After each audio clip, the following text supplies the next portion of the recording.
spraying it. Shake that pan nice and good. Let that stuff all. And then let's just start. Spray a little bit out here. And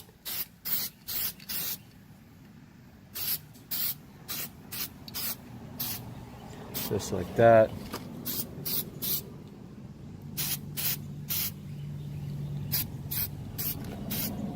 Little ways inside there.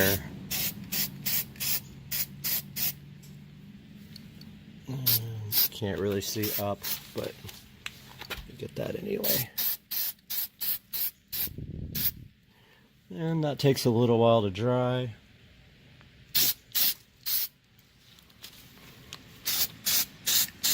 I'm going to put a second coat on that when it dries. Go ahead and spray the inside really nice. And that should do it for that side. And then I'm going to repeat the other side. First, I'm going to do a second coat on this side. Starting on the second coat here of exhaust tip number 1.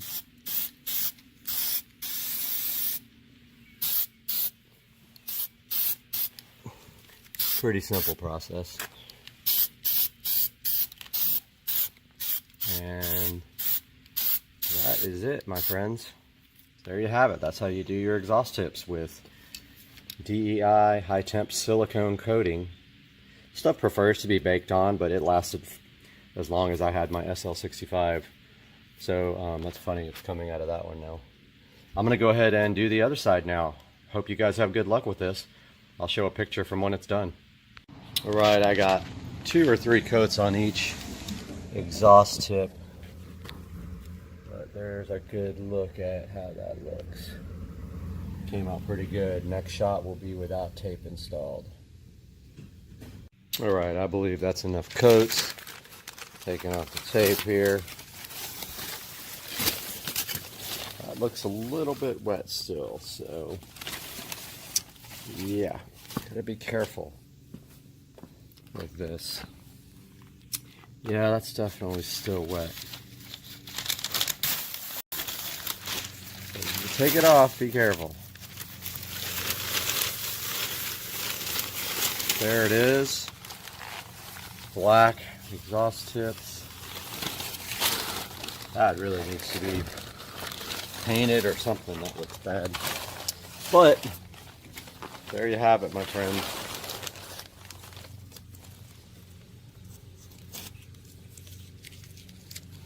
Taking off all the tape. Wow, that looks so good. Came out really nice. Came out really good, guys. So that is the DEI high temp silicone spray on your 335i. Do it.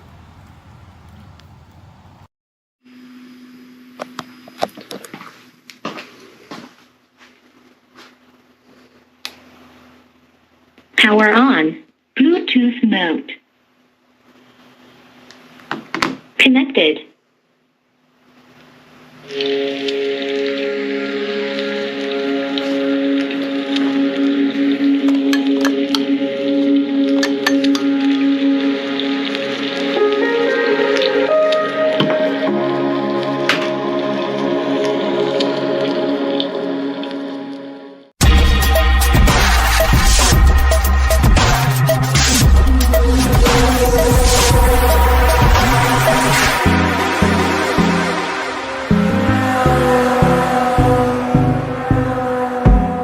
Welcome back to the channel, and we are here in the SCSR bathroom today to take a look at this IPX7 waterproof Bluetooth speaker. Now, this was graciously provided to me from the manufacturer to go ahead and check out. So today we're going to unbox it, see what's inside, test it out, and let you know how good it is. Back in the supercar street racing bathroom again with Brad, and today we have this IPX7 wireless Bluetooth waterproof speaker for the shower on the channel to check out with the funniest name ever, PRSCFUM. It's like perfume misspelled. So I don't know what that's all about, but it does have some pretty cool packaging. I was kind of impressed by this right off the bat when I saw the packaging, like they're trying to copy some higher end packaging or whatever. But next, let's open this up and see what's inside. We got the IPX7 here in Supercar Street Racing, and inside of the box, which I've already opened so I could charge it for you guys, we are going to find the following goodies. Like I said, really cool packaging and a very nice display here when you open up the box. And right inside the box, you do see the actual Bluetooth speaker in here. And when you take it out, you can see it is kind of like a show device, so or a dot. So I don't want to say it to wake up the friends there, but you can see it does look like a dot here if you check it out. This one is white and black, and on top it does have controls, which I will explain to you here in a moment. But taking a good look at this, it has a way to hang it right there, and also it has a way to hook it on the back if you happen to have a screw available. A lot of people don't have that in their shower obviously because they have tile, but this has a couple of different ways to hang it up. One of them being you could just put it on a string and hang it from your shower curtain rod there. And then now let's take a look at what's in the instruction manual. So taking a look at the instruction manual, here on the first page, just some gentle reminders here about keeping it away from children and things like that. And then it shows you how to operate the on-off key by holding the power button for 3 seconds to turn it off or on. And then resetting it, you hold the power button down for 8 seconds. And as we move to the next page, you can see it shows you how to go next and previous to play the next song, or you short press it to turn up the volume or turn down the volume. You can adjust the light here, and you can switch between Bluetooth mode and FM mode here on this page also. And then it shows you your display screen, your display clock, the FM frequency, and then how to actually go ahead and wirelessly pair. And it does remind you should be charging this thing for at least 2 hours before you go for your first rip with it. Next page, we got the TWS interconnect, which just shows you that you can connect 2 of these speakers together, which is pretty cool. And then down at the bottom, it shows you how you can reset the speaker by holding the power button down for 8 seconds until the red light flashes and the speaker turns off. And then after restarting, the pairing is separated. And then the last page just shows you your charging equipment, your activation and your warranty, and has some technical specifications about your Bluetooth speaker. And that's pretty much it for the instruction manual. Now that we took a look at the IPX7, we're going to take a look at what's inside the accessories box here now. So what did it actually come with? Well, inside of this box, you're just going to find 2 simple things. You're going to find this instruction manual, and then you're also going to find this USB Type-C cable to charge your brand new Bluetooth waterproof speaker. And they gave you one more surprise goodie that's buried way down in there, and it is a little suction cup. So you can take this suction cup and you can actually put it in the back there where that screw hole is, and then you can suction it right to the tile, and it sticks up on the tile really cool. So even if you don't have a place to set it down, you can use this suction cup and go ahead and put it up in your shower. Now let's take this IPX7 right into that shower and see how it performs while we get clean.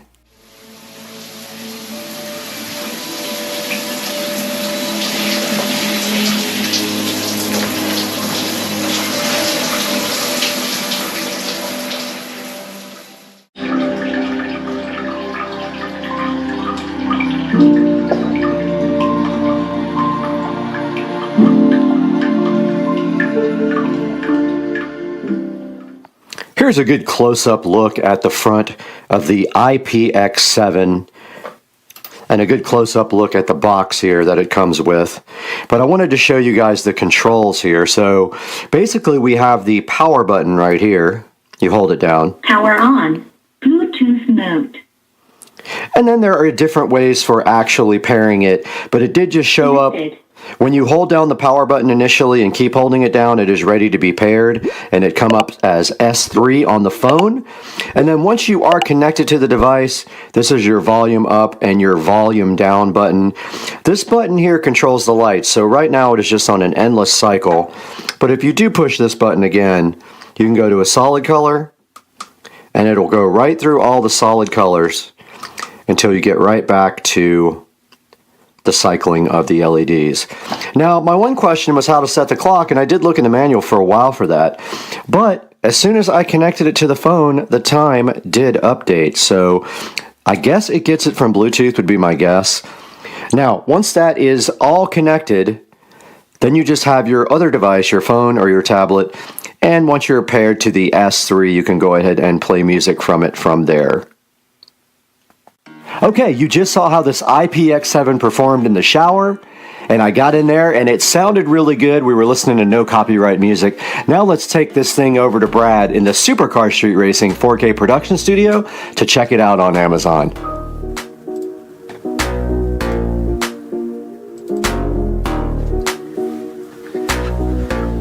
Guys, welcome back to Supercar Street Racing. We're out here in the 4K production studio, and I'm Brad. And if this is your first time on the channel, welcome. We're so happy to have you here, and we encourage you to like and subscribe to the videos. And also buy all your products through our affiliate links down below and leave comments and suggestions for me. But today we are talking about this IPX7 Bluetooth and shockproof speaker. And you can see right here, right now, when I turn on this power button, it will come on, I promise you. Power on. Bluetooth mode. Now, I wasn't pushing it hard enough, that's why it didn't come on immediately. And you can see right here, it does have a clock right here, and it did say connected because it is currently connected to my phone. On the back, it does have a nice slot there to put in the suction cup or either to hang it from the wall. And I do like the way the colors rotate on this. And also, you can actually change the colors just by pressing the button on the front. And then to power it off, you simply hold that down. Power off. And it does say power off.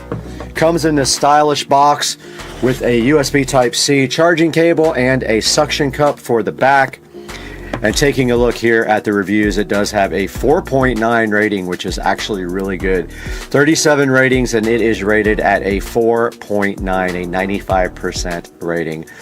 It is IP67 waterproof and shower speaker is what they're calling it, but I guess you could use it on the water also. 6 LED light patterns. Basically, it'll cycle through the lights, or you can actually just put it on one individual color. It has the sucker thing on the back to stick it up on the wall there in your shower or other places. It does have an LCD display that shows you the time and the battery and the track number. And it says it is true wireless stereo, so it thinks it is a stereo speaker. And now let's take a look at some of the reviews on the. And now look at the. I just wanted you guys to see the name, because it's funny what they think that they when they name these things that they think we understand the names. It's Perksfum, I guess. I have no idea. But taking a look at the ratings, it has 5 stars. Great sound quality for how portable it is. This next one says this speaker is actually nice, and it does show the speaker right here with the colors on it. And this says great little product, gets loud for its size. I'm using it as a computer speaker and it gets the job done. Absolutely agree. You saw me in there in the shower. I had no issues whatsoever with it in the shower. It did get wet, and also it sounded pretty good in there, I'm not gonna lie. Very satisfied with this product. Super fun. Great shower speaker, loud, and then there's some pictures of the box here. And it does have an FM radio, which we did not even show you on this review, but it does do FM radio as well. And this is from another country, so it is in a different language. Now, if we go back out to the main page here, there are some other speakers here for you to check out. There's one here for $29. Not sure if it actually does RGB LED where it spins around the top like that. There is some other ones here for $15 and things like that. There are plenty of options available for a Bluetooth speaker for your shower, but this one is actually a really good option. Let's take a look at some of the pictures here. Now you can see the front here, the buttons on it, and if we get to the side here, the USB Type-C jack does have a waterproof little plug in there to keep water from getting on the speaker. Now it only has one picture of the device, and it does have one video. Let's see if we can call that up. Speaker for the shower. Love that it just suctions on anywhere. It's a good strong suction. So somebody just did a video review of this. Works with Bluetooth, recharges. Awesome. Has volume levels. Has the Thunderbolt light. Seriously, it's been the best thing. It's waterproof, so it's fun too. Also, we can take it on the boat. It has like a little thing. There you go. Like a string too, so it hooks on and not worrying about it getting water damage because it's waterproof. Works super well, goes really loud. All right, so you can see in this review, she did say that they do take it on a boat, so that is very interesting. That's another use for the IPX7. And once again, please buy this through my affiliate link down in the comments section below. Anything you can do for us, and you don't have to buy this product, you can buy anything you want through any of my links. Click any of my links when you're going to Amazon and buy anything you want.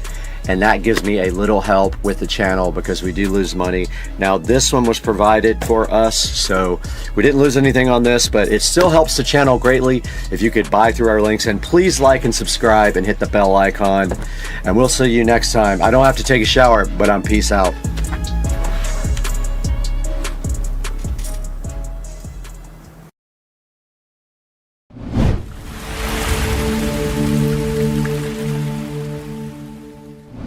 Guys, what's up? We are in the Supercar Street Racing amazing sunroom, as you can see right now. You're back with Brad on Supercar Street Racing, and today we got something sitting somewhere close by that is super relevant for the channel, and I was so hyped up when I found it that I immediately ordered it, and it is going to be such a cool addition for us. I cannot wait to get this out of the box and show it to you guys. It's something I've been waiting for a while, and I finally got it. Let's dig in.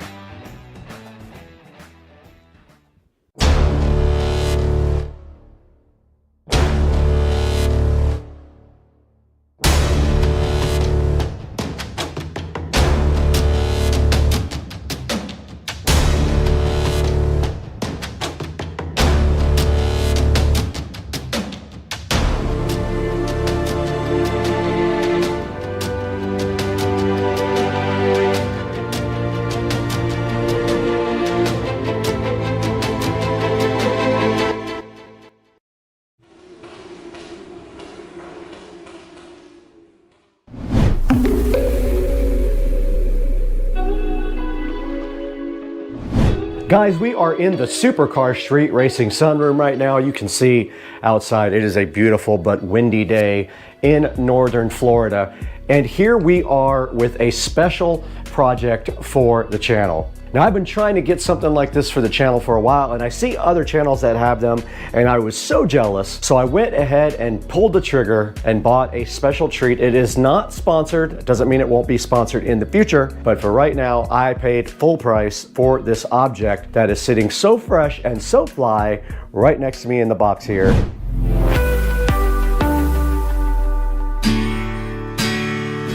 I couldn't think of a better place to show you this next product from Neporal than right next to this beautiful lamp in the Supercar Street Racing office. So let's take a look at our sponsor for today, Neporal. Neporal did send us some of their brand new rechargeable light bulbs. They are called the Neporal Blaze Max. And what we're gonna do today is take a quick look at these and get them out and set them up. Okay, the outside of the box on the Neporal Blaze Max. It says it is 5 times brighter and ideal for large spaces. So this is perfect if you have a big area you need to light up. They are remote controlled. They are USB and charging in the lamp. So the lamp can actually charge them. They have adjustable color and brightness, a touch control, a timing function, a premium battery, a E26 and E27 base. And they do come with a hook. So that way when you don't have anything to screw them in, you can still use your bulbs. On the side, it says, for the best control, just make sure the remote receiver faces the remote. If it's too bright, try dimming them down for a more relaxed glow, and for best experience, avoid using with other infrared devices nearby. That is, these are an infrared remote control device, not RF. This thing says it can light up 270 square feet, 7 hours on bright, perfect for any room, and it has a little portable hook inside as well. Let's get these out of the box. We do have a little user manual right here as well, and then you can see the actual hooks. Ah, they gave you multiple USB-C charging cables. Look at them go. One for each bulb. Way to go, Naporal. Then here is the bulb itself. We will get one of those unboxed and plugged into our lamp here shortly. And there is the remote control. You get a remote control for every single light. Way to go, Naporal. Stepping it up. We're going to go ahead and unscrew our Govee. We're going to go ahead and screw in our Naporal. And it did come on, and it is a shade of bluish. I did push warm white on the remote and it turned warm white. That is a combination there, and then that is cool white. Now let's go for the brightness. There is 100% brightness. Okay, this is just with the Naporal bulb. Let's go ahead and turn on the warm white function. There it is. Let's go ahead and turn this off and see if it is charged enough to work without the base being inserted. It does work. So let's put one of these nifty hooks on the end of the Naporal and try it in a dark area. Now remember, you have to point it at the infrared receiver, and this is with the Naporal on and on full brightness. Now it may not be charged up all the way either, so it's still very bright. It lights up this whole entire closet. So very cool for like if you're going camping or something like that. Now let's take a look at this on Amazon. All right, we're right in front of the Naporal website here for Amazon, and it is called the Naporal must-haves online here, but they are called Naporal Blaze Max if you go to the actual box. Now, just remember these are compatible with hardwired fixtures. When you're using a hardwired lamp, the bulb is controlled by the switch, except you cannot use a dimmer switch on it. Now, this stands out because this is an exceptionally bright bulb for a wireless bulb. So keep that in mind and buy one out of the link in the description. And thanks for supporting the channel. Let's get back to the video.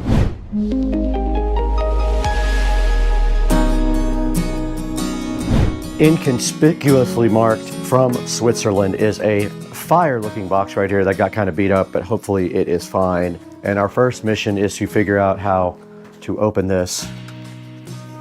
And it looks like it's taped there. It got some tape on the sides as well.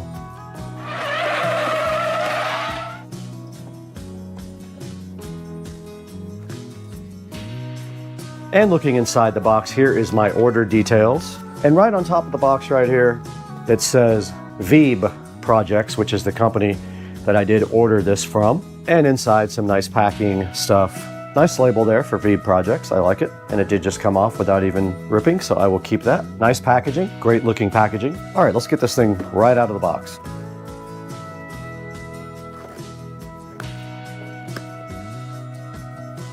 First thing in the box we have here is a silver package. Let's see what is inside of that.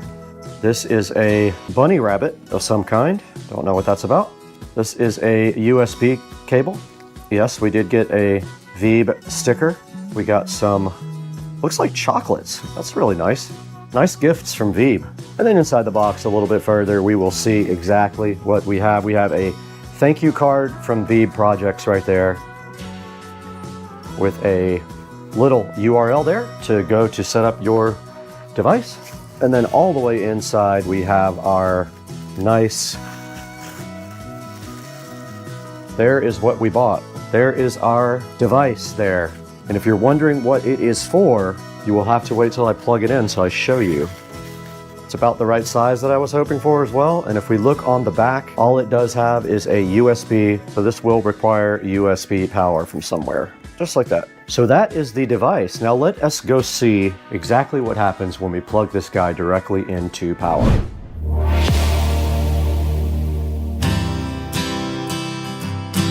Okay, we're in front of the Supercar Street Racing whole home audio system, and looking behind the WIM, we do see a USB port right there. It's the easiest way to see it is with the phone. You can see right there, it's on the upper left. I'm gonna go ahead and provide power to this guy with that USB port. Okay, the first part of this equation is getting power to this object. We went ahead and did that right here in the back of my WIM, and now the next thing we have to do is make sure that we do have the setup on this going, and to do that, we're supposed to access a web page on the phone. Okay, we are recording both on the phone and on the GoPro now, and this is the instructions for lighting up the object, the VEEB. So basically you just plug it into a USB port that has power.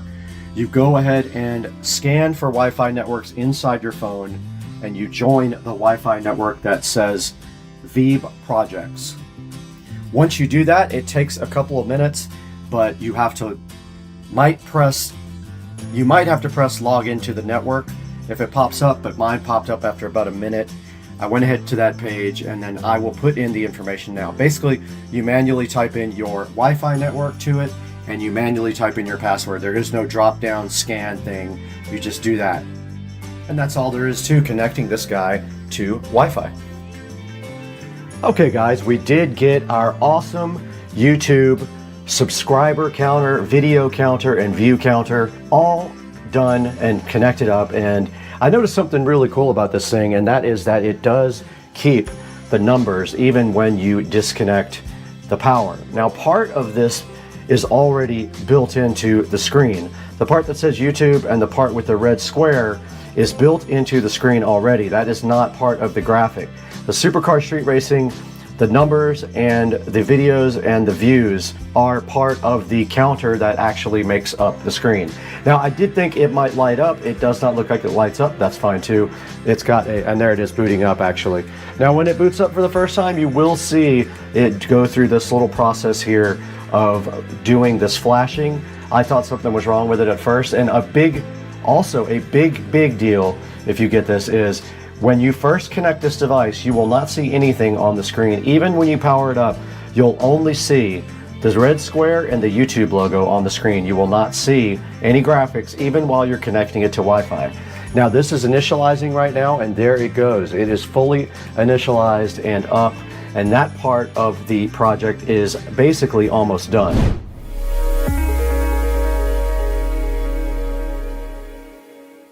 All right, guys, we are back in the Supercar Street Racing Studio A editing facility looking at the VEEB projects right here on Etsy. Let's go ahead and take a look at what they got. They got a lot of cool things, a lot of things like clock and more YouTube channel counters, a mechanical keyboard customizable thing, some Bitcoin ticker readers, a lot of really cool stuff like Dow Jones readers and everything like that. Show these guys your support. I'm hoping to work with them again in the future and maybe get another device for Studio A. I'm gonna go ahead and leave a nice review for their product right here as well. And I want to thank you guys for getting Supercar Street Racing up to 69,919 subscribers. We are being featured different places, which is bumping up our view counts and also our subscriber levels. And we really appreciate you guys tuning in and buying through our official product links. There will be a link to this VEEB Projects website down in the description. So go ahead and pick up a YouTube channel subscription counter if you need one. This is the one that I got right here. It is $273 plus tax and shipping. Came out to around, I think, $350 with shipping and tax and everything. Grab one while you can. They only have 3 of those left, I saw in stock when I checked. Thanks again for subscribing.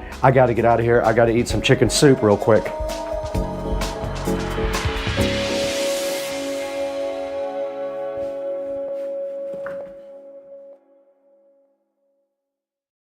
What's going on, everybody? I don't know why I'm so excited, but it's Monday and I'm headed to the gym, and I got some news for you guys. I just sold the car again. That is true. It happened. I got a deposit on the car on Friday, and I got about 85% of the money today, and I will get the rest tomorrow, and then the car will be gone by Wednesday. So I sold the SL65, which means that I am buying something else. And I don't know what yet, but I have my eye on some really cool stuff. Some Nissan GTRs, twin turbo Lamborghini, and twin turbo Corvette. Some really cool stuff like that. A single turbo Supra. So I just wanted to post this quick update, let you guys know that the SL65 is sold. Stay tuned. I'm going to post another video as this thing gets load it up into the truck. You guys have a good one. Peace. Hey, and welcome back to the channel. Today we've got something to talk about, and that is, you want to be a YouTube creator? Well, I've got some things you should probably think about before you make that commitment.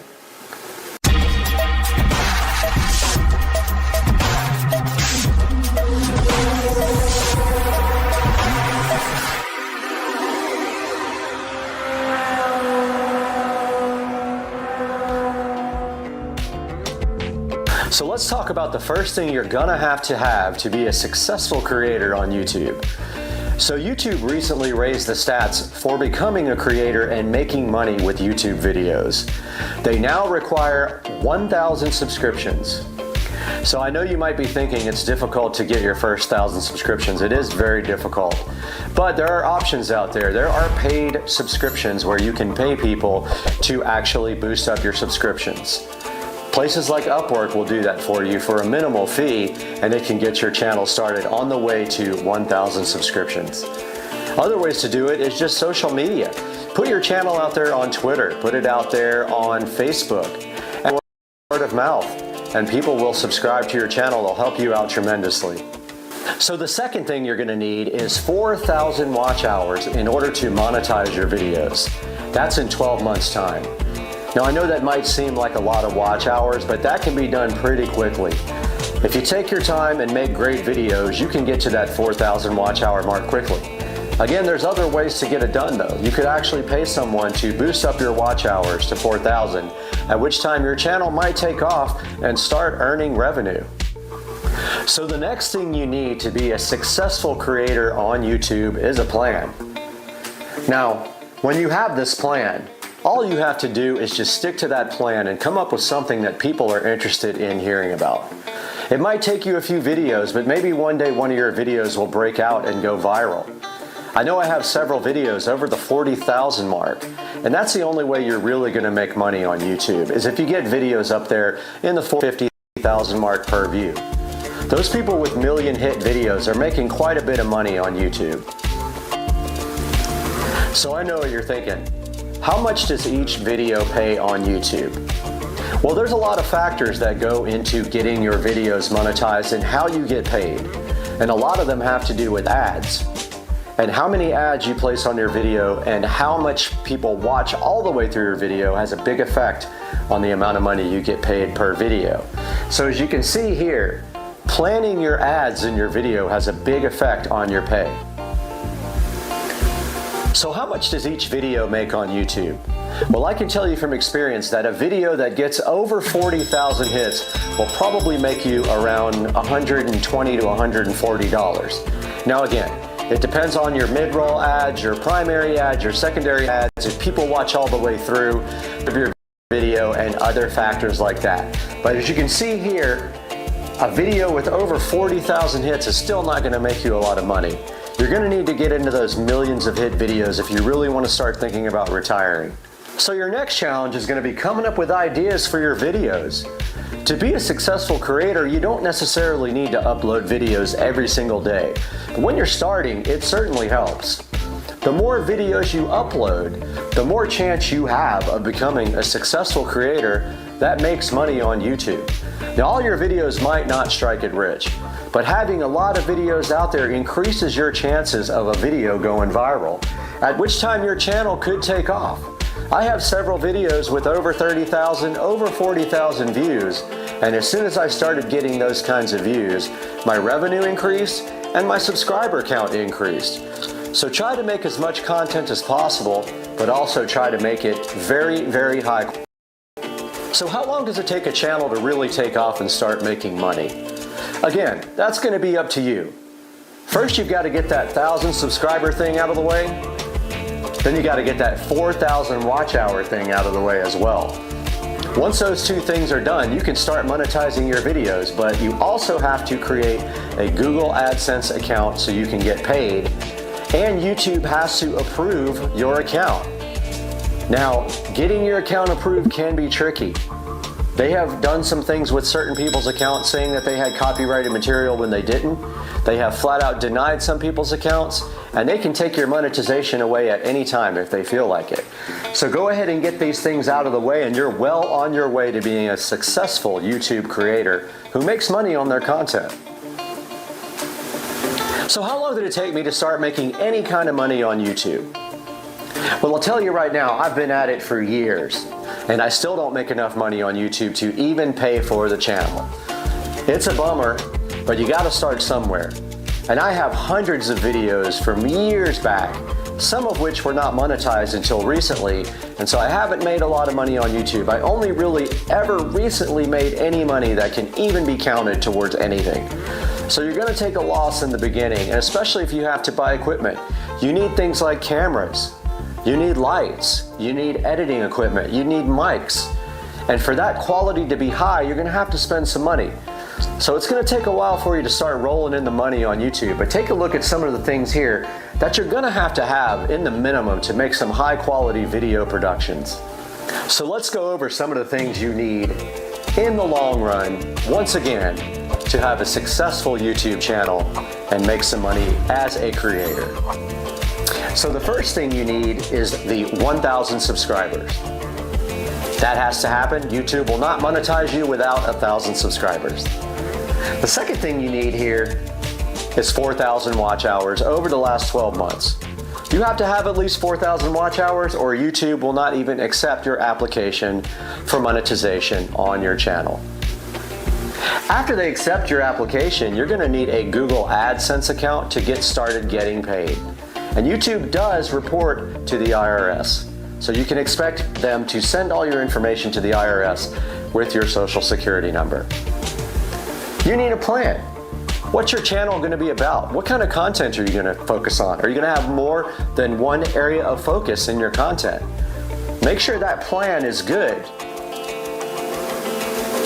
And you're going to need to create a lot of content. A good successful channel starts with a lot of creative content.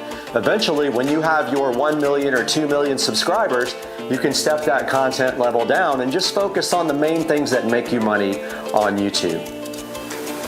Now, I wish you the best of luck on your endeavor to create a successful YouTube channel, and please let me know down in the comments if you have any suggestions. What's been your experience trying to become a creator on YouTube? Let me know down in the comments, and we'll see you later from Supercar Street Racing.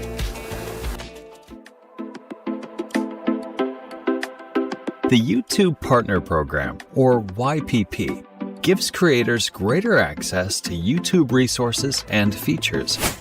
If you're looking to make money with your channel, you'll need to apply and be approved for YPP. To apply for YPP, you must be in good standing with YouTube, have at least 1,000 subscribers, and have 4,000 valid public watch hours in the last 12 months. We've set these thresholds because we want creators to be good citizens on the platform, and these requirements ensure our teams have enough information to review your channel. You can check your progress towards hitting these thresholds on the monetization page of YouTube Studio. You can also choose to be notified with an email once you're eligible to apply. Once your channel does hit these thresholds, you'll need to sign the Partner Program terms and sign up for a Google AdSense account. After all of these steps are completed, then your channel will be reviewed against our policies. If everything looks good, you can start earning money from ads and from YouTube Premium subscribers watching your content. You can also earn money in other ways with channel memberships, Super Chat, or even by selling your own merch, as long as you meet their criteria and they're available in your location. Now, let's walk through some common questions. 1. How long does it take for my channel to be reviewed? If you think your channel qualifies for YPP, but it hasn't been reviewed yet, we'll usually get back to you in about 1 month once you hit the review thresholds. Remember, you can find more about your status on the monetization page in YouTube Studio. 2. Why wasn't my channel approved? If you're not approved for YPP, it's likely because our reviewers found that a significant portion of your channel doesn't meet the YouTube Partner Program policies and community guidelines.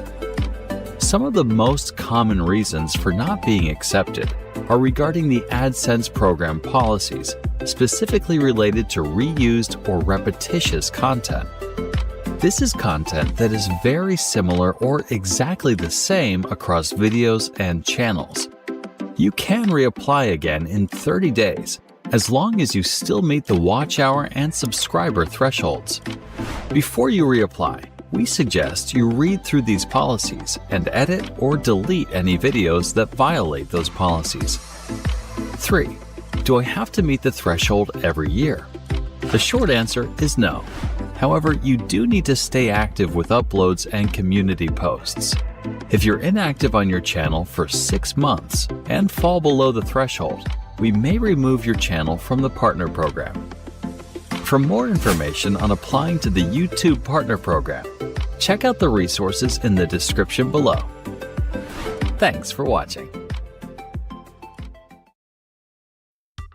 All right, everybody, welcome to another video. Today we're going to be taking a look at something new that we have on the channel that we have highlighted before. Not this dog. Are you interested? I guess she's interested in it. I don't know. So today we're going to take a look at the Echo Show 5. I've got quite a few of these in the house.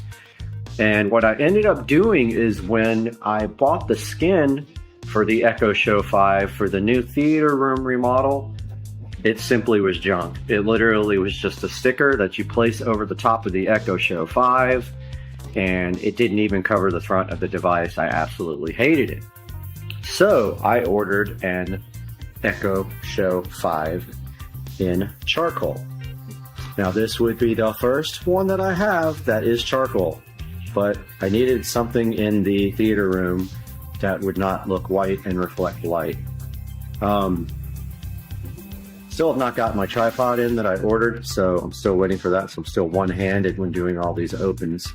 But I'm going to go ahead and get this cut open, and I'll be right back with you.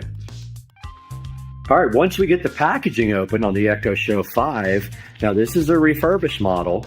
I have really good luck with refurbished models from Amazon. So I bought this refurbished model. Let's take a look at what that looks like. So come in just a plain box, unlike the full retail version, Echo Show 5. It's got a little sticker there, keeping it closed. See if I can one-handed open this thing again, or if I'm gonna have to put you guys on hold. Let's see. I think you just pull this part off. Get that ingenious level of packaging. Okay, so there's one thing about this Echo Show 5 which I want to talk to you guys about when I take it out of the box. So there are 2 generations of Echo Show 5. Take a look at this packaging. Pretty cool, huh? Here's how it looks right out of the box. There's the top. I like the black. This is the first black one I own. Mind you, only the front will be shown because I have my Genie wall mount. So this is how it looks right out of the package.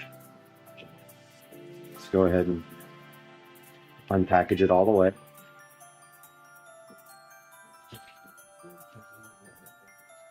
Very well packaged for a refurbished item.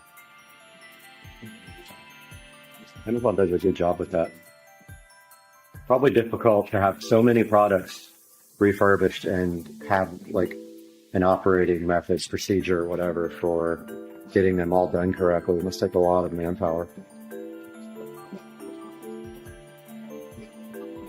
Taking a look at the Echo Show 5 now. It does have a 5-inch screen, why it's called an Echo Show 5. It does have a camera, built-in speaker, and note these are not rechargeable. Now, someone makes a rechargeable power pack for these so they can become portable, which is interesting. I think it kind of fits on the bottom. Now, this white dot that you're seeing right here, that's a camera cover. So if you're nervous about, you know, your privacy or whatever, you can cover that up. On the top here, we've got the power button. We've got the volume up and down button, and we've got some various sensors or a microphone. I'm not sure which are which. And then on the back, we have the ports. There is looks like a USB, mini USB, I think it is. I'm not sure, micro USB. I don't know which one it is. There is a power plug, and most importantly, this is why you want to buy the older generation Echo Show 5 if audio is important to you. There is a mini headphone jack on there. Now, why do you think that that's so important if you have Bluetooth? Well, if you're into audio and you want to use this device to power or to supply audio to a set of maybe external speakers or a receiver, and you don't want to use Bluetooth, you need the first generation Echo Show 5. Amazon saw fit to drop the jack here on the new generation, which I'm pretty upset about. But the good thing is, the new generation, the only difference in the new generation and this generation, the first generation, is the camera. They went from 1 megapixel to 2 megapixels on the actual camera. The processor is the same, the screen resolution is the same, and apparently the software is the same. Okay? So again, the only difference is a 2 megapixel camera compared to a 1. This is a 1 megapixel camera, and you get that lovely audio out jack, which I use actually an Echo Dot, but I think I'm going to move it to Echo Show in my whole house audio system. I think I'm going to drop an Echo Show in there now since I have an extra white one. I might put, I'm missing an Echo Show in my guest bathroom, so I might use that there and wall mount it. I haven't really decided yet. But yeah, now we're going to take a look at powering on and plugging this thing in. Taking a look at what else was in the package, I totally forgot to show you guys that. So first we have a little, I don't know what it is, a setup guide. Let's see. Yep, kind of a setup guide. Goes over what's inside of the Echo Show 5 box, give you kind of a little diagram. And those are microphones at the top of the unit that I wasn't sure about. Okay, so yeah, it does say the micro USB port is not for power, so I don't know why they have a micro USB port, because it's not used for anything that I know of. Shows you how to get started. Then it has a little cheat sheet here that tells you some of the commands, things to try. Then if we open this part up, we've got the nice little power cable here with the little power cable condom on it. So the way that I do power for my Echo Show 5s that are wall mounted, there's a good example right up there. So I take power off of the switch below the wall mount, and I use this power brick inside the wall to power this device here. So I'm going to go ahead and get this guy plugged in. Let's see if I can do this one-handed.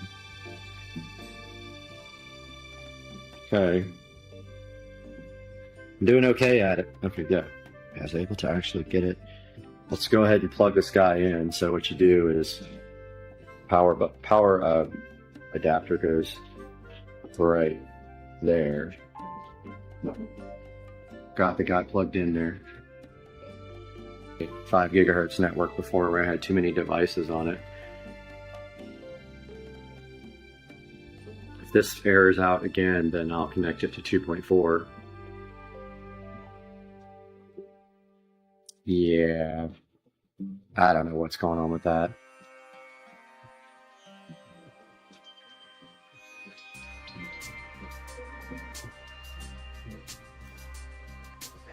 So I did connect it to 2.4.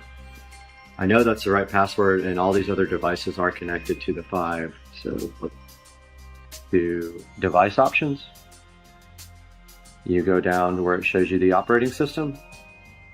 You click that. It's actually updating now, so that's why probably nothing on the home screen.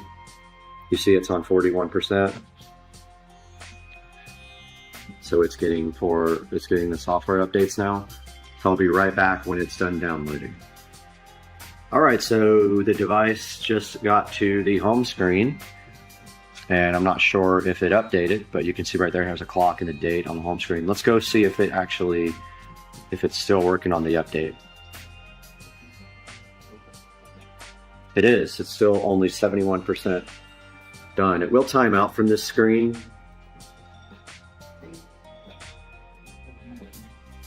I'm going to go also grab my tablet so we can take a look at the way it works with Alexa. All right, the device is at 100% right now, so it should be rebooting any minute now. Yep, it should reboot as soon as it does the install procedure. And I've got the tablet here so I can show you guys a little bit of Alexa. Oops, triggered. Sorry, I don't see that if trigger. Okay, that was awesome. Yeah, but that's the app that I just said the name of. This is where you manage all your devices. So let's get this thing to focus. So if we go to devices,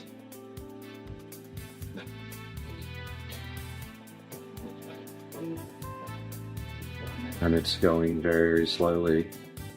Should have already loaded all my devices here. Let's go away from it and go back to it. Yep, not loading my devices. Give me 1 second to get this working. Okay, I clicked on the software update part, and now I have update device software. I'm going to go ahead and say yes. Preparing for update. Please don't unplug your device. This guy over here is still struggling trying to load my devices. I'll probably restart it. Let me try closing the app and reopening it.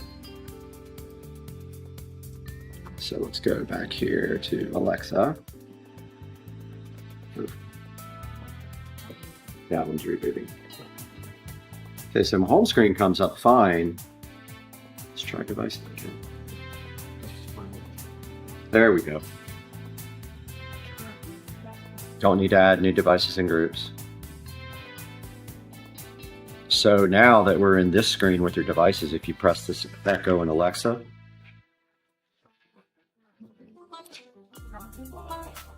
see, I'm not sure if that's the old Echo Show or the new one. There should be two of them on here now. But there's one way to tell, and that is by the serial number. This guy is updating and rebooting. So I'm going to go ahead and see which one this is by clicking on it. Once you go into your device, this is where you can set up all the different things on it. You hit settings. There's all the list of the settings. And you can click about.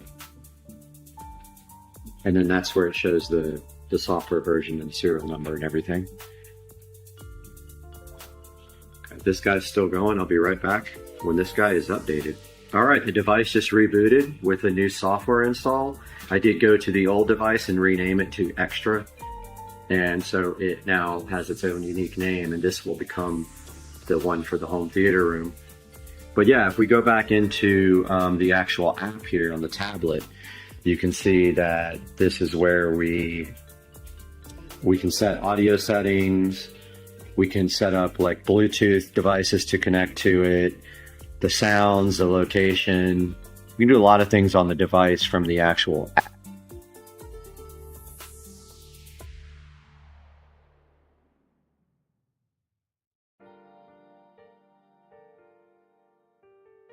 So now you guys see how the drop-in feature works, and it used this built-in camera. All right, this device did come back up online. Now you can change the settings on your home screen to either a picture, which you could do that on this app, or you can do it on the actual Echo Show 5. So you can do that by going into the device settings, and you go to the little star, and then you go to, I can't remember where it is, photo display there. And then you can set up Amazon photos, or you can set up, like, so that's your Amazon account photos. You can do Facebook photos, or you can add a photo from the device. I don't think I have any. Let's go take one real quick, why not? All right, went ahead and took a picture of my cool plasma lamp.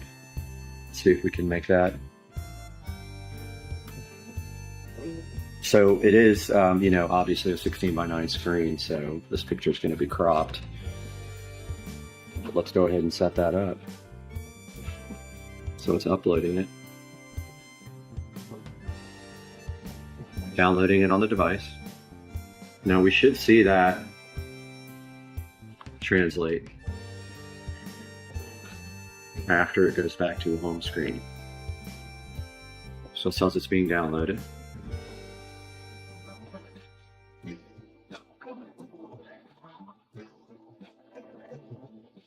Now here's some of the examples of the content that will play on your home screen, and those things can be set up.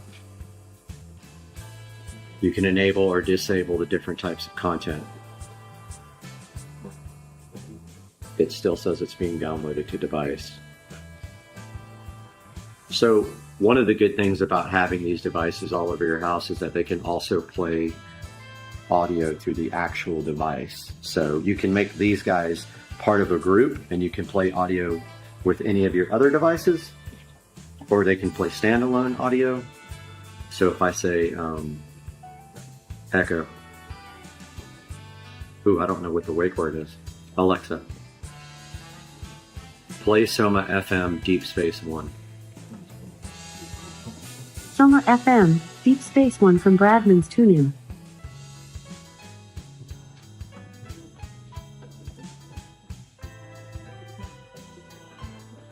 So it actually started playing on another one of my devices. Played right up there because I had the same wake word. Now you can change the wake word so that way you're not waking up a bunch of different devices at the same time. Be right back.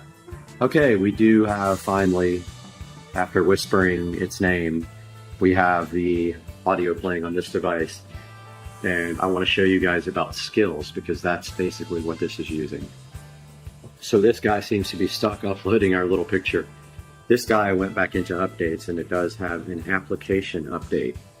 So not sure what that is, but it should go pretty fast. And then I want to show you guys all about skills, which are really important in the in this ecosystem. All right, I never got the photo to upload, so I don't know if it's an issue with the tablet. The device does still say it's updating, but it actually is just, I think, hung in that position. But I want to take a minute to show you guys the skills. So skills are what allow you to do almost everything in this ecosystem. And there are little programs written that interface with these devices.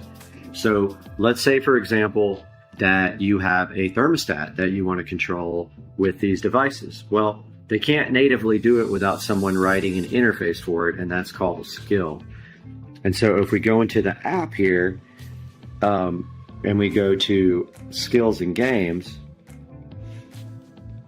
this is where you download and enable skills so that you can use this device with other smart devices. One example is, let's look for Venstar, which is my thermostat. We do a search, and there is the apps, and I believe it's this one here. And you click on it. See how it's got settings and disable skill? It's already enabled. And the settings basically is inside of that settings, you would actually put your account for the smart device that you're using. So I am signed in to my Venstar account, which is my thermostat. And that is right here. I think this has my address on it, so yes, I'm going to avoid showing the address, but this is my thermostat.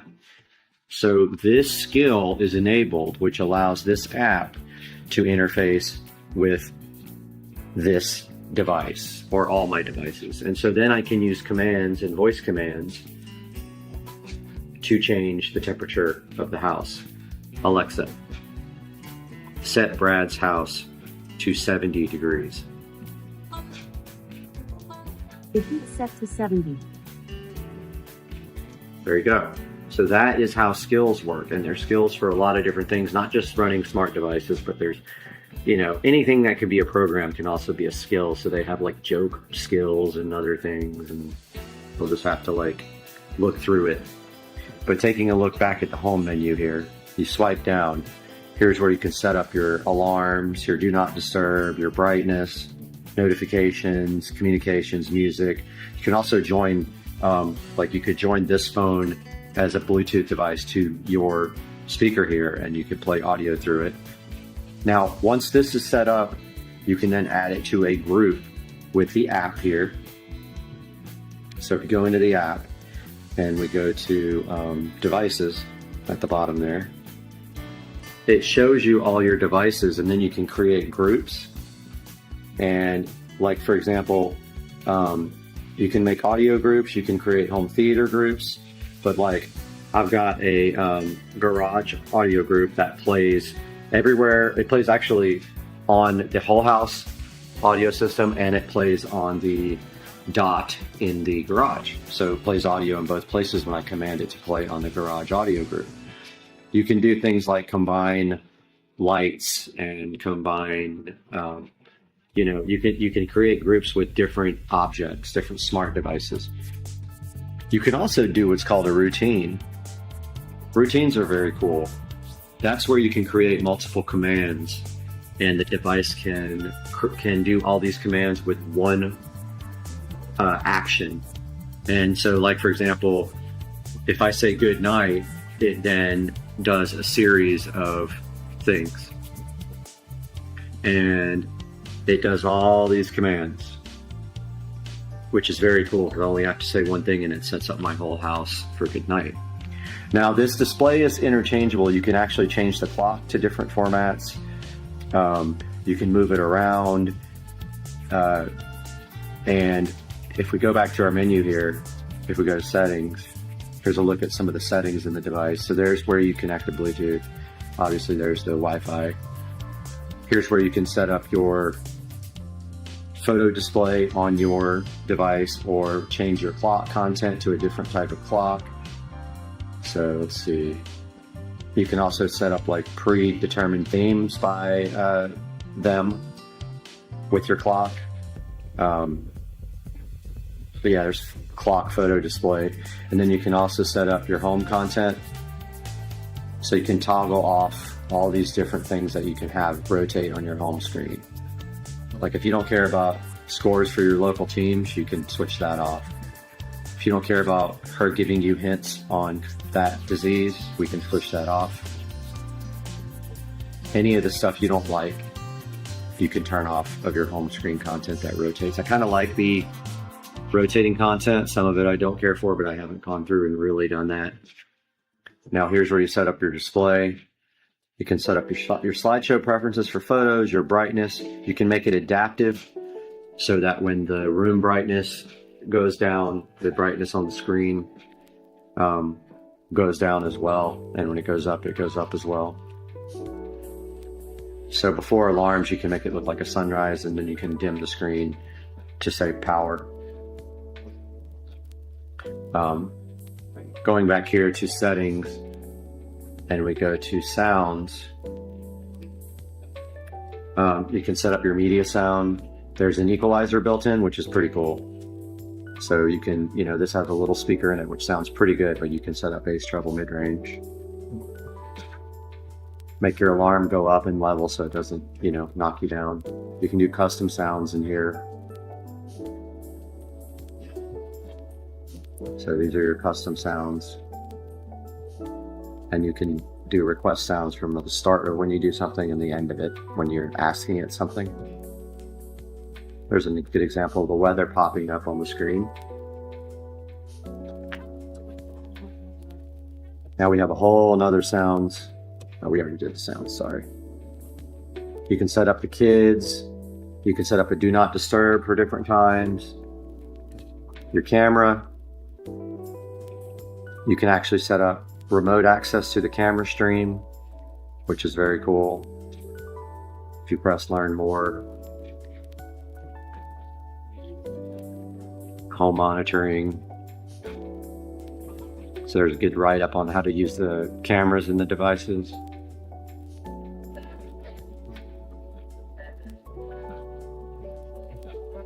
You can set up your incoming call ringer. Now this thing will actually make phone calls. So if I say call one of my contacts, it will actually do that, and you can make a phone call through this and not even use your phone.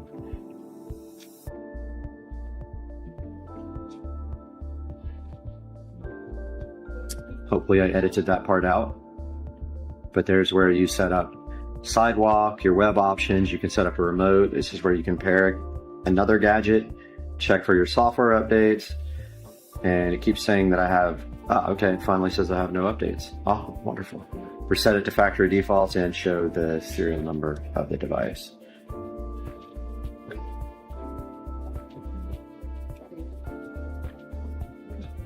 You can do your restrict access from people, set up your calendar, and then it's all help, accessibility, and legal stuff.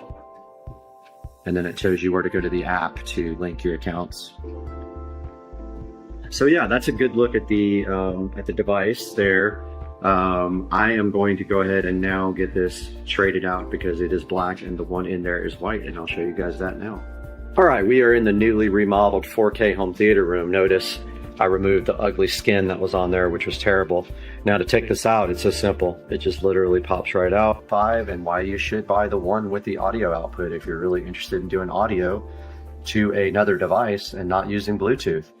Hope you guys enjoyed it. Please like, subscribe, and I'll see you guys next time. Yo, it's insane this morning. Look at that. So cool. I think it's like 6:30. I don't even know what time it is. That is just the coolest thing ever. In the Supercar Street Racing awesome dining room now, you're back with Brad. We're welcoming you back to the channel once again because we have a new project we have to finish. There has been a television sitting in this garage for too long. Right there. Joe gave me that television. It's been sitting here for about 3 months. I need to get this thing installed. I don't know how I'm going to do it by myself. Doubt I can. It's pretty heavy enough to fall down and go boom. But we're going to get this TV on a mount and get this thing installed outside on the patio and get this garage all cleaned up. Need to get rid of this. Need to get rid of all this junk here. And then we're going to do that today. So hang with us when we get back from this short open. We're going to take a look at what's inside this box. Let's go.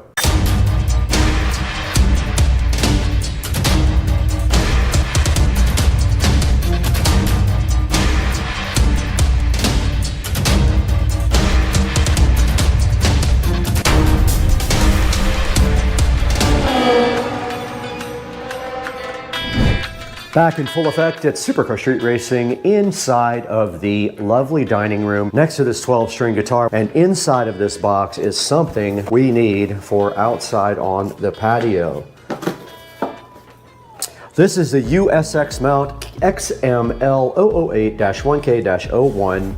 Not that that matters, but in case you buy one. This is a 60 kilogram, 132 pound television mount, 47 to 84 inch, has standard VESA and can go 61 to 419 millimeters outside of the wall, can tilt and swivel. And it is heavy enough that I almost broke the table. That would have been a good blooper reel, huh? We don't need this where we're going. Or this, get out of there. Anyway, we have it right in front of us. Let's get our Supercar Street Racing scissors out. Since we lost our SCSR knife, get our SCSR scissors out because they are branded for the channel. And go ahead and open this and see what is inside of it. Now, these new mounts all come in 3 different pieces usually, so that's why the box is not very big. I know the box doesn't look wide enough to have a mount inside of it, but they are all being delivered like that now. And they tricked us with a 3rd piece of tape. Okay, oh, they really did trick me. It opens up from the side. And greeting us inside of this lovely box is a card telling you to get customer service, email, Instagram, scan, do everything you can before you return the product is basically what they're saying. Troubleshooting manual there. We have an instruction manual here. And it says if your studs are greater than what the product claimed, which meaning greater than what the product can accommodate, to get a replacement, or you have to add a 24-inch extension plate. Or not desired, you gotta add an extension plate. That means you have to buy it, or you have to apply plywood. Now, we are going on stucco.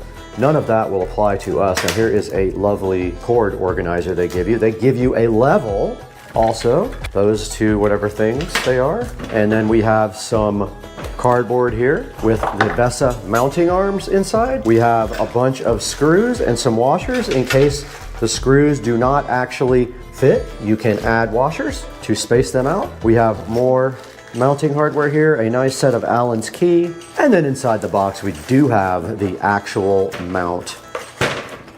We got another. Put a big dent in my floor, that's lovely. These are the extension arms that go out of the side. And then below that, they give you a template and some more mounting instructions. And you can see right here, this guy is the main part of the mount, and it does pull out like this. Right? And then what you do from there is you put your arms through here. So these arms just fit right through these spaces right here, and then they screw together. So it just goes like this.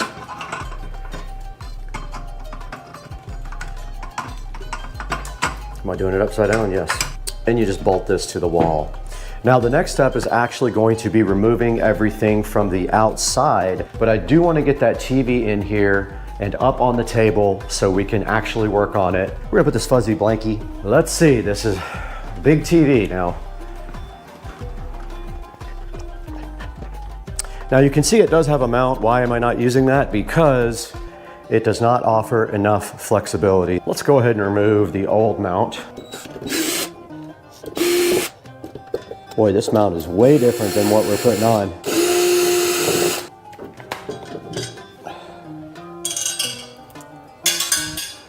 Gotta check my work.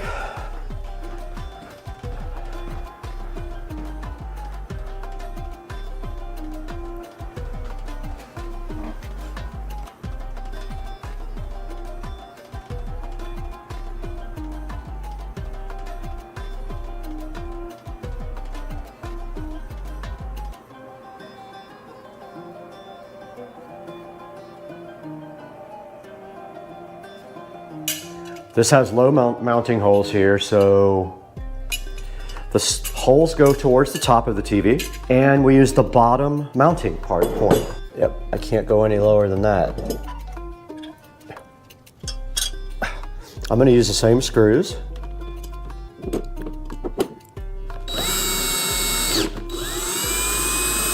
Let's hope this doesn't hit the ceiling. There's one way to find out. Mount the mount and see. Okay, the first step is done. The TV is going to sit, yes, you're raising the TV if you lower the bracket that way. TV is going to sit 17.5 inches from the mounting point right here on the back, so I'm going to go check that right now. All right, the next step is to attach the wall plate to the actual wall, so we're going to go outside to do that, so we're going to move you guys outside for that one.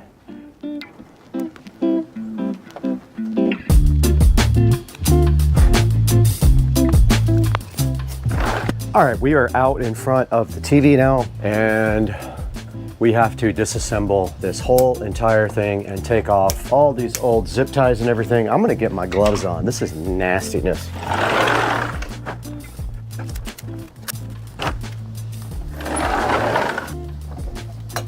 LED lights we put on the back not too long ago. They're coming off.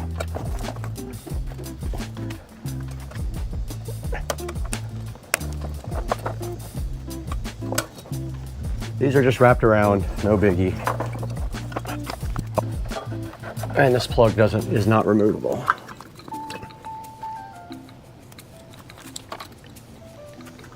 And we have our Eero device also back here we have to disconnect.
Okay, we got the new mount. Obviously the bottom holes are not gonna line up. That's fine. It's not gonna go anywhere once it's bolted in. As good as it's gonna get. All right, I'm putting the nuts back on.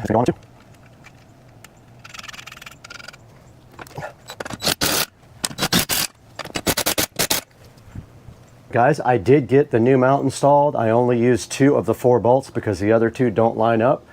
But you can see right there, that's going to be good enough to hold anything. That's in the concrete. And when it pushes down, it pushes on the concrete here. So this is no problem whatsoever. All we have to do now is get this assembled with the TV mount arms and get the TV hung up on here. So let's do that now. All right, here are the 4 arms. And I believe the rest of the hardware is in this. Okay, next thing you do is take 4 and 5, which are the arms right there. 5, 4, and then it says 4 and 4. Okay, I think it goes like this.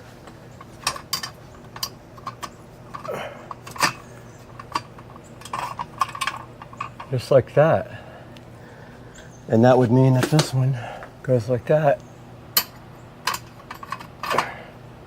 And then the screws go there.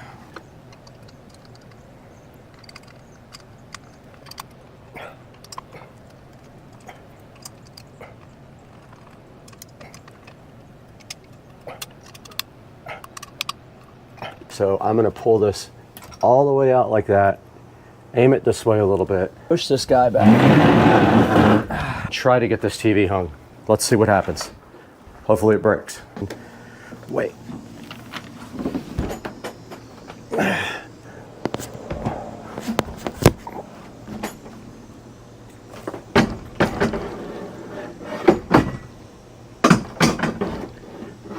I can't see it. Nope. Not happening. Not Got him! Got him! God, that thing is heavy. Oh! Whoa! I need help.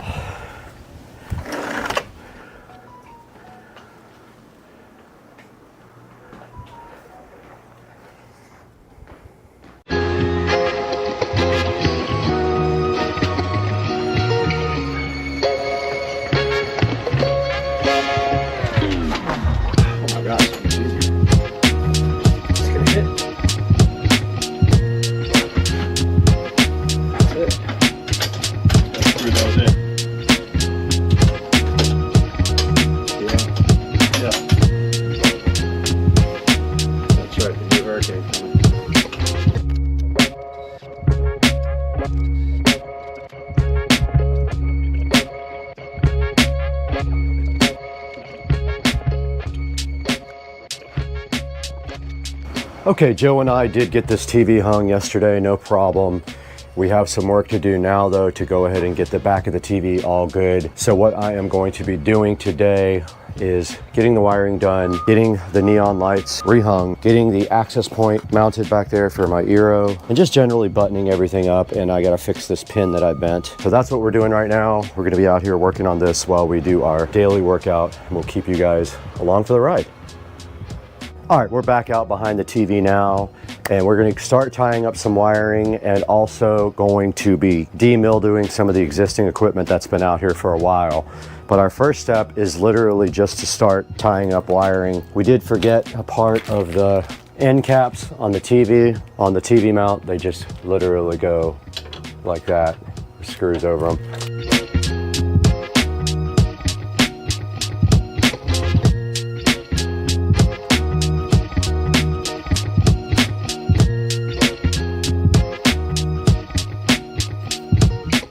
I also brought some cleaning stuff because Florida.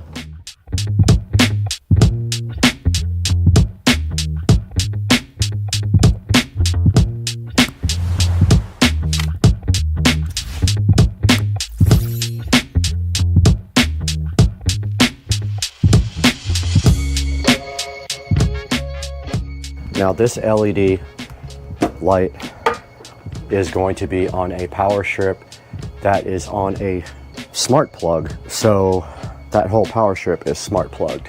And you can see here, that the light comes out of the bottom. So we're gonna wrap it like that with the bottom. We'll make turns like that.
That's on there good. We can get this tied up nice out of the way like that. So now I'm gonna go finish tying up the power strip and the lighting controller.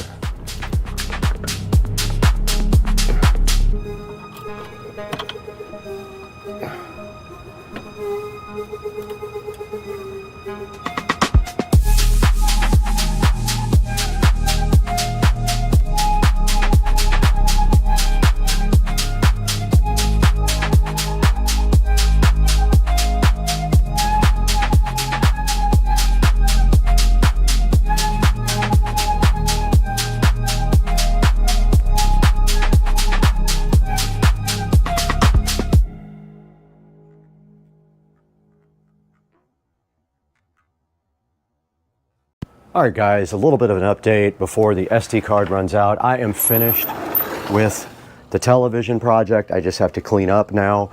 But as you can see, the television goes all the way to the back. It can actually push in a little bit more if I wanted to. Don't think I will need to, but if I wanted to, I could push it that far back. And at that point, it is hitting really nothing. Probably good right there. This side can actually, that's as far back as it will go. So this project is done. And now I will show you guys what I did behind here.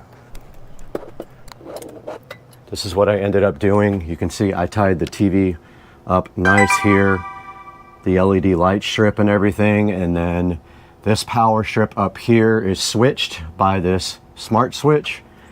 I ended up putting another power strip in to power that one. So that is as far as it's going to close right there because the plug is in the way. Kind of a puzzle that's hard to solve, but that's gonna do it for this project, guys. Just gonna clean up everything now, clean the TV up, get all this mess up and be done with this.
Guys, welcome back to Supercar Street Racing. Again, you got Brad here, and they are in my front yard ripping up my brand new yard to put fiber in, so I am super stressed out right now. But I'm really happy you guys could join us today. we had a very special project for out back by the pool. Joe was kind enough to donate a 65-inch Vizio 4K television to the SCSR compound, and we did go ahead and install that in the back, and I will show you exactly what you use to do that. The first thing on the list here is the USX mount full motion wall TV mount. You can see it right here. There'll be a link in the description for you guys to go ahead and buy that, but it will fit a 47 to 84 inch flat screen LED TV or whatever. LEDs basically are very light, so they don't need a whole lot of support, but you can see this one does everything. It does swivel, it does tilt, and it does articulate every single way, and it is perfect for out back by the pool. You saw us install that with the Vizio television. Now also out back, we did have an LED rope light installed behind the TV, and we did go ahead and zip tie it all the way around the TV, and we went ahead and tied our wires up really nice, and also had our Eero 6 Pro hotspot mounted right behind the television. We also use smart lighting back there. We used a smart plug. I'll put a link in the description to one of those. That actually turns on the lights up above the patio, and the LED rope light that is connected right to the television. So right in front of you here, the USX mount full motion TV wall mount can be yours. There is a lightning deal going on for $43.98 it looks like right now, but you will not be able to get that because this video will not be out on time, but it is still cheap. There is a 5% coupon you can go ahead and apply to your order. Please check the link in the description and buy everything through us, and we just get a little bit of money to keep the channel going. Now right in front of me, you can see a Vizio 65-inch 4K TV, Smart TV, V-Gaming engine, AMD FreeSync, AirPlay, Chromecast. This thing does everything. And you can see it is $548, and they also have payment plans. I don't know if you knew that. Sometimes you can buy through them and there's no interest, or you can buy through one of the other companies and they will let you pay in payment plans through your credit card. Now this TV does have a 3.5 star review, so not that great of ratings. You could always shop around and maybe get an Amazon Smart TV. I will link one of those in the description as well. And this TV we have out here does not have Bluetooth, and I have been having issues with Amazon Home Theater with Alexa. They have disabled one of the features that allowed me to watch my television through a Echo Dot, which went up into the ceiling and did all the speakers inside and outside. So I am trying to figure that out right now. But please go ahead and buy everything through the links in the description. It does help out Supercar Street Racing so much, because we lose money on the channel, and your support, your likes, your subscribes are so very important to us that we cannot survive without that. So buy everything through the links in the description, and we appreciate you guys so much. Thank you for tuning in, and we'll see you guys next time. We got to get out of here. We got to go see how bad our grass was ripped up.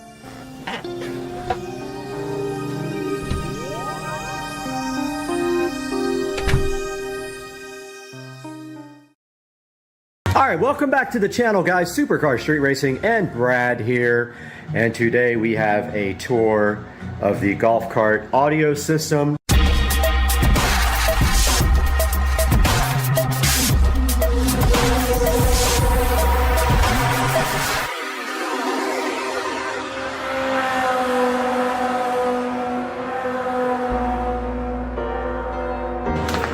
Alright guys, welcome back. I finally got some zip ties. I'm ready to start cleaning up this wiring. I'm waiting on the Bluetooth adapter though, and it will not be here until later today. So I'm going to start with what I have, and that is getting some of these white zip ties off.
Finally got a replacement Bluetooth adapter. The one that I had, the power cable was jacked up on it, so we got our new Bluetooth adapter there. So I'm just going to finish up all the wiring now and dress everything nicely while you guys watch.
Okay, we are ready to test the new Bluetooth adapter.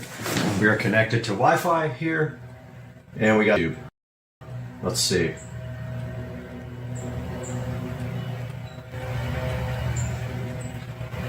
Which does not want to load, so let's kill it and open it back up. All right, we got internet.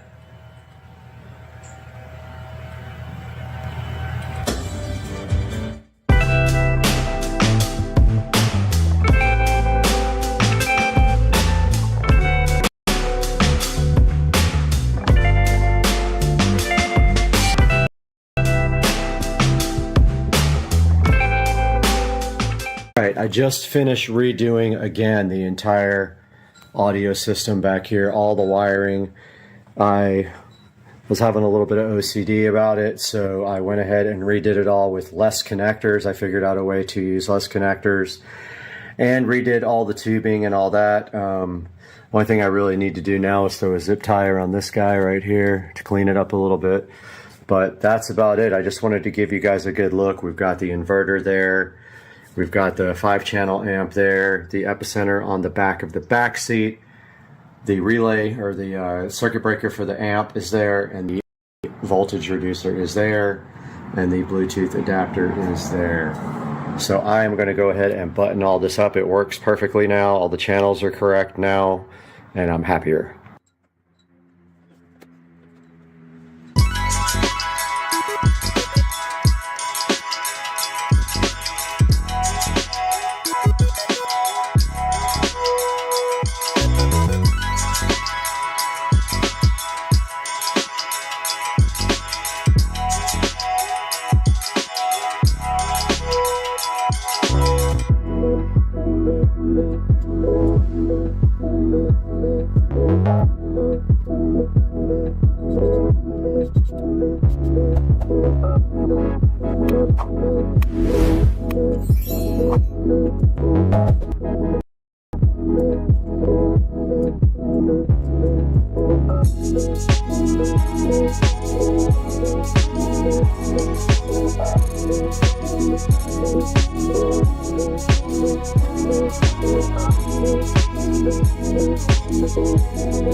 Hey guys, welcome back to the channel, and now we have a tour of the golf cart audio system, which is completely finished.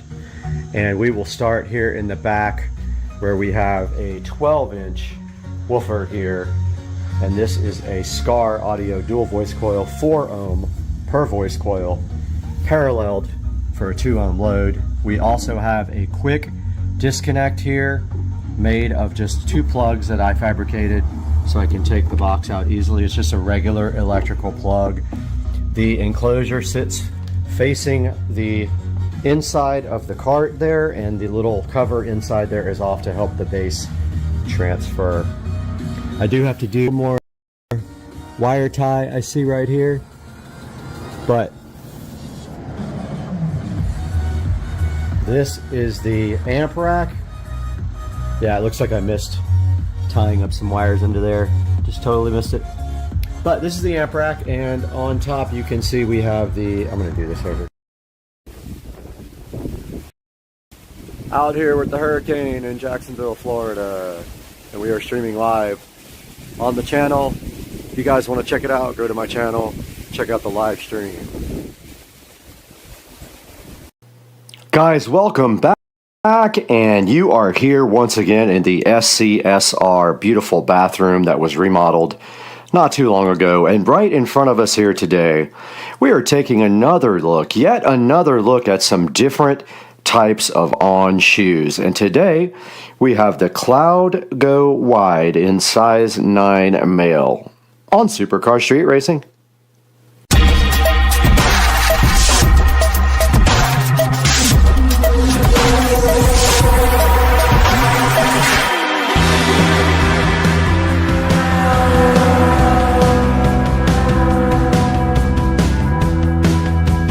Back in the Supercar Street Racing awesome bathroom, and sitting right here on top of this beautiful vanity are the Cloud Go Wides, and these are in the color black and shale. Now these are last year's models, so these are on clearance, so you can pick them up pretty cheap right now. They are about 20% off of their normal price, and all of the last year's models you can get on sale if they do have your size. One of the problems is though that usually my size is not available, so I have been buying these up as I can. But as of right now, these are the Cloud Go Wides for me, and I have not opened them yet, but we're going to do that next, so let's go. Right on top of here is the On logo, which I call the chicken, because to me it looks like a chicken with a beak up in the air. But it is an On, not a chicken, and inside of this box there better not be any chickens, because today we are going to be unboxing the On Cloud Go Wide in size 9 male. And I do need wide shoes. I haven't had issues with any On shoes yet not being wide enough, but these are going to be extra wide, which is what I usually buy in my ASICs for doing actual exercise. My On shoes are not for exercise. These are only for fashion. And let's turn this box around and see what the box looks like on the other side. And there we have the chicken logo again. And a reminder, these boxes are all environmental friendly. They are all made of recycle. The Cloud Go Wide's looking so fresh inside this box, I would almost guarantee it. So let's go ahead and open this guy. And inside we always find the On promise here about the 100% recycled cardboard right there. And only water-based inks, no oil-based inks as well, which is better for the environment. And then we have some recycled paper right here with the On chicken logo all around it. And then we just go and open it just like this. And there is the On, looking so fresh. The Cloud Go Wides, and that is in color black and shale. There weren't many left, and I thought this might be cool, so I went ahead and ordered black and shale Cloud Go Wides. The Cloud Go Wides looking so good in front of you guys today, and that's a little bit what they look like. Now let's get them out of the box here, and then inside of them they do come with a protective shoe condom that keeps them from losing their shape in the box, keeps them fresh in shipping. We'll go ahead and pull that out of the left shoe and go ahead and unbox the right shoe for you. and pull off the protective interior shoe condom for you guys, which it is very stuck. Very stuck. All right, yeah, got it. Now we see a good look at the Cloud Go wides. And you can see on the side right here the Cloud Tech logo. And that is the first look at these, and next we take an in-depth look all the way around the Cloud Go.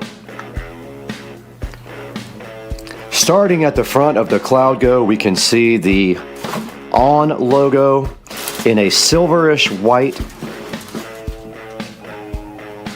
right on top of the black, and this is kind of a rubberish black right here. And then on the front they have the ON logo again right there in black, which connects to the bottom of the rubber on the soles. And then right here they've got the Cloud Go logo on the top that runs right underneath the laces. And this is kind of cool. It has another lace up front here. So the front lace is way further up than these laces. And then here's the black breathable material on the sides. Good look at the side. You do see these holes in the bottom of the sole and the ON logo again in like a silverish. It might even match the color. It's a little bit more white than the actual shale color. And then moving towards the back, we've got these fashionable stripes that run both right here and right here. And then they go all the way and continue around the back here and repeat the same pattern on the other side. And on the back there is just a slice up the middle right there from the bottom of the sole that heads up to the top of the shoe. And a good look right there at the top. Checking out the sole, the bottom of the Cloud Go wide shoes. You can see they're wide right here is why they call them wide. They're sized wide. But on the bottom, they've got a pretty fashionable mix of the black rubber and the actual shale colored rubber there that continues all the way from one side to the other. And then they have the ON logo right in the center in the channel that runs all the way from the front all the way to the back. Not sure what the purpose of that channel actually is, but we'll take a look at that online and see if they do mention what that is about. Right down below me in size 9 are the Cloud Go wides, and you can see I am wearing my ASICs. These are my everyday exercise shoes, so I had them on from my treadmill session this morning out there in the Supercar Street Racing sunroom. And now we are going to take off these ASICs and give these Cloud Go's a fitment try. Now I do have pretty bad feet. I have pretty bad bunions and I have flat feet. So I'd rather not show my feet, but I will do it for this. And this is the whole point of having a wide shoe. And you can see those go on nicely, and they are extremely comfortable shoes already. I have some Pumas that I put on and they almost kill me, and I had to manually stretch them. But you can see right here with the low cut ankle white socks on, they look absolutely cool. The Cloud Go. They feel awesome, and next we'll take them for a little spin and see how they feel in action. All right, we got the Cloud Go's on, and immediately I noticed towards the back of the shoe there is a dip down because that's the way the shoes are designed. They roll towards the back. As far as comfort goes, especially on the issues I have with my bunions on the side, no problems at all with that. No problems whatsoever. And they are extremely comfortable. They're actually more comfortable than these ASICs that I just took off right here.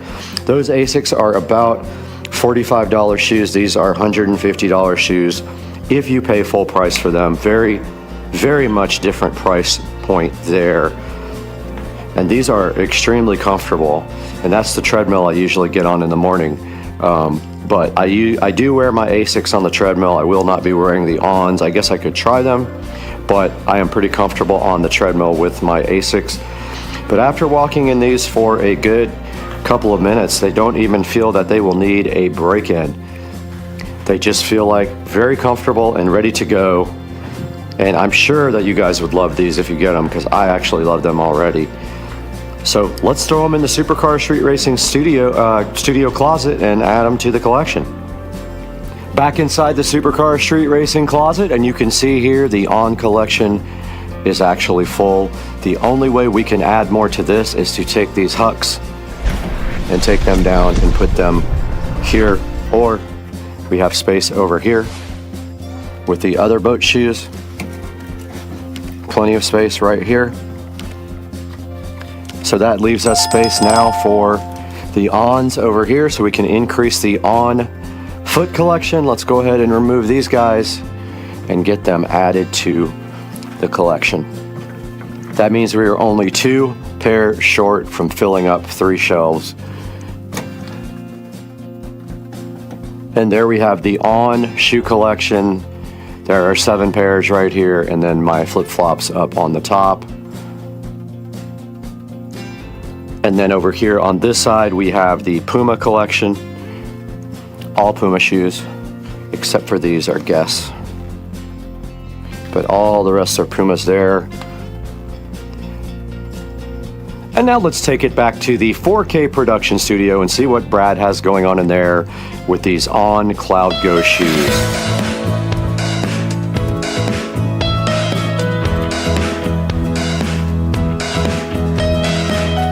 Hey guys, welcome back to Supercar Street Racing once again. It's going to be a little noisy today. I've got roofers up on the roof right now. So bear with me as we hear some sounds from outside, but we're taking a look at the On Cloud Go wide shoes you just saw there in the Supercar Street Racing closet, and I have them up here on the screen right now, and those guys are actually $149.99. I got them on clearance for much cheaper, but those are $149.99. There will be a link in the description. I love these shoes so much. Just On shoes in general, I like a lot. So these are pretty cool looking, and I did get to walk around in them for quite a long time, and they are super comfortable. Now, when you go onto the On website, I'm going to show you guys how to do this, and there will be a link in the description, of course, to buy these. But when you go onto men's here, and you go on last season, we can just click on shoes. And I could not find them on the clearance section anymore, but I will try one more time here, because that's where I did buy them. Here are all the ones that are on sale right now, and when you go into these, make sure that you check if they have your size. If they don't, it won't allow you to even check the actual shoe. Like for instance, this Cloud 5 Ready, if I go in here, these are reduced by 20%, but if I hit my size, they do have my size in that. So that's what you have to make sure of when you buy their last season shoes, that your size is available. And taking a look on Amazon, Cloud 5. I'm just going to put it in Cloud shoes here. And there are all of the On Cloud shoes right there on Amazon, and I will put a link in the description for these guys. And please buy through our affiliate links and like and subscribe to the channel. It helps us out greatly when you do that, and you don't even have to buy what is in the description. You can buy anything you want if you click on that link, and it gives us just a little bit of money. Get your On shoes, they're awesome. I have about 10 pairs now, and I love them, and we'll see you guys later, because peace out.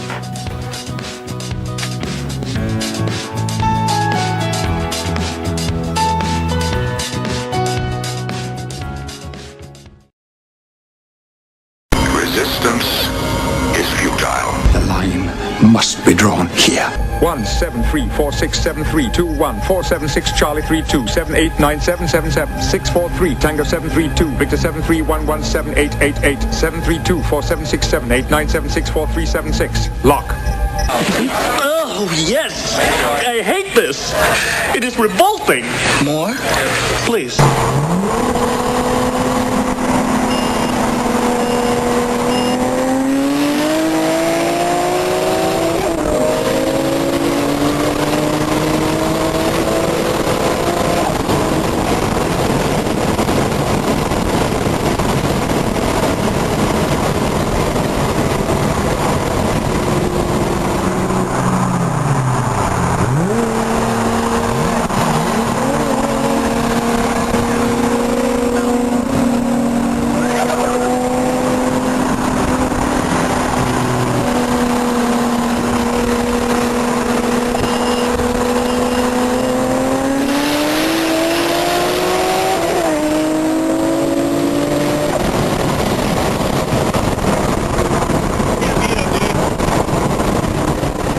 Judging by the pollution content of the atmosphere, I believe we have arrived at the latter half of the 20th century.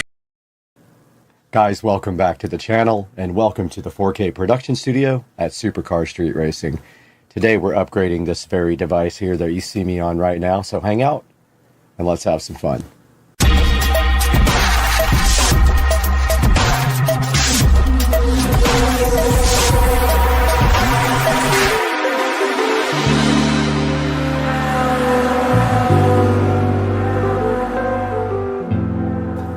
So this device right here in front of me is a cheap 4K webcam that I picked up on Amazon.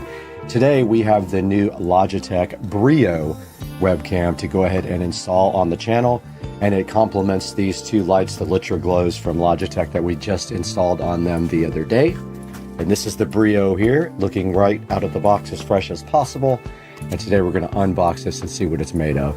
Alright, we got the Brio webcam right here in front of us. Let's take a look inside the package before we do a side-by-side comparison.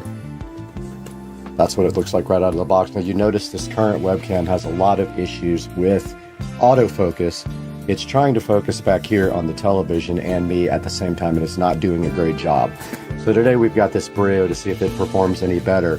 So we're going to do a side-by-side comparison and get this thing plugged in after we take a look at what's in the box.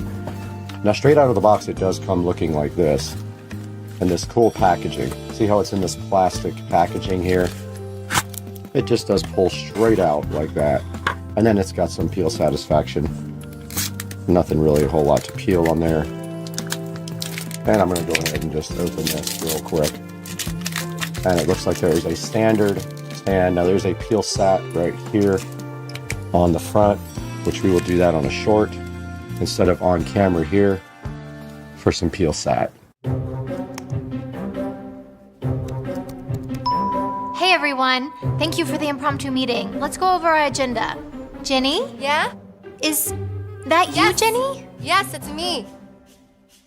Where is this coming from? I'm just trying to get my light situation worked out here. It's kind of bright, but I think it's like at some sort of desert. Zach, yes, it's bright. I wanted to talk to you guys today. Jenny? Jenny, you're just a blob. You're just a big blob. If I could just proceed here. Oh God, it's so hot in here. I hear you. I know that it's bright out there. I do. Look at me. This is good, right? Ah! Jenny! Wow, that could have been so dramatic. It's so bright in here. Let's just reschedule.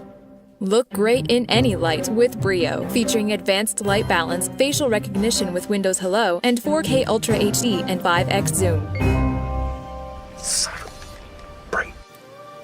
Alright, we just did the peel sat short, so make sure you check that out. And let's continue into the box here with the Brio. And inside of the box we do have another cardboard thingy here. And inside of that it feels like we have a super long USB cable, and we do. Looks like this USB cable is a Type B to Type C, or Type A to Type C. Type A on one end, Type C on the other end here, and it was very long, which makes it very cool. I like it when they give you an actual long enough cable with the devices. Sometimes they're way too short. So inside of the box we did find this little security flap. So this is actually to cover the camera. When you don't want to use it at all, you just put this right on top and you flip this little cover down, and it gives you some security. Logitech also did provide this nice little bag here, so if you want to take this camera around, if you're going portable and you're going gaming in different places, you can put it in this nice little felt bag. It's pretty cool. Alright, this is the Logitech Brio now plugged in, and I am working on focus. I took it off of autofocus here, trying to see if I can get it to properly focus, and that is pretty sharp. And so this is the difference in the Brio and the other camera. You can actually see behind me now the colors in this thing, which you couldn't before. And then the video quality is much sharper, much better than the other camera. So let's do a side-by-side comparison now. Alright, you can see me right now in the Logitech Brio little viewport right here. So this is a side-by-side comparison with the old Depstech webcam.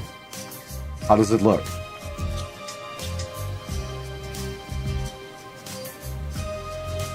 Alright, we're back in front of the new Logitech Brio webcam. and I have messed around with some of the controls. I pulled a little bit of the saturation out. I haven't messed with the brightness any at all, but I might bring the brightness down just a little bit too. Let's see what that does. Helps the back a little bit, like some of the stuff in the background. These lights are still difficult to see because they're so bright. I have them on the dimmest possible setting. But yeah, I was actually looking at that monitor, which is why I wasn't looking at you guys. But this is the Logitech Brio. I'm pretty happy with the quality of this webcam. Now let's take a look at this on Amazon. Guys, welcome back to the 4K production studio. I'm Brad, and I'm so happy to have you here today to look at this Logitech Brio webcam. And I did notice, I have to admit, the focus was a little bit soft when I went back and started doing the editing, and I haven't really played a lot with the controls. But the controls right now are in OBS Studio, so if you want to use the G Hub, you have to disable the device in Studio to do that. But here's a look at the Logitech Brio right here on screen. Logitech Brio 4K webcam, Ultra 4K HD noise cancelling. It has HD auto light correction, a wide field of view, works with Microsoft Teams, Zoom, Google Voice, and it works on pretty much any device. It'll work on either your Mac or your PC-based devices. Does have a 4.6 star review, which is pretty good. It's the best of all of the cameras that I could find as far as reviews go. Like I said, the focus is a tiny bit soft, I just noticed, and I am fully focused to the left on the focus control, which is right here, which I can pull it down for you guys. This won't go any further left, and I feel like it's a little soft, but I'm not 100% sure. I know it looks a lot better in a window than when it's full screen. And so, yeah, this has 4.6 stars, and it is $138 right now, and there are two versions. Make sure that you get the newest version when you go and buy it, because it is only $10 more than the old version. So looking at some of the specs here, it says it has 4 times the resolution of a typical web camera, an automatic light adjustment. It says that Light 3 uses HDR to show the best light, and it says it has noise canceling technology on the microphone and dual omnidirectional mics. 3 field of view presets, which I cannot change that in the actual software for OBS Studio, so we have to play around with that on the outside of this software. It does up to 90 frames per second. It has Windows Hello integration, so you can just sign into your computer without a password. That's pretty cool, so you can just actually use your face to sign in, and it works with pretty much everything. Okay, as I was saying before, this thing has a 4.6 star average reviews out of 16,000. It's 891 ratings. That's quite a few reviews. I did see some of the bad ones here. The 1 star saying things like, if you're thinking about buying this for background removal, don't. Does not support AMD. I doubt that's true. It said, disappointing experience, falls short. And it says, I must simply throw this camera away because it will not work all the time. And that is some of the 1 star reviews. Somebody said, don't buy it for a Mac. I don't know. 5 star reviews, it has a bunch of them. Ultimate webcam for crystal clear video. Game changer for video calls and conferences. Awesome camera. My new favorite webcam. And light correcting feature is amazing. Pricey but great for office meetings. Perfect. Excellent quality. Logitech Brio 4K is still best selling after all of these years. So I just wanted to show you guys briefly how the G Hub integrates with the Logitech Brio. And right here you can see the Brio, but I can't do anything. Disable this device to allow other software to have full control, but I have no control. So I don't know where you adjust all the settings and everything. I guess there isn't any settings on this. So it says disable it to have the control be with, I guess we would consider that OBS Studio since we're using it to record. But this is a look at how it integrates, and you can actually tell the G Hub to turn on these lights when you open up your Brio camera. And then there's some other presets here that you can set, like Counter-Strike 2, Assetto Corsa. For the different games that you're playing, you can have presets for the lighting to set up. And that's a look at how this works with the Brio, with the G Hub app from Logitech. Alright, I went ahead and disabled the thing in G Hub just to see if I had any other options in OBS Studio. So I'm double clicking the camera now. Configure video is exactly the same. So that didn't really do anything extra for me. You can see these, well, the controls did kind of freak out when I dragged them to a different monitor. Let me try that again. Yeah, so I have the same controls that I did before. Yep, same controls. So there's no way to get a better set of controls for this. So I guess you cannot control anything but what's default here on this device control here in OBS Studio. So taking a look at some of your other choices down here, there are some more expensive webcams, but they have worse reviews than the Logitech. You've got the eMeet here for $47.99. You've got the Nexigo Iris here for $209.99. You get the Logitech Brio here for $159. And that one does have a tripod with it, which I don't even need, so it's a little bit more with the tripod. There's the Logitech C920, which is only HD. And then there's one that has like a pan and tilt, which is kind of useful if you have a live situation like mine where you have cameras up in the corners like I do. That would be very useful for the studio, I have to admit. Alright guys, that's going to do it for this episode on Supercar Street Racing. I hope you guys enjoyed the video. Please like and subscribe, buy everything through our links. So click our links to buy anything you want on Amazon. We get a little bit of money out of it. Helps keep the channel going. It helps support us. And we love it when you guys help support Supercar Street Racing. We'll see you guys next time. I have 7,000 more webcams to buy.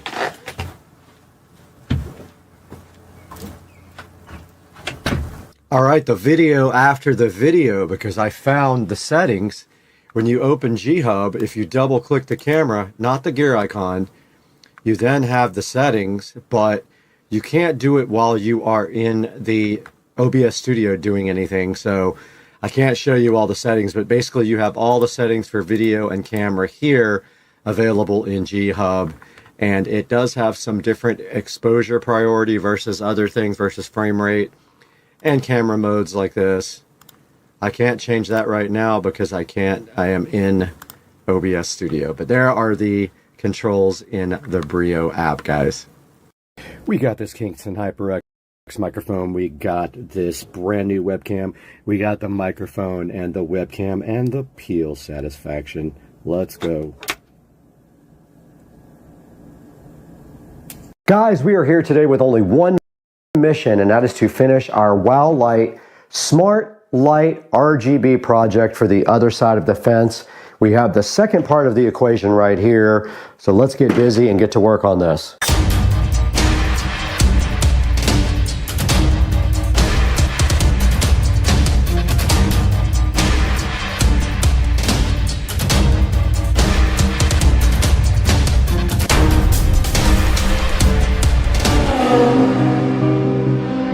Guys, right here and right now in the Supercar Street Racing dining room, where we are joined by a cigar and some happy rocks, we have the WOW Light Smart RGB Permanent Outdoor Light, and we have another set that was so graciously donated by the manufacturer for us to go ahead and finish our light project. And I did order a couple of things for outside for the electrical, and that will help us finish this project because we need to tie into existing electrical outside. But first things first, we need to get outside and go ahead and make the fence all even before we start tying these lights up to the fence. Let's take this thing outside and get to work.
right, we're on the phone now since the GoPro can't exist without overheating, even in 70-degree weather. 70-degree weather. Literally, this thing overheated. Ridiculous piece of junk. But anyway, we finished running the lights along the fence. All we have to do on this side now is get the electrical stuff squared away. I ordered the parts for that. And then we'll tie this up really nice, but you can see we have all the lights strung across the fence, and we followed the existing bulbs that do not work 90% of the time. And we went behind the shed because you can't see it. I wanted to go on top of the shed, but there's nothing to put the lights on. There is no eaves. There is on the side, but not on the front. And we followed it all the way to the gate over here. All right, we are out here by the fence, and you can see that we completed this side of the fence and have since turned on the lights. And it looks pretty cool. They run all the way to the other side. And also we are shooting this on the brand new S24 Ultra in 4K 60. Now check it out, guys. We have that side. All right, we got the other side turned on as well. So looking around the property now, you can see we have the lights up on the house as well. And then looking back on that fence, we have totally finished this project. I just need to clean up the wiring down in the corner and install a power stake, which will be coming in today. But that's going to wrap up this video. That's not super important. Basically, all this is going to do over here is give power to my landscape lights and the fence lights, and there'll be a stake right here in the ground next to that landscape light that has a splitter inside of it. And so guys, I hope you enjoyed this video, and I hope you like the way the wow lights came out on the fence. It really adds such a cool effect to the back of the house, and I'm really hyped for this, and I hope you guys are too, and I hope you try the same project. And now let's throw it into the Supercar Street Racing Studio for information on where to buy your wow lights.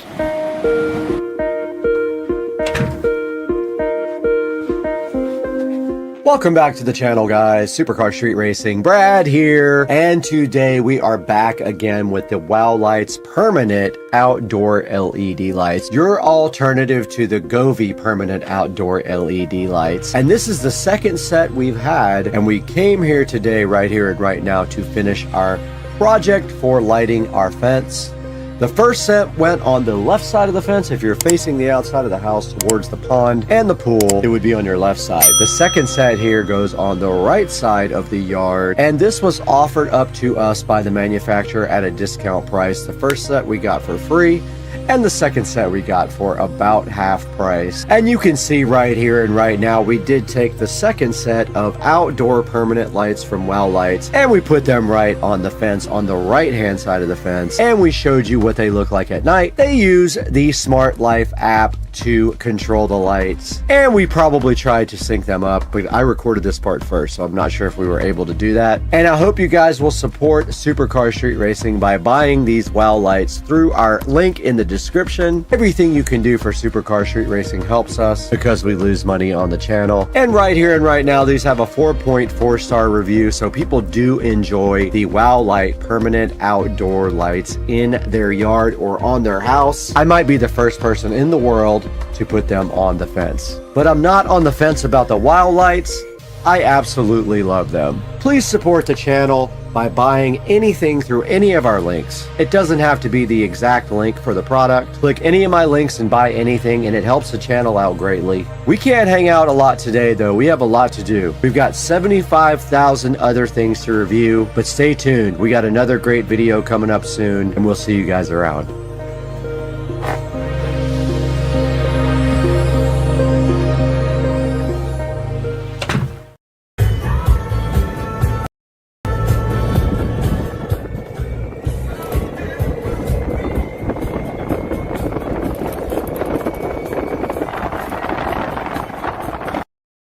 All right, taking gator bites. What's the secret? Don't let the gator eat you first.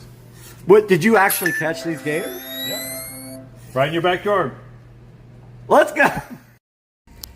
Ultimate Tesla peel satisfaction. New sill plate. Let's go. Let's go. Yeah, what I'm doing, but there's something flashing there, and I just want to... Oh! Check it out, the light came on! Oh my god!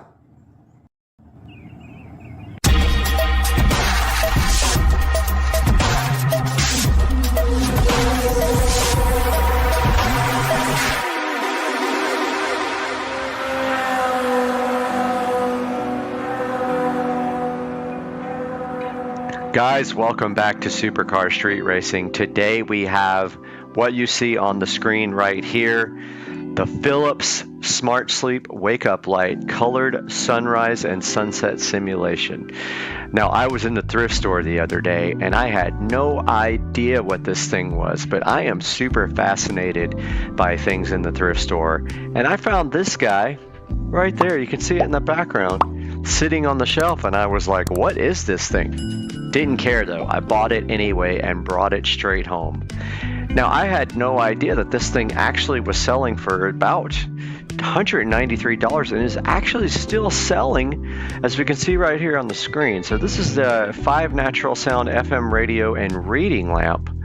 This is the HF3520. And if we look down here, it says that it does personalized wake up and wind down, simulated sunset and sunrise, 20 brightness settings, and 5 natural wake up sounds. Now, it also has an FM radio. You can snooze it. It's a bedside lamp and an automatic dimmable display. Pretty crazy. Says it gives you energy to wake up and improve your morning. I don't know about that, but we will see. And it's clinically proven. So doctors have proven that this does supposedly do something, with a little star by it, of course, recommended by physicians and pharmacists.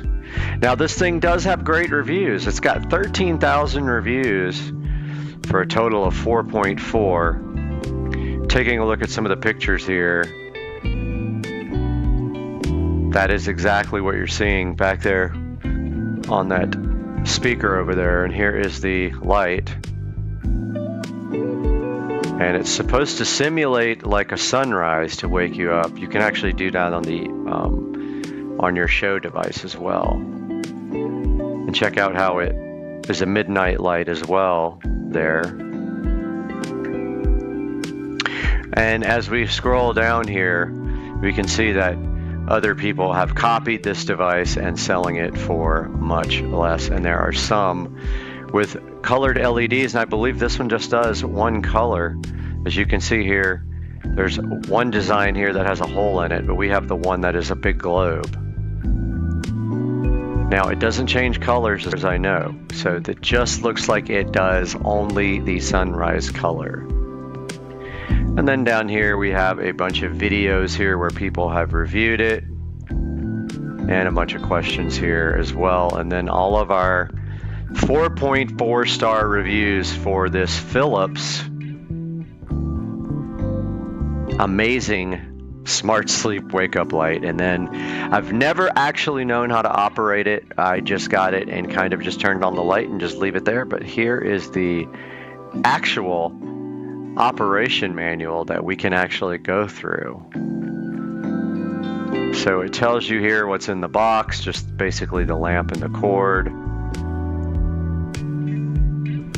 Tells you the effects. So it says it gently prepares your body for waking up during the last 20 to 40 minutes of sleep, depending on the simulation that you set to it. In the early morning, your eyes are more sensitive, so you can wake up slowly. You can actually do that on your show device as well, like I said. Shows you here the device and the menu buttons here, and how to navigate through the menus, which are a little confusing.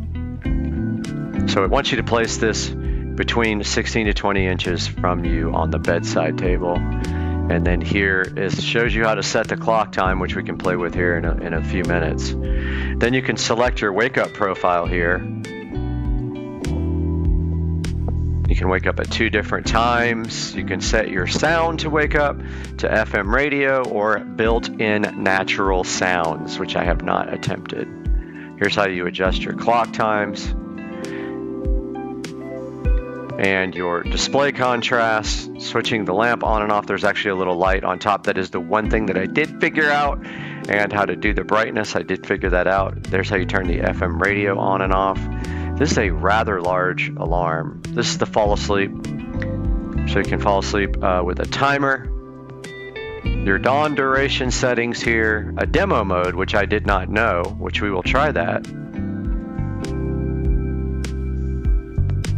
Tells you how to store it, dispose of it, assistance, guarantee money back, and I'm assuming it's about to go to a different language. It does go to Francais, after that. So the most curious thing that I have here is we will go through this with you when we get the device and we get a camera over by the device. So we'll do that next. We'll take a look at this thing up close and personal and go through some of the menu settings. Okay, we are here in front of the Philips light, and this thing is supposed to wake you up at night and in the morning keep you more awake and make your wake up just gradual, because the light gradually comes on instead of like popping on from the very beginning. So see here, it says it helps you wake up more pleasantly, and it says the default time is 30 minutes, and it gradually increases and it prepares your body for wake up. It says the effects of wake up light prepares your body to wake up in the last 20 to 40 minutes. It makes you more alert. Here's some of the icons, and here is the device right here. So it shows you to navigate through the menus. You press the menu button. So menu is where? Menu select. Menu is on the front. And it's flashing O2.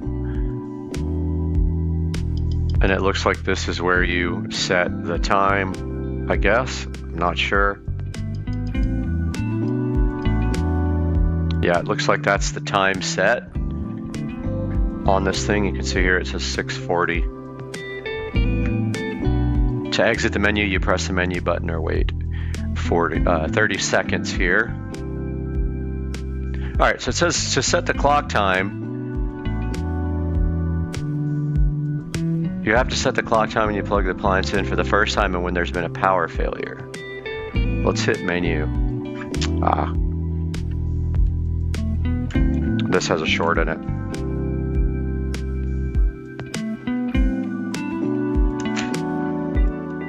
Yeah, okay, the cord has a short in it.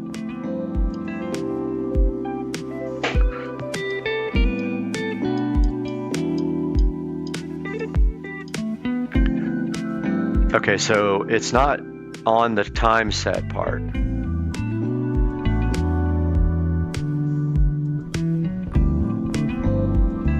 Let's see.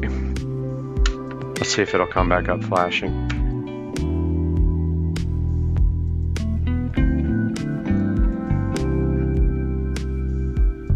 Yeah, this thing has a issue. It is not 6:41. All right. Menu, it says 5:52. Let's lower this so you guys can see it better.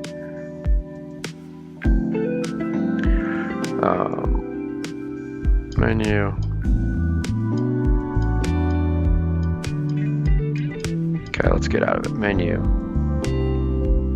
So it thinks it's 6:41.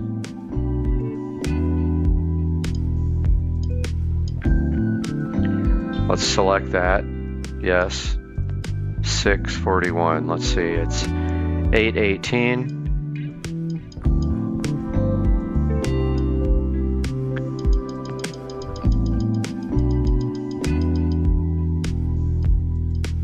All right. Looks like we have an alarm on here too. Not sure what that's about. So we're past the first part to set the time when you first turn on the device. Now, when you set your wake up profile, you set your wake up time, the light intensity, and the sound level. So you can set these two different wake up times if you want to wake up at different time in the weekend. The procedures to set the wake up profile and wake up sound is the same for both. So you hit menu, and then there's a bell here. You select it, you select the time. Let's set it for 8:25.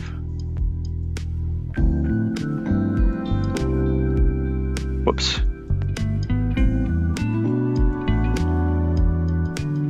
Let's set it for 8:22 and see what happens.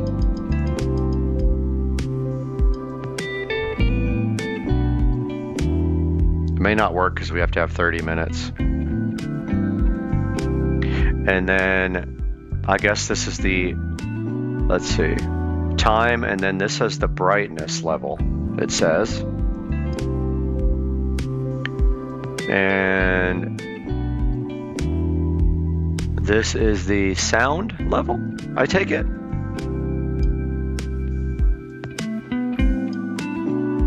It says that the alarm's on. Let's see what happens here in a couple minutes.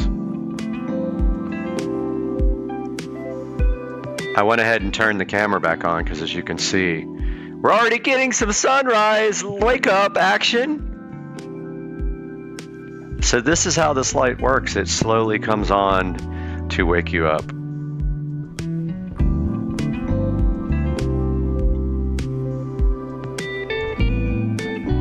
And you can see it getting brighter, so it will change brightness until your preset clock time, at which time it should be at 100%. I would take it if that's what I put on my profile. So we have 2 minutes to go before that happens. And look, it is gradually brightening up here.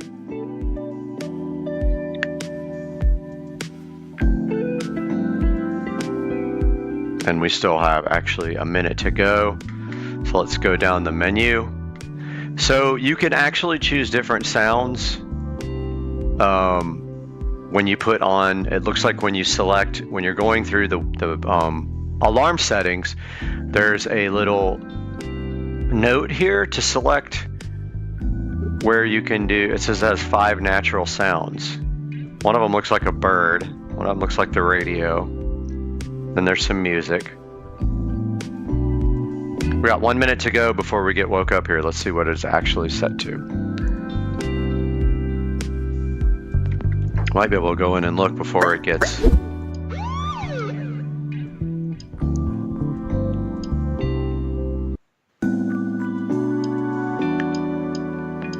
Yeah, it doesn't say, I didn't see what sound it was, so let's just see. Now notice the light turning into more of a white light now. Less of a like a dusk or a dawn type of sunrise effect and more of just a bright white light. We should any second now be getting our wake up call.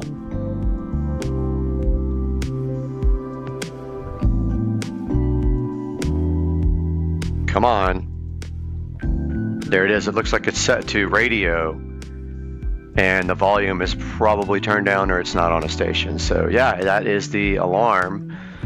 Now let's go back to menu.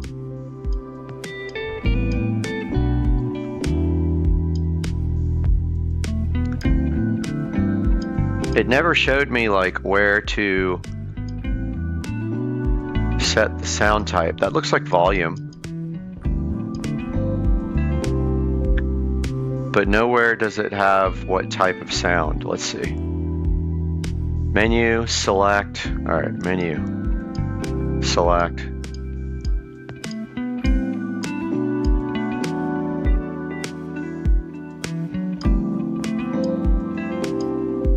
Okay, there it is. So you have to use the plus and minus. That's radio. That's bird. All right, I put it on bird. Let's go menu, go back to the alarm.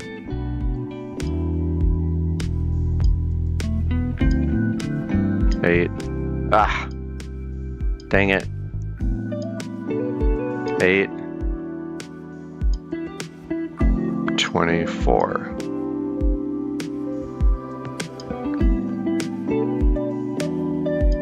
All right, so we have our menu, our alarm set on 8:24. The light's not going to be able to do anything because we are so close to our wake up time. Let's see how it acts at 8:24. Probably won't be able to turn the light on that fast. It needs a couple of minutes at least to prime up. But let's see. Okay, it didn't do anything as far as sound.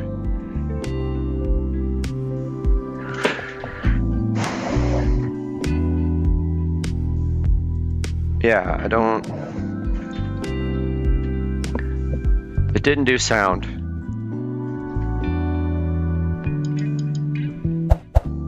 Ah, there it is.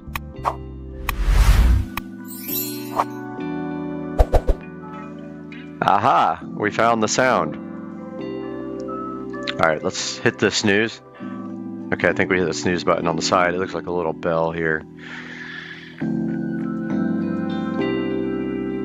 Now this is how you adjust the clock time. We already went into that, so we already know how to do that. And display contrast, you can go from level 0 to level 4. Advise you to set the contrast in a dark room. So you hit menu, and you hit select. It's not actually select, it says select, you hit plus and minus till you get over to brightness. And the brightness is this little half moon looking thing. Then you hit select, so the instructions are actually wrong. You can only go 1 through 4 on that, okay. All right, so there's a lamp button as a bedside lamp. There's a button up here with a little light indicator on it. You can adjust the light intensity by pressing plus or minus. And I saw this earlier. This is what blew my mind because I actually got it to turn on. And that's how you adjust the lamp brightness. Now to go FM radio, should be a volume. So that's interesting. Mine does not have that. Mine doesn't have an FM radio at the top. Mine has like a Bluetooth, has like a plus minus.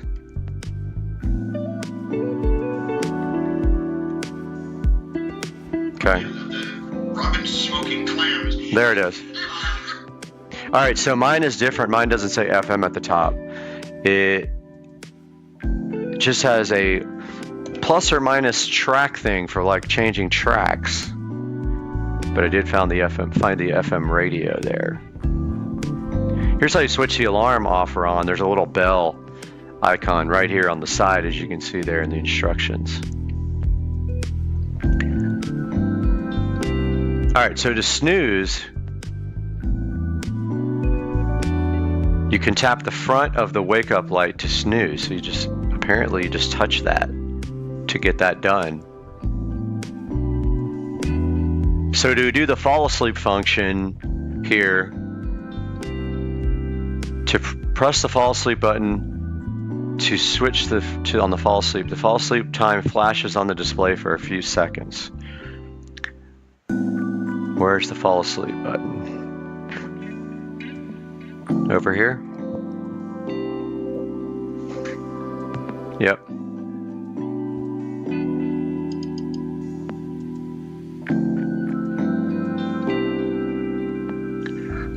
So this is how you do the fall asleep. You set a time, 5 to 60 minutes. And then I guess the light gradually decreases there to help you fall asleep, as is indicated here in the manual. And it looks like it'll play music until you fall asleep as well. So this is the dawn duration. It's the time in which the light intensity gradually increases to set the level before the alarm sound is played. Default is at 30 minutes, but you can reduce it. So you press and hold down alarm 1 and 2. So there's a 1 there and there's a 2 there. And there's your dawn setting. See it flashing there. All right, so let's see the demonstration mode. Press and hold alarm and alarm 2 for at least 3 seconds. So this is alarm 1, this is alarm 2.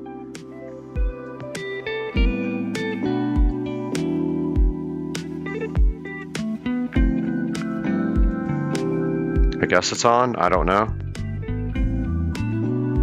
Let's see.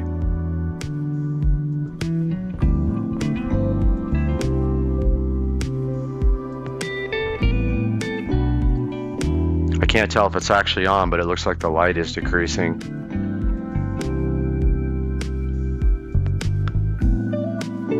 Press and hold alarm. Switch off the demonstration. Press and hold the previous plus alarm button for 3 seconds again. Oh, or alarm. Alarm 1 or alarm 2. I was doing it wrong. All right, there's test here. Now we're in test mode.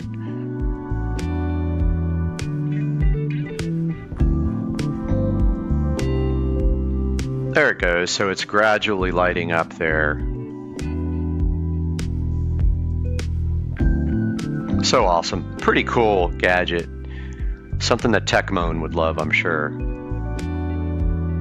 So you can adjust the audio feedback if you want to hear clicks when you do the buttons.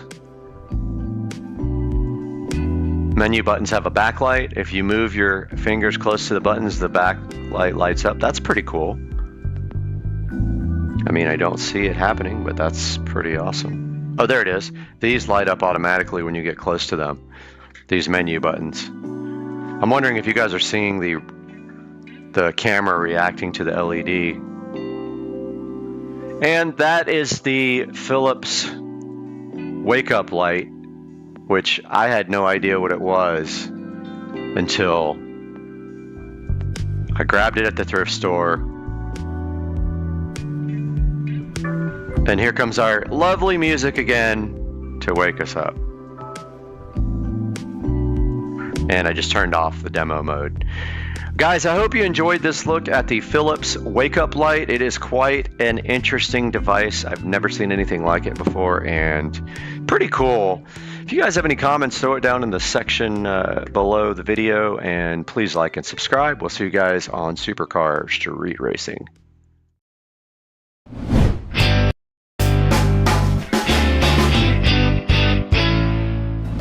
Welcome back, everybody. This is Supercar Street Racing. If you are new here, welcome. And if you're a long-time watcher, I really appreciate you guys coming back and watching the videos. And today, Loxo wanted to know if we wanted to take a look at this smart video door lock. Now, I have used quite a few of these in the past. Now, I'm excited to see if we can get this thing installed over at Rich's house. I tried to put a lock on his door one other time, and I don't know if it was the lock or his door, but there was a discrepancy in the size of his actual door lock. So I'm looking forward to this one right here. We're gonna get this thing unboxed today, take a look at it and test it. Let's get going.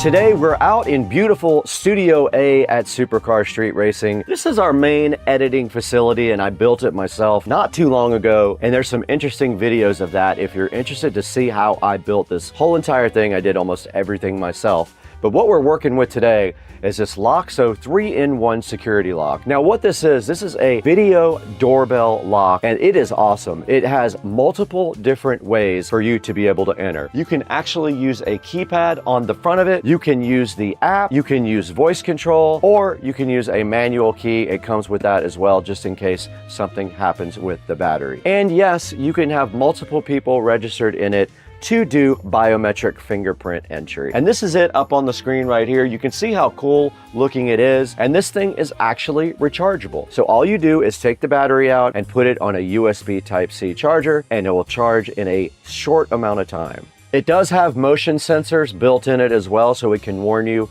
if someone comes up to your door. And the camera resolution is 2K. There's also 36 cool different ringtones for you to use. It also does two-way audio. You can actually talk back and forth to people who are standing at your door when you're not there or when you're home. And it has built-in Wi-Fi, of course, so all you have to do is join it to your home Wi-Fi, and that's how you communicate back and forth with the Loxo. Now, Loxo says this thing is weather resistant for long life. I do have another smart lock on the door of the studio that is peeling. The outside of it is actually peeling off. It's like a coating on there. I'm hoping this guy is a better performer than that one. The battery inside this thing is 10,000 milliamp hours. That should last quite a long time. Now, it does actually use dual monitoring infrared and radar sensors for real-time monitoring. There's a look at the biometrics. It uses AI self-learning and can identify you in 0.3 of a second. It says it fits most wooden doors. There are measurements online if you want to hop on there and see if the Loxo actually will fit your door. I tried to put one lock on Rich's door one time and it would not fit, so I'm curious whether this one is the correct size for his door or we're gonna have to get it modified. All right, that's a quick overview of the Loxo 3-in-1 smart lock. Now all we need to do is throw it inside the Studio B. Let's get this thing unboxed right now.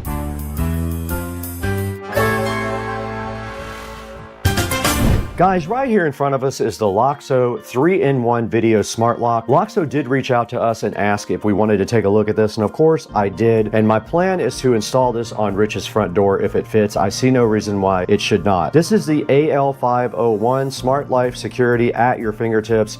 This thing has about 6 ways to open your door, and you can see right here it is also a video doorbell. It does touch unlocking as well. You can unlock it with the app, and there's not much on the front of the box, but on the back you do see all of the cool features that it can do. It has built-in Wi-Fi, it has auto lock, a privacy mode, two-way talking, a 10,000 milliamp hour battery, anti-peeping on the password. It supports 2.4 gig only, remember that. It's IPS65 waterproof. It can be remote controlled with the app. It tells you when the battery is low. It has a door lock with a chime and an emergency power supply. You can see up here how the whole thing about how it protects you and your family with comprehensive security monitoring. And that is all that is on the outside. Let's go ahead and get this guy opened up and see what we're in for when we actually install this thing. Nice packaging, and on the inside of the box here we have the user manual inside of a nice black thing, and we have a nice little contact us via email to get an extended warranty. Now there is a template in here for installing. Not sure what that is about. Probably fits in a standard lock, but we don't know until we actually try it. And then inside of the box you do see everything else that it comes with. There's an accessory kit right here, and then all the parts of the lock that we need. This is the outside of the lock, so that's what you see on the outside. There is the doorbell chime, and I'm assuming it lights up right here with the numbers. And then of course if you remove this, there's a key there and a USB charger in case you lose all your battery. You can still get in the house with the key or charge it up right here if you have an emergency. So this would be the outside portion of the lock, and then there is a little plate in there to go with it. This is going to end up being the inside of the lock. It is. There's the inside and how it connects to the outside part. And you can see right here the wires just actually go through the hole. One of them is for what looks like a Wi-Fi antenna, and the other one is for electronics. But yeah, here is the gasket, and you can see right there where you connect the wiring there. Oh, the Wi-Fi antenna goes right there. That is the inside portion of the Loxo lock. And then this is your accessory kit. Things like your strike plate, all your screws, battery, looks like that's the chime, a little power adapter for the chime, and then the rest of the lock components that go in the side of the door are all inside here. And your keys, they do come with keys so that you can open the door manually if you have to. Very nice packaging. I'm pretty impressed with this, and that is all that's inside there. Let's get this thing over to Rich's house and get it installed so we can test it out.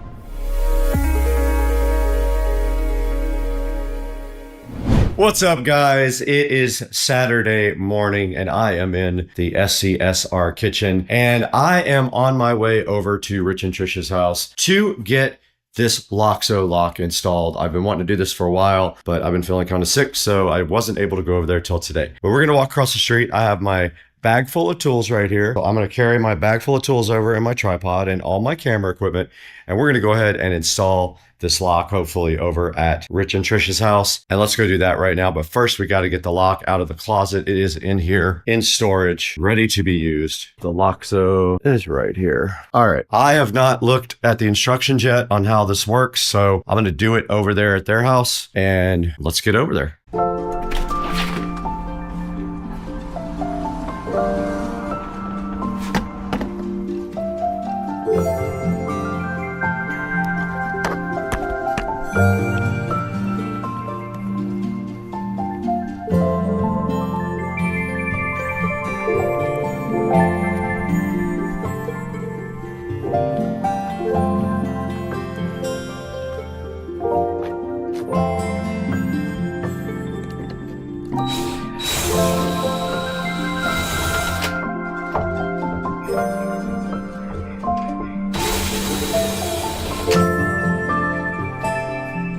Yeah, your lock is just like a weird one.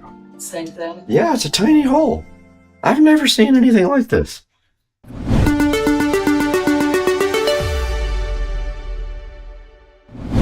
Okay, we're in the SCSR studio now because their deadbolt is not the right size. It is a tiny deadbolt. So I'm gonna install this in the studio. My studio lock is falling apart for whatever reason because the outside has this laminate stuff that's coming off. So I'm just gonna replace this lock.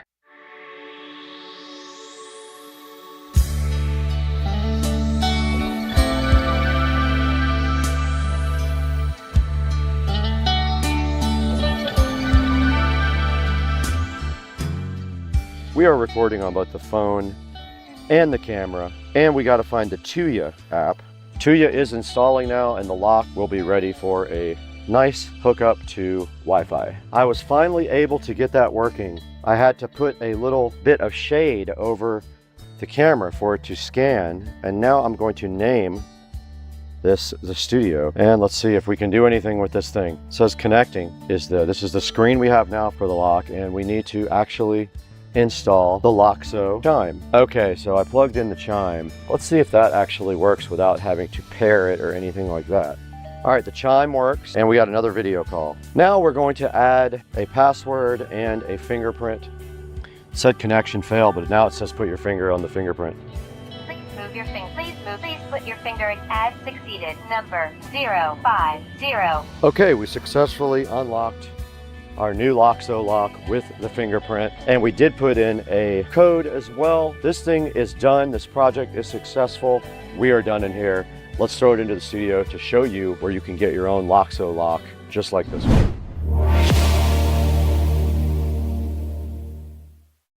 You just saw this thing installed. It was a great project. I had a lot of fun doing it also. And then you saw how this works with their app. And this thing is awesome. I really like it. Now there's only one thing left to do after that. You know what we need to do now. Let's go inside to Studio B, my other studio, and throw it back to Brad to show you how to buy one of these on Amazon. Let's take it inside.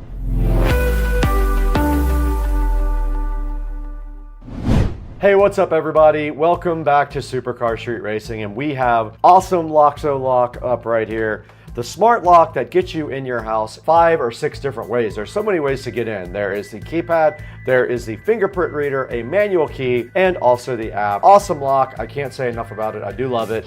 And it works with Smart Life app. Now check us out on Instagram and TikTok as well. There'll be links in the description for that. And grab your Loxo lock from the description. It always helps us out. Thanks for 220,000 subscribers. We're gonna get out of here, and our new AI camera is gonna follow us right over here. Let's go, dog. Let's go.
Damn, he's actually home.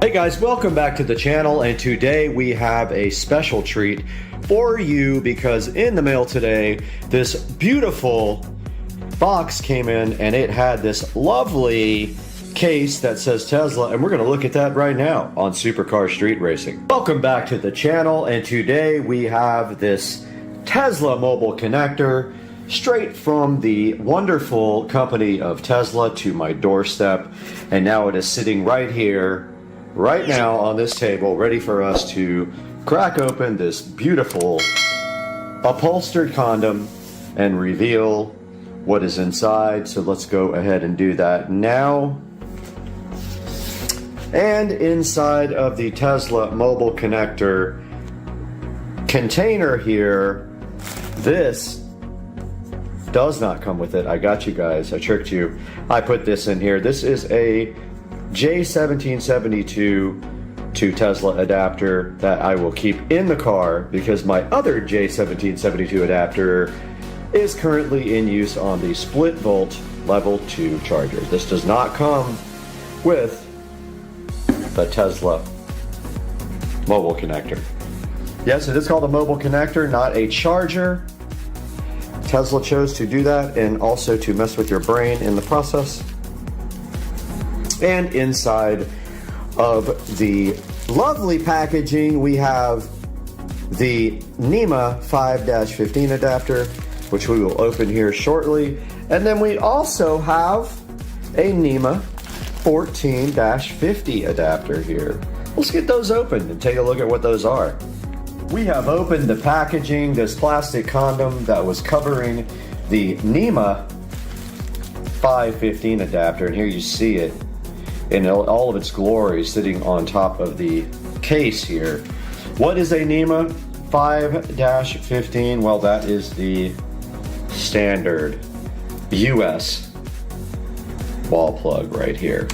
And there is how it plugs into the Tesla mobile connector on that side.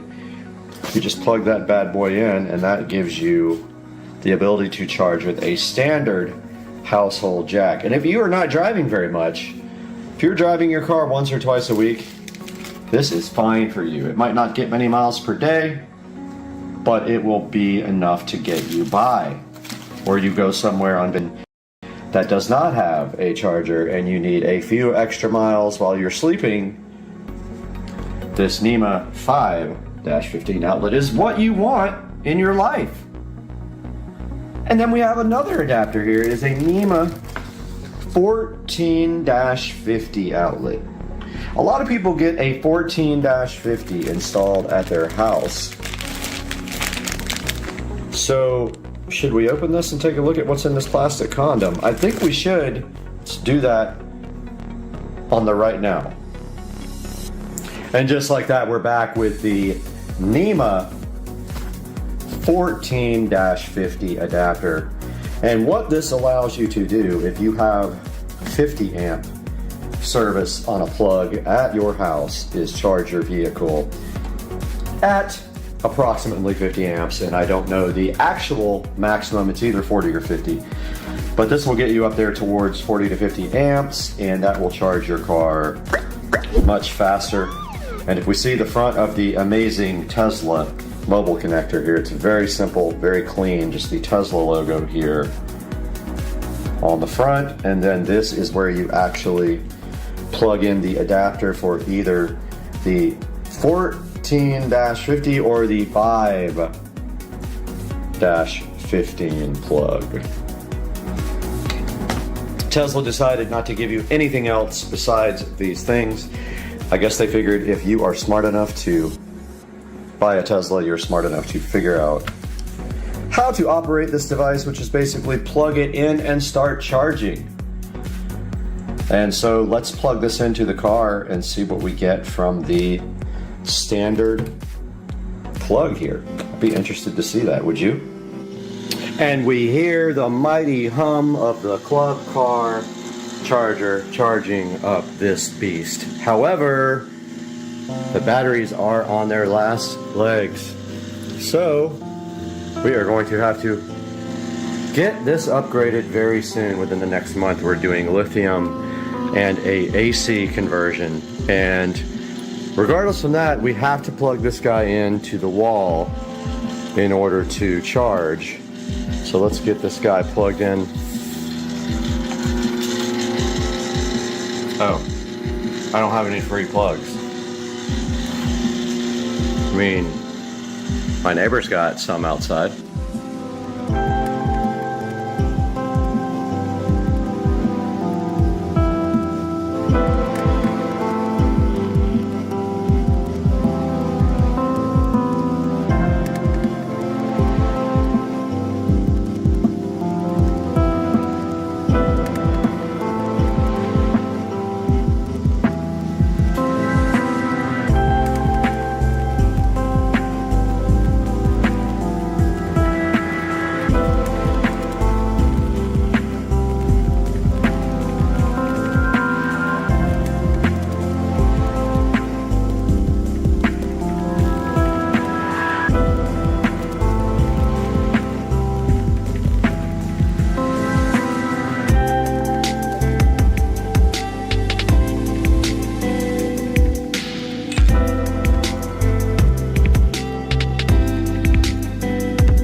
Okay, we got the power connected to the neighbor house. They don't know, and I will be stealing their power, but there's a problem here. This turned red, and this thing says that we can't charge because we are on a schedule. So we go into the app and change the charging schedule. Now that we have the schedule disabled, it's still not charging, but now we are at our limit of 90%, so let's raise that a little bit. Even though we raised the limit to 95, it is not charging. I am going to remove the charger from the port here and then put it back in. I didn't even know that button existed to remove it. Oh, and it has said to us, we're closing the doors. So let's try to reopen it.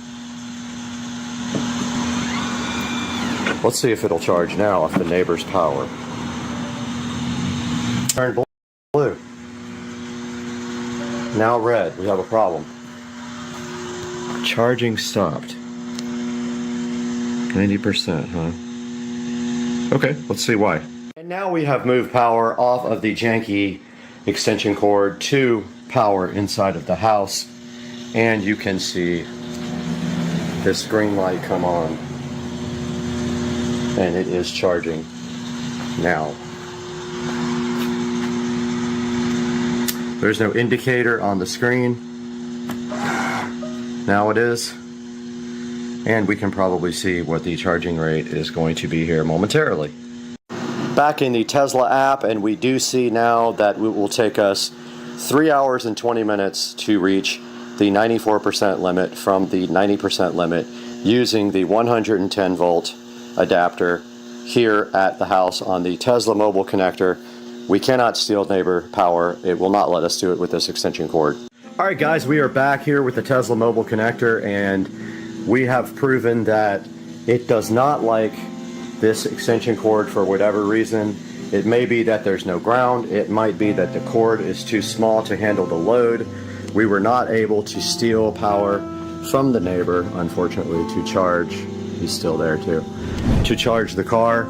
And we can see that it will take 3 hours and 20 minutes to charge 4% of power. So you're talking about what, I don't know, 4 hours for 4%. So that's quite a bit of time. But if you don't drive the car very much, that's probably fine. You could charge it with a 110 volt outlet all day long and then drive the car once a week.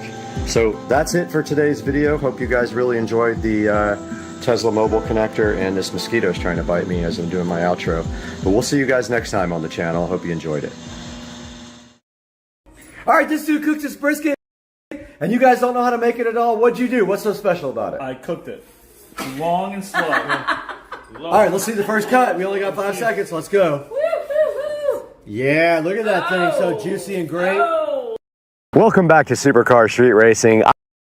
I'm Brad, and this is my 2023 Tesla Model S Plaid, and we're going to take a look at that today on the channel. Stay with us.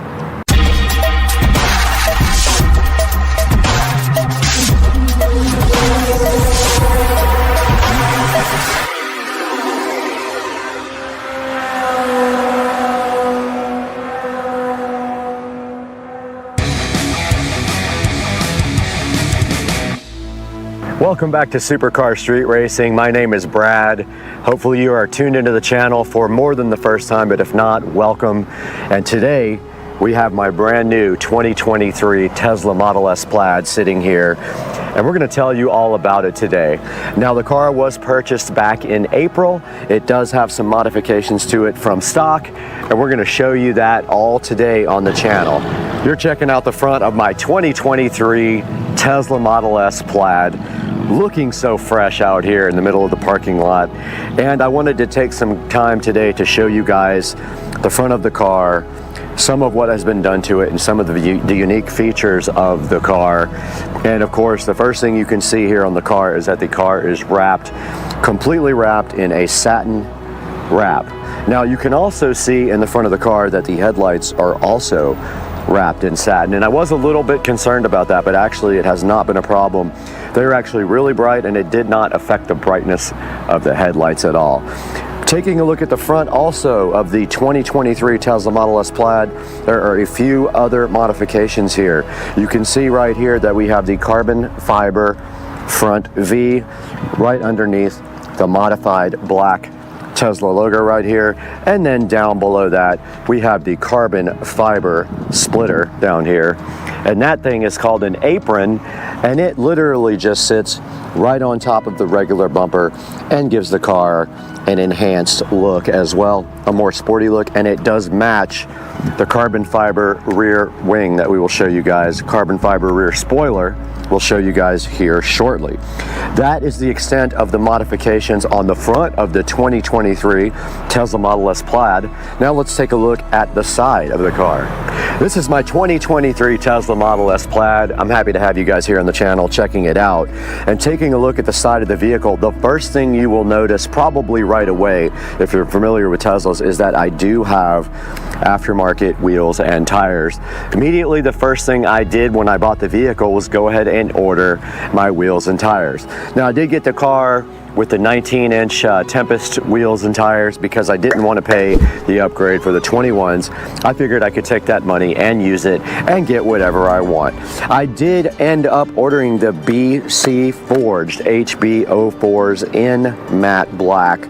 And there you can see how they look, and I did order the hardware also exposed for the three-piece wheel, and the bolts are actually matte black as well.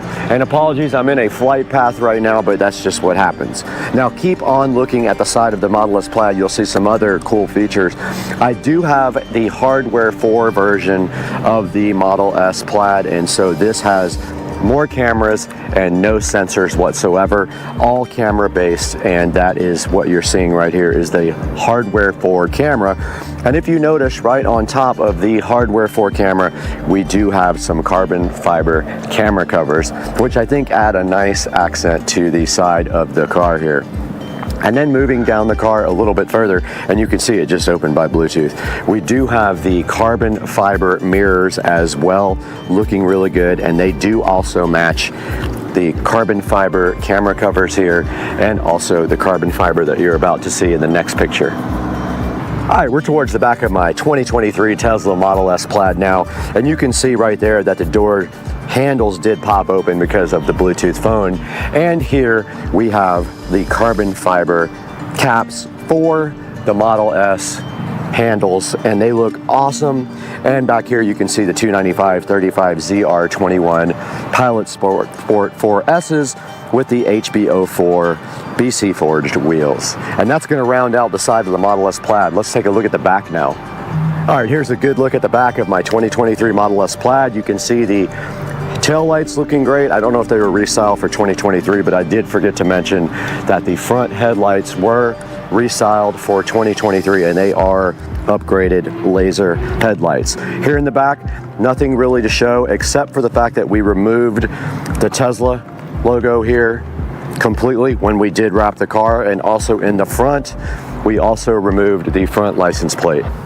Taking a look at the inside of my 2023 Model S Plaid, and I did wait specifically for the exact color combination that I wanted. I wanted black interior with carbon fiber, not the wood grain, and you can see in here, this is all new carbon fiber interior, and also this car does have hardware 4. And taking a look at just like every other Model S, they have the screen over here on the left that shows you a bunch of information like navigation, your charge rate, the time and things like that, and maybe like your radio station and things like that you're listening to. And then over here we do have the yoke. I did not have a choice on the yoke. I did not order this car custom made, so the yoke was actually already in the car. Moving down to the bottom here, you can see that the Plaid comes with some brushed aluminum or just straight up aluminum pedals, which look pretty cool. And then moving up to the seats, these are not real leather seats. All of the Teslas have vegan kind of safe leather. And then looking to the center here in the middle of the dash, they do have 2 chargers for wireless phones. So if you stick your phone right there, and it did start charging. So they have 2 of those right here available for you. And then moving into the center here, we have a pocket right here that does have just enough area for a few pairs of glasses. And then moving forward, there's another pocket that I actually just found out about. I did not know this existed until yesterday, and if we move that open, there's actually 2 USB connectors right here and 2 on the back here in the right by the back screen here. And then of course we have our center console with a lot more storage in here, and we do have a cup holder if you let that slide forward.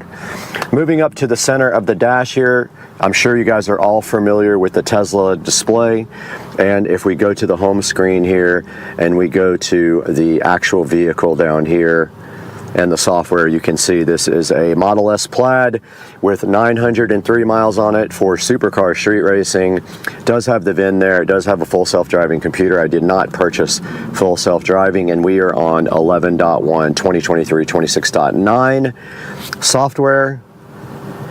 And then moving up to the very top of the car here on the controls, you hit the control button. You have the ability here to play with the mirrors, the steering, the wiper, the window locks, fold your mirrors, the display, the child lock.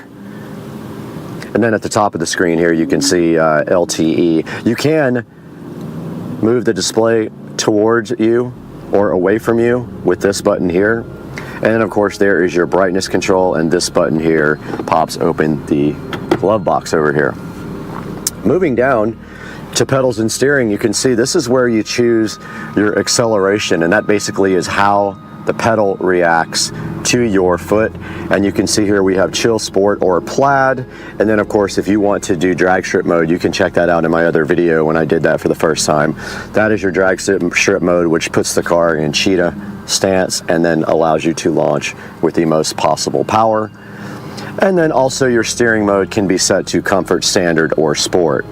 And then track mode is right there, and that really allows you to fine-tune the car for more of a track type aggressive day. And there's settings in there for the front and rear traction, and things like traction control and regen are available in your track mode. And then of course it says apply your brakes, and regenerative braking is limited. So that basically is telling you if you're not able to regen, it will help you by putting the brakes on. This auto shift out of park is basically, it's a beta thing where the car knows if you want to go forward or backwards automatically. I do not have it on. And then the slip start basically is when you get stuck, you use that. Here's a suspension, and the ride height is set to low. It's on sport. You can go advanced on the suspension, and you can set your comfort and your handling. I just keep mine on sport. I really like the way that feels. It says here if you want to use comfort, dampening, and autopilot, you turn this switch on when you have autopilot on. And then it sets your default ride height to low, but if you press this, it says when enabled, the default ride height will adjust to low mode in most driving scenarios. Model S will always automatically adjust the ride height to balance comfort, handling, and range. And that's all that's available on that screen. And then this screen is where you see your charge limit and your actual percentage that you want the car to charge up to. And this car is set to charge no higher than 90% is what they recommend. And they recommend 80% if you're going to be driving the car every day, which I do not. This is where you actually adjust with your current that you want the car to charge in. So if I stick it in a 50 amp, it'll charge at 48 amps maximum. And then the last time I supercharged, which was April 14th, I've only supercharged the car one time, and it's when I bought it. It was $27.30 because I do not have free supercharging. And this is the autopilot, and you can set it to either traffic aware cruise control or auto steer beta by doing that. And then you have to answer yes. And then this is your following distance, and this is how you get into auto steer. And they're talking about this button here on the steering wheel, which I will show you guys next. And this is how you set your speed and your offset for your cruise control. You can put a speed limit warning on there as well, a forward collision warning. You can adjust that so it comes on sooner or later. Here's your lane departure warning, and this can set to assist, so it will actually help you steer. And then here's all your other options: emergency lane avoidance departure, automatic emergency braking, obstacle aware acceleration, traffic aware cruise control chime, and green traffic light chime. Moving down here, this is where you actually set up your phone for a lock. So when I get in the car, the phone is on Bluetooth and the car will unlock and drive without a standard key. You can walk away and the door will lock, which I love that, and you can tell it not to do that at your house. And then there's a few other options related to unlocking it when you park, and some other little options here for unlocking it with your phone. Now, I do have the MyQ connected garage, which means my garage door opener is MyQ enabled, and I did subscribe for a lifetime. I think I paid $200 and something, and I am permanently set up so when we drive the car back home, the garage door does open and close. Taking a look at the lights, you can turn the front and rear fog lights on, the dome lights off, on or on auto, the ambient lights inside of the cabin here, and the auto turn signals, and the auto high beams, and then headlights on when you get out of the car. And then here's your display. You can set up all the different options on your display, tilt it to the left or right or center, the language and things like that, and your time and distance and temperature. And this shows your last trips here and how much your watts per mile was. And of course, this is for your navigation. This has your navigation volume, trip planner, avoid tolls, avoid ferries, things like that for nav. Service is where you go in and you can do different things like jack mode, car wash mode, things like that. It shows you your tire pressures. And software we took a look at already. It shows you your software versions and what you purchased as far as software. And with upgrades here, you can actually purchase upgrades on the car. You can get full self-driving. You can subscribe to full self-driving. You can buy it outright for 15 grand or subscribe every month to that. And that's a look at the left side of the menu. Taking a look at the bottom part of the menu is where you can go through things like your phone connection here. These are your cameras, so when we hit the camera button, we see all the cameras. This is where you can actually choose other things that aren't in the bottom menu, things like the toy box and the arcade, Bluetooth settings, Sirius XM, TuneIn, Zoom calls, things like that, and you can also add them to the shortcuts at the bottom. These bottom ones are all shortcuts. TI is TuneIn Radio, but just beware when you do TuneIn Radio on this car, they put their own commercials in related to you having a Tesla. So they know that you're tuned in a Tesla and they put commercials in based on that. And that right there is your actual browser. And there's your Bluetooth and your Sirius XM. And that is a look at the bottom of the actual screen.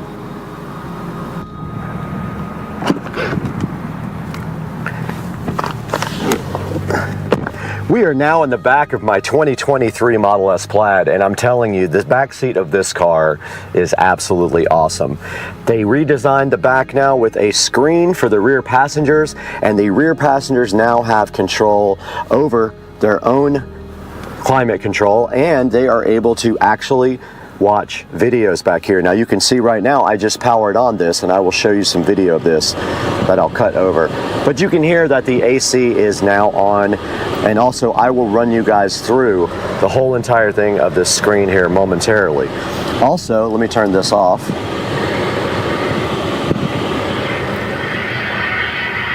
And of course, here comes the plane.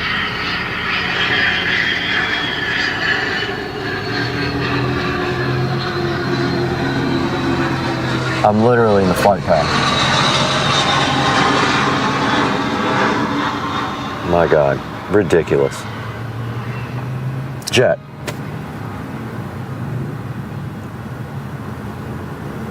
So also in the back of my 2023 Model S Plaid, there are two USB-C ports here, and I did confirm that would charge my laptop just with a USB cable. It's perfect for bringing your laptop along and charging. And I did locate the other two USB ports in the front of the car the other day when I was looking around in there, and I happened to find this hidden compartment. Now the seats in the Model S Plaid are very comfortable. I'm in the back and I'm not very tall, and I have the front seat all the way forward, but I can still sit comfortably back here, and I think they're some of the most comfortable seats I've sat in a car. We are back in the back of the 2023 Model S Plaid to give you a closer look at the climate control and the controls for the entertainment system in the back. And you can see right here, we have controls for our climate control right here where we can adjust the back seat temperature. And that is the little fan control here. We have controls here for the seats, the heated seats. And then we have the capability to look at our music, what's playing back here. And then the cool thing is if we go here, we can actually go to YouTube, as you can see. And we have right here and right now, if we press that, there is the Supercar Street Racing channel right here. looking so cool. So yeah, the backseat drivers or backseat riders, passengers can actually watch YouTube and some other things while they are in the back seat. The front seat cannot do that, but the back seat has a choice of Netflix, Disney Plus, Twitch, Hulu, YouTube, or you can look at the Tesla tutorials. And then if you go back here, we can power this off and on our fan in the back and adjust the temperature. We are here in the Tesla Model S Plaid, and you can see that I have hardware 4, so I do have the capability to launch Steam and play Steam games. And also, we can actually play games in the car with the car stationary, like Beach Buggy Racing here. And when you play Beach Buggy Racing, you use the actual controls for the car. So you use the steering wheel and the foot pedal, and it is loading right now.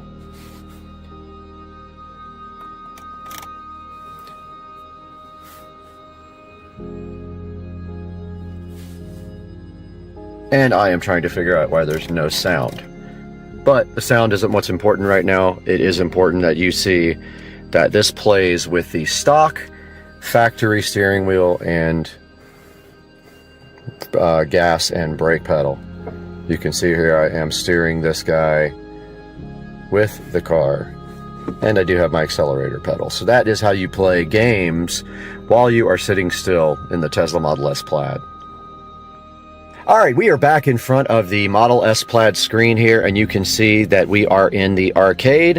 And if we hit launch Steam Beta here, it will take a couple of minutes to launch. There it goes, so it is starting up right now.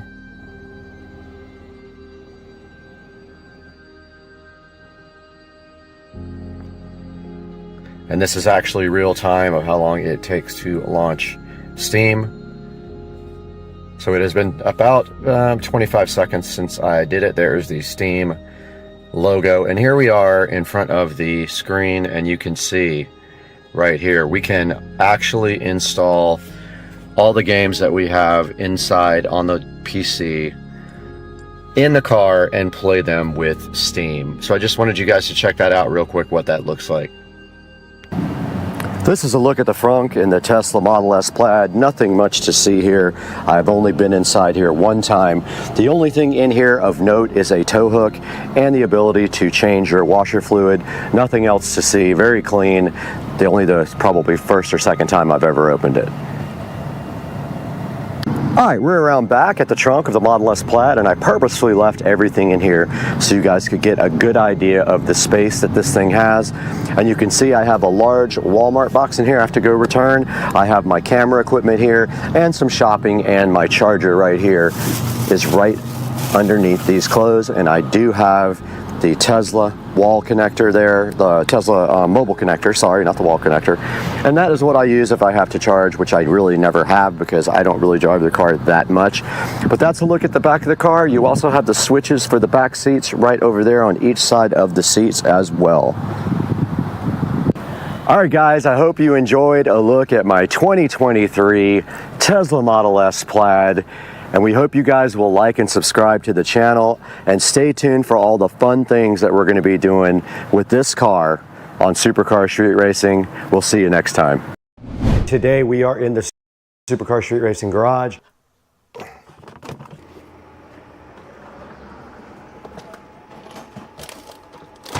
What's up? So we have a total of 4 of these speakers itself, which we'll be installing. We're just kind of running them down with a ratchet.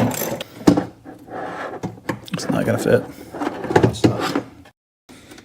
And then we need another, we actually need this for that side.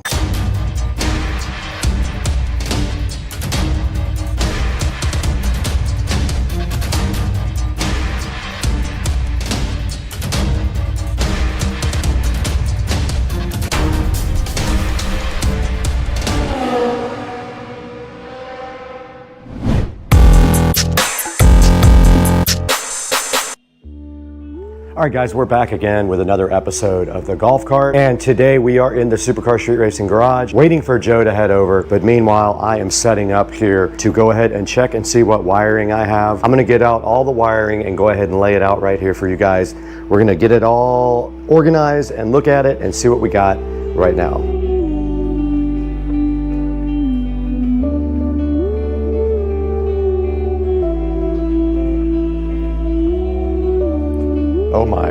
my goodness. But now it's time to clean it all up. All right, let's get this outside to the garage. Back out here in the garage, we got all the production lights set up and the mics and everything. And now I'm just gonna go ahead and start putting stuff on the table to get it all organized.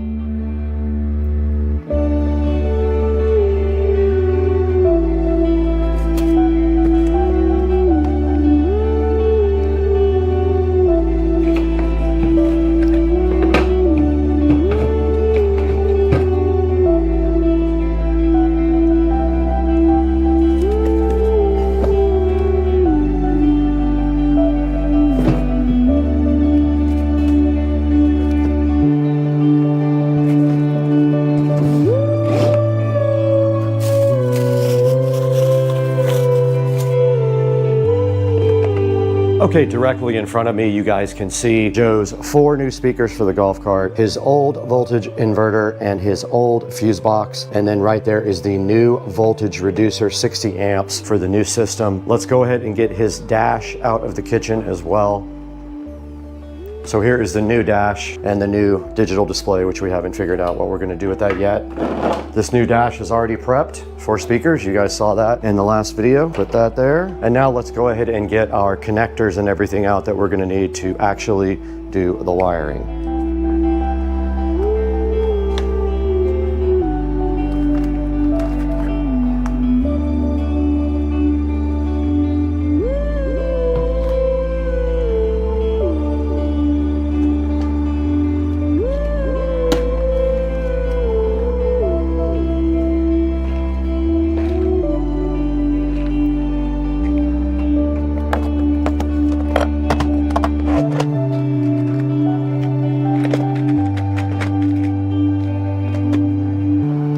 What's up? What's up? Camera's rolling. Really nothing on Amazon at all. My work suppliers. There are strippers. And there are the crimpers.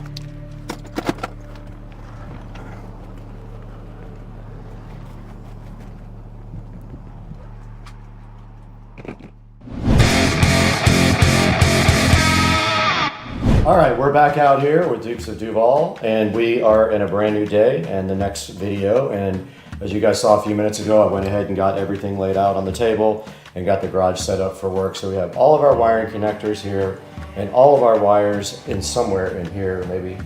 But do you want to kind of go over what we have right here in front of us? All right, so one of the things that we decided to do with getting this new lithium battery was to do a couple upgrades that I've been really wanting to do for quite some time. I'm a music guy, I love music, so I wanted to put something really cool in here.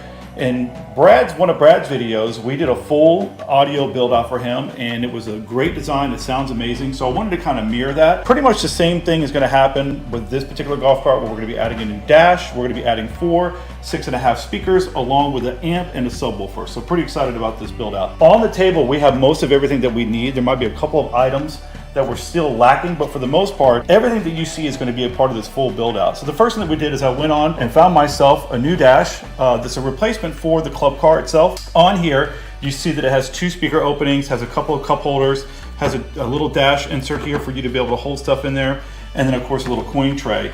More importantly, on the front of this, it has a single DIN opening for a radio. I purchased this, but there was a couple of different options that you could have went with. You could have went with a round style that they have for some of the, and with this particular setup, we went with a single DIN. The likelihood is that we're not going to use a single DIN radio in here. We have plans to potentially put something in here to have a tablet or some sort of an iPad to cover this over. We're gonna figure that out. We haven't got to that point just yet. So once we get to that, we'll make a decision. So with that being said, additionally, a part of this setup, we got a new amp, which this is a little bit difficult to find something that worked really good for our particular setup. So what we wanted was a 5-channel amp. We wanted it to have Bluetooth. Unfortunately, finding anything for a reasonable price that has a Bluetooth option is very limited.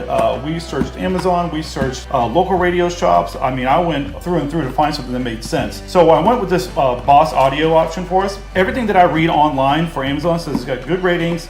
I believe it's like 4.5 stars. And it's gonna have everything that we want from an amp perspective. It is not a marine grade, which is fine because inside the cavity where we're going to be putting this, where the battery compartment is, we should have no issue with any moisture, any problems with anything getting in here, so it should hold up just fine.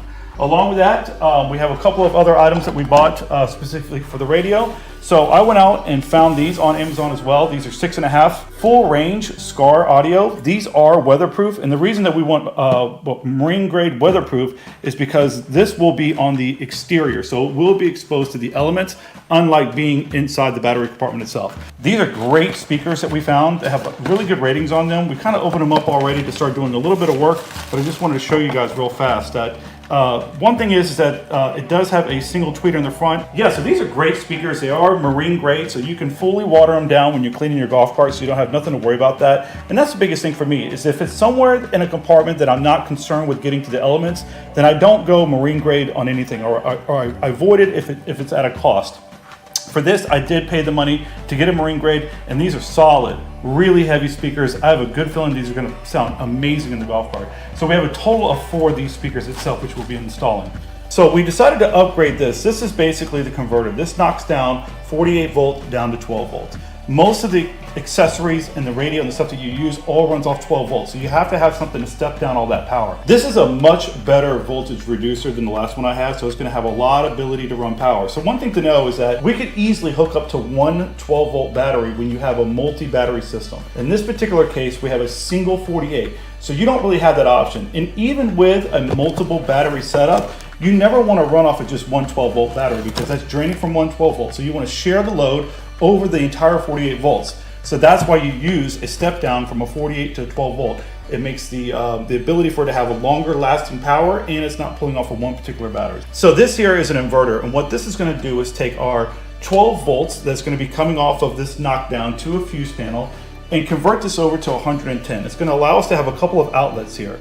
With this is really nice if you're someone that likes to decorate your golf cart or do various things on it that you need 110. This is a great thing to add. Also, the really cool thing about this one is it has USB ports as well. If you have anything that needs to be powered by USB, which we do, you can directly power it off of the inverter. So we're actually going to take advantage of that, correct? I believe that we will, but also on top of that, we went out and sourced a couple of these particular aftermarket USB ports that you can add to the golf cart. They run off of basically 12 volts, so we can add that to there, and that's probably going to be an option for us for the front of the golf cart. We do have an option for USB that is on this inverter here itself, which we might use in the back in some capacity. However, in the front, what we wanted to do is have a couple of options. One for external charging if somebody had their phone or something that they needed to charge. We wanted to add that. So what we went out is we found a couple of these online. They're pretty cheap on Amazon. Runs off of 12 volt itself, and then has obviously the female adapter for the USB. So this we'll do 2 things with it. One, we will have an option for charging, and 2, we will have an option for the tablet to stay there permanently for it to stay connected, so that anytime that I bring the tablet onto the golf cart, it'll automatically connect to it real fast, and then we'll have power feeding it. So along with those USBs that we were just talking about, we bought an external one here as well that's going to be mounted to the dash. This one's nice because it has a cover for it, so in the event that you're going to be washing the golf cart down, you can cover this up, which is going to make it where it won't get any water into it, which is really kind of nice. So that's going to... Right here in front of me, we do have our fuse block. This came off of the last golf cart. We're going to go ahead and reuse it, and if you can see right here, it does have a place for both positive and negative. You feed it positive up top here, negative on bottom there. It has a negative bus bar at the bottom, and then it has individual positive bars here for each one, and you can select what fuse you want. For example, if you're running a 12 volt amplifier off this directly, you would want a large enough fuse to go directly to your amp. However, these guys usually have built-in fuses, so I'm not sure that we need to go through this fuse block for that. We'll have to figure that out in the long run. But that is going to be our fuse panel, and then that's our ground that's already connected that we'll be able to reuse for something. All right, so right here we also have a Elecan Bluetooth adapter. This is the exact same one that I have on my golf cart. Basically all this is for is a receiver, and then it actually connects to the amplifier via RCA cables. It has a proprietary USB power supply, and I will show you that right now as we unbox the Elecan. It's not your typical connector on the back of here like a lot of USB stuff have. It's actually a pin connector. So if we go inside the box here, there's an instruction manual here. Here's the actual adapter, and then inside of there, you can see right here, you would output from this to your amplifier. It also has an auxiliary, and it also has a little pin connector there for power. And inside of the box, we should have a power connector. We do. There's a power adapter in case you're using it at 110. Here is a USB adapter in case you want to use it for 5 volts. And then they also give you a pair of USB to headphone or mini to use in the auxiliary port. All right, also right here on the table, we have all of our tools we need to go ahead and do anything with wiring. We've got automatic wire strippers. These are crimpers for some special type of connectors that we have. And then these are workman pliers that we use for electricity. And then moving over here to the side of the table, we have all of the heat shrink and the connectors and everything that we're going to need to go ahead and put ends on it. Because for example, when we have something like a voltage reducer and we have these screw terminals here, we're going to want to go ahead and put ring connectors on the end of our wires to make it clean. So we'll just remove these screws, put the ring connectors over, and then screw these back down. We have some ring connectors inside here. Those are for small gauge wiring. I don't have very many yellow ones for big gauge. So we're going to have to see if we have enough to do what we need to do. But we also have spade connectors in here and other types of connectors that we might be needing. So we have all that out. Here we have some clamps to keep the wire nice and clamped up and against the side of the golf cart body. We have heat shrink tubing. We have heat shrink spade connectors and other type of connectors here. These, all you have to do is basically put the wire in. So basically all you have to do is just run your heat gun on these and it shrinks over the end of the wire itself. So that's it. We have all the stuff here that we need to hopefully move on to the second part of this golf cart build. We're probably just going to go ahead and reorganize everything now since we unboxed it, and then we're going to assess whether we have to buy some more stuff. So let's get busy getting all this stuff back in shape because we just made a mess here, and then we'll start getting to work.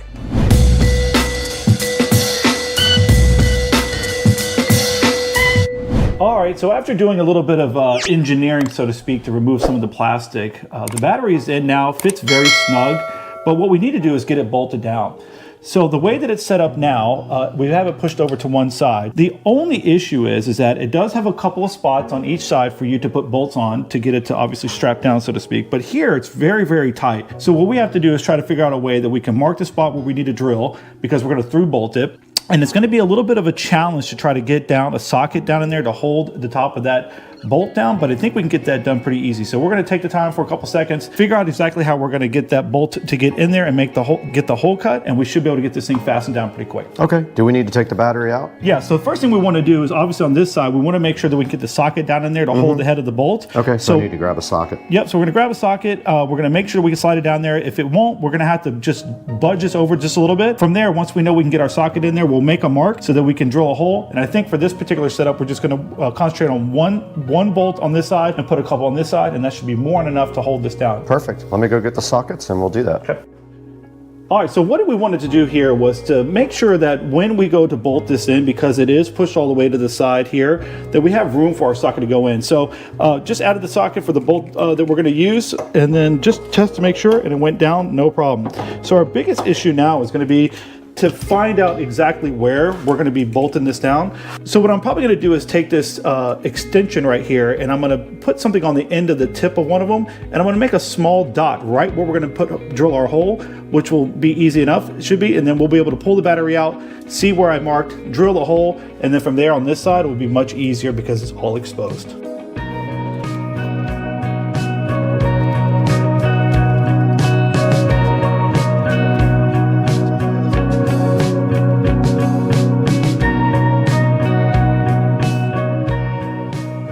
That you used? That's it. That was leather cleaner? Yeah, all I needed was just something, so if we yank it out, now we'll have a dot. We'll have a dot, yep. Okay, perfect. So where are we going with it? We're going to pick it up and then we'll set off to the side here. I don't know if I'll be able to from here. I don't have any leverage.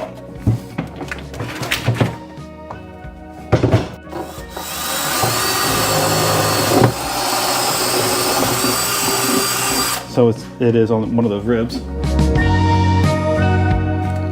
Okay, we're back again, and Joe is putting the bolts on this side all the way through. So he's just kind of running them down with the ratchet. If you have an attachment for that drill, make life a little easier.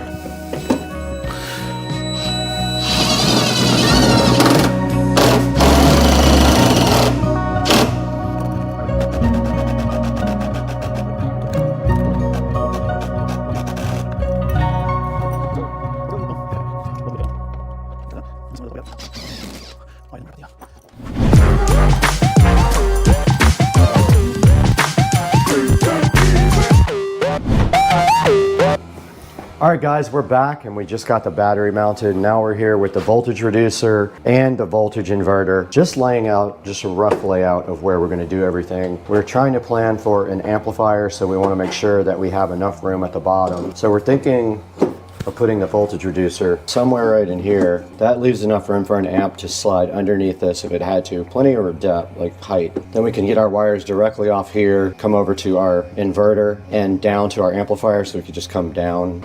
Should we just go ahead and mount it, call it a day? Sure. So we need to mount this fuse panel too. Yep, we do. Fine. It's just on this side of the hump though. It's like, we're going to have enough room for these wires to bend and go the way they need to go. This one just... Yeah, I'll turn it straight that way.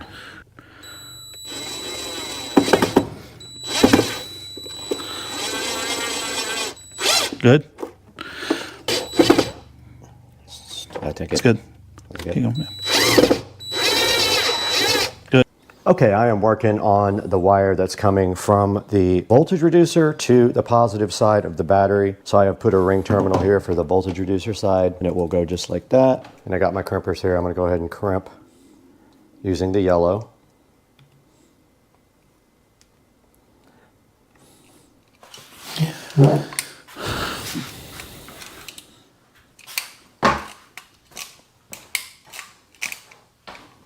That's perfect. We need to run an amp wire now. It just needs to come down literally right here. Yeah, I think that's straight down and right here, but is that anywhere near long enough?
But I want to redo this ground so that it runs up that way instead of underneath right there.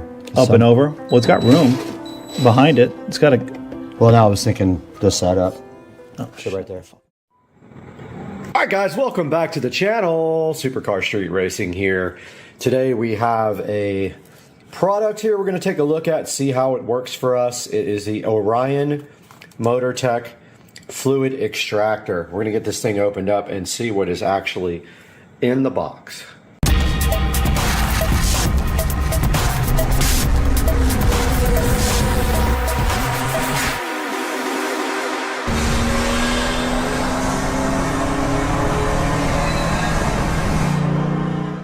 Taking a look inside the box for the MotorTech extractor here. This is a 200 milliliter fluid extractor, and taking a look at the actual extractor here, we can see that it says you can do brake work with one man. And the reason that we got this extractor is because on the golf cart the oil change is super difficult because of having to take off the bottom tray out of the vehicle. So we're going to try this and see if we can extract the oil directly out of the crankcase through the dipstick reservoir. And then we will be adding oil back with this as well. The golf cart, I believe, takes just a little over a quart of oil, and it is the break-in period. So we are needing to change the oil and put new oil in it for post break-in after it had 250 miles put on it. You see right here, the instruction manual is for the little 200 milliliter extractor from Orion Motor Tech. And inside here, it gives you some warnings. It shows you a parts list. It looks like it comes with 2 hoses here and also a little extra little nozzle for the end of the hose. It's got 1 small hose and 1 large hose here. So it says that one of the hoses right here is 0.95 centimeters and the other one is 0.6 centimeters. Taking a look right here. The adapter is on the end here. And the barrel right here. There's the adapter. The actual syringe here. And then it tells you how to operate the extractor. And it says be careful because some fluids will affect the paint of your vehicle if you're using it. So what we're going to be using this for is, like I said before, we will take the little dipstick screw thing out and try to pull the oil out of the golf cart without having to take off the drain plug, because the drain plug is blocked by a big under tray with about 30 screws that have to come out. And I'm hoping this will do the trick to change the oil in the cart. Okay, we're out here in the garage now. We need to get set up. So what we're going to do first is go ahead and get some lighting under here. I've got a little fluorescent light that we can run underneath the cart. We'll go ahead and get set up.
So what I'm going to do now is, you can see that is the dipstick area.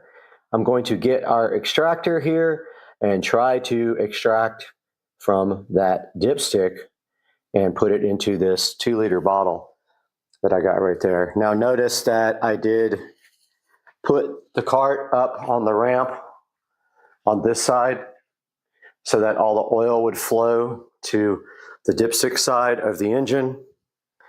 So I'm going to go ahead and give that a try now with this extractor. And all you have to do to get this extractor going is put the tube directly into the end of this hole, and we will start off with the bigger one. So what you do is, all you do is push it into the hole it's in. To get it out, you pull down on the blue washer and it comes right out. So this thing is ready to go now. Literally just put this into the dipstick and try to suck out the oil, which I've never tried before. So let's do that now. All right, I'm getting my gloves on here to get ready to try this. I'm hoping I don't have to go ahead and put this thing up on ramps and take the bottom tray off, because really you need all 4 wheels off the ground to do that. But let's give this thing a shot.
right, I did some research.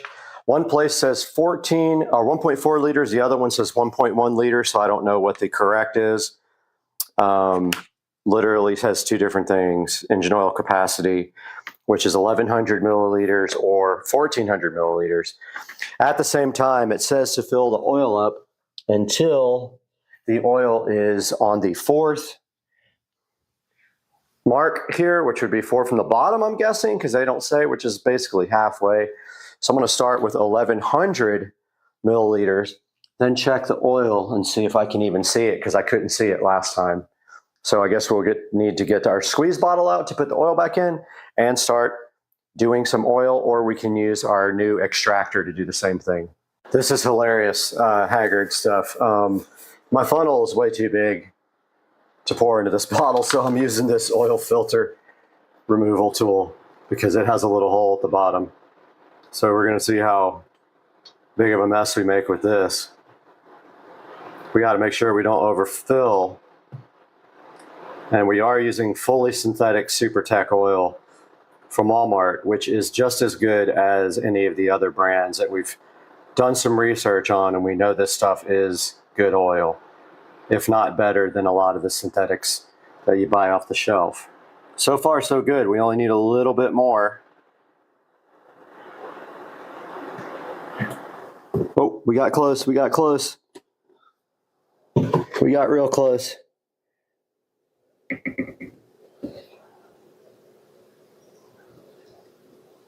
And that should do it. Now all we gotta do is clean up our big ass mess.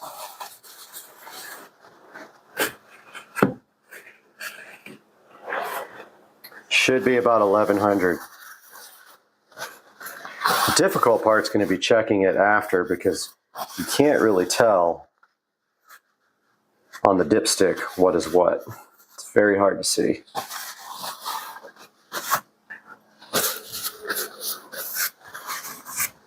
We got our bottle ready to go and cleaned. I like to keep it pretty clean, like in the work area.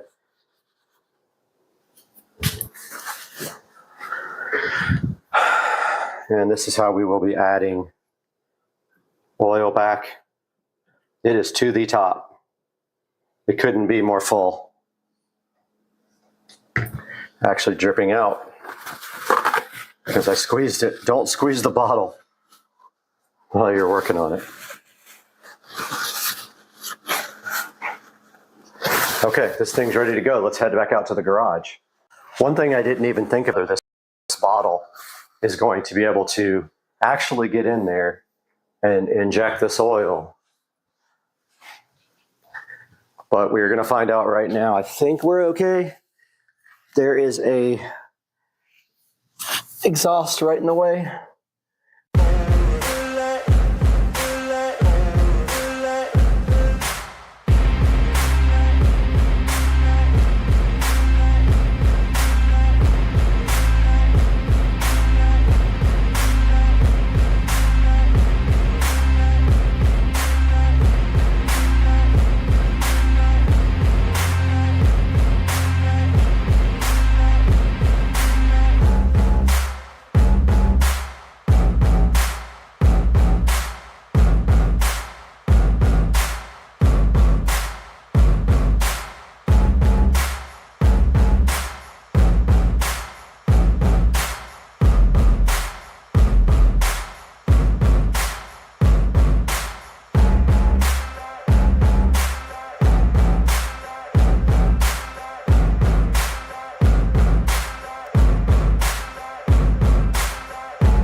Getting the oil back in is very tough. I had to wrap some tape around the end of my funnel to get it to work because it was too big.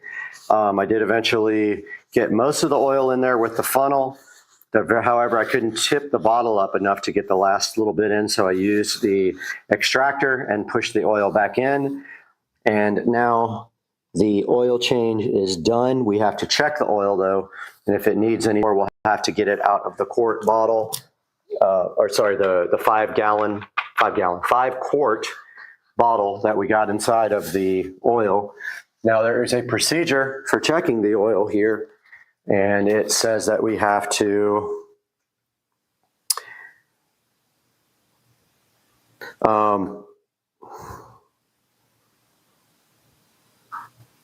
let's see, it just says, it doesn't say. I'm going to look and see how you check the actual oil here. All right, we're supposed to start the engine and let it warm up for a few minutes, turn it off, wait a few minutes, and inspect the level. And it should, this one says, yeah, about halfway up the stick there. Let's go ahead and start the vehicle. Neutral. And that's on.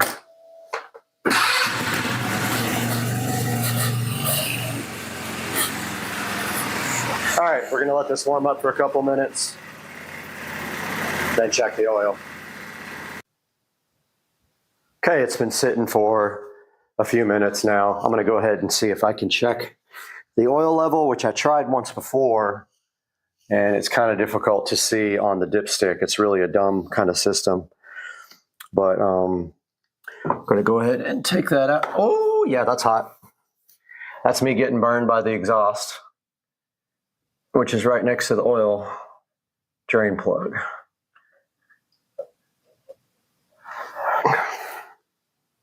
Yeah, I mean, you can't really tell. It doesn't say also whether you screw it in all the way or just check it when it's out. So I'm going to see, screwed it in all the way and see if I can see any oil on it now.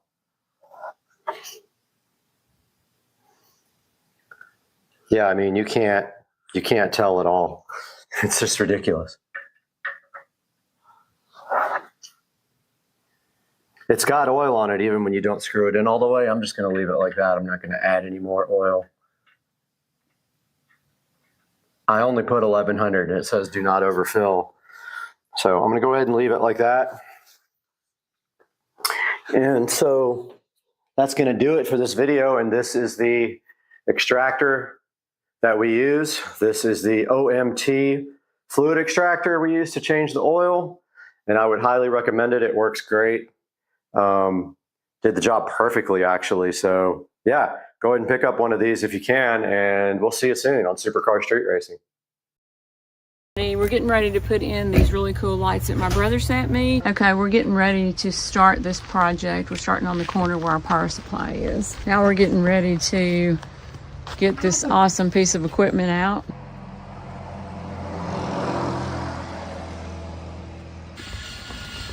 Okay, made it up to the top.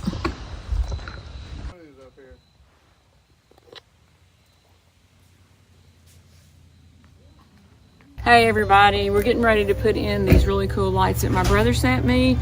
I've got my friend Joe here helping me. Beckett & Company, if anybody's interested or needs any lights put up, he's a great guy to call. Or anything else you need, home restoration or anything. This is how it came. Looks like a big mess, but we're gonna figure it out. And first thing we're gonna do is lay everything out on the ground to make sure of how far we can go with them. I've already got my power source laid out. What I'm doing is, so here we go. Okay, we're getting ready to start this project. We're starting on the corner where our power supply is. Here, here. Yeah, I think.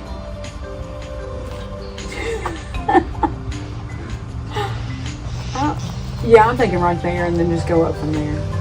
Okay. Or should, oh wait, no. Well, that's not going to really show up on the house, is it? Oh, yeah, I'm not.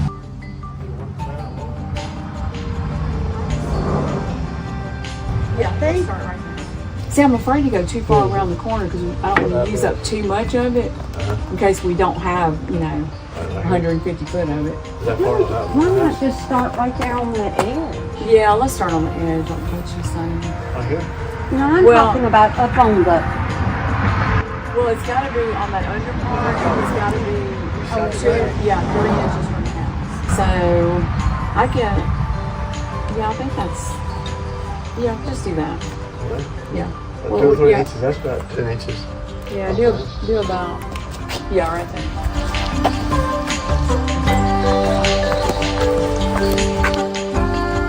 Okay, so we're getting started on our first light, putting it right in the corner by our power supply, and then we'll go from there. We're going to use screws on it. We did stick it up, it stayed, and we're going to reinforce it with a screw. So it's actually pretty easy. You don't have to buy any extra clamps or anything.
Now we're getting ready to get this awesome piece of equipment out. I'm not sure what you call it, but it's really cool.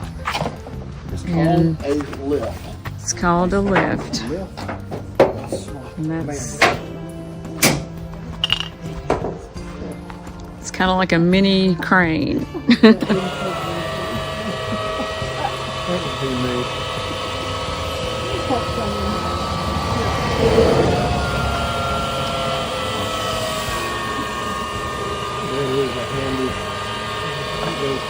That is the coolest thing I've ever seen. I didn't realize it was going to be on this truck. I thought it was like something that you drove around in. No, it does. I mean, that is super cool. It should be. Wow.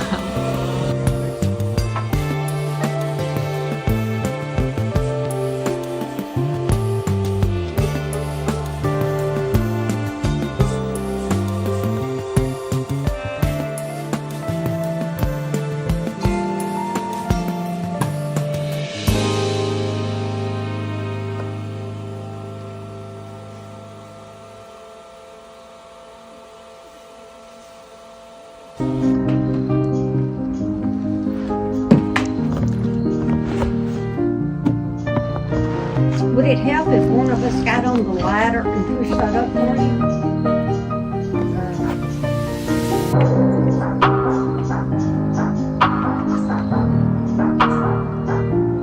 The screw's going through.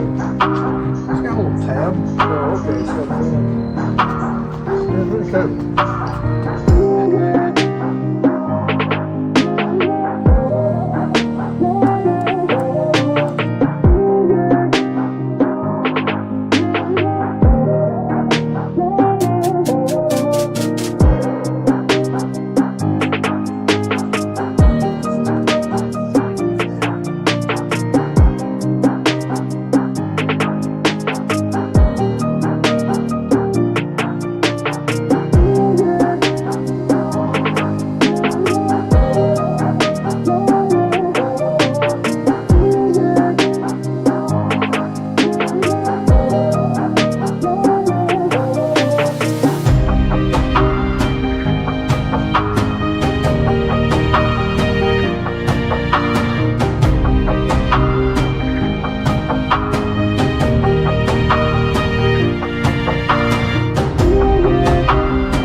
they're so tiny. He's sticking it up with the sticky tape first, so it'll at least hold there, and then he's putting the screw in it. It works a lot better if you stick them. Yay!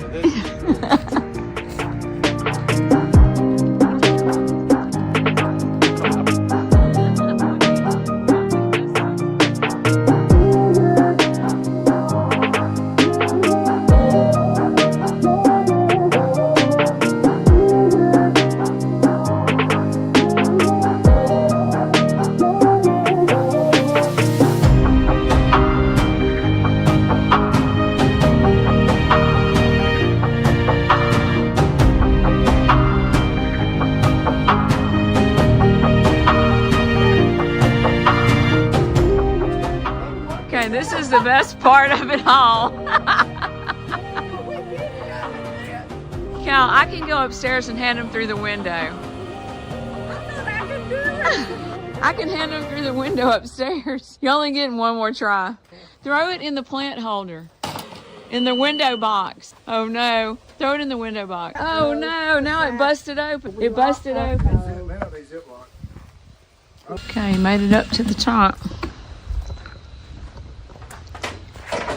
Do you need your jacket?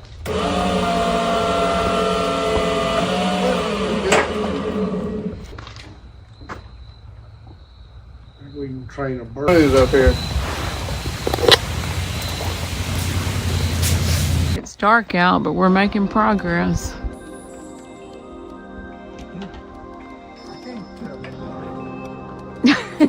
It's light where you are. What color would you like me to put on for you? Pick your poison.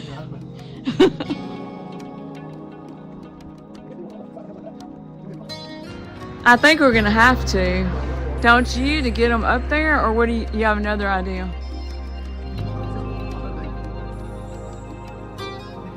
Oh, I see what you're saying.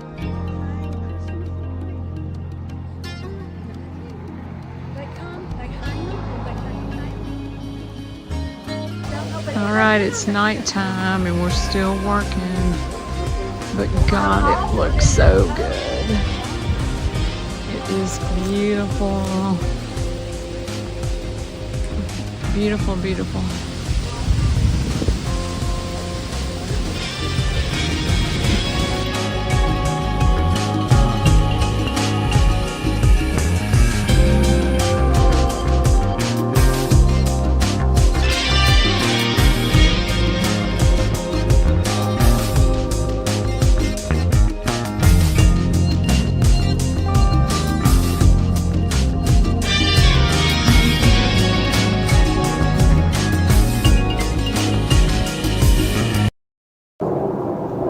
This is Supercar Street Racing, and this is the 2018 Mercedes GLA 250.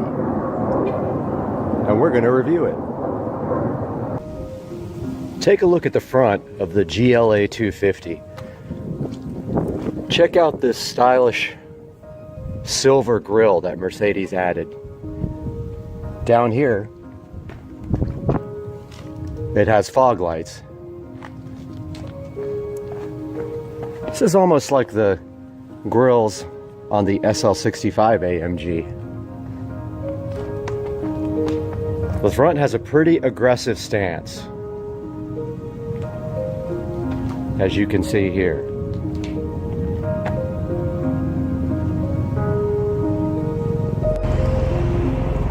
Take a look at the side of the GLA 250 from Mercedes. This is the 2018 model. Here are the wheels and tires they chose for this car. On top, we have a nice silver trim that runs the length of the car.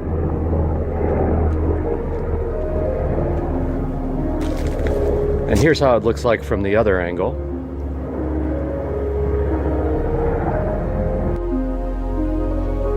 This is the back of the all-new 2018 GLA 250. From Mercedes-Benz. Have a look at that rear diffuser and these aggressive square exhaust tips. And this nice rear spoiler. On the tailgate, they've got this nice chrome accent strip here at the bottom. And then another accent strip here below the car emblem and the Mercedes logo. This one looks especially good with the nice dark tint on the rear. This 2018 GLA 250 from Mercedes-Benz has their 2-liter, 4-cylinder, turbocharged engine. This engine makes the GLA 250 seem really quick. It's rated at a 0 to 60 time of 7.2 seconds, but I found driving it that it feels much quicker than 7.2 seconds. However, it does have a little bit of turbo lag. And especially when you have eco mode on and the car has to start up at every stoplight, it can be kind of noticeable. But overall, this vehicle makes some impressive performance numbers from its 2-liter turbocharged inline 4-cylinder. This GLA 250 is not the 4MATIC version, so it's only 2-wheel drive. And it does manage to break the tires free on occasion. It has that much torque. As a matter of fact, the engine feels much larger than it actually is. I found the power to be more than adequate for everyday driving.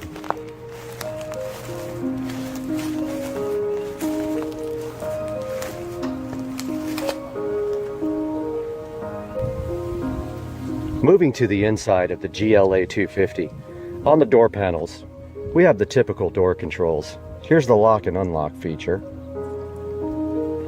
Here's the seat controls, which on Mercedes looks like the actual seat, so it makes it much easier to figure out how to adjust the seats. Here's the bottom, here's the middle, here's the top. Here's the memory feature for the seats. And for the mirrors, it stores your personal preferences for any person who gets in the car, and there's 3 available choices here.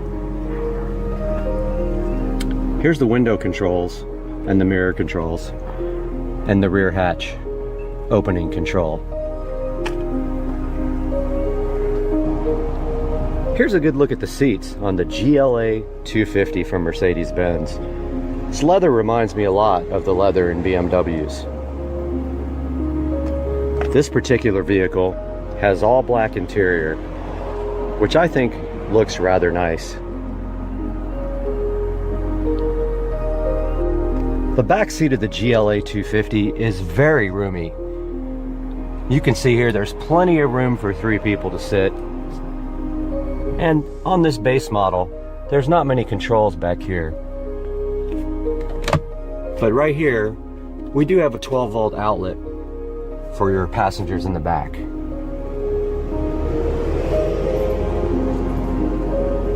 Let's take a look at the inside of the GLA 250 from Mercedes-Benz. Taking a look at the actual instrumentation here, as you can see, we have a standard analog tachometer, an analog speedometer. Inside the speedometer, we have a standard fuel gauge, and inside the tachometer, we have a water temperature gauge. Right in the center of the dash, if we put the key in, you can see we have a nice LCD display, which currently shows the miles on the vehicle. And then it changes to the transmission selector. And when we start the car, it changes to the speedometer. Down here we have controls where we can toggle through a lot of the settings on the GLA. That setting there is for your fuel range. Here's your eco display, a trip computer, and back to the speedometer. On the steering wheel, these are the controls for the center display And here's your controls for your telephone and your audio system. On the side here, we've got controls for your windshield wipers. Here's your cruise control. And down here, we've got fog light controls, headlight controls, and your parking brake release. Over here to the right, here's the ignition switch.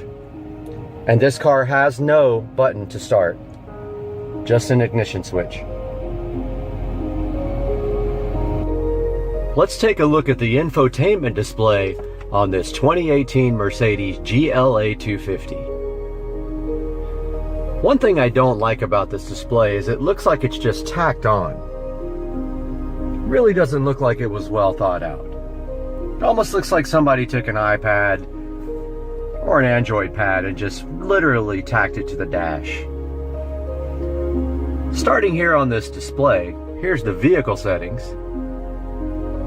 Here we can change the locator lighting, the interior lighting delay, the exterior lighting delay, the ambient light inside the vehicle, and our locator lighting. If we back up one, here's where we can change the dynamics on the car. Here we can adjust the drive dynamics, the climate control dynamics, Eco start and stop, which makes the car stop when you go to a stoplight or a stop sign, and the steering dynamics. I personally felt like sport mode was the best for all-around driving. And if we back out again, and one more time, we have settings for the telephone, the media, the radio, and the navigation. Now the navigation on this vehicle is on an SD card, which is right here. This vehicle does not have the SD card inserted, so when you select navigation,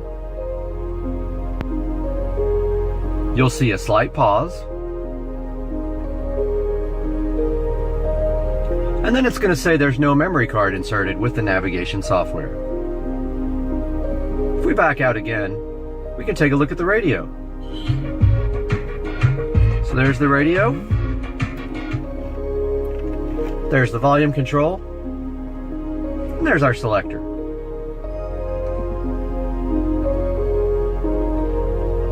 This vehicle does have Bluetooth streaming, so you can connect your device to here and stream Bluetooth audio. Here's your telephone controls. If we go down, we can change more options on the radio. If we back out,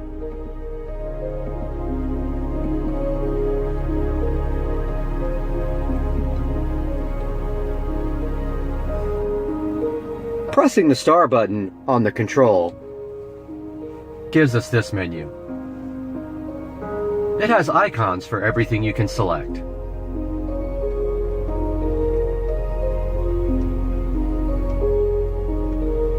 If we go down here, we can take a look at the Mercedes apps.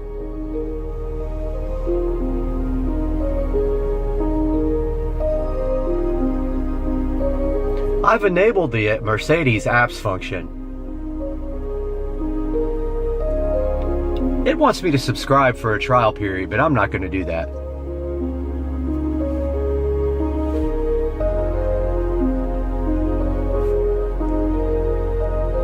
If we hit the back out again, and the star button, we're back at the icon menu.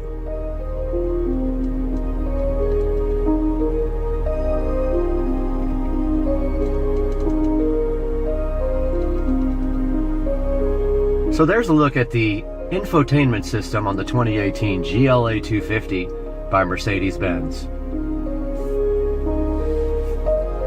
Here's the control panel, separate from the rotary control. Down here we have your heated seats, your eco mode, your hazards, and down here your climate control, which can be set to zoned or global. Let's take a look at the rear hatch in this GLA 250 by popping this.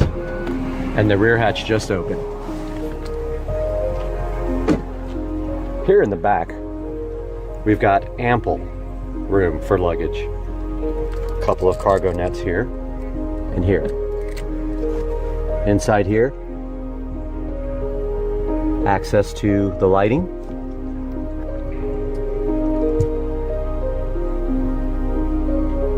Plenty of room for all your luggage in the back of this GLA 250. If we push this button, it closes itself.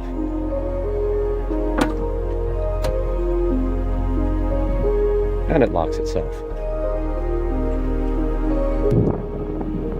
Taking a ride in this GL 250 by Mercedes, the first thing we're going to do is we're going to push down on this gear selector here to put the vehicle in gear. And you can see right here on the display, it did change to drive 1.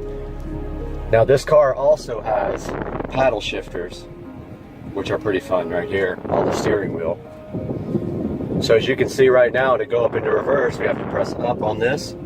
And here is the display. Here is the backup camera display. We're going to go ahead and shut this down so that we can not have all the noise. Buckle our seatbelt here for safety. And we're going to go for a ride in this all-new 2018 GLA 250. Here's our backup display working nicely. And it's warning me to check my surroundings and not hit anything. Now to get this car into drive, we have to push down on the stick. The car did go into drive. And you can see right here, we do now have the speedometer there. We can change our display.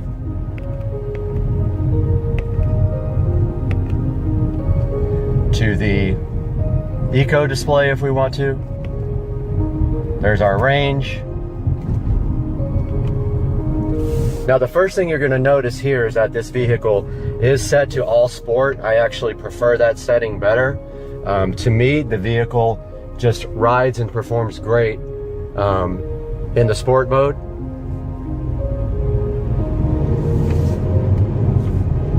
It does have quite a bit of torque right off the bottom. Right off the bottom end, you can feel the acceleration. It feels really good. The one thing I will say about this car though is that it does have a moderate amount of turbo lag. Once that turbo spins up though, this does feel like a much bigger engine than just the 2-liter inline 4-cylinder engine. Checking out the brakes. Brakes feel very nice. They stop very well. We can move our display over here to vehicle. And if we wanted to, we could change the dynamics of the vehicle back into comfort mode from sport. Like I said, on sport setting, on the suspension, engine, it does ride very well. I don't see a need to put it on comfort at all. And the performance is so good on sport that I find it just awesome to leave it in that setting all the time. Now, I haven't done a very long road trip on it. I might change my mind once I get on the road and I'm riding for hours. But that's the acceleration. The car does have very nice mid-range acceleration.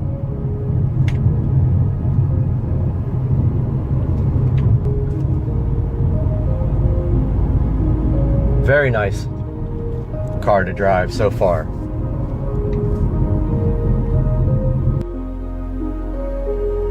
Here we see the car is in eco mode, so it shut down when I put on the brakes. Accelerating from that start right there, we did spin the tires.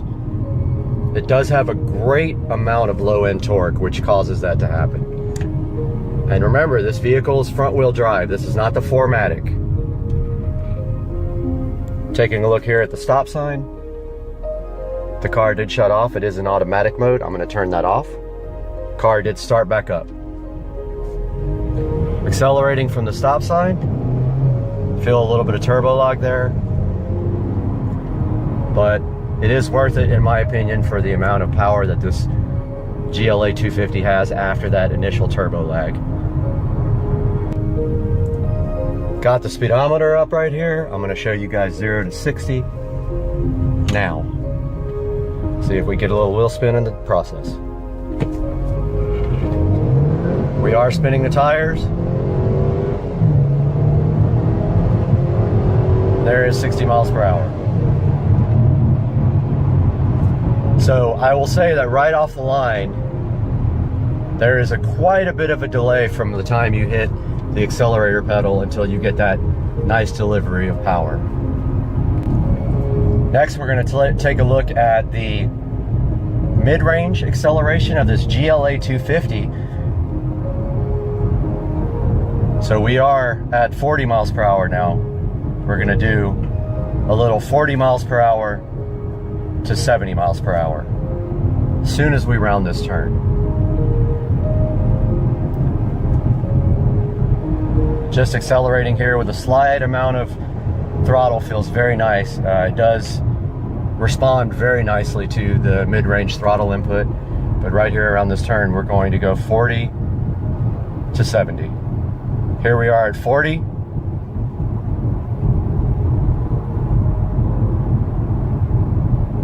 And we're going to put it to the floor there. There's a little bit of delay.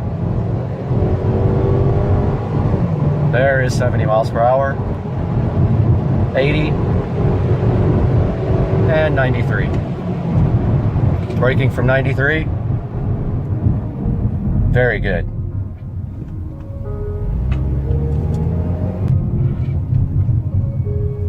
There is a moderate amount of traffic here. We are going to turn around now. And I'm going to show you another acceleration run. Turning around. Start from 0, a slight roll, and there's, you see the delay there, and then the wheel spin. There's 30, 40, 50, 60, 70.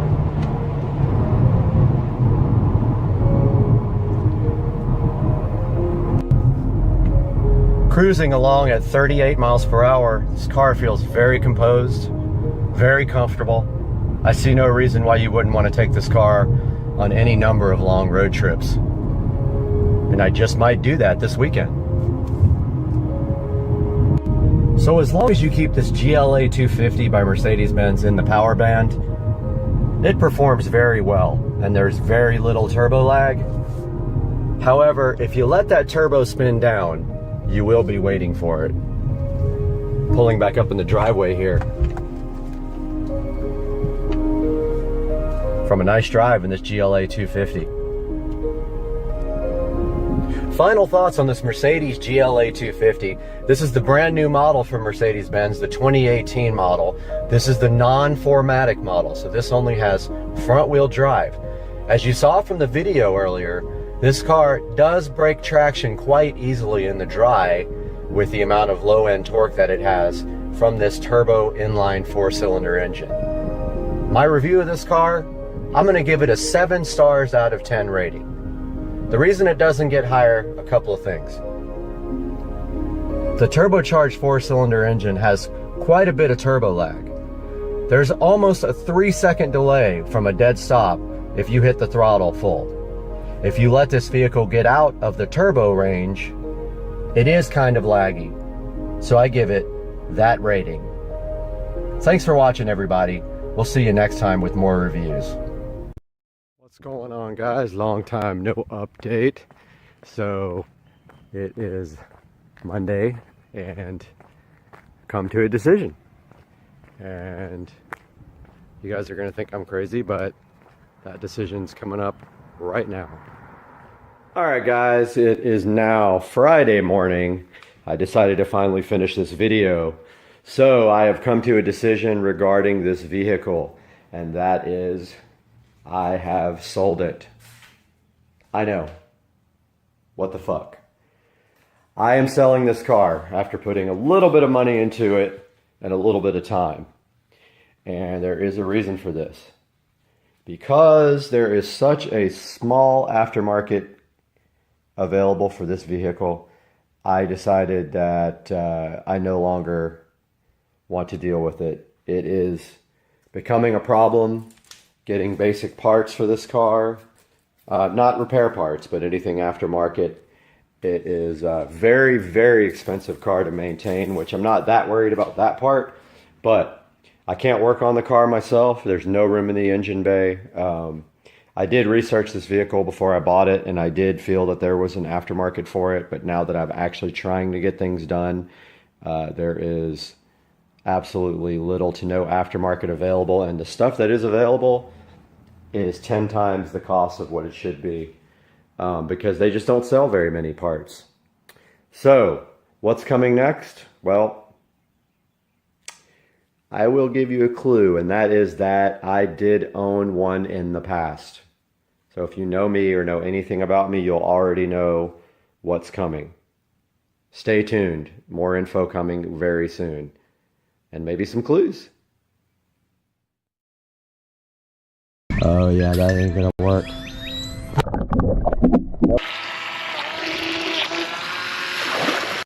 Guys, in the Supercar Street Racing kitchen, and we have this amazing RC boat that we bought.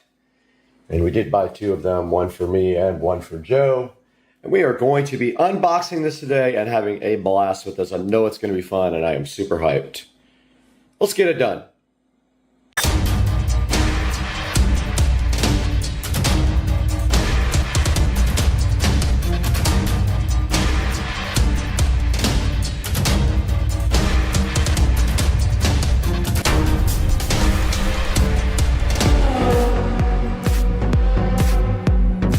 We got the Joy Spot HJ808, I believe is what the number is, and I love that it says Joy Spot. Just the best name ever. I love the Amazon names, but here on Supercar Street Racing today, we're gonna have to get this Joy Spot open. Check out the Joy Spot, but to do that, we need a knife. Let's get it done. We have unboxed the Joy Spot here in the Supercar Street Racing kitchen, and we open it up, and this thing is fly and cool. And I love it already. Check it out, guys. The 2.4 gigahertz remote control transformer here should have two batteries.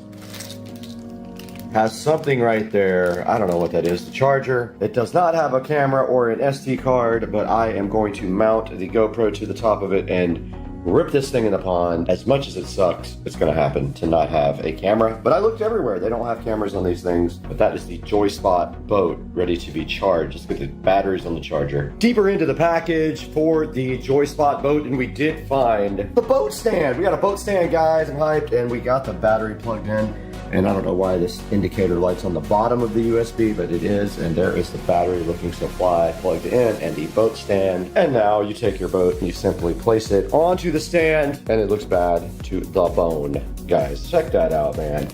This thing's cool. Look at the propeller on the back and the rudder. Thing looks awesome. I wanted red, but they are out of red at this point. Now, this boat also came with an instruction manual right here. It came with something to remove the propeller and a replaceable propeller. And then here is the remote control, and I'm assuming it just uses regular batteries, and it does use AA's, it looks like. So we will get some batteries and go ahead and get this guy loaded up right now.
All right, let's go see if this thing works with a GoPro attached to it or if it's gonna flip over and not come back.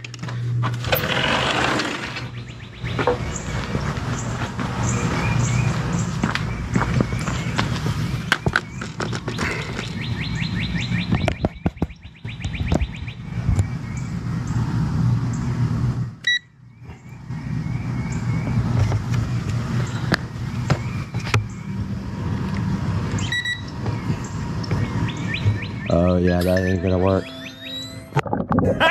Nope. Got him! It's not gonna work, it's too heavy. Too top heavy. I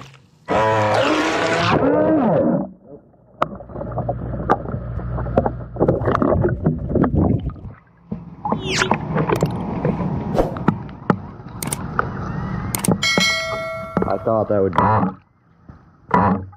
the case. It does not work. It just flips over. I'm so mad. I wanted to do GoPro video.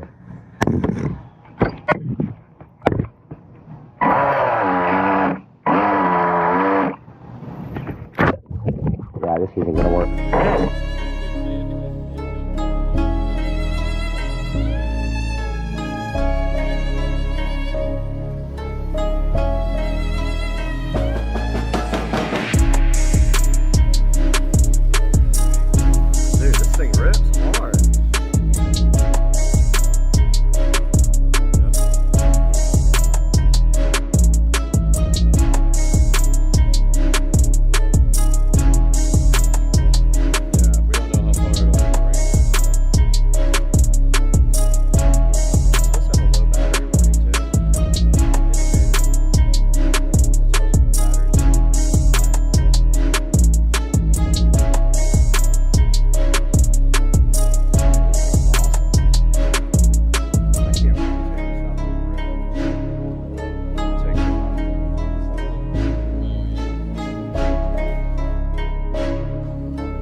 Welcome back to Supercar Street Racing. I'm Brad, and it's been a while since we went live from the Supercar Street Racing studio at the end of a video. We are back after testing the JoySpot remote control boat, and it is so cool. I have to say, this is one of my most favorite things that I've ever purchased on Amazon. I'm super glad I bought it. I have nothing but good things to say about it. Just to give you a brief overview, you can see it right here on the screen. It does have a 4.4 star review, and there are a lot of these boats on Amazon for you to choose from. So let me blow this thing up so you can take a good look at it. But right here you can see the RF remote control. It does use 2.4 gigahertz for its transmit signal, and it says it can go up to 600 feet. And right here in front of me you see the JoySpot boat. It does come with 2 battery packs, and they are 7.4 volt battery packs, and they are lithium ion. And you can see also in the picture here the USB charger that does come with it. My only complaint is the USB LED light for the charger is on the bottom, which makes no sense. You can't even see it. And you do see right here and right now it does come with a case as well, which is very cool. You can take your boat out to the water in a case, and it does come with a boat stand for your boat. Now this boat actually will right itself if you flip over in the water, and honestly I never flipped it over, but we did get it. We may have flipped it over and right back over without knowing it. If you do flip the boat over, all you have to do is push forward and backwards a few times on the stick, and supposedly it will just right itself. Now it also does have trim controls on the remote here for you, and it does take about 2 hours to charge the battery on the boat. Now this boat will actually do 20 miles per hour. It is very fast. Here are the few pictures of the boat here from customers, looking pretty cool. I do love the red one, but unfortunately it is out of stock and not available for a while. I did buy 2 of these boats so that we can go race them, me and Joe. And taking a look at the reviews, it has mostly 5-star reviews. Says speedy, says kids and husband love it, long range, very fast, blew the motor though. Quality's about 3 in this one for the quality, but I disagree. I think this thing is very high quality. And let's see what some of the 1-star reviews say. One didn't work and one stopped working after the first run. Now back on the main page here of the Joyspot RC boat. If you look down at the bottom, you can see there are a variety of different types of boats for you to choose from, and they are likely all kind of the same thing. But the Joyspot boat is very cheap at only $65 right now. Now, I highly recommend the Joyspot boat. I hope you go pick one up soon. And when you're shopping, please shop through my links. You don't have to buy my specific product that is in this video. You can buy anything you want through any of my product links. And it does help the channel out greatly as it gives me a few dollars. Also, please like and subscribe. And we will see you guys on the next one. And we will put some more video up when we actually do some boat races with me and Joe Dukes of Duval. Now we got to get out of here. I got to go get my captain's license. See you later.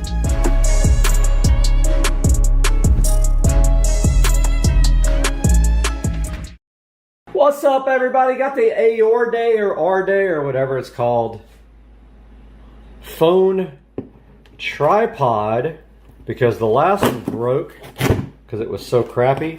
The minute you try to tighten up the little hinge that stops it from moving, it broke. So I'm trying not to show my address here, so bear with me while I open this package with one hand, because that's what this is actually for. So I can do this stuff for you guys without having to use one hand. So let's take a look at this guy right out of the package.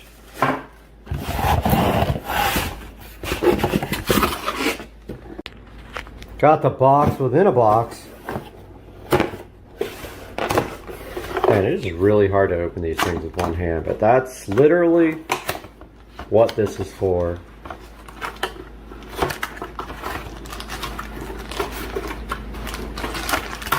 Alright, so... Alright, well I guess that's going back now. So part of it fell on the floor right here. Looks like the part that you mount your phone to. Looks like we got a pretty hefty tripod, which a lot of people complain because this was heavy when you want to just do selfies and stuff, but like, dude, if you get a cheap one, it's not going to be light. I mean, you're going to have issues with that. I had it. Mine was like 3 ounces. It broke the second I tightened up that right there. It couldn't handle the weight of the phone, so it immediately broke when I tried to put the phone on it. And here's the phone interface. So that screws on right here to the end of this guy.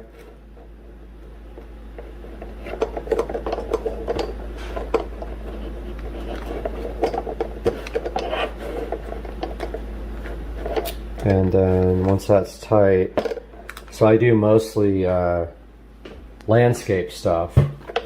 So now the phone should be able to go, I'm just breaking everything today. Should be able to go right here somehow. I don't know how you open up this guy right here, but that needs to open up because I have a larger phone. So let me check that out and see how you do that, and I'll be right back. All right, got the tripod connected. It's pretty heavy, like a good amount of weight on this guy. And so you can see now that I'll be able to do some videos with you guys. And maybe I could probably also extend this so I can get a little bit farther out. But this is the first time I'll actually have a tripod that I can, and it's tricky because you have to look over here. If you look at the camera, it looks like you're looking away from the screen, but so this feels solid. It actually has a good amount of weight on it, so I feel comfortable like putting that out there. And it looks like, so this is in you know, the camera's flipped around to the mode where it sees me, and I think that this will be no problem like doing, you know, I like this thing a lot. So I'm going to flip it around now and do some other stuff and see if you guys like it. It's a habit. I look to the wrong side. The camera's right here. Alright, so got the nice tripod now for the videos. So this is the packaging. Came with a remote Bluetooth starter button. Don't know how that works, but got some instructions here. Alright, so step 1, pairing. Turn on the remote with the power switch located at the side. The blue LED light will flicker. Alright, let's see. So we're supposed to turn this guy on. Let's see. Yep, okay, now what? Turn on your phone's Bluetooth settings and connect UB size. Alright, let's try that. Alright, got the remote paired. So now we have 2 settings here. We got an Android. So if you have iOS, you have a whole, like a different button, which is hilarious. Like you have to have an entirely different button. Let's see if it works. So we should stop in 1, 2, 3, stop. Yeah, so stop. No, but stop. Alright, so I'm recording again. Here's the remote. I'm going to try to stop it. Negative. Okay, so it says step 2. I'll probably miss something. Okay, step 2. Open your phone's camera app. Press the button associated with your phone's operating system. If your camera does not respond, it may not be compatible. So I guess it's not compatible. So I guess I can't do this. A lot of people. Okay, Samsung. Go to camera settings, volume keys function, and choose record video. Open the native camera. Click the iOS button, not Android, and start the video. Click again to stop. Let's see. Okay, so that did stop it. I'm going to stop it again and try to start it. Wow. Okay, so the so the iOS button works on Android. So please tell me how that even is a thing. So there's the remote and the iOS button. 3, 2, 1. Yep. So the iOS button works on Android, which is freaking hilarious. I love it. So we do have the new remote, which I will post a link to in the description. It comes with a nice little thing here. It is beefy. I love that. Like, I'm not mad at you if you're going to produce a good product. I'm mad at you when you produce a product that's supposed to work and does not. This guy works with an S20 Ultra, which is heavy. It's holding the phone perfectly. There's absolutely no issues with this. And dude, I'm not mad at you. Good job. I'm going to have to give this a good review. So look, so I raise up, yeah, so I move it this way, no issues, it doesn't tilt, doesn't, and I'm literally holding this by the tripod, so I'm holding it by the legs. This is, okay, some people, I guess this would be annoying, like if you're doing selfie stuff. It's a little heavy, I'd say it's a couple of pounds, but dude, I mean, work on your biceps, whatever. So, oh, this is so much better. And I'll be able to set this thing up and actually, you know, shoot myself doing products and things like that. So I think maybe tomorrow I'll be able to do a nice new video. I've got one planned, so I'll probably shoot it with that. But there's the different tripods you can get. And so you can extend this guy pretty far, 62. So you can do like, you can do selfie stick. I don't think I'll ever do that. I think the maximum I need is like maybe what it is right now. I don't really do a lot of selfie stuff, and I think if I do, I think I'll set it up like a tripod and just sit back and do like a nice presentation with it.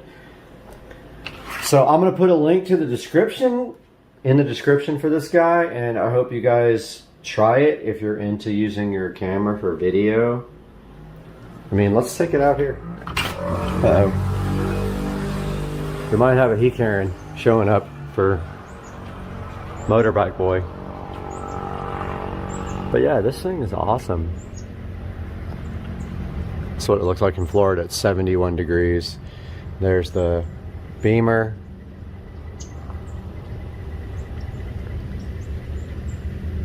Nice. I'm stoked. Now today, I actually ordered a video card, finally.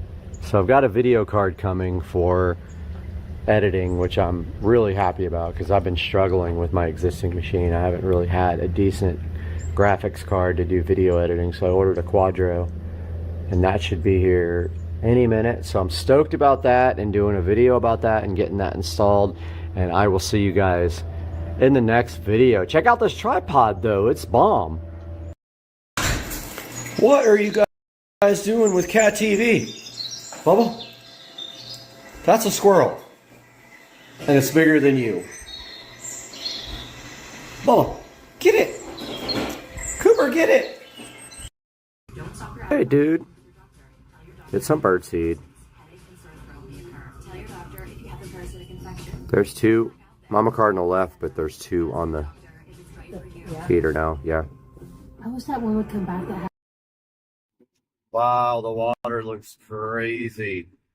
It's got like all this steam coming off of it. It's really cold today in Jacksonville. It's 41 degrees.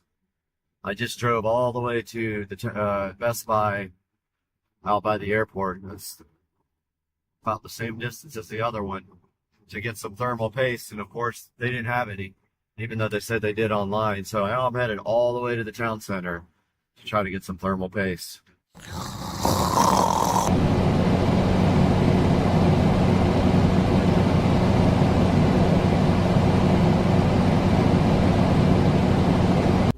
Alright guys, Supercar Street Racing here, and yes, this is the most expensive 9500 BTU air conditioning made for your home. So today we're taking a look at the LG window air conditioner, and there's some little info right there on the side about it with its model number and everything, which I will put a link in the description here. And basically, why is this air conditioner so expensive? So there's a couple reasons why. First of all, take a look at the styling of this thing. So most air conditioning units have thin, vents here on the front. This guy has a nice clean look on the front. No vents at all. And so the vents are on the side right here. So that's the intake vents. Has a nice design, and the best thing about this guy is that it is smart, and I'm going to show you guys a little bit about it today and clean the filter with you guys so you see how to do that, explain how it works, and let you even see what it sounds like. So first of all, this LG window unit works with the LG app called ThinkQ. I think they call it ThinkQ. It used to be called something else, a little bit more complicated, but I think it's ThinkQ, I think. I will put a link to that here, or put a graphic up that shows that. Now I know what you're thinking, you already see this part here. So the reason that I have that there, this is tint. I have that there because it's a little bit too bright at night, so that knocks down the LED lights quite a bit so that it's easier to sleep in here. I do that for most of my devices. Have a difficult time sleeping sometimes. So if we take a look at the front here, we can see that we have cool, energy saver, fan, and dry. So it looks like to me, and I'll have to verify this in the manual, that dry just dehumidifies and doesn't cool. Of course, fan is just fan, which I use that a lot during the winter time. Energy saver is a lower energy usage, and it turns the fan off when it turns the compressor off. Cool is your standard cool. Got a little indicator here to tell you to clean your filter.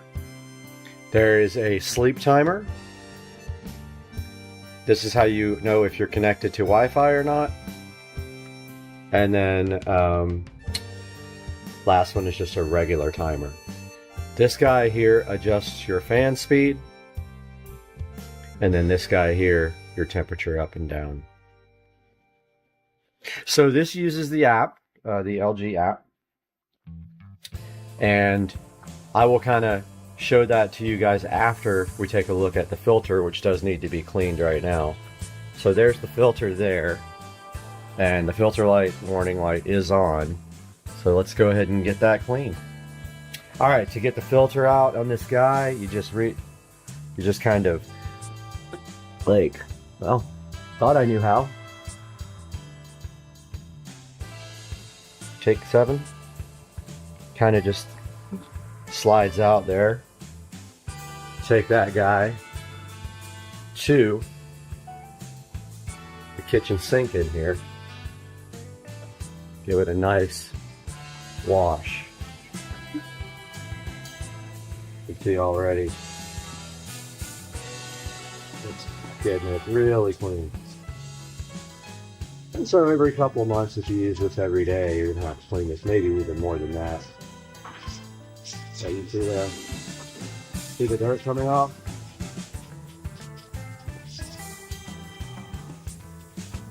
Really easy to clean with the sprayer. I'm gonna go ahead and finish cleaning this and I'll be back. Got the filter nice and clean here. Much, much better. Gonna go ahead and reinstall it. Pretty sure it just slides in, but there must be an easier way than what I did, and I might need 2 hands. So I think it just, yep, I'm gonna need 2 hands for this because I believe I have to get it to slide into that notch right there. Be back. All right, so we got the filter reinstalled. It bends easily, so it's super simple to install. Here you got your vent controls, up and down, left and right. Go ahead and close the unit up. All right, and then I'll show you guys why this is the most expensive AC. But first, a look at the remote control that comes with this guy. You can see you can do everything from your little handheld remote if you want to. It's got a power, temperature, energy saver, the mode, fan speed, timer, sleep, and clear, just like the front. But I want to show you guys what happens. I don't know if the battery is even so good in this, but I'm going to give it a shot. So I'm going to turn on the AC. Yep, battery in the remote is dead. I don't use that remote, so let's do it from the front panel. All right. So I want you guys to notice there's no sound at all. The only sound is coming from my central heater. It is on fan 3. I'm going to go ahead and let you guys hear how the fan ramps up. So it is on now. Still can't hear it. So there, it's coming up a little bit now. So this is awesome. Why? It doesn't knock you out of the bed like at the beginning of my video. It very slowly brings the fan up to speed so that there's never that jolt. Even when the compressor comes on, you hear like a very low-pitched hum. It does not knock you out of your bed. So there's the fan on. Still ramping up.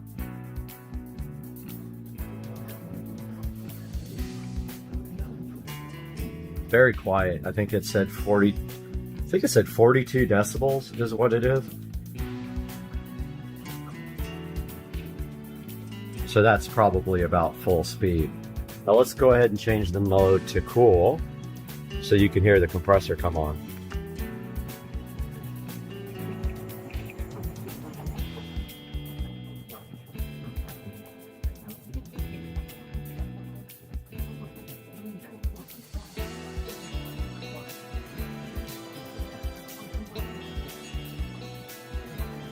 So the compressor just kicked on. I saw the lights dim.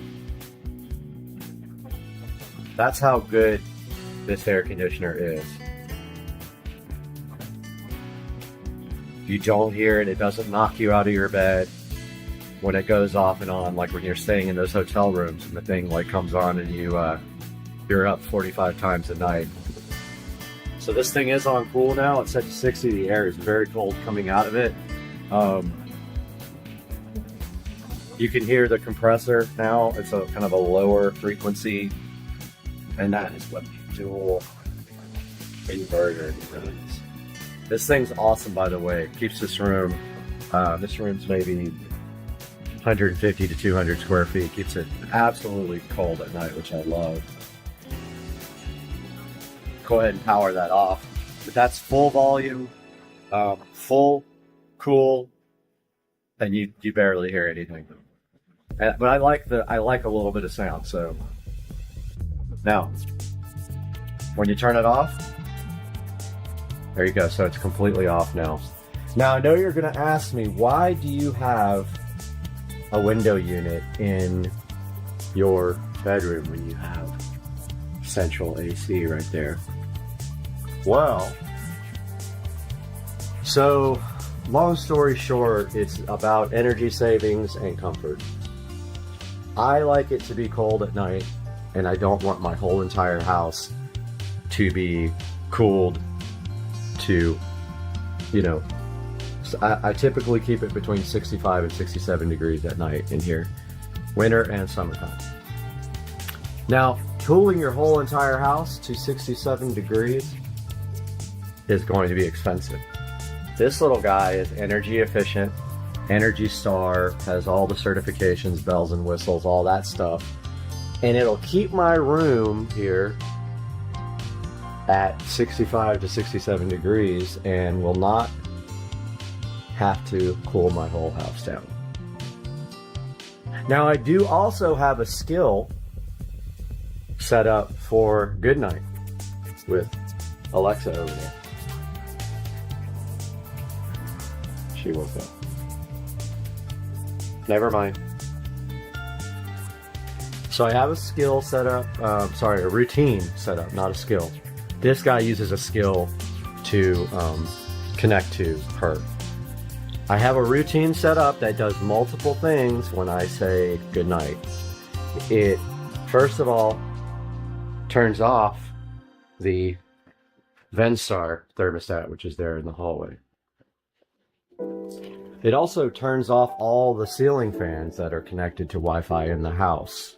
Then it turns this guy on automatically and sets it to 65 to 67, depending on how I feel. It also turns on this box fan via a smart plug.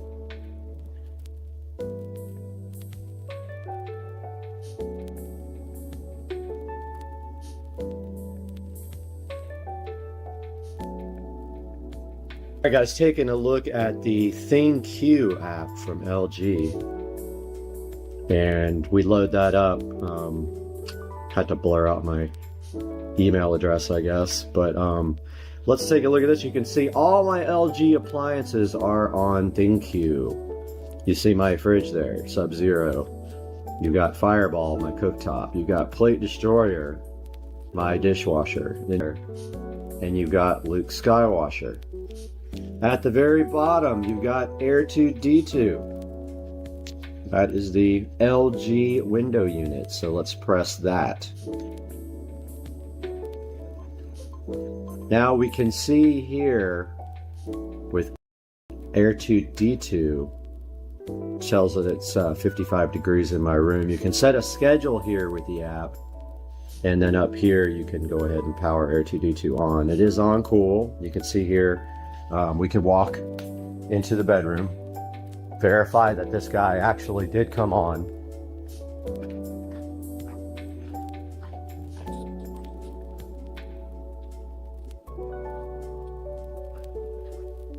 Let's check it out. Yep, it is on now. That did work. So the temperature is set to 60 here, we can see. And you can set the fan speed and the mode by pressing cool. Let's go ahead and switch that off. So now Air2D2 is switched off. So let's take a look at the skill for that. So setting this up with Alexa involves a skill, and you have to have your LG Smart ThinQ or whatever it's called account. This is what this is you're seeing now. But now to get Alexa going with this, you need a skill. So we go to the app, skills and games,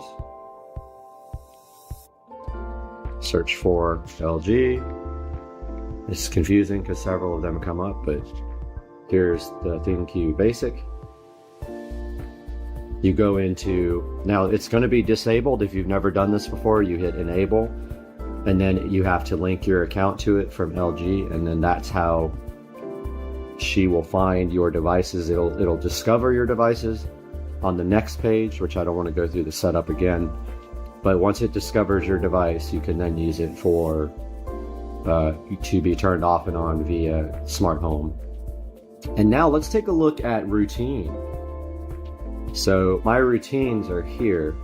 So let's take a look at good night. So here's the skill and the routine, and here's when I say is how it's set up. It's named good night, but if I say it's bedtime, put her name in front, she will turn on the fan, set the house temperature up. Just be aware if the heat's on, it's going to go up to 80 degrees heat. So it can't turn off and on the system. It can only change the temperature. Then you notice there's Air2D2. It powers that guy on and sets his temperature to 67. Turns off the theater room ceiling fan. Turns off the living room ceiling fan. Turns off, it's supposed to be on. It actually turns it on. Oh, I'm sorry, that's the bedroom ceiling fan. Yes, it turns that off. Says goodnight to Susie and myself, and then it turns off its own screen by using the command Alexa turn off the screen. And you do it from the device you speak to. So that's a look at the LG air conditioner, dual inverter air conditioner, which is probably the most expensive at that BTU that you can purchase. There'll be a link in the description to buy this guy. And as usual, I really appreciate you guys watching, and please like and comment, subscribe if you can. Supercar Street Racing. See you guys. Supercar Street Racing here. It is Tuesday. Beautiful day here in Florida. And right now we are working on the joying, upgrading the OS from 5 to 6 on this. So what we did basically is we got the update from joying. We extracted that update to a USB stick. So we unzipped it to a USB stick in the root directory. Now I'm going to turn the camera around. So here is my joying Android head unit. And basically it is extracting right now from the file that it copied off of my USB stick there. So I've got the USB stick plugged directly into the USB extension cable rather than chancing it on my USB hub. Now, this is upgrading Android to 6.01, I believe. And I have heard horror stories about this upgrade. I did back up the whole entire device with titanium backup. So hopefully, if anything goes wrong, I don't have to reinstall all my apps, but you can see here the update is going. Now, as many of you know, this was going to go into my SL65 AMG. And now it is going to go into my new car. And what is going to happen is that the OBD2 adapter, the ELM327, is going to connect to my vehicle, and we are going to have real-time monitoring of my car as we move. Now, again, this is the joying 5.1.1 Intel device. I think it's JYUL135N2, but I will double check that and put it on the screen for you. And I bought this about 9 months ago for around $280. They do have a newer unit out, however this one is still available. So once this upgrade is done, I will show you this unit again. So it just showed the little Android guy again, and it said erasing. Now we come back and we have Android 6.0M. And we're about to see if mine breaks completely or if it actually boots up. Now, I heard there was a bug here where it will try to optimize the files, and when it does, there is a timer built into the Sophia app where if it doesn't start the Sophia, it will reboot. So that could be a big problem because it will never finish the app. So it tries to optimize all the applications because it leaves them, and then it can't do that in time, so it reboots and it just gets caught in the loop. So we will see here shortly. Now it said, please remove SD card or USB storage. System will reboot. Apparently it did. Oh yeah, you like my power supply here? It's just a battery charger. I don't have a 12-volt power supply. So the system says it's rebooting. Now it says it's on Android 6. It is booting up. See how much I lost. It's not a question of did I lose everything, but how much of everything did I lose? So this is booting Android now. I'll tell you right away if I lost everything. If that's the case, I will reinstall Titanium Backup. Oh, by the way, my backup did lock up the device, and I don't know how far it got before it did, so I may have some reinstalling to do. So this thing is still booting. Now, here's where it might get caught in a boot loop. When it tries to optimize the applications, it might time out and keep rebooting, and I don't know what happens after that point. Okay, the device came back up, asked me some questions about Google, and now it is on this screen. Welcome, make yourself at home. Press OK. Kind of want to plug my mouse back in. I'm going to do that real quick. I'll be right back. Okay, my mouse is now plugged in, and here's the new desktop. So everything that person said that would happen did not happen. So I don't know if I have any of my apps though. Let's see.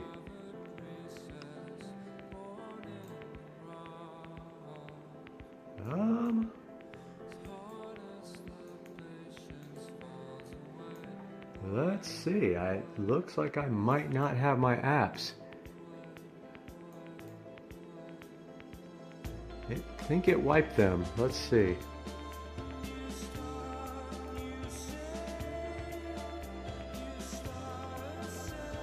I believe it wiped everything. It did.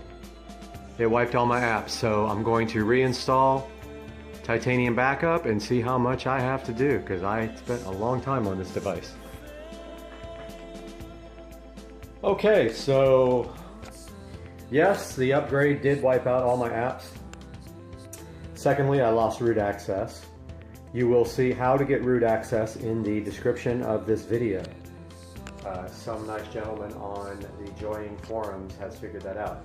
Once you have root access, then you can grant root to Titanium Backup, and it is now restoring the apps that are missing. So there's a little bit of quirks with 6.0 Android on this Joining unit. However, I think this is worth the update. I'm excited about this. So all my files are restoring now, and when they're done, I will restart the video.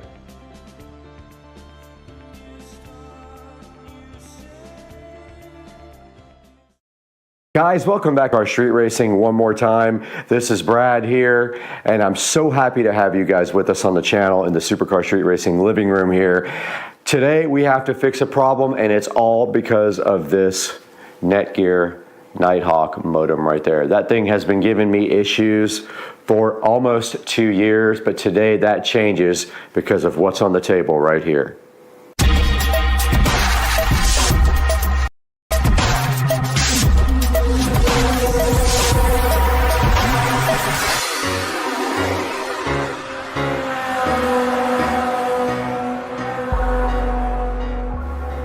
I have absolutely been dreading this day. Today is the day that I have not been looking forward to at all. And the reason is because I need to get a new system for Wi-Fi. And what I have decided, and I looked at the new 7 Wi-Fi 7 is what it's called. It has pretty nasty reviews. So we have gone ahead and gotten the Aero Pro kit here. That is a mesh Wi-Fi 6 system. Now I have a mixture of 3 different things here, almost 4, and it might stay that way because I have so many devices to connect. But here's my problem. Sometimes this Netgear Nighthawk will not allow connections to it at all. Now, I'm saying what happens is you connect to it with Wi-Fi, the Wi-Fi connections will drop off the planet, and in order to get them working again, you have to reboot this router. Now, we do have several other things in this house, and I'll show you one of those right now. We do have this access point in the garage, and that is so that our cameras outside there can get Wi-Fi, because like I said, it's hard to get Wi-Fi to this corner of the house. It's pretty far away from the router. This access point here provides Wi-Fi for a lot of my smart home devices. It simply is a Wi-Fi repeater. It connects to a Wi-Fi signal and then it broadcasts a new signal with a new name. This router sitting here in my home theater room is also a Wi-Fi solution. It is connected hardwired via a LAN cable to the switch inside of the living room, and it also provides a set of network Wi-Fi connectivity that a lot of our smart home devices use here.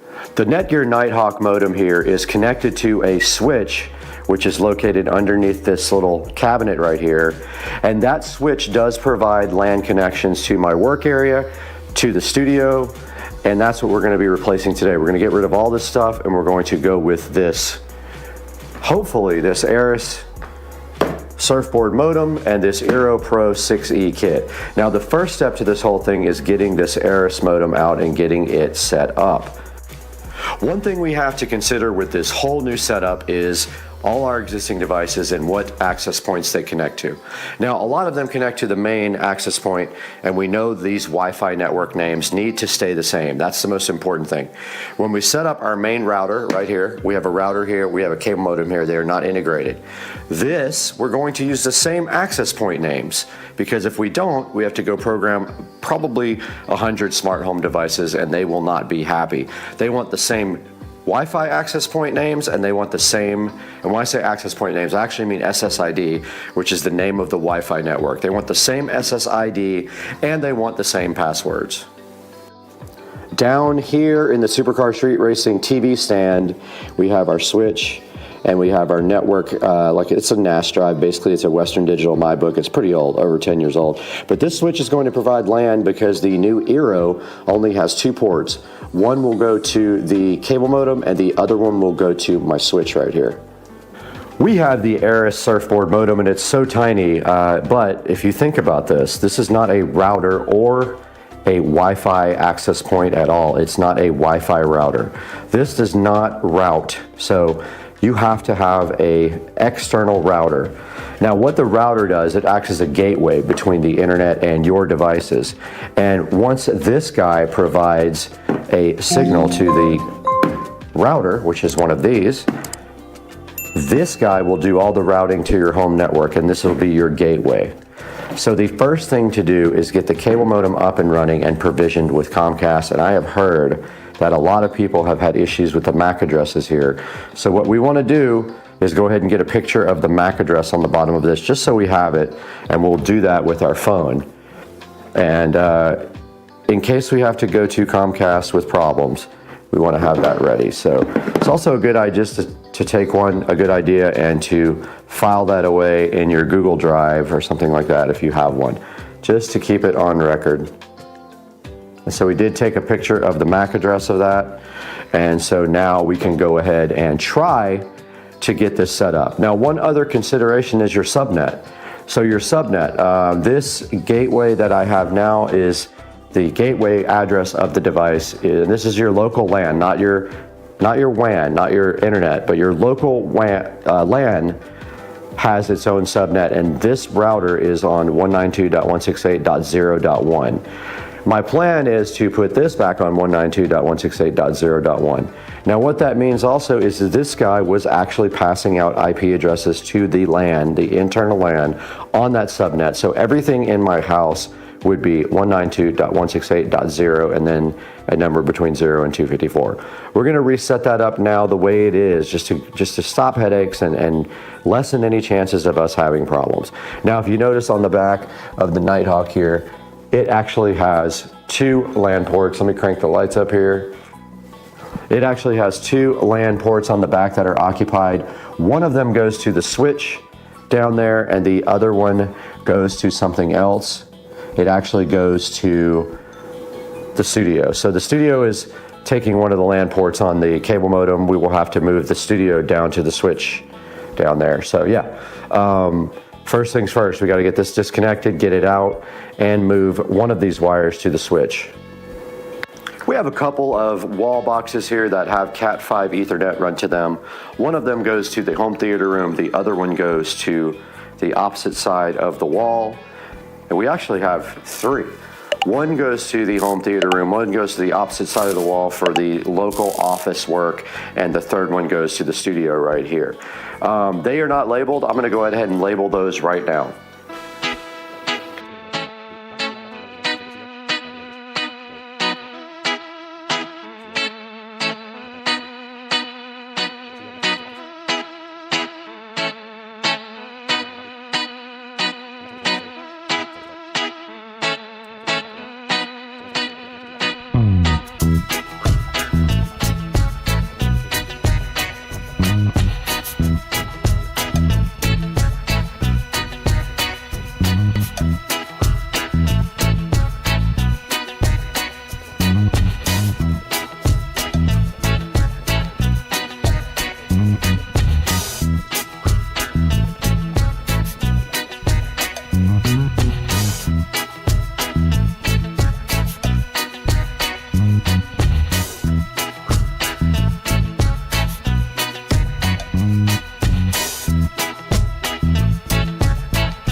Okay, like I was saying before, we have 2 Cat5 cables going to the Netgear Nighthawk, which we have to move. But before we do anything to the Netgear Nighthawk, we want to make sure that our new modem will provision, because I've had people say that it will not. Now this is a refurbished modem and it was $105 on Amazon, and this is the ASUS Surfboard S33 V2. So we're going to need power for our modem. This is only temporary, and we do have a power strip. We do have power on our ASUS. So let's go ahead and get this thing provisioned with the phone. Right here on the phone, we are in the Xfinity app. We want to start activating our modem. We have found an active cable outlet. We have connected the coax cable. We have powered it up. And then now we have to put the MAC address in, which we cannot show here.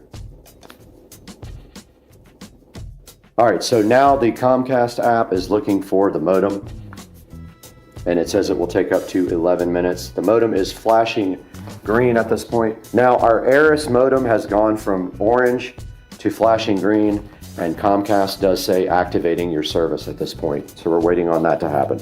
We have successfully activated the ASUS Surfboard S33 with no problems whatsoever. It was smooth as glass. And now our next step is to actually plug our router in and get that. We should be able to go ahead and remove our router now, but we have to move both of these guys to the switch, and there are some cable ties here, but they might still reach. So the next part is actually unboxing our new router system. Let's get going on that. This is the Eero Pro 6E Mesh Wi-Fi system, and the reason I went with the 6 and not the 7 is because the 7 actually had bad reviews already. The 6 has been proven as a very capable device, and it does use Wi-Fi 6 technology. We'll explain that a little bit when we go into the Supercar Street Racing Studios, but first things first, let's get this Eero unboxed ASAP for you. And we see the Eero Pro 6E here looking so fresh and fly.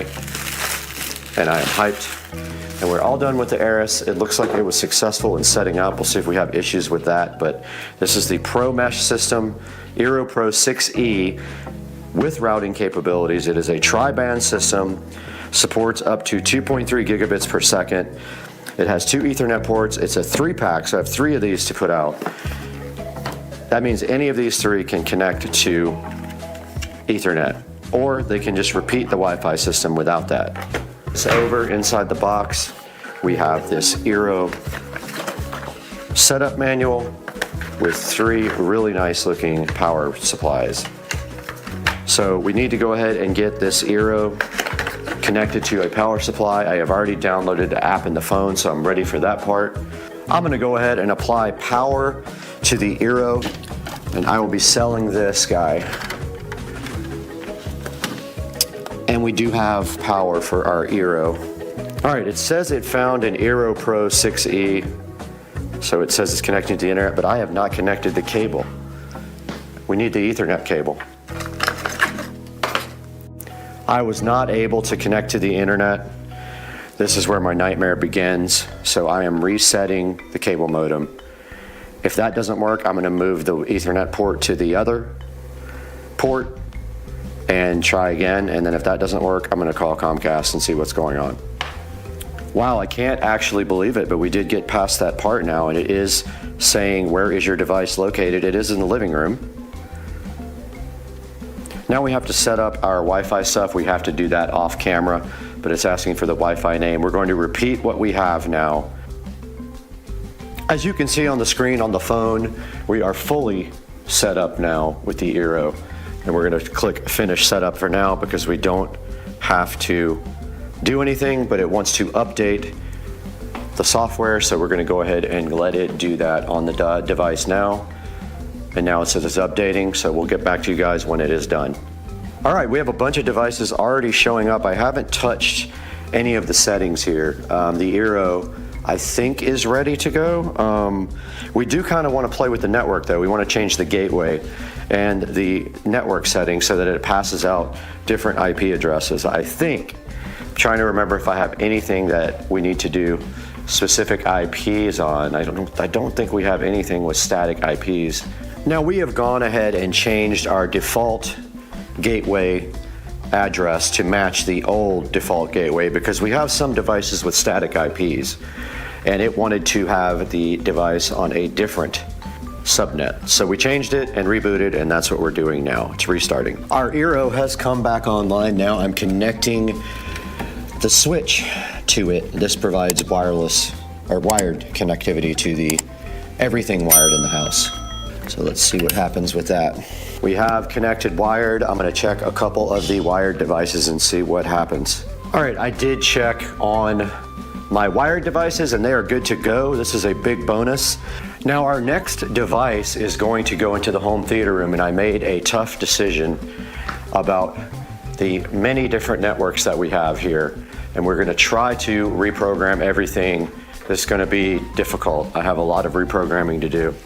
But we're going to try to move everything to one SSID name and call it that because we have like 8 different ones right now. We'll go ahead and plug that in. And this has a hardwired Ethernet connection to the world.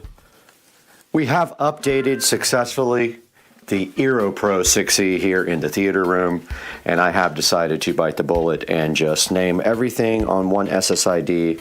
Starbase 2.4E, I mean, we have to recode a bunch of devices, but we have too many SSIDs floating around here, and we will buy another one of these for the Supercar Street Racing Studios so that we have them everywhere. Out in the SCSR garage is where we have another access point. We will need a total of 4. So we simply just plug in the new device right there for now. So it is updating now, so we'll go ahead and let this finish. Out here in the Supercar Street Racing 4K production studio, and we have an upgrade for this guy as well. We have another Aero Pro 6E that we will be hardwiring to the network here. So all we have to do right here and right now is figure out how to get the plastic off of this box because we don't have a knife. So do you think that our skills are good enough to do this? Let's go ahead and plug this guy in, but let's put the Ethernet port in first. You can plug it into either port in the back when you're using it like this as an access point. And then let's go ahead and fire it up and get the app out. Found it. It found an Aero Pro 6E. We got everything plugged in up here. We got our Aero device plugged into the switch. It is booting up right now. All we need to do is make sure it has a link light here in a minute. Yep, it just linked. We just got a notice on the app that the SCSR Studio router is up and functional. You probably can't see that, but it is online, it is wired, and it is 1 gigabits per second, so that is perfect. You can see right there the settings. So the studio is ready to go. All we have to do now, and it doesn't have any connected devices yet, but it will. It says it's connected now as wired, and I'm gonna go ahead and set up some of the devices in here now to connect to the new network. The next part of the equation of the Wi-Fi system has arrived, and this is the, I'm not even making this up, Coolwoo fan wall mount holder for the Aero Pro 6. And supposedly, this thing is so easy to hang up that it just literally plugs into the plug, and then the actual cable just wraps around the back like this. You see how it just winds around like that? And we're gonna go over there and plug this in right now and see how this works outside in the Supercar Street Racing garage. And hopefully the access point actually comes back online. Let's see. And on the back here, I forgot to mention to you guys, we do have instructions on the rear for installing. You slide the guy into the bracket right here. Step 2, you wind the cable on the back, and 3. And then step 4, you plug it right in. So let's go see if it works that easily. Guys, this is kind of an ingenious design here. We've got our Aero here we're gonna have to unplug. But what I'm gonna do right here and right now is go ahead and undo this, and a lot of devices are gonna go offline. But what you do is you put the cable through the back like this, and then you just kind of wrap it around. So let's try that out and see what happens.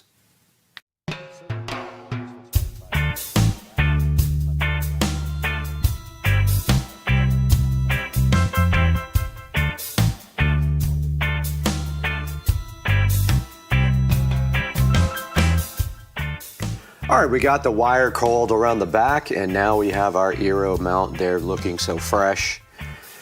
And it looks great. It literally just sits there and holds the Aero up while that thing is rebooting. You can see the light right there. Now, I do have 3 of these, and I have a Aero in the theater room that can be hidden behind the couch or something like that. So I'm gonna go grab that right now and get that one done as well. All right, we got the Aero behind the couch here. Now, the only issue I see here is that it is preventing the couch from going up against the wall, so I may want to move that. It just puts a little bit of space back there, but on the other hand, it doesn't really matter. It doesn't make a big deal. All right, guys, right in front of me, we have the final piece of the Aero puzzle here with the Aero 6 Wi-Fi extender, and this guy is going to go live in the bedroom. We have a perfect little spot right here for the Aero, so all we have to do is plug the Aero in right here behind the lamp. Aero can sit right on the other side of the lamp right there, and the cord will hide nicely. And we are just going to go ahead and let it boot all the way up and then add it right in the app. Okay, it's going ahead and adding the Aero 6 right now. This is the bedroom. Now let's see if it wants to update the firmware here, which it likely will. Finish setup. Yep, it's going to go ahead and install a new firmware on the access point. Is trying to sell us this garbage, which you don't need. And now everything is updating. We just have to wait for it to get done. All right, we are all done setting up our extender in the bedroom. You can see everything is back online. It is using wireless. The studio is using wired, and the living room is using wired. The rest are using Wi-Fi to extend the network. And if we click on the bedroom here, we have 13 devices connected, and it shows you all 13 of the devices here. If we click on the studio, it has 26 devices connected. Garage has 27 devices connected. Theater room has 21. And living room has a total of 12. It just went up to 14.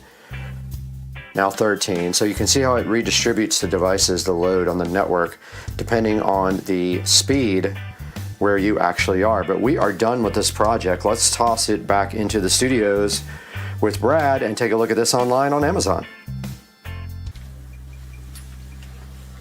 Welcome back to Supercar Street Racing and the 4K production studio, and you got Brad here once again bringing you some high quality products from Amazon. And today we have finally started replacing our entire network and Wi-Fi system in the Supercar Street Racing huge compound of 1,500 square feet.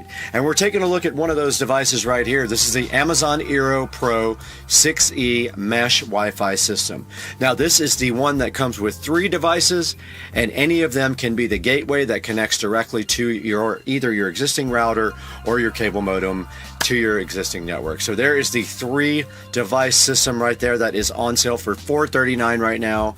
I did buy that for the house. And then if we go to the next tab here, there is the standalone box that I bought also for the studio right up here, and this extends the Wi-Fi into the studio for all the devices in the studio that are not hardwired, like the lights in the ceiling are on Wi-Fi, and there's a couple of other little things. Most everything in the studio is hardwired, but there are some things that are on Wi-Fi. And then finally we have the extender. Now this isn't a tri-band, it's just a dual band, so it doesn't give you the 3rd band, but they don't make a 6E extender that I could locate. So those guys are all highly rated on Amazon. Check the links in the description when you're ready to purchase this.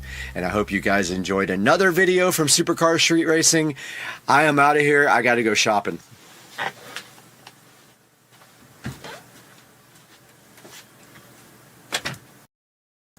Guys, welcome back to Supercar Street Racing, and once again we have something to take a look at here. This is the Logitech LitraGlow. We bought 2 of these for the studio, and today we're going to be opening these up and taking a look at them on the channel. Hang out with us, it's going to be fun.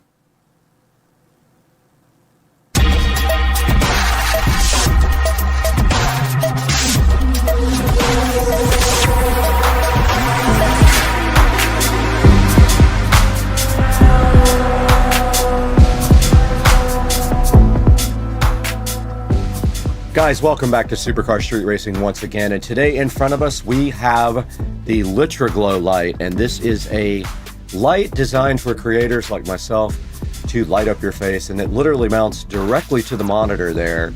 So I did buy 2 of them for the studio because our ring light did go out and we needed something so we can do content from inside of the studio. Now taking a look at this, we're going to unbox it today, actually set one up and use it and see how it performs. Welcome back to Supercar Street Racing once again. We're here in the 4K production studio, as you can see, and today we have this Logitech LitraGlow that we are going to be checking out on the channel. Now this light is designed for creators like me because you need some sort of front lighting source when you do voiceovers, exactly what we're doing right now, and we are actually being lit by the LitraGlow right now. And to give you an idea of what that looks like, check this out.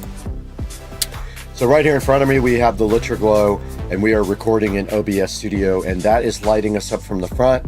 And behind me, of course, we have some interesting LED lighting. Here's another view of what it looks like from inside the studio, but not really much there you can see on me because the camera is tilted down a little bit. This is kind of the environment that the studio has, so that's what we are dealing with.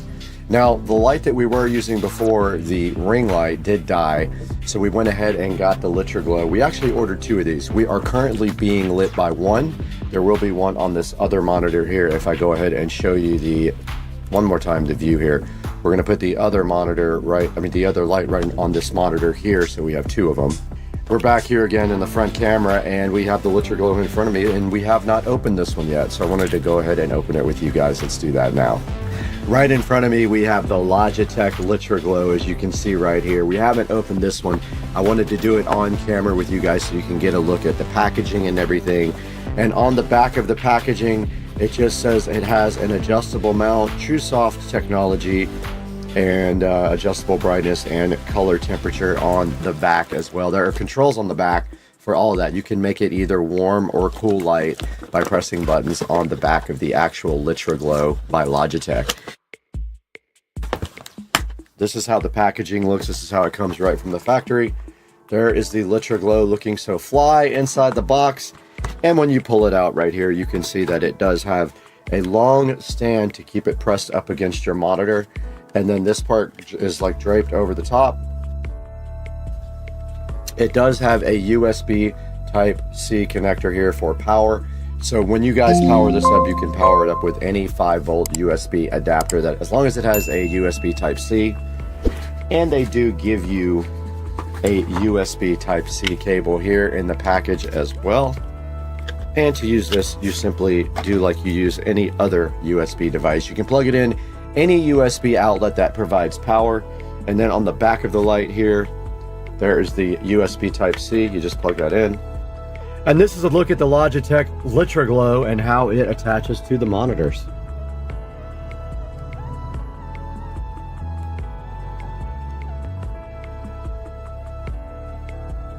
It will not stay on for some reason, and I'm gonna have to test this on another power outlet. It's not staying on. That's live video for you.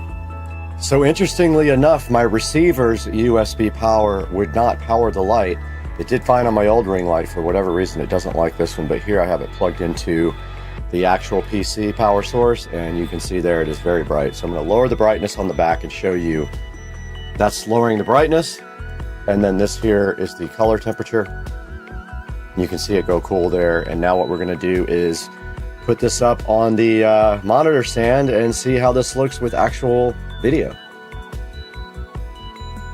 Alright guys, we do have both of our Logitech LitraGlow lights pointed right at me. One on the left monitor, one on the right monitor. Let me show you what that looks like from above. Now you can see how I'm lit on both sides, which will prevent shadows from happening on my face here. And they do just mount right to the monitor stand so easily and kind of rest on it like a webcam does. Right here in front of me guys, we have the instruction manual for the Logitech LitraGlow light. And in the instruction manual, it simply has pictures such as an IKEA product would, and it literally just shows you putting the light onto the monitor, and then that you can tilt the actual top of the light forward or backwards as well. And then also it says that it can spin on its axis as well. You can put the light wherever you really want to and turn it in any direction, so it could be on either end of your monitors. Now, giving you a better view of what it looks like here, you can see right here we've got one almost on the end of this monitor and one over here on this monitor. We actually need to rerun the USB cable because it is kind of tight back there, and it is showing. Guys, right next to me here, we have the LitraGlow from Logitech. Premium LED streaming light with TrueSoft, an adjustable monitor mount, and it does adjustable color temperature as well. And if we see right here, it has 4.5 star reviews, so not a bad rating out of 2,200 ratings. Some of the 1-star reviews say ruined by a few critical flaws, and it's not a camera. I don't know why they put camera. It is not one. Soft and very bright, but lacks appropriate controls. I don't know. All you need is brightness and color temperature, in my opinion. There apparently is a software for it, so if you want to use that, it's called G-Hub, and somebody was just talking about it right there. You don't have to use the software. And it says right here that it makes you have natural skin tones, a radiant look, and it is a full spectrum LED light, and we knew that already. And it's safe for all-day streaming. It doesn't get hot or anything like that like big, large lights do. Says it's got a freedom of light placements because basically it's really easy to place anywhere on the monitor that you want. Now they're fully customizable, it says, with your keyboard and mouse, which I have not looked at that software. Maybe we can take a look at that. And it is plug and play. It just literally plugs in for streamers and content creators with absolutely no drama whatsoever. So right here in front of me, you can see the Logitech G Hub software that you can download and install. And this lets you be able to program the light and control it from the keyboard. However, I did notice in one review, someone was saying that to really control this the proper way, you need the Logitech keyboard, and you can't really do function keys or whatever on a normal Windows keyboard. So just be aware, it's not easily controlled unless you also have the Logitech keyboard in front of you. All right, so you can see right here, there are a lot of other options for lights if you so wish to. There is one here for $17.99 from Letwing. There is a Nexaglow right here as well for $37.99. And there are plenty of other choices available on Amazon that have okay reviews. All right, guys, right in front of me here, you do see the Logitech G Hub download available from Logitech. Let's go ahead and download that for Windows. And we do have it. Let's go ahead and install that right now. So you just click install. It says please wait while we install the G Hub. Now we want to see what kind of functionality we're going to get with our lights when we have the G Hub software installed on the PC. Alright, we got the G Hub software open in front of me right now, and you can see that you have 3 different options here. Now if you click this edit button, you can name them, and you can see I've renamed them right and left. It will not let me drag them into the appropriate positions like you can a monitor though, unfortunately. But if we go here and double click the right one, you can see that we can change the color temperature, and it did change to a yellowish hue right there. We can also change the brightness. You can see it can go from no brightness to quite a bit of brightness. And then on this side here, we can go to the other one, change the brightness. And those are about the same color temperature. You can see I'm oversaturated here, so we don't need that much light.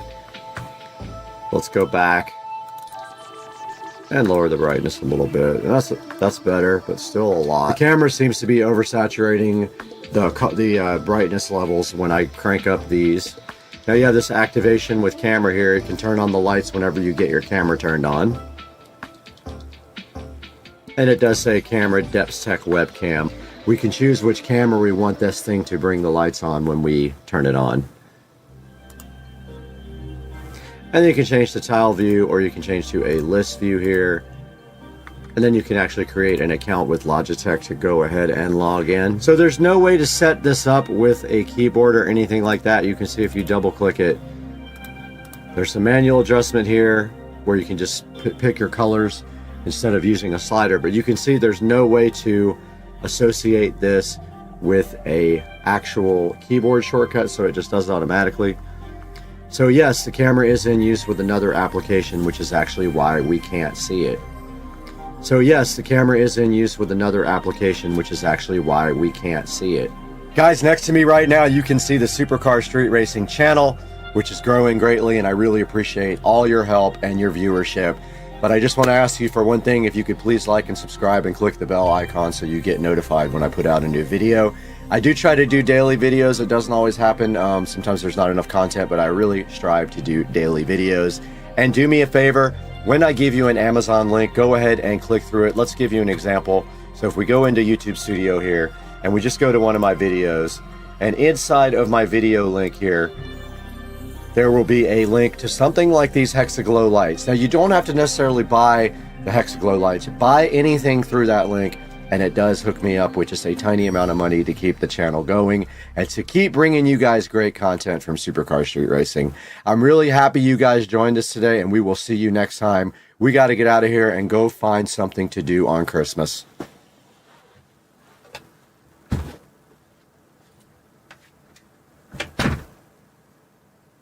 Hey guys, welcome back to the channel. Supercar Street Racing here, and I have a studio update for you. It is insane. I want you guys to see this, the way the studio is looking. Check out the studio, guys. I am super hyped, and I want to give you guys a huge update. I have not been live streaming or updating lately because I've been super busy and I had the network down in here, but today we made some huge strides in the Supercar Street Racing studio. And let me get started and tell you what we have done. First things first, but not the biggest, the Harbinger's powered studio monitors are mounted and they are flying from chains right there.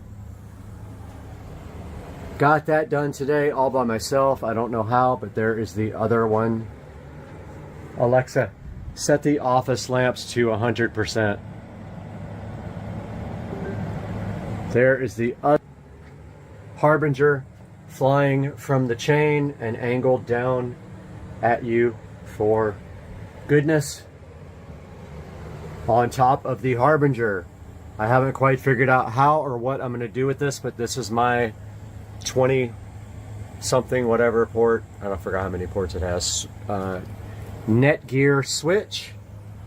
And you can see the Ethernet connections all labeled and going into the wall, and up there we have a Wi-Fi extender hotspot thingy, and that is connected to Ethernet, and then it has a Supercar Street Racing Wi-Fi signal. So I got to still figure out what I'm going to do up in this corner, how I'm going to organize it, if I'm going to do a little shelf or what I'm going to do. Not that important right now. The biggest thing is I got the Ethernet connected. Secondly, huge. I got the 4K Fire TVs mounted, and literally luck that they can swing out and touch each other like that. It is absolutely perfect. I couldn't have done it any better if I meant to, and I didn't mean to.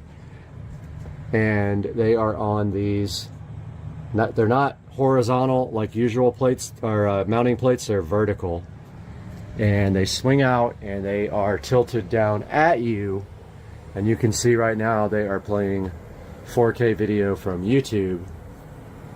Visual Dawn, one of my favorite up here too. Visual Dawn with the 3D animation spacescapes.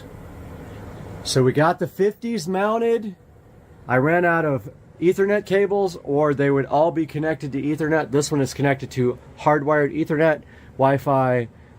This one doesn't have an Ethernet jack. That one's connected to Ethernet. I ran out of patch cables.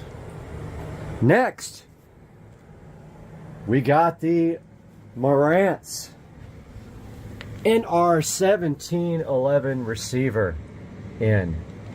This guy is a high-end receiver, and the reason I bought it is it has front preamp outputs to feed our powered studio monitors there, and our 1711 chilling. We got our wall plates all done mostly. I've got two more to put in here. One of them is for the front speakers, it'll be RCA. The other one is a dual Ethernet jack, one for this and one for the PC. So there is the home theater wall plate, and that little thing coming out of the corner is the USB. You don't want to do a USB extension. It's already extended twice and it's already going to be an issue, so I just drilled a little hole in the corner and ran it straight through. We got all the other wall plates done. They're not exactly on the same level, but they'll all be under the desk. We got all the power done.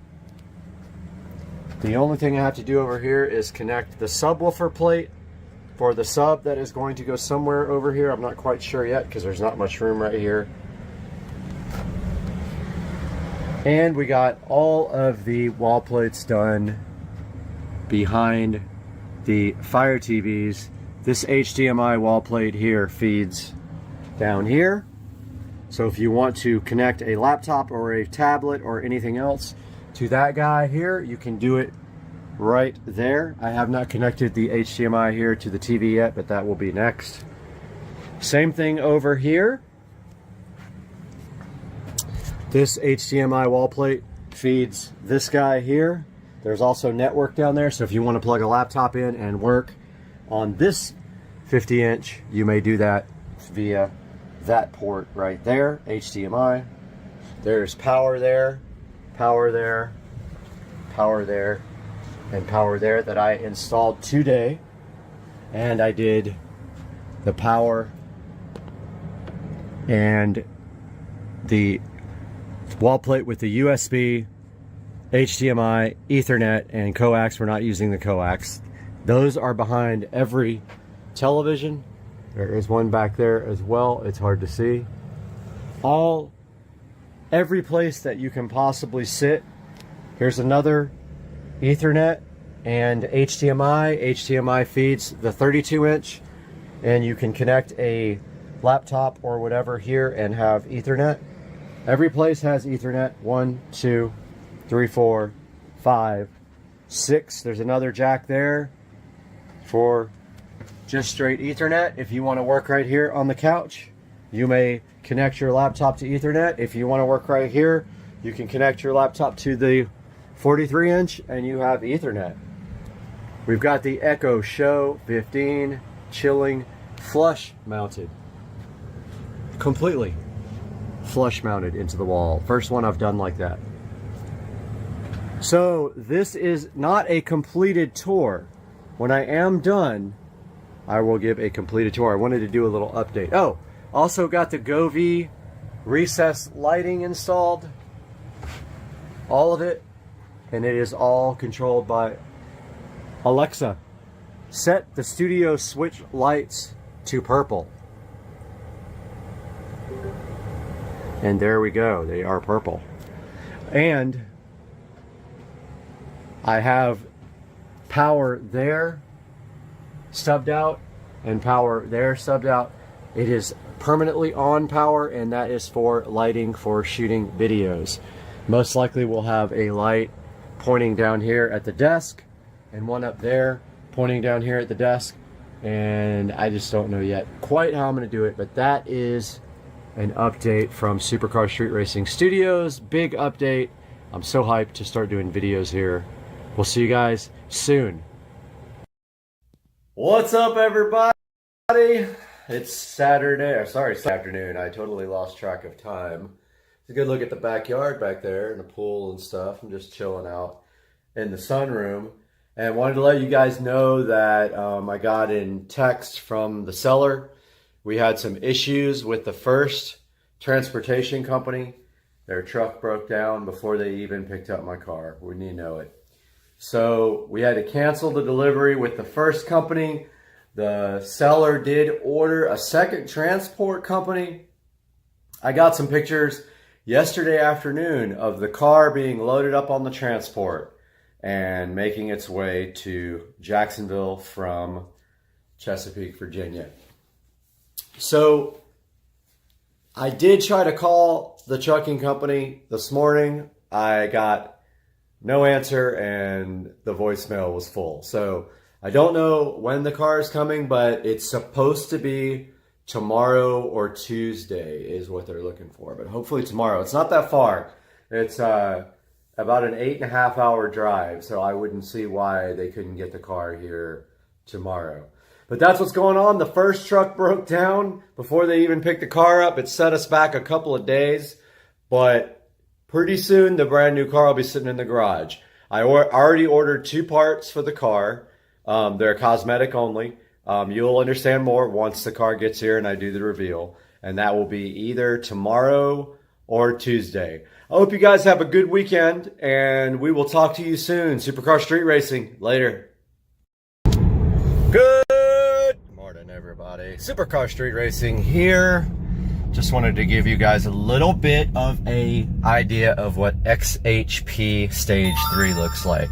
So this car is flashed with Stage 3, and right now it's on Sport mode. So you can see how it shifts. Shifts are very crisp. That was about 3/4 throttle. I like Stage 3. I haven't tried Stage 4 yet, which is supposed to be all race. When you have it in Sport, it will stay in 5th gear until, I'll show you when it shifts. So it's in 6th now at 80 miles an hour. So for driving around town, it's awesome. I definitely keep it in sport. But on the freeway, if you're not going to get up to 80, put it in D, like that, with that over to the right, and it will shift all the way up to 6 as soon as it can. Now, also, so the biggest difference here is that the shifts are optimized for RPM. They're also optimized for, they've also increased the line pressure quite a bit, and you can even, they recommend stage 3, I believe it is, for a single turbo car. So basically you can also still, now the cool thing is it also does rev matching and everything like that when you, you know, when you shift. It's very cool. That's manual. So I feel like, and I've driven a DCT before, I feel like this shifts it as fast, if not faster, than the DCT does on the 335IS or the M3 series, or the M series cars, M3, M4, whatever it is. But yeah, so that's manual. Okay, so perfect. We got a light here. So that's manual. And we're in one manual now. Traction control's on. I'll just run through the gears here real quick with you when we get a green light. So we'll start off in first manual. Now we're in sport manual. If you put it in D manual will actually still shift for you while you're in manual when you run through the gears. So you want to have it in sport while you're shifting. If you want to be completely manual, you want to have it over in sport.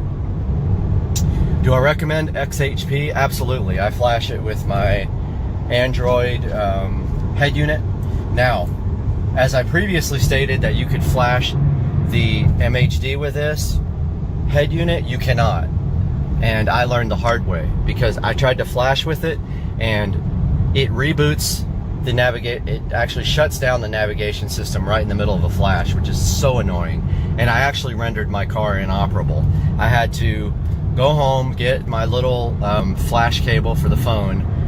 I was at the gym actually when I flashed it, and I had to come back and flash the car with my phone in order to get the car running again. So that's XHP in a nutshell. Great little add-on app for the N54, N55 6-speed auto transmission. Pick it up as soon as possible. You will love it.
Hey, what's up? She didn't even jump for my video. You did? I asked if you wanted me to go back to cover, so you didn't answer. Oh, I'm sorry, I'm busy. Golly, what are you doing?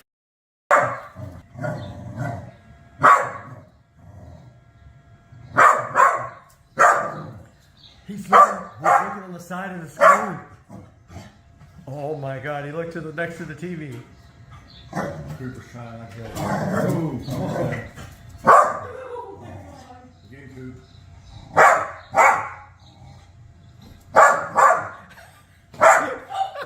can't I get this? You just did.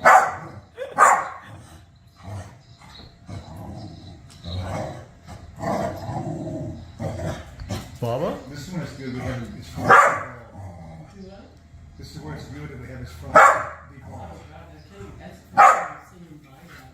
Bubba, that mouse is making you look like a fool. Coop, it's not. Coop's like, I want to get it too. It's all right, buddy. Coop, you're too short. You don't got a way to get up there.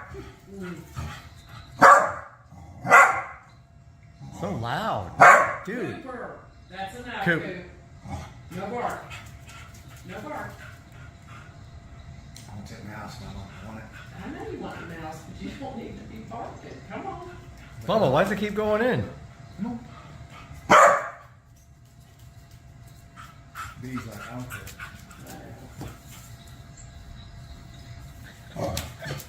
I love his face. He looks at Cooper, he looks at the mouse.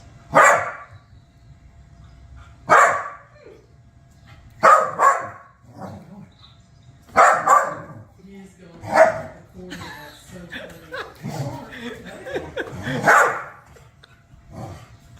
Oh my God.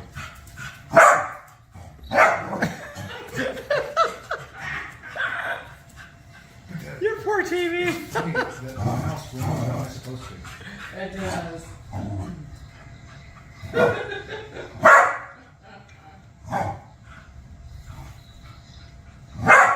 Bubba, where'd it go? It went off the side. Well, I mean, Cooper. Oh my God, look. Coop. That's enough. That's enough. Working this little bags of cheese out there. Making pictures out there. Probably. That's cheese on the ground out there. That's what I Is thought. it? Yeah. All right, passing through.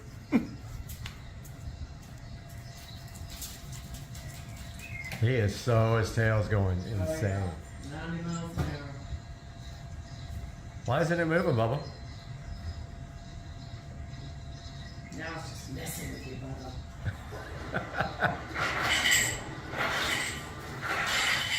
We just start a channel on Bubba TV.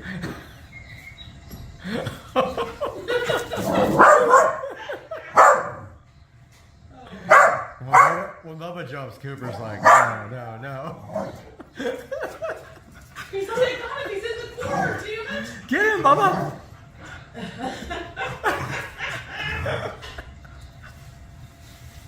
Oh, he got his cheese and went back in. He got it. He got his little piece of cheese and bolted back into the hole.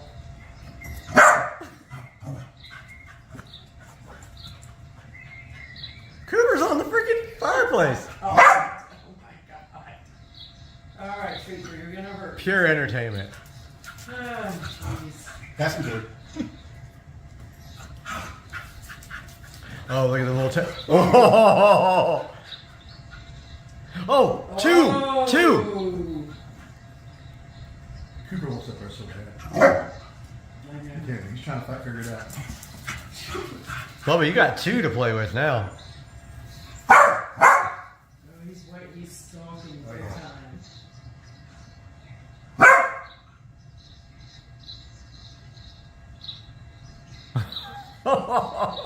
That thing's bigger than him when it gets close to the TV. It's intimidating when it's that close, yeah.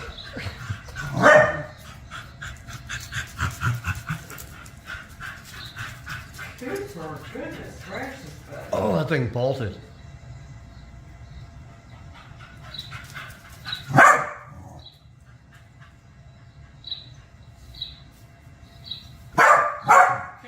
Fast, huh?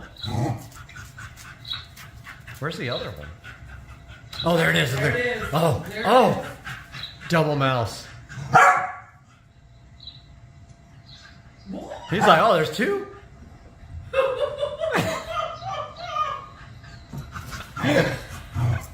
Poor TV. Your poor TV.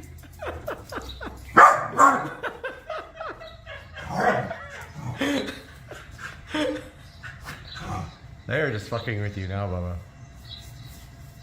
They're getting their cheese.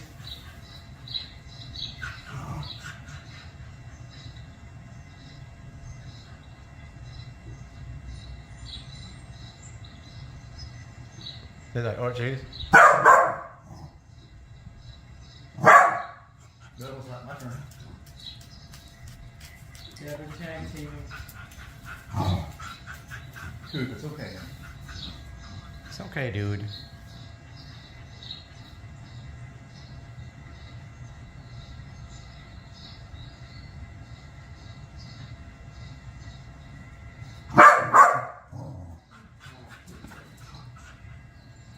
Yes, laser lock.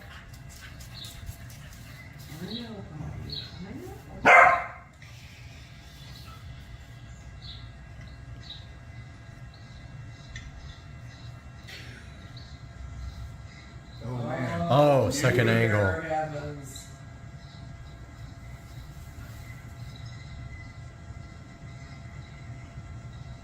He's skeptical.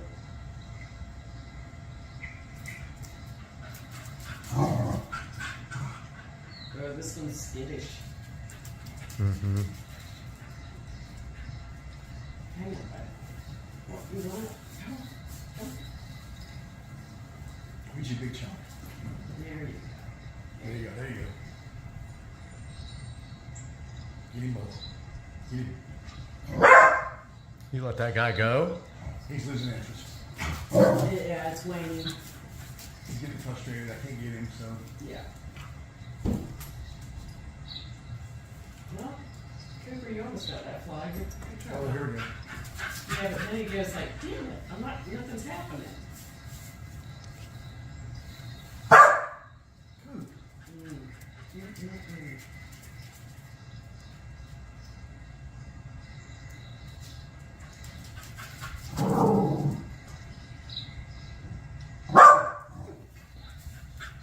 You just want to get up there so bad, don't you?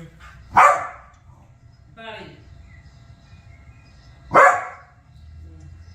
Guys, we are here in the kitchen starting on the golf cart audio project.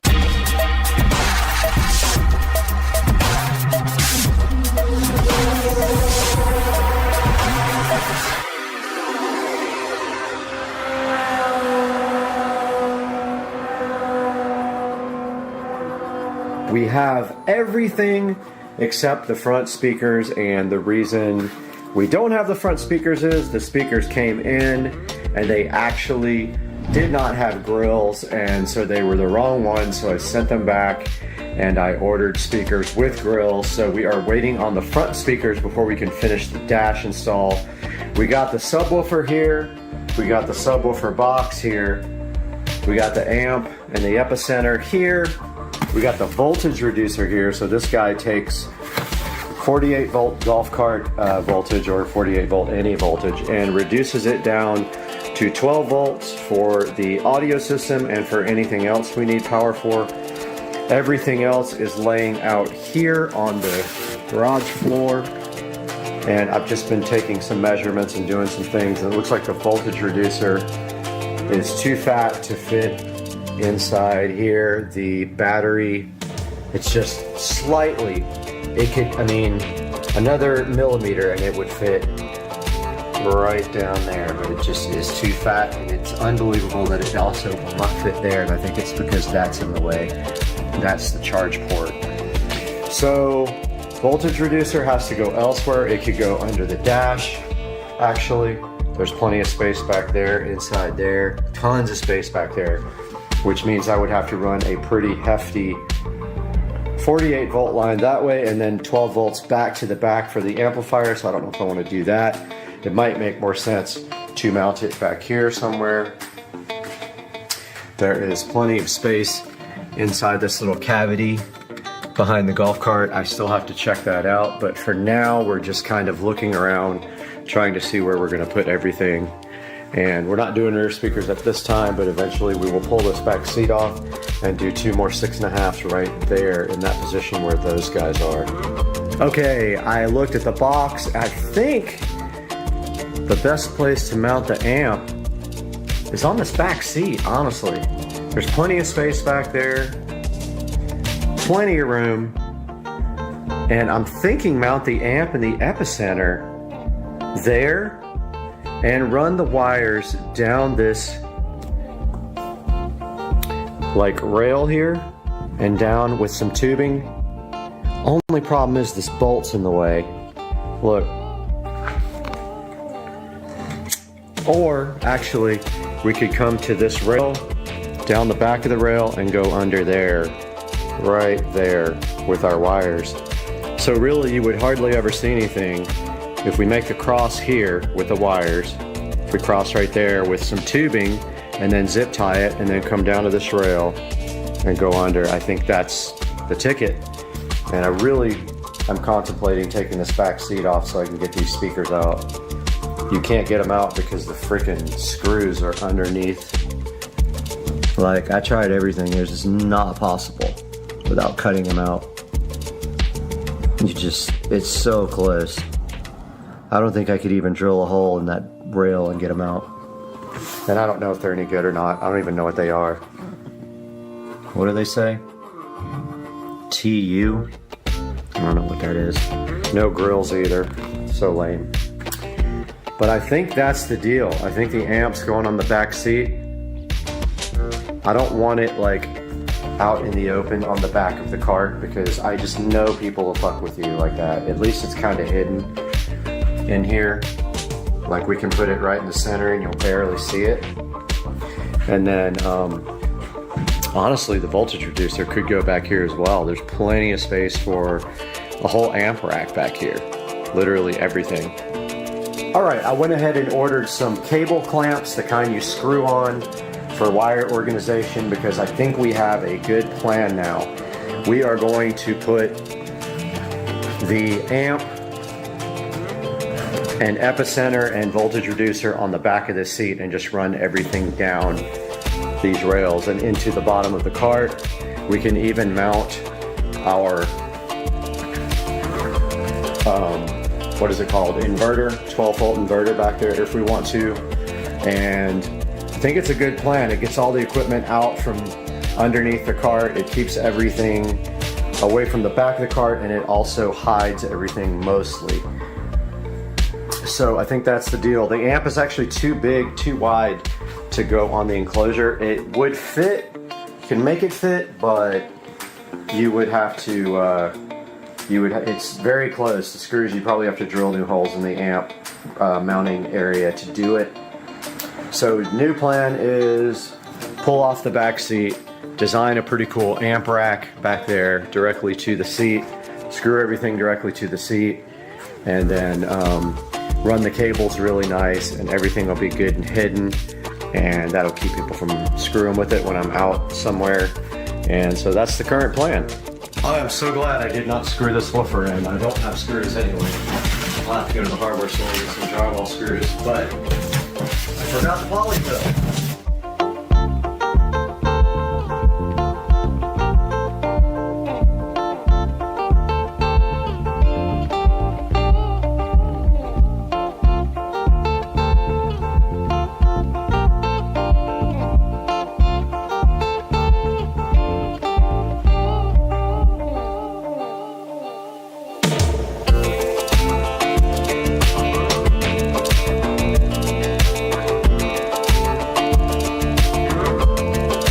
Alright, welcome back to the channel, and we are out here in the garage and we are about to remove this seat. I'm just looking for the correct size of freaking wrench. So I'm gonna find a wrench and we'll get right to it on Supercar Street Racing. Alright, we are back and it is an 11mm wrench, and I just so happen to have a ratchet wrench for this guy.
Okay, we got the seat off finally, and now we can start designing our amp rack. We are going to be putting the amplifier and some other stuff right here between these rails. And all we have to do is fit between where these marks are here.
All right, we are laying out the initial layout here. Looks like the amp will go great there. And possibly the epicenter there.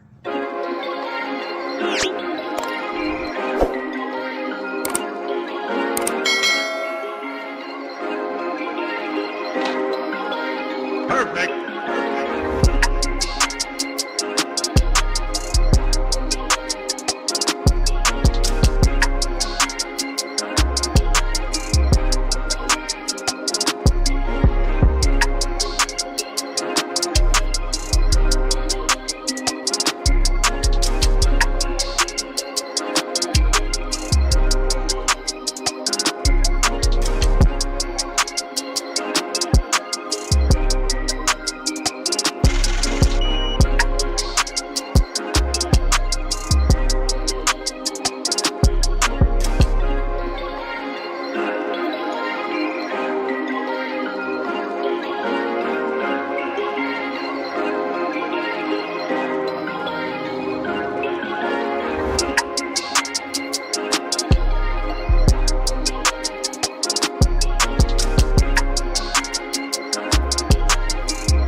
Flat tire, but I got rescued.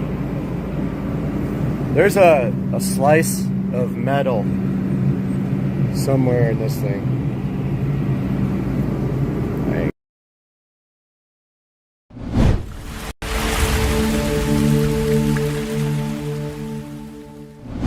All right, everyone, welcome back to Supercar Street Racing. Today we're at my house, Dukes de Duval, and we got a fun little gift for ourselves today. Brad went out and he sourced us a brand new Xbox X Series. We got this thing because we've been playing on an older Xbox, and they have that new 2K25, I think is what it's called, golf, and that's what we like to play, and it is awesome, and we're gonna get on it right now.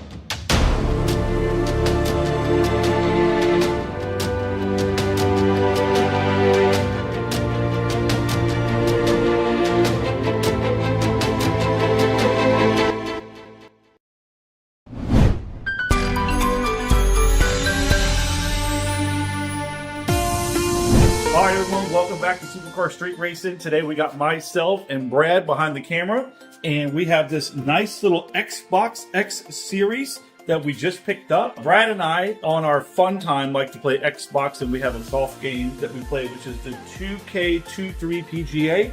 we've been having a lot of fun with that. And I know that Brad's been working really hard behind the scenes and wanted to surprise himself. I think he's reached about 70,000 subscribers, so that's kind of a big deal. So I think that's a little bit of a gift to himself and to me a little bit. So pretty excited to open this thing up. Apparently the graphics and everything are so much nicer on this.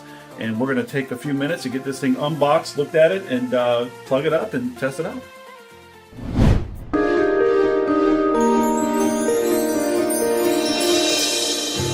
All right, everyone, so now we're going to go ahead and dive into this thing. And we were looking at buying a used one just to see if there's a little bit of a cost savings. And honestly, the price between what we could buy a used one and a new one, we just made the decision today to just run up to Walmart real fast. They have one in stock.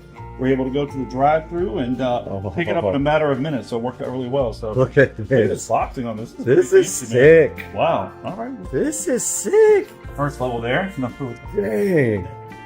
All right. We got another. Oh. I think this is just packaging to keep it tight, most likely. I can't imagine there's anything in there. Let's see. We're going to double check though. Oh, that looks like just packaging. Okay. Double check that later. Oh man, this is. That's the actual. It fits perfect. Like inside there. Oh, that's the base there.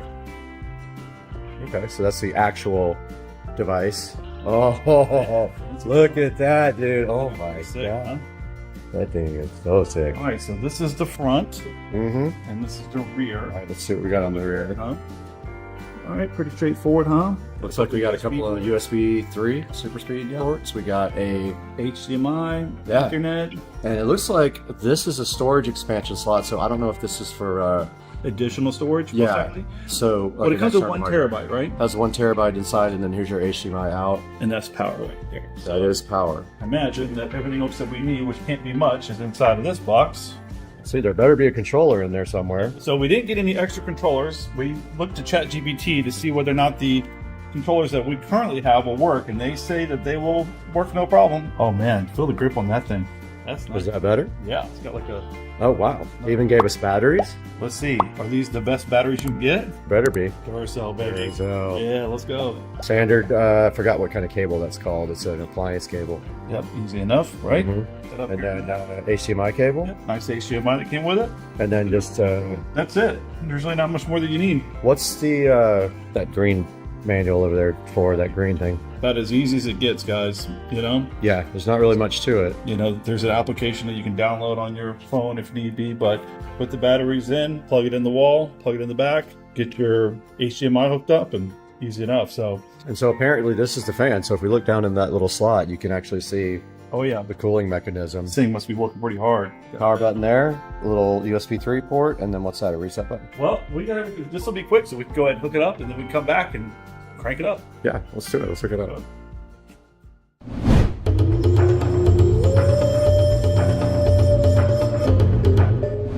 All right, so we're gonna go ahead and hook this up real fast. Start with the power. Let's hope we got enough room down here. Is that your last? It is pretty tight. So we can unplug the old one. It is this one. Cool. All right, this is straightforward here. Super easy. Okay. Use the HDMI that's in the old one. It's ready to go. And that's it. So now we got to probably grab our new controller over here. First boot up of the Xbox Series X. We're gonna have to get that thing joined to Wi-Fi. SetUps with the Xbox app. All right, I guess I'm gonna go ahead and download the Xbox app. Okay, we went ahead and signed in on the phone, which is crazy. The phone did everything. Now it says provide optional data, and we're getting signed in here. We gotta go ahead and buy PGA 2K25. All right, so he's gonna keep the display at 4K. Do that one. The most expensive? Yeah, do that one. Well, I think go right to the most expensive one, because it's fine. We get the clubhouse pass and everything.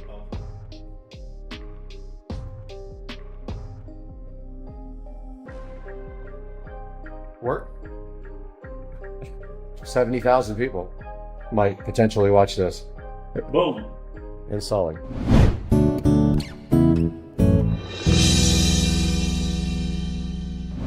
Okay, we finally got, how long did that take? 30 minutes or so? Yeah, downloading it, installing it, all that stuff. Shelly's over there. I don't know why she's turning her head. So yeah, so this is the first practice swing, so. Oh!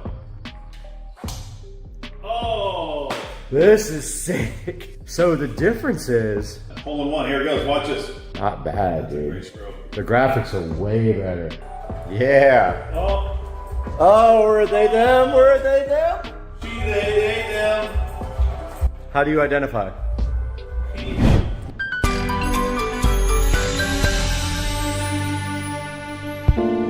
right, guys, this is the part of the video where I beg you for subscription. So what I do in this part of the video is just basically say, please subscribe to the channel, because we are getting cross-posted on plenty of platforms. We're getting clipped a lot, and we are getting subscribers. So I love that. So I'm trying to do a lot of shorts every day and figure out a way to get us more subscribers. I am looking for that magical silver play button, and part of that is going to be doing 3 or 4 shorts a day, even if it just means we're going to be highlighting this nice e-paper from Veeb Projects, which are my best friends. I'm going to put something up on the screen right now that they made for me, which was so cool. They decided to go ahead and give me a gift even before I got up to the 100,000 subscriber mark. And this means so much to me. It's so cool to have our sponsors doing nice things for us, and we hope that you do nice things for them. When you do see links in the description of our videos, that means you can buy anything from Amazon. Doesn't have to be that exact product. Get whatever you want, and we do get a small commission as long as you click through our links. And it means so much to us because, as you know, we make a few $100s a month on the channel, and we definitely lose money with all of the expenses that we have to put out to keep the channel going. But as you see right now, guys, we are at 74,900 subscribers, and we did put this nice little lamp in here, by the way, to front light our Supercar Street Racing e-paper Veeb Projects subscriber pad. And you can see that we have 1,585 videos and 3,202,387 views as of the making of this video. Please like, please subscribe, support Supercar Street Racing, help your brother out, and let's get back to the video where we were going to take a look at this Xbox Digital Edition 1TB on Amazon with you guys right now.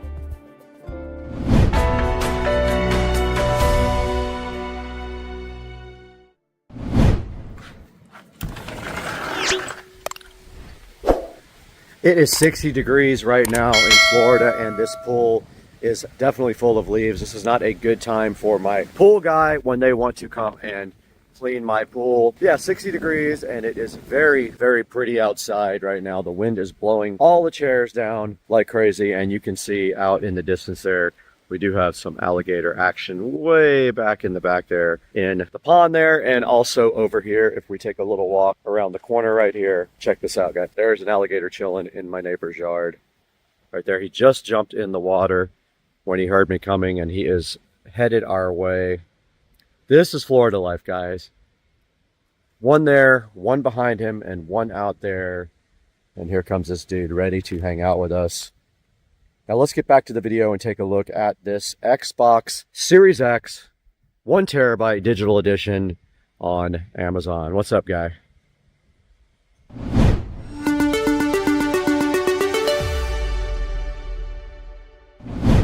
Guys, we're back inside Supercar Street Racing Studio B trying to wrap up this video, but I did want to get in here and show you guys the Xbox Series X 1TB digital edition here. This is actually the same amount that you will pay from Walmart. I paid about exactly the same. With tax, it was around $450, $455. You can see right here, it's $427, and it also is 1-day shipping, but you are gonna have to pay tax. And I did get it with a controller, so it's the same here. You can get it with a blue controller, and it is unavailable at this time. So go ahead and pick up your Xbox Series X digital edition from Amazon.com, but there is also another big available option here that I will show you right now. Okay, we're on Walmart.com. You can see right here, it is $4.98 right now if you go ahead and buy it off Walmart.com. You can go ahead and pick it up from your local store. There is no shipping available. I'll throw a screenshot up of that as well right now. And you can see right here and right now, if we did pick up, we could get it from our local store, the Jacksonville Supercenter, and probably by like 2 or 3 o'clock today, it would be ready to roll up and go ahead and pick up. When Joe and I did go to the Walmart near my house, they went ahead and brought it out to the car and stuck it directly in the car, and we went away with our brand new Xbox Series X and went ahead and downloaded Golf. We did download the PGA 2K25 New Edition Golf. We got all of the available options with it, and and it was $119. And we want you guys to go ahead and use our Amazon link if possible, because we do get a little bit of money out of that when you use our Amazon official affiliate links. Now we're on the Supercar Street Racing front page here. You can see we don't make that much money. You know how much we make now, $169 so far this month.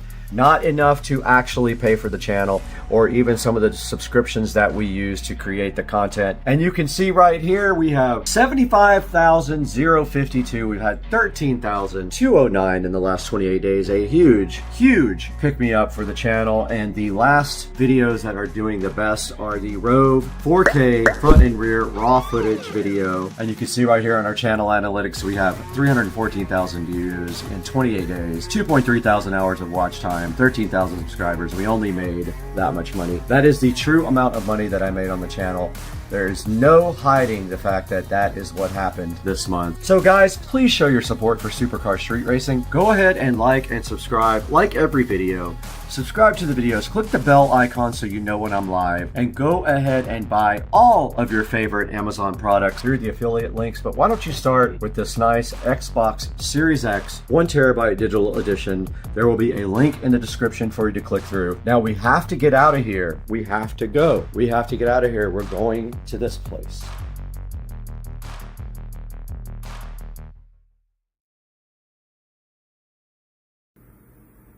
Look at this dude. Birdage with his mouth open. Birdage, what are you doing on my pool deck? Why don't you just jump in? The water feels so good. All right, we're out here with the chef. It's Joe, Dukes of Duval. He's making chicken. He's making cube sticks. And what is the secret to this amazing recipe? Time. Oh, time with Just an need H. time. You need time. Just need time. All right, I have to eat pickles, cornbread, strawberry syrup, chocolate syrup, and what else? Pickles. And what else? Sweet potatoes. And sweet potatoes. Let's go. No, I don't want a fork. I need to just eat it. I lost my pickle. Hold on. Ready? Ready? Oh, disgusting. You gotta eat it up. You gotta eat it all. Swallow it. Swallow it. Swallow it. Ah! That's gnarly. All right, we got Dukes of Duval here with XR, DeWalt, oscillating, and let's see if this thing works.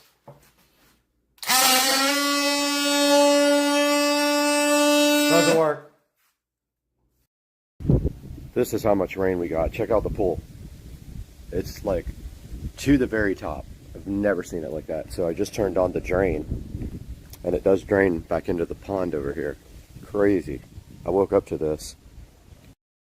We are back in the SCSR compound after a short vacation and being sick for a whole week. But today we're going to transform this piece of furniture, which is now a retired mini bike, into something special.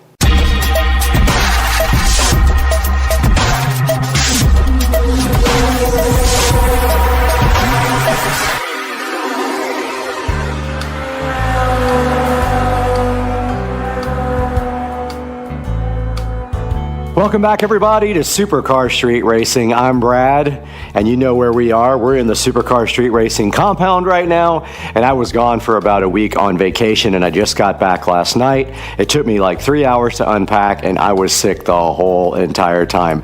But nevertheless, we are back today with an important project because this retired mini bike will never ride again, and it is now a piece of furniture. I have decided to dedicate it to the SCSR compound here, and so we're going to make this thing something special today and make it stand out as a piece of furniture. Okay, during my roof replacement, one of the LED strips in the sunlight did fail. They were banging on the roof and banging on the roof, and this one failed. So my plan now is to replace both of these with RGB IC because I did put the wrong ones in. This one is done. It is replaced. I ordered that one. It'll be here tomorrow. And so that freed up a RGB LED strip for us to use for the mini bike. It is not IC, meaning it is not individually controlled. It is just a standard Govee strip, and that'll be perfect for the mini bike. It won't do, you know, they can't address each LED, so it doesn't work like that. But we're going to be using that to light the mini bike. And then we're going to be using this cool plug-in USB LED for lighting the headlight up. We're going to come up underneath the headlight just like that with my light and just kind of aim it like that, and it will light up the mini bike headlight and make it look like it is glowing. So that is our mission right here and right now, is to get some LED strips run. And I also ordered a runner for underneath this that is red, and so that will hide all the wires and everything, and then we will get power from back behind there. So let's get to work on running this Govee RGB LED strip now. And my plan is to go start underneath the fender, go up this little cross member under there, under the seat, down under the fender, and then come down under the bike. So it's going to light up the fenders, and it's going to light underneath the bike and underneath the gas tank. So let's get to work. All right, we do have our LED strip, and unfortunately it has been stuck already, so obviously it may have some issues sticking, but nevertheless we are going to go for it and try to get some work done here. So I'm going to start under here.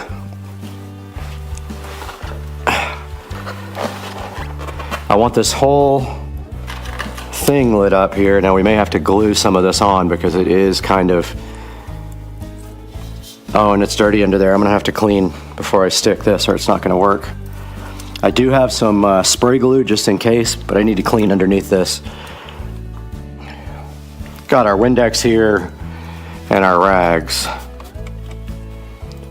Hoping this lets it stick enough, but if not, I'm gonna use spray glue. Not very dirty, honestly. Only thing I haven't figured out is how I'm gonna get from the fender to the up bar. That's gonna be kind of crappy. Yeah. I guess I'll have to come out. You'll see it there. I guess I need a new plan, because my original plan was to come out of the fender at the bottom here and somehow get up to this bar. Now I'm thinking there's no way across here. I think maybe I'm gonna have to go halfway, then up the side, then under. Yeah, I think that's what I have to do. It's just unfortunate that this has been stuck already, because it's going to be really hard to put on. But I'm going to go ahead and start at the front. Again, I don't know where I'm going to start plugging in either. I guess I'm going to have to hide everything under here.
Alright, so all we did is just glue the LED strip underneath that, and then we're going to come out the back here and then come up this fork to the side of the fork, and then up and then underneath the gas tank.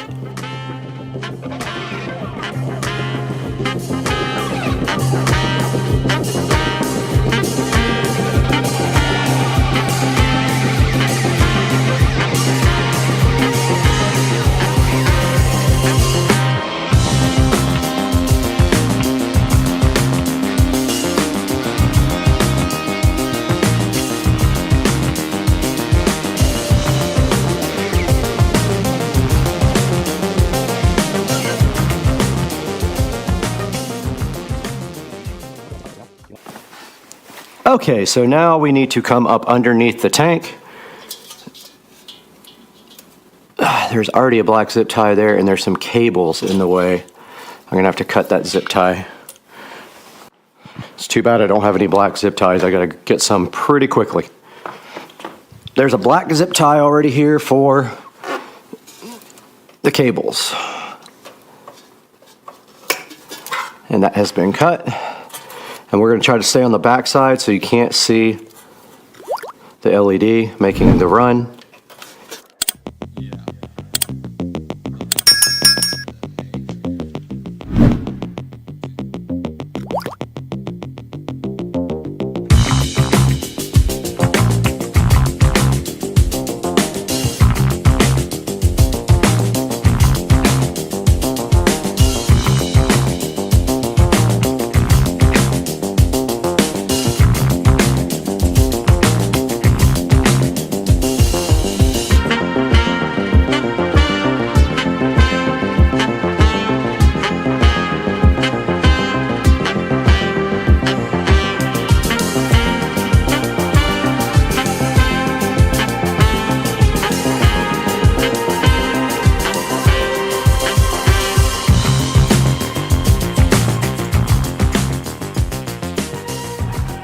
Okay, a little update here, and I did get the LED run under the fender, and now it comes back out from the fender. It is zip tied to this frame here, but it is not completely good yet. So what I need to do now is finish zip tying it right here and then run it down underneath the body. So I think I'm gonna put the stickiness is completely gone. So I'm gonna put a zip tie down here.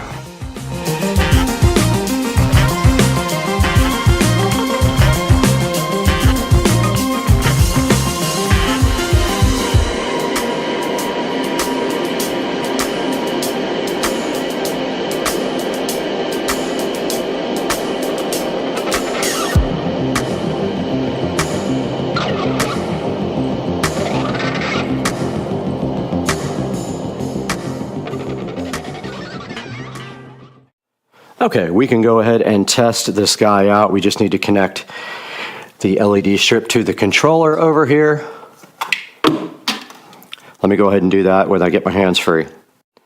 All right, stepping back from the beautiful mini bike now, you can see what we did, and it looks pretty dang cool. Now all we have to do really is back here in the back, tape up where these LEDs are showing and reflecting off the fireplace with some black electrical tape. You won't be able to see them at all. And then get some of this LED strip stuck down where it's supposed to be and tied up, and then we will be looking great. So check it out. It goes underneath the gas tank, underneath the fender, down and below the bike. So it pretty much lights up everything underneath the bike. And we will be able to control this with Wi-Fi. And if we come here, we can then make it change colors.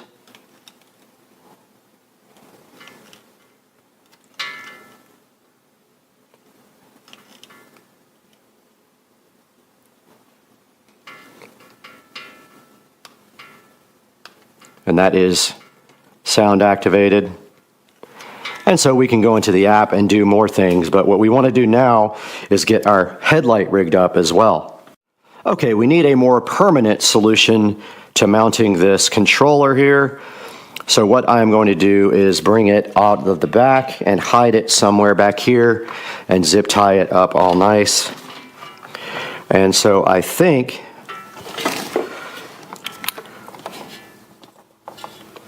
I'm going to just do it like that. Zip tie it right there. You won't be able to see it. And then I'm going to zip tie it to the back of the fork right here. So let's do that now.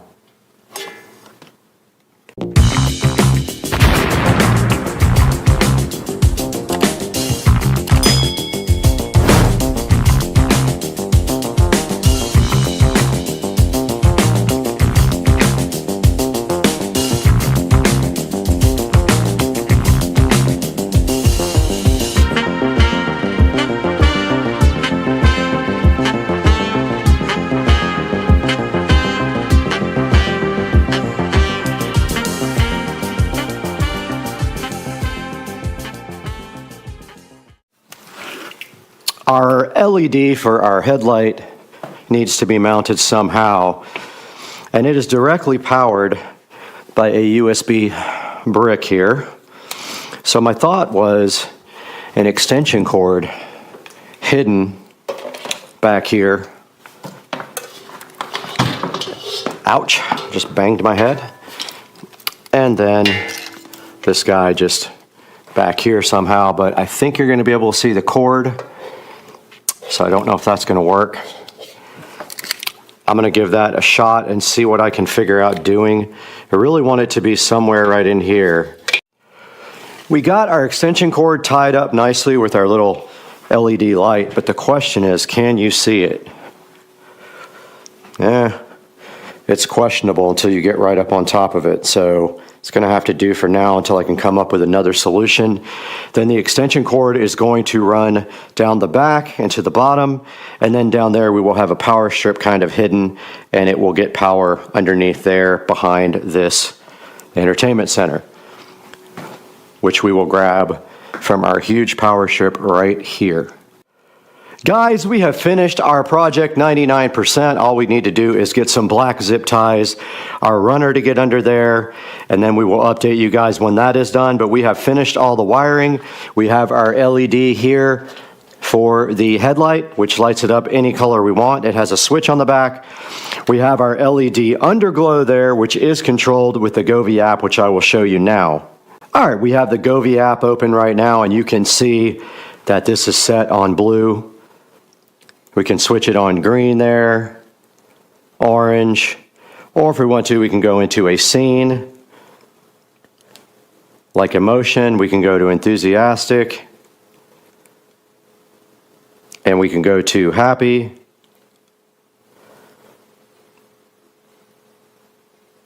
And we can go to breathe, which is one that I like, and relax. And yes, everything is controlled with the Govee app here. We just have to rename it because this used to be the skylight. And yeah, we're pretty much done with this project. It came out awesome. I'm hyped. And we just took this everyday ordinary mini bike and made it into something special with a little bit of ingenuity and a couple of little pieces of electronics.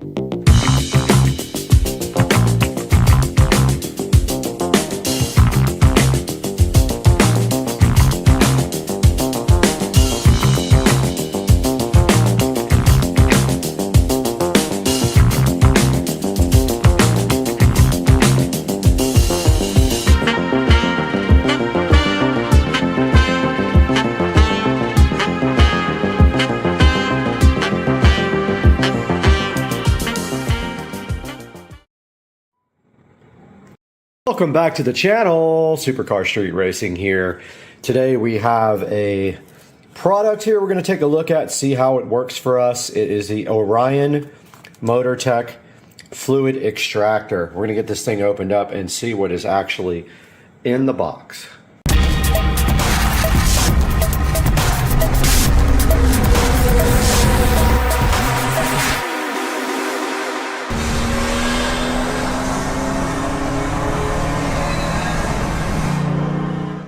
Taking a look inside the box for the MotorTech extractor here. This is a 200 milliliter fluid extractor. And taking a look at the actual extractor here, we can see that it says you can do brake work with one man. And the reason that we got this extractor is because on the golf cart, the oil change is super difficult because of having to take off the bottom tray out of the vehicle. So we're going to try this and see if we can extract the oil directly out of the crankcase through the dipstick reservoir, and then we will be adding oil back with this as well. The golf cart, I believe, takes just a little over a quart of oil, and it is the break-in period. So we are needing to change the oil and put new oil in it for post break-in after it had 250 miles put on it. See right here, the instruction manual is for the little 200 milliliter extractor from Orion MotorTech. And inside here, it gives you some warnings. It shows you a parts list. It looks like it comes with 2 hoses here and also a little extra little nozzle for the end of the hose. It's got 1 small hose and 1 large hose here. So it says that one of the hoses right here is 0.95 centimeters and the other one is 0.6 centimeters. Taking a look right here. The adapter is on the end here. And the barrel right here. There's the adapter. The actual syringe here. And then it tells you how to operate the extractor. And it says be careful because some fluids will affect the paint of your vehicle if you're using it. So what we're going to be using this for is, like I said before, we will take the little dipstick screw thing out and try to pull the oil out of the golf cart without having to take off the drain plug, because the drain plug is blocked by a big under tray with about 30 screws that have to come out. And I'm hoping this will do the trick to change the oil in the cart.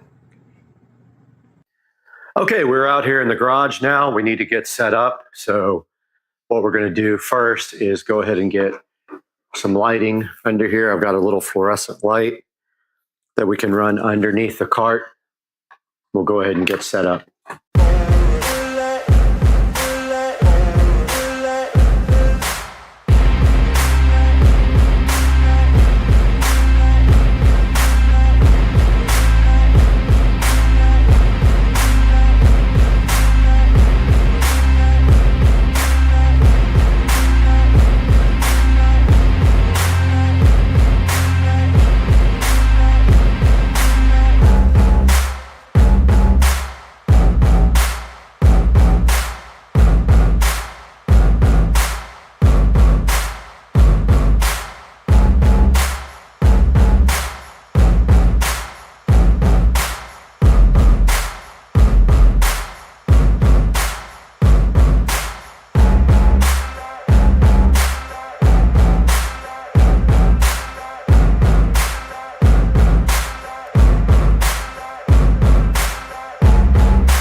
So what I'm going to do now is, you can see that is the dipstick area. I'm going to get our extractor here and try to extract from that dipstick and put it into this 2-liter bottle that I got right there. Now notice that I did put the cart up on the ramp on this side so that all the oil would flow to the dipstick side of the engine. So I'm going to go ahead and give that a try now with this extractor. And all you have to do to get this extractor going is put the tube directly into the end of this hole, and we will start off with the bigger one. So what you do is, all you do is push it into the hole it's in, To get it out, you pull down on the blue washer and it comes right out. So this thing is ready to go now. Literally just put this into the dipstick and try to suck out the oil, which I've never tried before. So let's do that now. All right, I'm getting my gloves on here to get ready to try this. I'm hoping I don't have to go ahead and put this thing up on ramps and take the bottom tray off, because really you need all 4 wheels off the ground to do that. But let's give this thing a shot.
right, I did some research.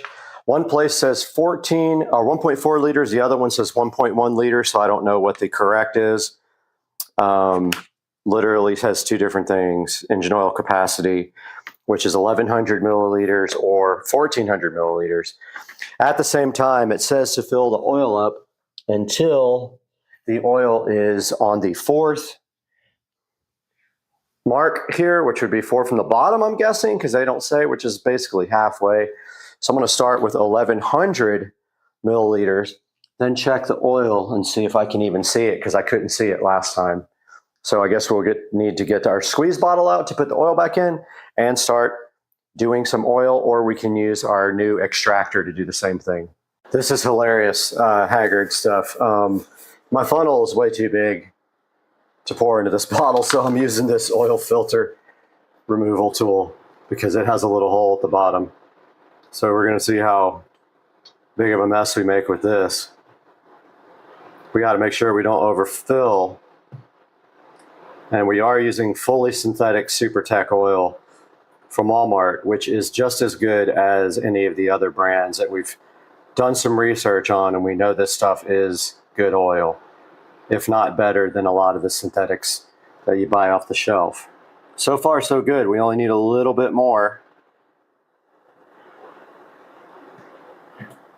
Oh, we got close. We got close. We got real close.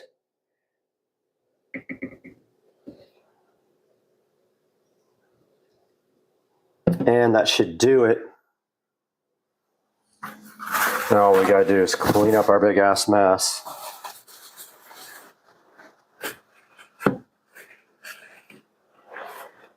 Should be about 1,100. The difficult part's going to be checking it after, because you can't really tell on the dipstick what is what. It's very hard to see.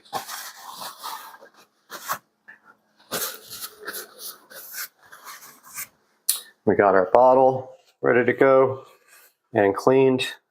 I like to keep it pretty clean, like in the work area.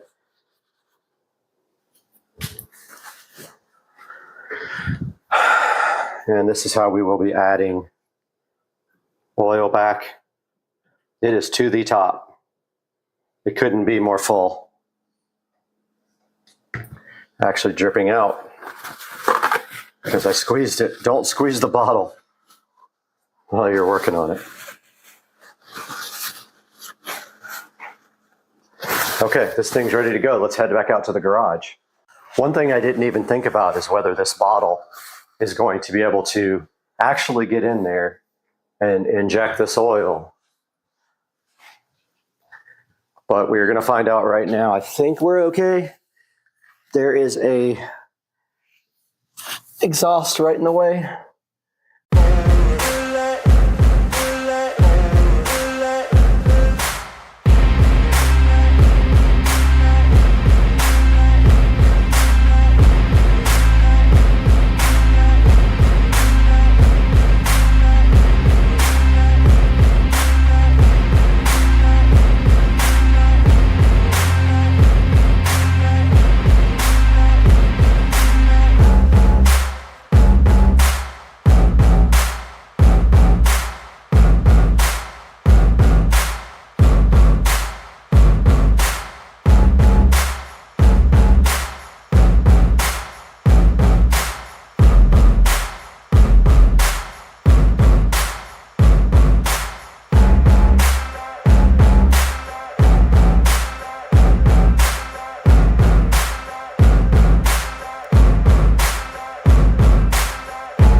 Getting the oil back in is very tough. I had to wrap some tape around the end of my funnel to get it to work because it was too big. I did eventually get most of the oil in there with the funnel. However, I couldn't tip the bottle up enough to get the last little bit in, so I used the extractor and pushed the oil back in. And now the oil change is done. We have to check the oil though, and if it needs any more, we'll have to get it out of the quart bottle, the 5 quart bottle that we got inside of the oil. Now there is a procedure for checking the oil here, and it says that we have to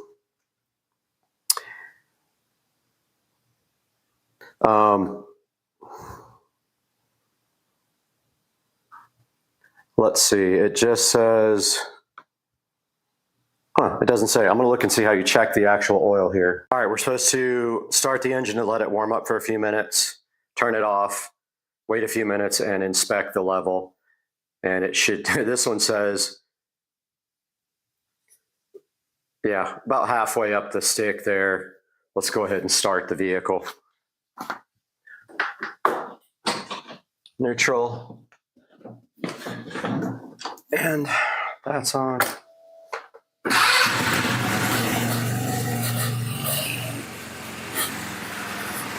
All right, we're gonna let this warm up for a couple minutes, then check the oil.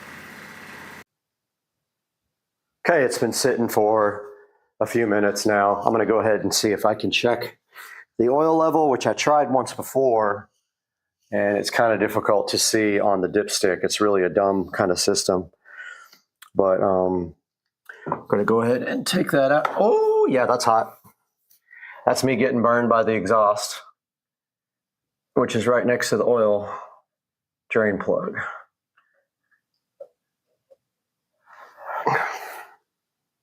Yeah, I mean, you can't really tell. It doesn't say also whether you screw it in all the way or just check it when it's out. So I'm going to see, screwed it in all the way and see if I can see any oil on it now.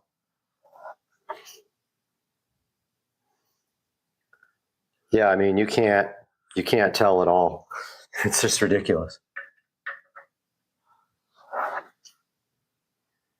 It's got oil on it even when you don't screw it in all the way. I'm just going to leave it like that. I'm not going to add any more oil. I only put 1100 and it says do not overfill. So I'm going to go ahead and leave it like that.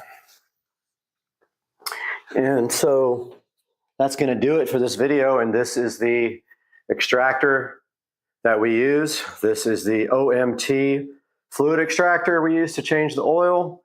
And I would highly recommend it. It works great.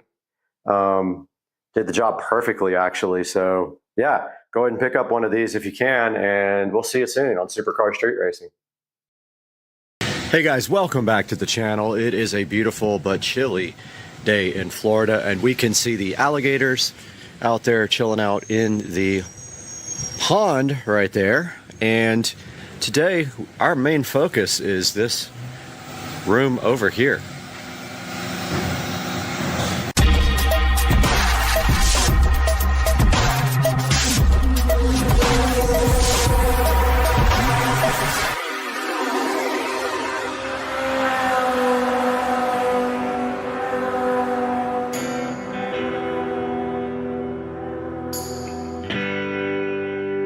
Guys, we are over here on the side and the neighbor's dog is barking at me like crazy, but I am opening up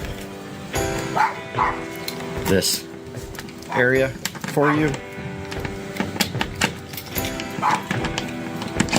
can hear the dog going crazy.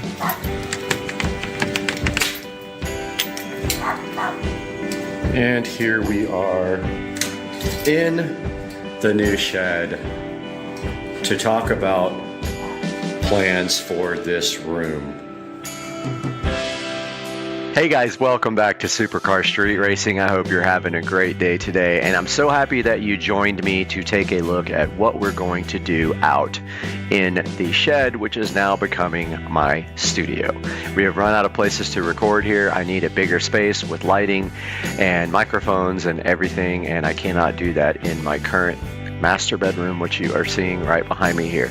Now, taking a look on the screen here, just pretend that this window isn't here. I found this rectangle PNG online, but picture inside the shed, this would be where the large door is, and when you walk through the front door, which would be right here, this would be the back wall up against the house. So basically right here we have the house wall, and I don't know why it did that.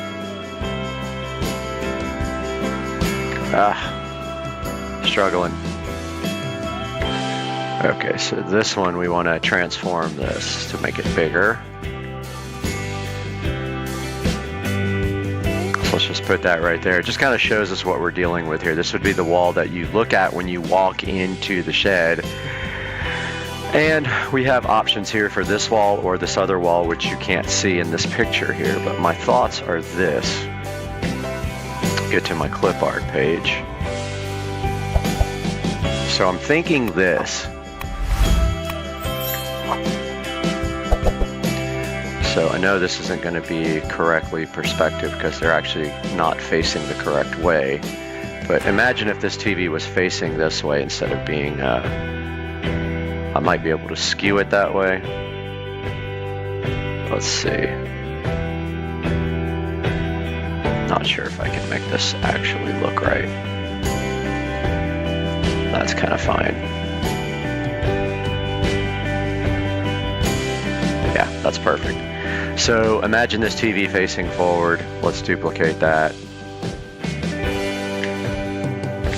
And drag. Whoops, I didn't mean to do that. What did I do? Okay. That's not working. Keeps going back to the other. Won't let me drag the television.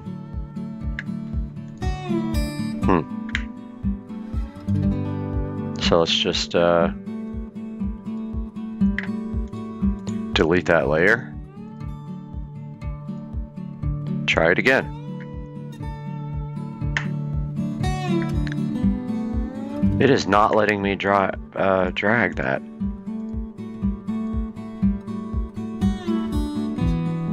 There it goes, finally. It was acting really dumb. It was always going back to the other one. Let's see, it keeps doing it now. Ah, the stupid thing.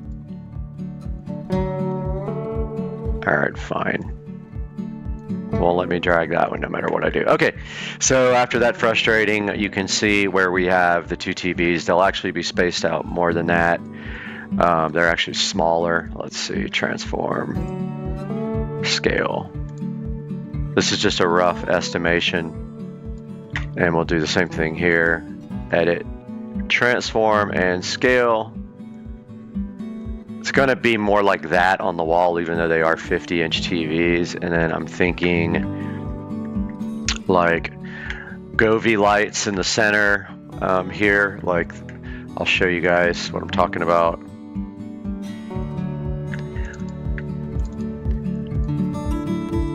Govee lights, LED. I'm thinking like some of these panels. Like one right in the center. Let me save that. See if there's any way I can put that on the wall here, but I'm thinking right in the middle there would look cool. Like right in here.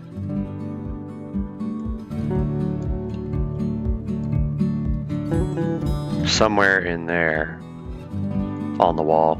Of course, you can't tell by perspective what it's going to look like, but something like that, and then both of the TVs with the Govee immersive lighting here. So that looks like this. If I can get my... Alright, so the Govee TV lighting right here. Behind both TVs with the little camera, and basically like I have in the bedroom, and it will basically follow the pattern on the TV. So one of those for each television. So those would be behind there. So we would have, I cannot do anything here. It will not let me. Govee TV light.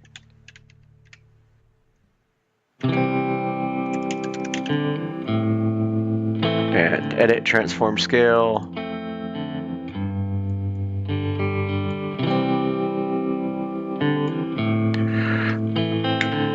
and duplicate that if it'll not freak out. And let me actually move it. Okay, cool.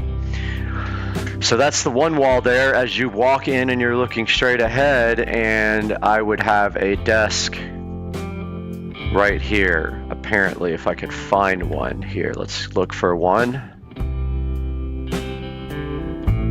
Desk PNG. This might work because it's kind of perspective. Let's see.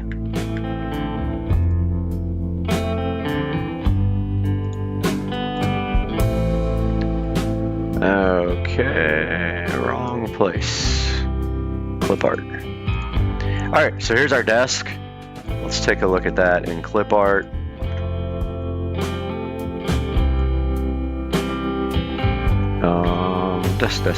Desk. Found it. We'll have to flip this around. So edit, transform, rotate 180.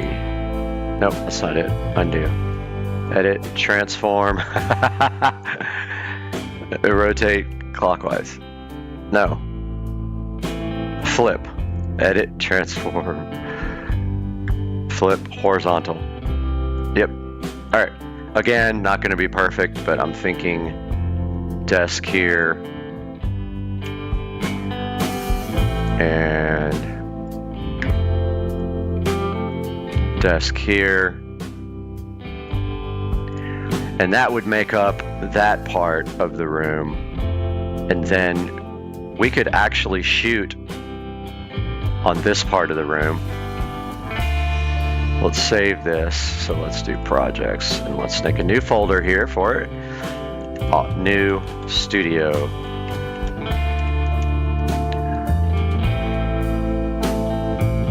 And we'll go in here, and I didn't even save it in the right place. File, save as.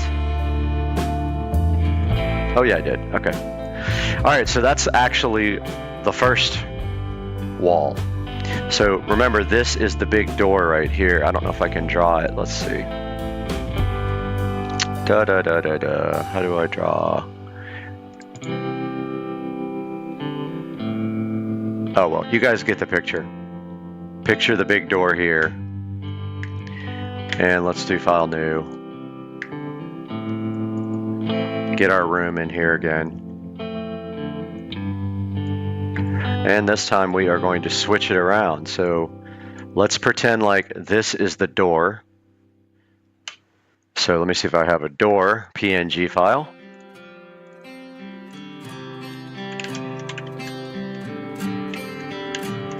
I don't have one. Let's grab one real quick. Perfect. If we can actually get this one without signing up. I don't think we can, but let's try it. Free download. Nope. These guys want you to subscribe, and I am not putting my name in there. Just need a regular door. No big deal. Let's see. Perfect.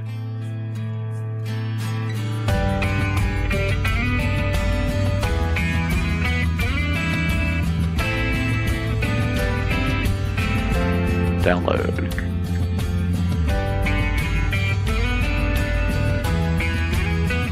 Did it not download? It's tricky, man, finding out the right. There it goes. You never know which one is the right button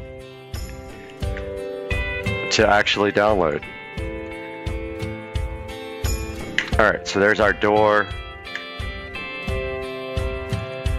And it would be on this wall here. And let's see if we can skew it.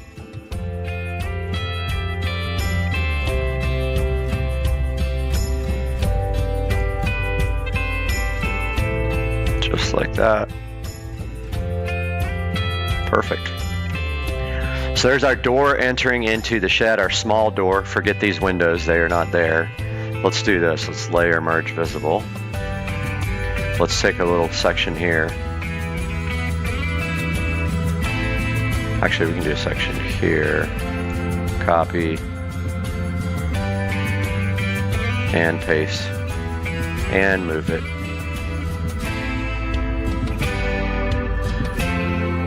Layer, and then let's edit paste again. Paste, and move it. Wait, what happened?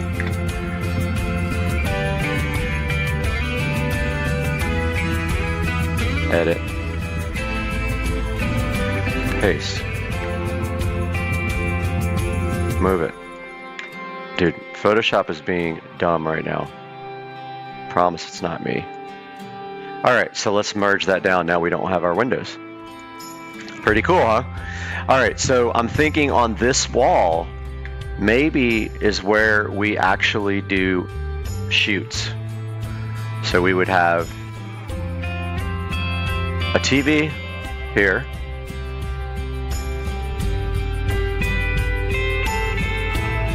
With Govee lighting behind it.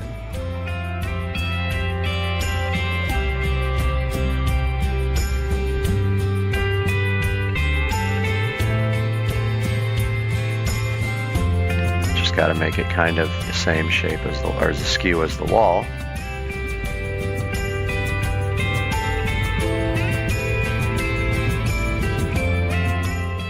All right, so my recording got cut off right in the middle of designing, but here is the finished product here of that wall. And then, of course, this wall where the door is will not have anything on it except just be drywalled and maybe some lighting, like some regular lighting. I'm not sure yet. Maybe some wall sconces since I have the ability to do power before I do anything else. But yeah, now let's go back out into the shed and take a look at what's going on in there. All right, guys, we are out here in the new room built on the side of the house, which originally was going to be a shed, but I have decided to make this into my office and our new studio. And I do have a plan for this, guys, and that is that we are going to insulate, drywall, and then make this into a actual room. So our plan is right here. There's a 2x4 up there running the top. We will put another one at the bottom and then run studs up and down so that there is something for the drywall to attach to. You have to have that. Not sure what we're gonna do here about this outlet. Hopefully we can just leave it where it is and maybe even run another run down here so we have power all the way down this wall. We will also be putting in either 2 or 3 50-inch TVs in here, and that will be for work and for the channel to make some video stuff out here, and then we will light this very well and remove this hose and cap that off, most likely, since we don't need it anymore. That is the current plan. Now, so what we're gonna do here is we will be drywalling everything. Hopefully we don't have issues with water coming in anymore. I did have problems, but I got gutters installed. You guys have not seen that, but I did get gutters right here, and they drop right here. And that pulls the water away from the shed where it was leaking in here, because the guy who built my shed, I told him not to, but he built it directly on the ground. Now, this door needs weather stripping around it, all the way around it, so that it is sealed up completely. I don't know how exactly I'm gonna do that yet. I really wish the door wasn't here now. The original plan was to park the golf cart in here. That is no longer the plan. It will stay in the garage. But yeah, so something to the effect of 50-inch televisions on this wall, maybe 2 here, like 1 here and 1 here. And then maybe over here is where we actually shoot. So we would have a desk here in the corner and we would shoot right up against that wall. And maybe we have a smaller television right there, like a 40-inch or something for the studio, and then lights up here. Even these lights are awesome in here, but we need more for shooting. So that is the current plan. We will go take a look at the design, and I really hope that we can get the foam insulation in here, but I don't know what that would cost. Probably a good amount, maybe $1,000 is what I'm thinking, maybe less. It's about 150 square feet room. And that's it so far. Now we just got to kind of figure out how we're going to do it and all the wiring and everything we're going to need. We do probably want to get Cat 5 in here, or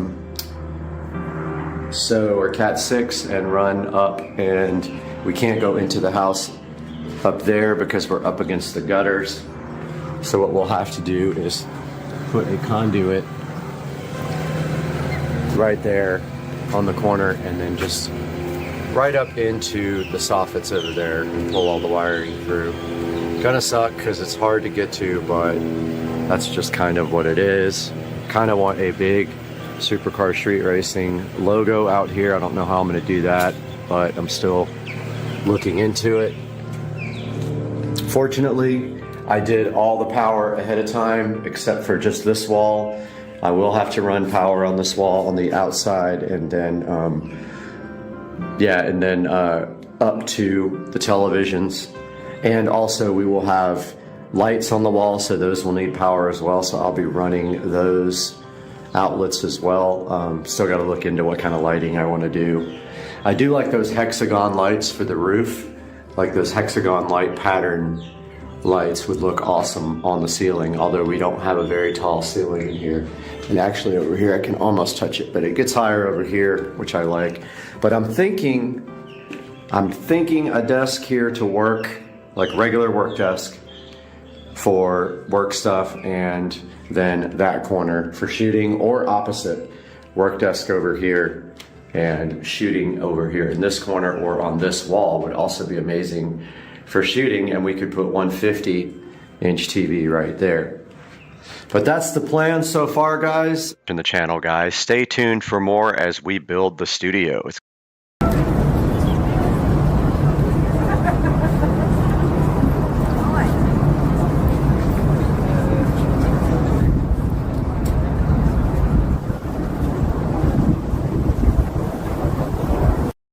They're making fun of me.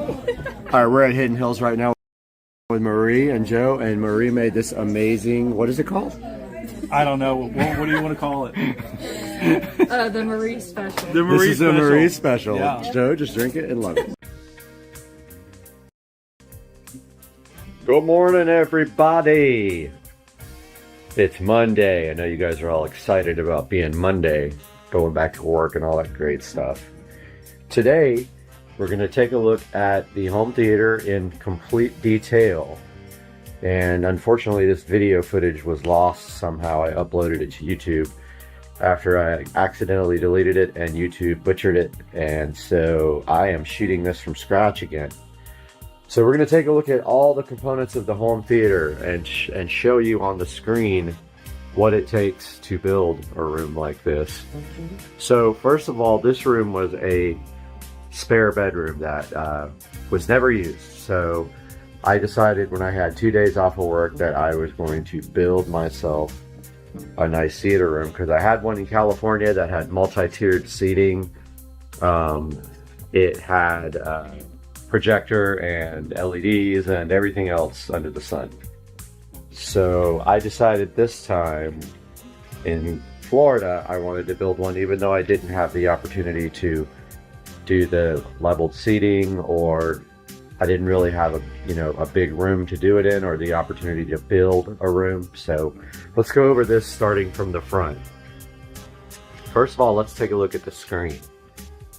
So the screen here was made by me, and it's actually just the wall, and I used a projector calculator, and I literally marked off the wall for the size of the projector that I was thinking I was going to get. I left room for the door to open, which now of course I don't have a door, and I kind of wish the whole screen was moved to the right because it's not even on each side. However, it doesn't really matter. And then I went ahead and sanded the wall in those areas. So I just took sanding blocks and I sanded it as best I could. The wall's not 100% smooth. It does have a little bit of drywall texture in it. You might be able to see it right there. It's smoother than that, but it's not 100% smooth. And then I used Lowe's Cinema Screen Valspar paint, which I will put up on the screen now. And I did multiple coats of this. You can still see there is some texture on the wall. Your eyes cannot detect that though, from the distance back that we are here. I think it's like 11 feet, 10 or 11 feet from the recliners to the screen there. I put probably 4 coats. The wall was actually a lighter color before, so it took 3 or 4 coats of home cinema screen paint. Now, if you want to do this legitimately, if you want to do this the right way, you're going to get drywall mud, and you're going to remud this whole wall and then sand it till it's really 100% smooth with no bumps on it. Make sure though you get any of the major bumps out, because those will show a little bit more. So again, after I painted this 3 or 4 coats, then I got the boards measured. They're not but on the ends, they're not mitered. They're literally just butted up against each other. But anyway, I painted those black first, so that I didn't have to worry about taping off the wall at all. I nailed them up there with a finishing nail gun. I filled the holes where the nails went, painted those black, the holes, and that was it. When you do your projector screen, at the top of the screen, that should be even with the top of where the bulb is in the projector. Now this shelf tends to sag a tiny bit, so I had to put a few little coins under the projector there to raise the front up just a little bit. I didn't take into account that that shelf is going to sag just from the little bit of weight. So that is the screen. Now, up front, we have JBL 4406s. So these have a 6.5-inch woofer and a tweeter. I've had these speakers for around, I want to say, well, let's see, so 30 years old. Never had any problems with them except one died. One of them, the crossover, died. And I got it professionally repaired because it was worth it. These are back in the day when JBL made amazing quality studio monitors. Like the 4411B, I think was the good one. Also, we have an Advent center channel. Now, if you want to go for a very clean look, and I had this in my last theater, you can move everything up to the ceiling and do in-ceiling speakers instead of these fronts there and there. And yes, you can do all in-ceiling, even for the center channel. Monoprice makes a great center channel speaker, or at least they used to. If they still have it, I'm going to put that up on the screen right now while we're talking. And also, there are a few companies who make speakers that are angled towards you, and I'll put those up on the screen and link in the description as well. So an Advent center channel speaker. Then moving down, we have the Onkyo VSX 933. So this is a 5.1 or 7.2 or whatever your configuration is going to be receiver. It does support HDR10 and 4K and Dolby Atmos and DTS and a few other pretty cool features. So if you're into Atmos and you have more than 4, 5, 6, 7, 8, 10 or however many speakers you have, This supports Atmos. It's a pretty good receiver. I have had issues with it though. At the moment, if you don't turn it off every time you're done using it, when you come back in, the audio won't work at all. And then it's kind of a pain to get it back on. If you switch it off every single time you're done, I haven't had another problem with it after that. But it's about, I want to say 3 or 4 years old, maybe 3 years old now. My Pioneer receiver that I had before, I think the video is, I can't remember why I got this one. There was something wrong with my other one, which I had a few issues with the other Pioneer as well as far as the video output goes. VSX 933, link will be in the description there if you'd like to get something similar. They don't make this unit anymore. One thing I will say about Pioneer, they have gone down as far as the quality after Onkyo purchased them, or vice versa. I can't remember if Onkyo bought them or they bought Onkyo. I think Onkyo purchased Pioneer. Things like the app have gone down as far as the quality of the app that you use if you want to modify it. The one on the VSX in the closet is much, much better, but they don't support it on Android anymore. They've stopped updating it years ago. So there you go. Behind that, I wanted a clean look, so I've got the Xbox One S chilling back behind there. It's a nice hidden location.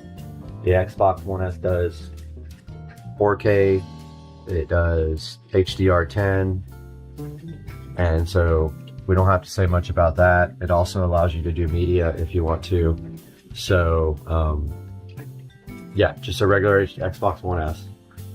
Now below that we have this piece, I believe came from IKEA, but what's really cool about it is it has storage. So I keep that's the external hard drive for the Xbox, but I keep any accessories like controllers or remotes or anything I want under there. Nice storage space. Of course, over at the other side of the room we have the other studio monitor, the JBL. Those are my fronts.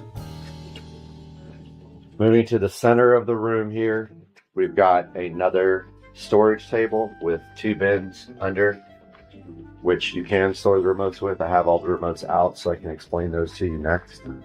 That's a little storage table. On this side of the room, part of the remodel, black receptacles, black switch blank plate, which, because the fan is controlled with the remote and with Alexa. We've got an Echo Show 5. I'll put the link in the description to this. We've got the Echo Show 5 wall mount, flush mount, which actually you cut a hole in your drywall, and then you need power though, so you can either run power down your wall and out through a receptacle if you want, or you can do what I did and you can pull power off of the switch as long as there's a neutral wire.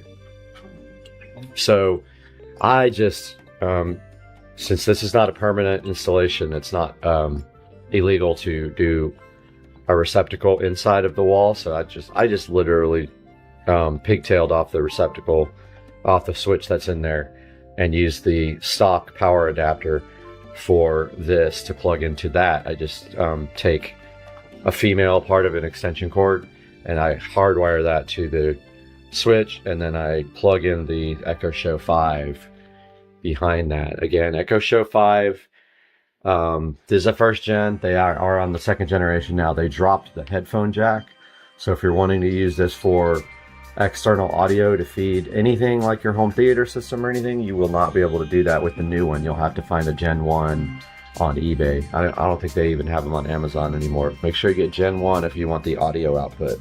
Otherwise, you're going to have to use Bluetooth. So they dropped the audio jack on all the new ones, which is disappointing. I don't know why they would do that when a lot of people like using that for their stereo systems. Black receptacle and wall plate. We'll put that in the description. Moving over here, we just have some little side tables. Closet. Got the black curtains, mainstays curtains from Walmart with a black shower curtain rod holding it to each side of the closet. Link will be in the description. Just got some musical instruments here on the wall, sort of a nice display, and those came from Wish, believe it or not, wish.com, so they were cheap. Moving up here, we got the standard white AC vent register, painted matte black with Krylon paint, I believe it was. Krylon matte black paint. 2 or 3 coats of paint on that. Moving back to the surround sound speakers, we've got the two-way 6.5-inch surround sound speakers. I will put a similar one on the screen. These are not available anymore. These have been in here for, I don't know, 6 or 7 years. Took them out, removed them from the frame, painted them black with the Krylon paint plus primer. So really for surrounds, you don't need any huge speakers. They handle less information and less power. 6.5 is fine. I do buy 8.5 now when I buy in-ceiling speakers, just because I want more bass. If I'm using them for music, these are not used for music. So those are 6.5-inch two-way in-ceiling speakers with the wires are run up and over and to the wall plates behind the receiver, which I will show you next. Projector is an Anker Nebula Cosmos Max. I always leave out the Nebula. And it is true 4K native. It has built-in 3D sound with 4 speakers, which sounds absolutely amazing. Check out my review of that, which is going to be coming out here soon. That is a amazing projector. You will be so happy with this if you get it. I promise you, it's great. It's worth the money for sure. And I can't say enough about it. It does awesome video, awesome audio, got built-in apps. It's way bright enough in this room with the light cut down. You could use it outside in the evening or at night, probably not during the day, but I highly recommend it.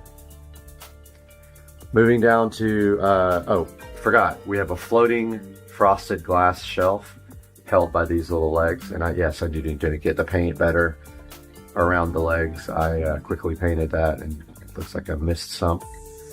But it's a frosted glass floating shelf. If I can find one online, I will put that on the screen now or link in the description. So you just put these metal feet in and then they clamp down on the glass. And they do a great job. Got my artwork, Adventure Time, Star Wars, Aqua Teen, and boxing. Some of my favorite things that I enjoy watching in the room. We have a double recliner. And this was purchased off of Craigslist. So I do not have a link for this, but it's a double reclining seat. Got the Xbox One controller. Another side table, random little lamps. Got the Laser Star projector going. Got that online somewhere, but it's very old, so I won't be able to, probably won't be able to find anything. But it is projecting the laser stars onto the ceiling and the nebula, and you can actually adjust the nebula. And yeah, this thing looks awesome in here. Below that, we got the Acoustic subwoofer, 12-inch powered subwoofer. I will put a link in the description. I think it's a PL200. It is pretty good. I've had this for probably 8 years and it has amazing sound. Gets really, really low. Has a lot of power and it's around $300. I'll link it in the description, but I highly recommend this as well. I took the time to move it from that corner back here where I have an empty space between where the two couches meet. There was plenty of space for this to go right there. So the RCA cable runs under there and comes around and goes to the back of the receiver here. LED light strip. The Govee RGB IC light strip is run all the way around here. Check out my review of that on the channel. It is smart Wi-Fi enabled, controllable via an app, which I will open up on the tablet right now. Get this open. So here's the app. All of my LEDs are here. You can check this out in my review. Left mirror, right mirror, those are in the bathroom. There's the theater room. So you can go into here, it's connecting. And you can change the scene or color or brightness. You can do custom scenes. For more information on this, I'll put a link in the description. Also, check out my review video on the channel. Moving this way, we've got a futon that also came from Walmart. Just a standard Walmart futon, but the sides can be raised and lowered so you can have armrests or it can go flat. Got my Star Wars pillow, of course. And it says the First Order. What home theater room wouldn't be complete without a Star Wars pillow. On the wall, one of my guitars. It's a Gibson guitar. Some more of the instruments and my Braided man, which actually came off the fan switches. Now moving up to the fan, this is a standard black fan. However, it has a smart power controller up in the bell, which is very hard to get in because it's a low profile fan.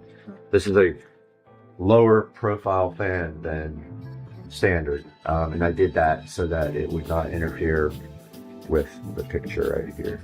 This fan uses this remote, so yeah. Also, it can be controlled with Alexa, so you can, she's gonna think I'm talking to her. You can actually change the speeds and turn the light off and on. So if you're doing automation and you want to have it so when you walk in this room, the fan comes on, you can do that, or the lights come on, you can do that using automation. So let's take a look at all the remotes, because we didn't look at the remote for the projector in the projector review. This is the remote for the projector. If I can get it to focus. You can see it's a voice remote, a lot like the one for the Fire Stick. This is my tablet, Fire HD 10 Plus. This can go away up in the closet. That is the old remote for the old Epson, which died. This is the remote for the fan. It's got the switch in the middle for the lights. Fan speed up here, which is also controllable by, you know what, I don't want to say the name because she'll wake up, but there's a fan. And you can do a timer on it as well. This is the remote for the receiver, the SX933. However, I am using the Fire Stick to control power and volume on the receiver. Let's see here. Powered off. So there's the regular Pioneer remote to do everything else if you need to, like change inputs or anything else related to that receiver, and you don't have the capability on there. Now, for some reason, I can't get the projector power working on this remote. It is not able to power the projector off and on, and I'm not sure why that is. I gotta play with it a little bit more, do some testing. But as of right now, this does not power off and on the projector, which is kind of annoying. It is programmed for an Anker projector, but it does not work for some reason. So yeah, that's a look at the entire home theater room and all of the contents if you wanted to build one. I'm gonna put the cost, estimated cost, on the screen right now. Now, keep in mind here, one other thing. I'll put the cost up after that. The wall plates, which I did a really bad job on the getting them when they're straight. The wall plates really need to be painted black. I'm going to do that. I just haven't had a chance to do that yet. But back here we have surround sound speaker jacks using banana plugs that go up through the ceiling. We've got the cable. It's actually not a cable anymore. It is actually just a Cat 5, Cat 6 switch, but when we had cable, that was the feed for the cable. Now it's going to the cable modem in the other room with Cat 5 to feed internet. Oh yes, the Fire Stick that is connected to this for movies is actually using wired Ethernet. So I have that directly to the Fire Stick. Then there's a RCA set of jacks. Two of them there's only two being used, and they go to the closet behind me, which is my whole home audio system in case I want to go back and forth with signals. And then that's the HDMI brush plate. So yeah, I will put the estimated price on the screen right now. And keep in mind, I did all of the work here myself. I did not have one single person do any of the work in this room. I did the electrical. I ran the electrical from up in the attic to where it was coming down the wall here. I spliced into it, put a box in the attic, and it goes up to there. I ran the HDMI cable down the wall, and since this is an inner wall, anything you want to do to this wall is easy because there's no fire breaks or insulation in it. If you're working on this outer wall here, that's exterior, you then have to worry about fire breaks and insulation, and it's much, much harder. So I did all the work myself, including making the screen, and I have already put the price up that I think that I may have been into. I've got many hours into this. I've got probably 6 days total into it, if you count all the little work like putting the fan in and shelf in and all the painting. So I hope that you guys can make your own home theater room. If you need any advice or if you have any questions, throw them down in the comments. But that's going to do it for today's video. I hope you guys have a great day. We'll see you soon. All right, this is day 64 of the keto diet. Let's see. 143.6, and I started at 169. Supercar Street Racing, and today we are continuing with part 3 of me reacting to my 15-year-old racing videos on YouTube. Most of these videos were recorded back in 2005 through 2008, maybe a little bit later than 2005, but we're going to continue that today on Supercar Street Racing.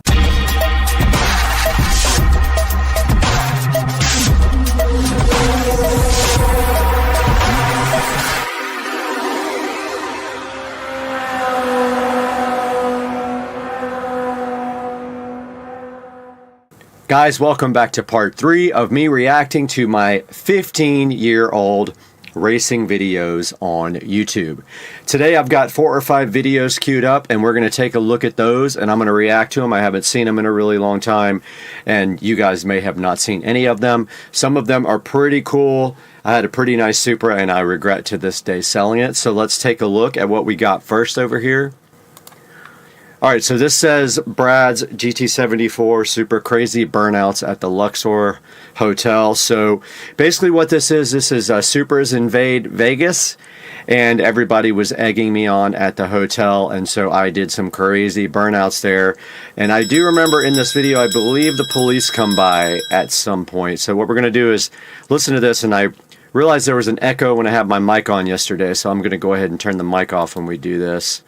Or actually, let me just do this. Let me mute desktop audio and turn up this video audio, and we'll see if we just listen to it there, how that is, so you guys can still hear me.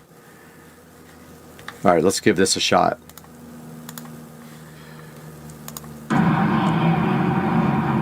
Alright, that's me in the Supra.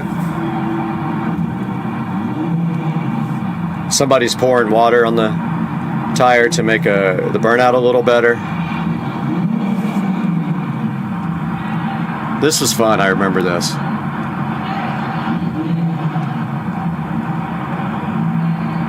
It's literally the Luxor parking lot where most of us stayed for the event.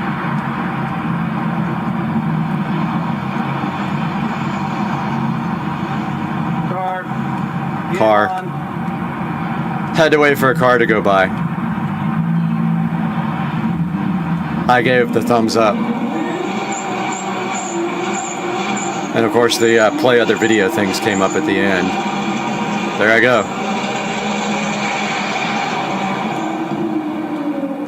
Surprised it didn't kicked out, but there was cops.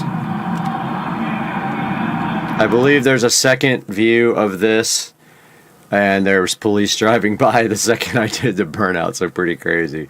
So that's me at the Luxor Hotel for Supras Invade Las Vegas. I don't know what year, 2008 maybe, ish.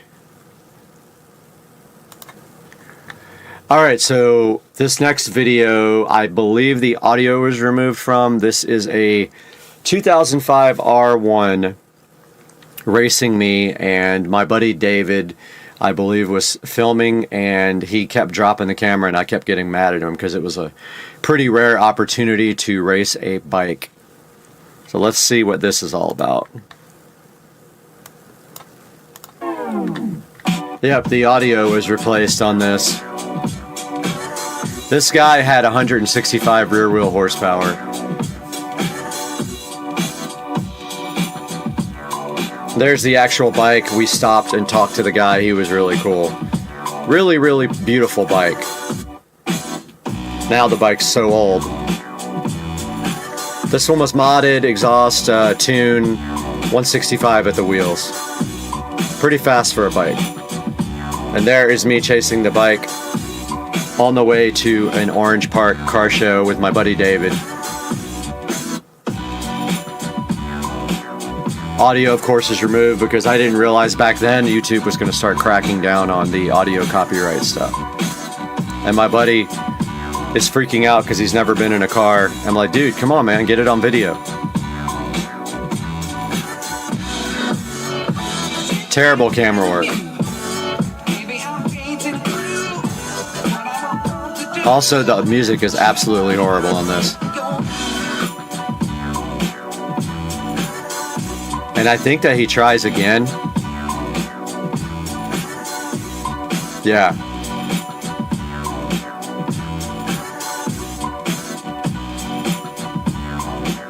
I don't know why my buddy kept dropping the camera, but he absolutely ruined this video. He said he got it. He absolutely did not get it all.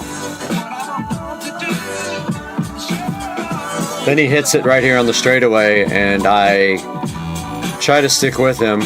Very quick bike.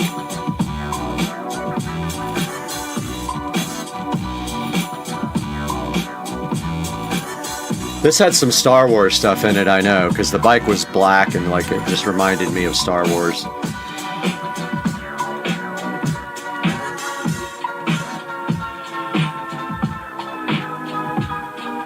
That area right there is actually known for police. They hang out right there before you get to that bridge.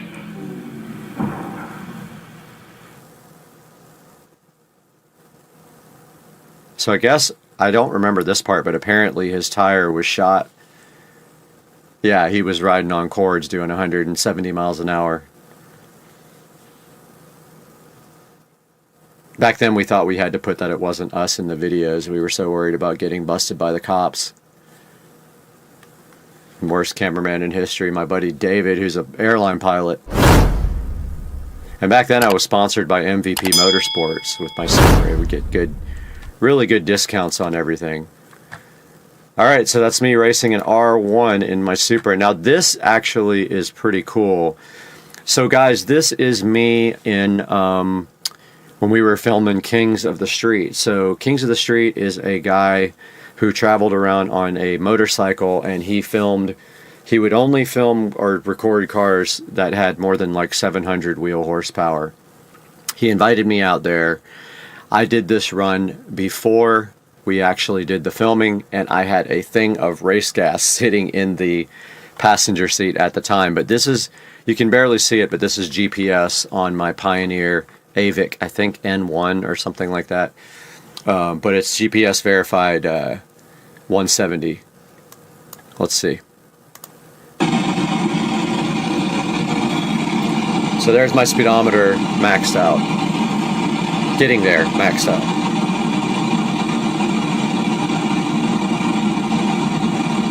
It's so funny because you can't even hear the motor. There's the race fuel.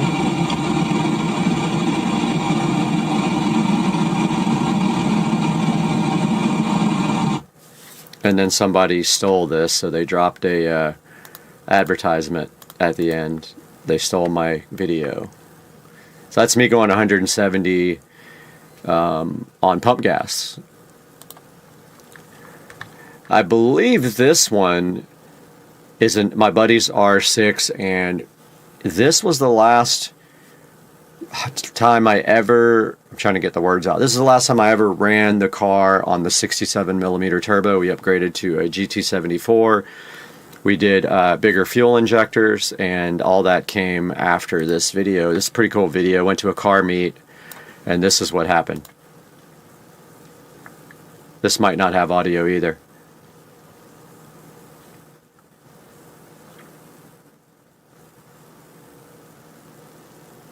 Yeah, all these videos had copyrighted music on them. It's a bummer that I don't have the originals, but this is before you could even save these guys. Okay, well, it does have audio. Okay, there's my Supra.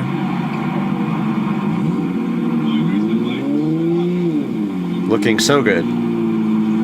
There's my buddy's R6.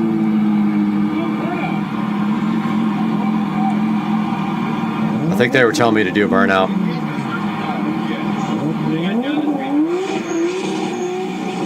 Maybe warming up the tires.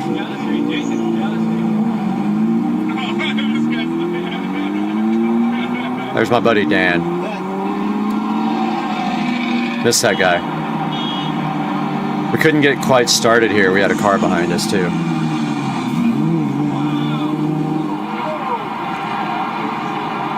Spelled mission wrong. Look at that. I think I got squirrely on that one. Here we go.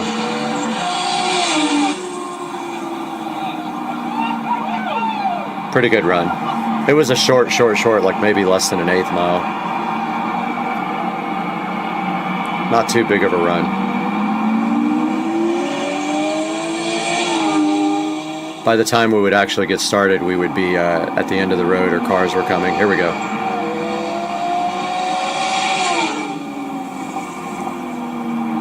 This was like on a little side road next to the freeway.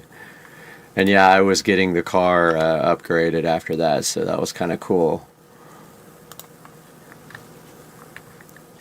Alright, here is, it says single turbo Supra does 50 to 170 in seconds, Ricky Bobby style, which I guess there's some Ricky Bobby stuff. Talladega Nights. Let's make sure there's no audio in this, it's copyright. Here we go. I had a boost leak during this one, 100%. You can hear it, the way the blow-off valve is slow.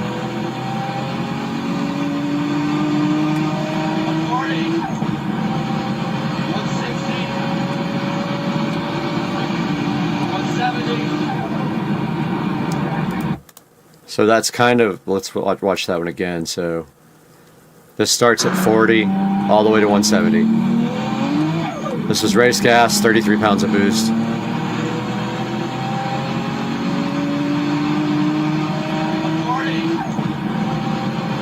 Several boost leaks.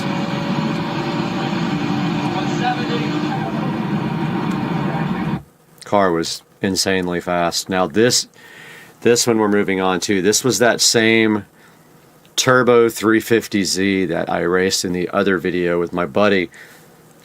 This is his video, and they talked a lot of smack after the video, like they won. Literally, they said they won the racing, but they got, I mean, their car was not, it was probably 350 to the tires, and I was making double that. But here is this video.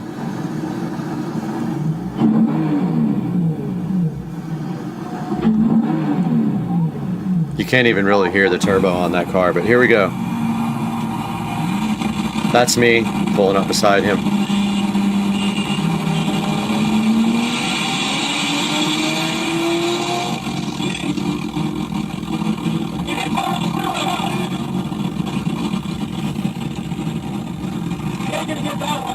Another, he goes, you ain't gonna get that one. He dropped the camera as well. This is my buddy racing him. Stock fuel, single turbo.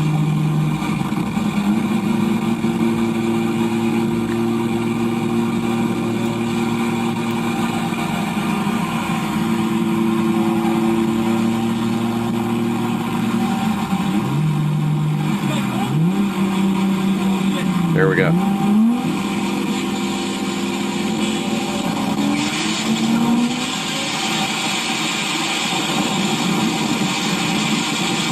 And he gets walked.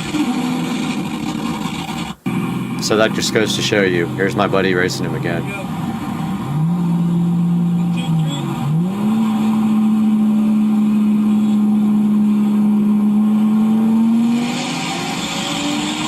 See, when they start evenly, my buddy just walks him. Try the #1 professional. And then we get an ad right in the middle of the right in the middle of the thing. For up to 72 hours. Formulated So let's with argan oil let this ad run out. acid, powered by science, prescribed by pros. Oh, that was it. Okay. So that was the end of the video. It cut off right there. I believe he cut like a lot of the video out.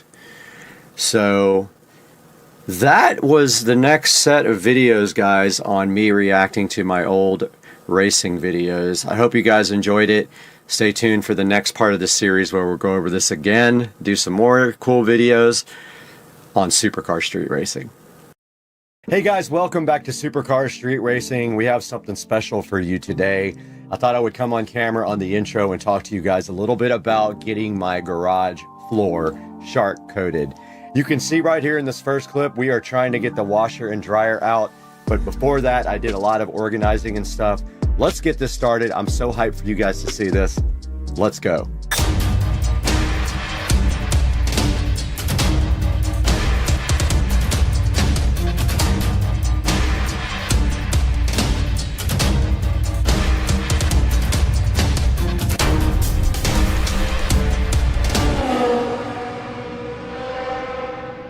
Welcome back to the channel. We are Supercar Street Racing. You can see right behind me here, it says it somewhere.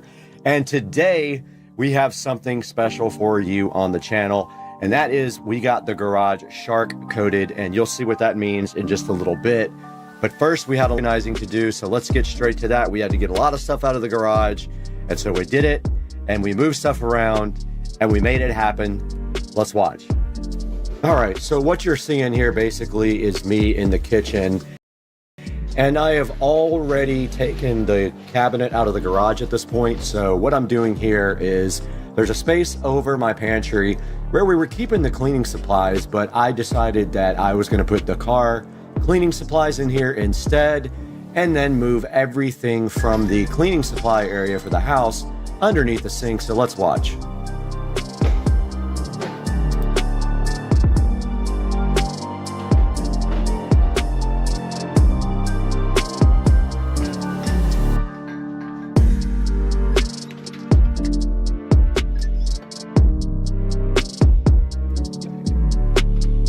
So right here, basically what I'm doing is putting everything for the stove cleaning above the microwave, but actually I ran out of space under the sink later, you'll see. All right guys, as you can see right here, we got all of our cleaning products in here. It is a tight fit, unfortunately, but that is all the space that I have. I also have some overflow going up here where I will put some stuff that won't fit down there, but that's how it's gonna have to be from now on. And now I have to move the car products into the top here on this very top shelf because I can't fit all of the house cleaning products there, so it only makes sense. I just don't have a lot of kitchen storage here, so let's get busy putting the car products up here on this top shelf.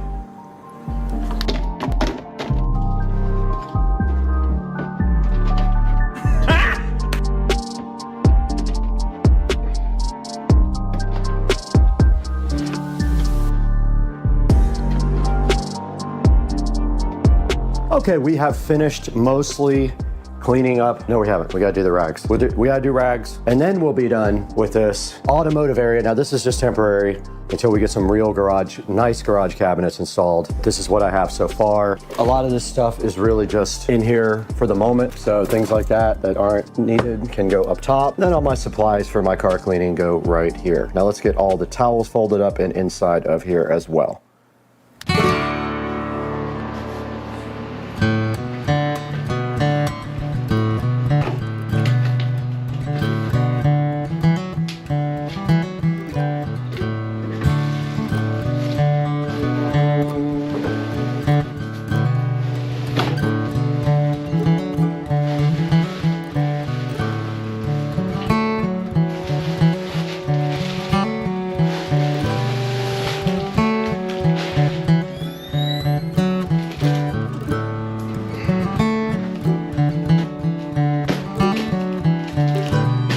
All right, guys, we are back in the Supercar Street Racing Garage, and we have finished part 1 of the video about our new garage floor being put in tomorrow. We have to get this washer and dryer out tomorrow with them. They're gonna help me. And you can see that this floor has gone through some abuse in the last 4 or 5 years, and it has tire marks on it, and it actually peeled up the epoxy here when the tires were hot on it, which is why I put the mats down. And you can see that the mats have basically melted onto the floor.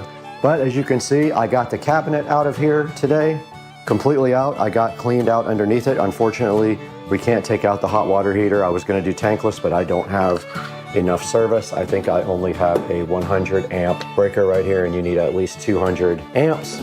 I can't do that. We got all of our products out of there, out of our garage cabinet, up into the cabinet up here and up there. We got all of our cleaning products out of there and move them down underneath the sink right here. And then we put the rest of the overflow right up here on top of the stove.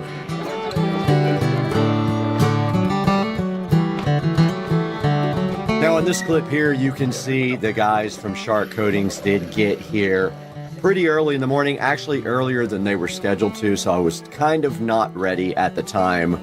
But right here in this clip, you can see we're trying to figure out getting the washer and dryer out.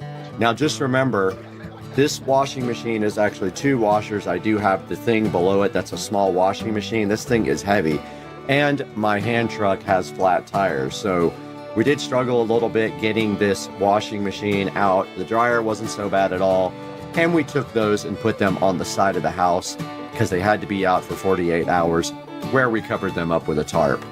So let's check it out.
All right, guys, you saw my garage floor get shark coated. Such a cool process.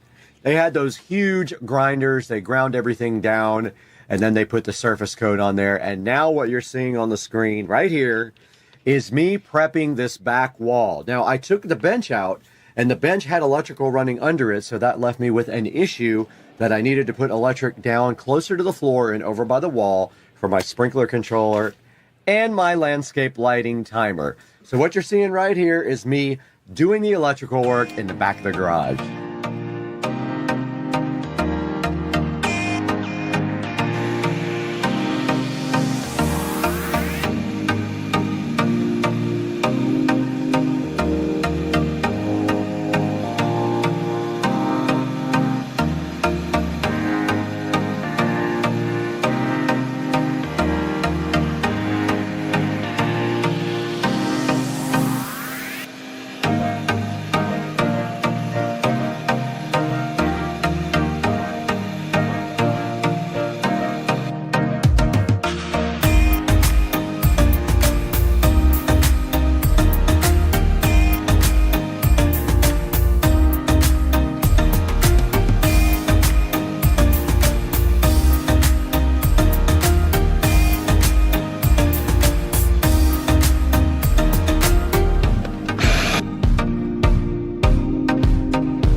We are out in the supercar street racing garage, and you can see right here and right now that the floor has been shark coated completely. They did that yesterday, and I let it dry overnight, and it is safe to walk on, but not safe to put the car on yet. It will be later tonight, and then tomorrow we can move the washer and dryer back. But as you can see over here, I'm already working on electrical for this wall, which you guys saw me doing a minute ago. I basically cut holes so that I could run power down to the corner for my landscape timer and for my sprinkler controller. I just had to figure out what I'm going to do about this wall, because basically I'm probably going to have to cut the pegboard and screw it back on, because the wiring is all running really bad through there. So yeah, I'm going to go ahead and keep working on this, but you can see I've got the box in. I've got the power run up to where I'm going to tie into the other power, and now all I have to do simply is tie in right here. But I went and painted the new receptacle and the new cover plate black, and also I put in a Echo Show wall mount hole here, and I have a Echo Show mount that I just painted black, and I ordered a Echo Show in black to go right here. Now let's get back to work.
guys, you just saw the last scene where I was doing electrical work. And basically what I had to do was tap into the existing electrical outlet so that I could get power for my Echo Show 5. I did have to cut the drywall to do that, so then I had to patch and paint, and that's what you're seeing in this next clip. And I also added a receptacle down in the lower left if you're facing the rear wall. And that's gonna be for my irrigation system controller and also for our landscape lighting. So let's take a look at what I did here next by patching and painting the back wall, which was never painted due to the washer and dryer being there.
All right, a little update from the garage, and I have finished the paint project.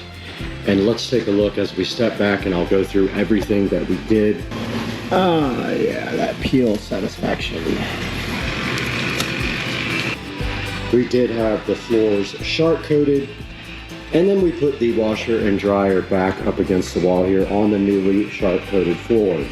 We also removed the workbench, added an Echo Show 5 there, and ran power down to this brand new receptacle, which is also a USB-A and USB-C charger. We moved our landscape light controller over here. We had to cut the wall, so I have to repair that somehow. I haven't done that yet. And I did a terrible job patching the wall, probably one of the worst jobs I've ever done.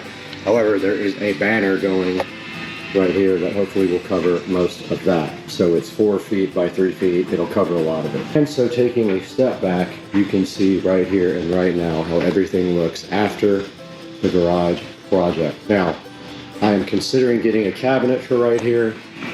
A really nice cabinet that covers up this ugly breaker box. We'll see if I can get one found, and it would just be as tall as I can possibly get it and then cover from about here to here, or all the way across here to cover up this hot water heater. Eventually I would like to go tankless, but for now I don't have enough electrical service. Let's get the car pulled in here and see how it looks. All right, we did get the car all pulled in now, and we have the golf cart in as well. And stepping back, you can see how much space we have now. And I did pull the car in kind of sideways, but you can see there is a footer down here that you have to be careful of. I could go back more and over maybe another 6 or 8 inches, but now we have much more room in the back because the workbench is now gone. I could come back another foot easy there. And you can see I moved the charger cable to the wall here as well, and there is our Echo Show looking so fly in the wall. And so we have the Echo Show ready to go there as well. And stepping around, we have plenty of room here now to detail the car. And we have plenty of room for the golf cart as well. And I did keep this thing that was found in my yard randomly to put my car cover in. But yeah, guys, this is going to wrap up this part of the project. The only thing left to do, I have black blinds for that window. That's the last part of this project. And now let's take a look at it with the brand new garage door closed. And there you have it, guys. That is the garage project that I have been working on for months and months and months, coming to a close. And I do say it looks fly. Don't forget we have the hex lights. We have colored lights up here that we can change. And there they go, looking so fresh and fly. And guys, I hope you enjoyed the video, and I hope you enjoy all this hard work I do for you guys. Guys, welcome back to the Supercar Street Racing 4K production studio. I'm Brad, and you just saw my whole garage project come mostly to a close, besides getting the blinds up on the wall. And now I want to take a look at this shark coating website with you guys. Go ahead and go online to sharkcoatings.com and check out the website. And you can see they did a great job on my garage floor, and I would trust them with yours as well. Guys, thank you for liking and subscribing, and we will see you on the next video. I'm so happy to have you guys with us. We got to get out of here. We spent way too much time sniffing paint fumes.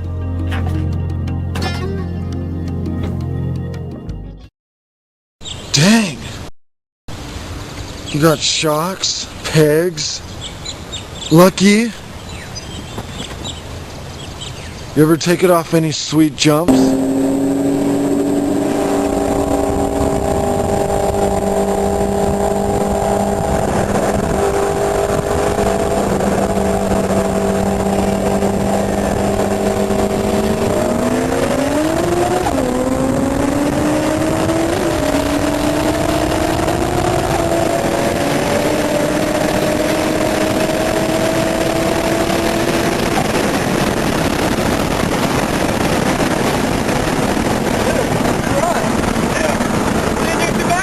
You got like 3 feet of air that time.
I don't usually play these tees either.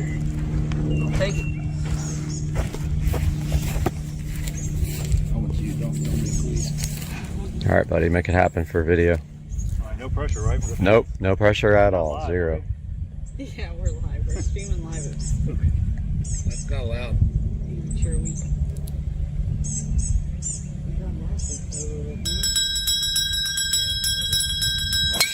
Money. Oh, that's the shot, dude. That's the shot. Straight down the middle. That's a good one, Joe. Better than you. You performed on camera.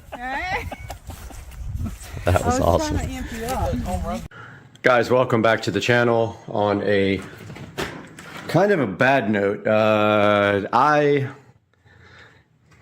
laid this bike down a couple of days ago, right after the last video we made showing Rich and Trish driving the bike, and subsequently messed myself up pretty bad in the process. And first of all, this thumb is beyond sprained. It looks like a log now. As you can see, it's black and blue. Don't think it's broken because I can slightly move it.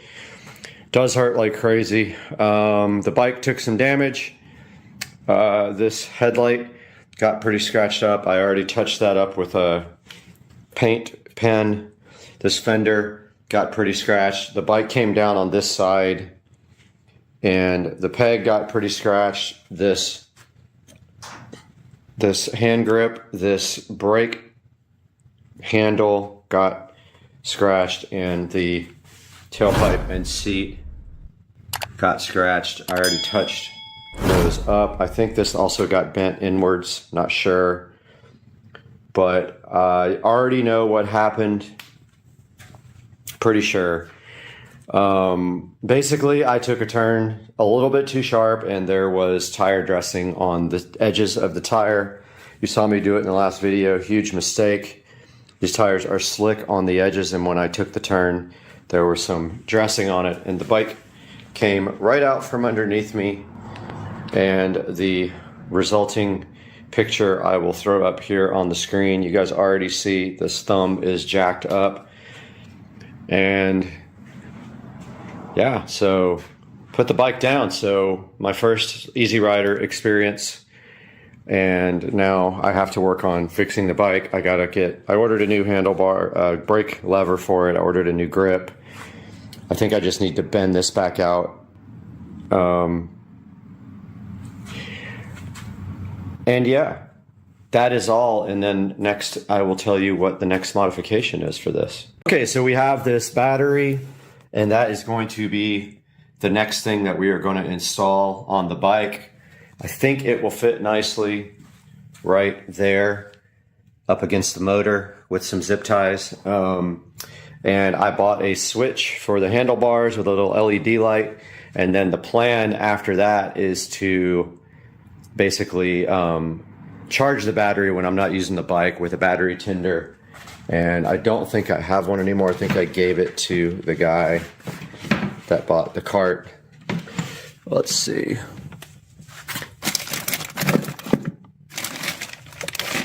Yeah, I did. I got to order another battery tender, so we will charge the battery constantly with a battery tender. This thing does have a generator on it, but I don't know if the little LED light on the switch is going to run the battery down when we're not using it, so we'll just charge the battery when we're not using it, and that should prevent the light from flickering, but we will find out.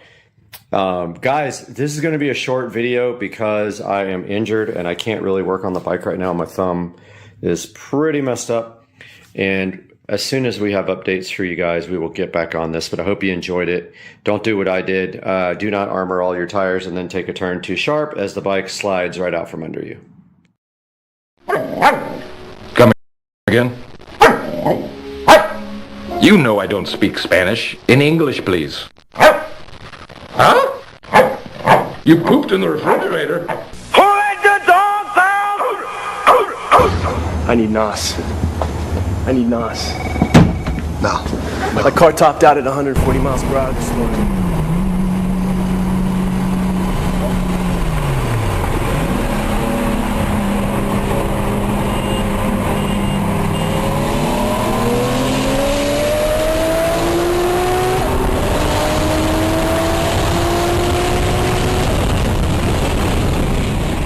You got knocked the fuck out!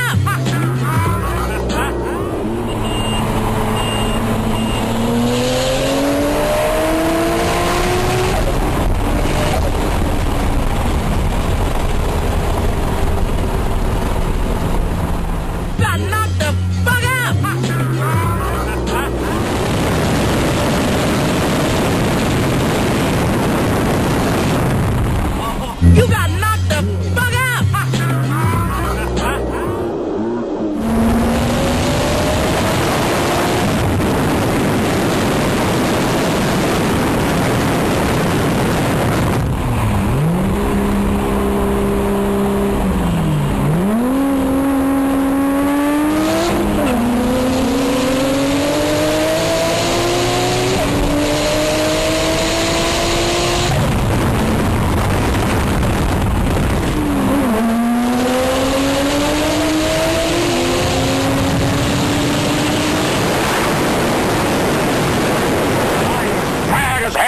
And I'm not going to take this anymore! There is a hawk. Or an owl. I think that's a hawk in my pool. That is pretty crazy. He's like, dude, you know why? Because there's frogs in there. He sees frogs. He wants.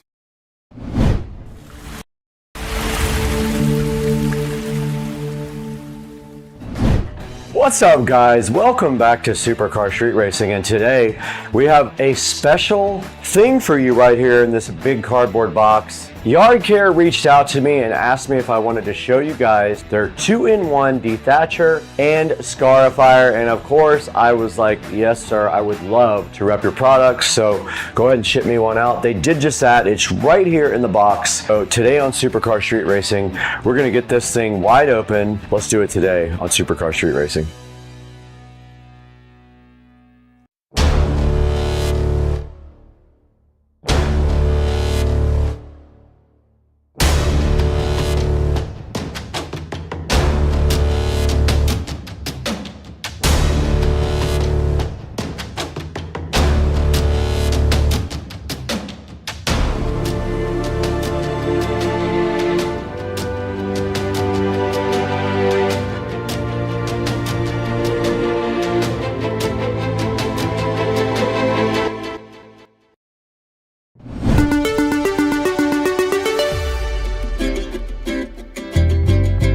Alright guys, today on Supercar Street Racing we have something super special for you. Yard Care reached out to me directly and wanted to know if I could show you guys their 2-in-1 dethatcher and descarifier, and of course I said yes because I'm bringing you guys all the best stuff. We're not just going to open it, we're going to actually use it on Rich's yard because he needs it over there. I don't on my yard, but let's get this thing open today. I want to show you guys all the features of this, what it can do, because it has one for dethatching and one for scarifying your yard. So basically the descarifying process slices through the roots and makes the soil looser. Now when you use their scarifier, it cuts through the roots of the grass and allows the roots to get a healthier hold on the soil and grows your grass so much stronger. I'm hyped to try that on my yard because my yard growth is awesome, but I feel like this might help. Now this guy is fully adjustable. You can adjust the scarifying depth and the dethatching depth up to a certain amount.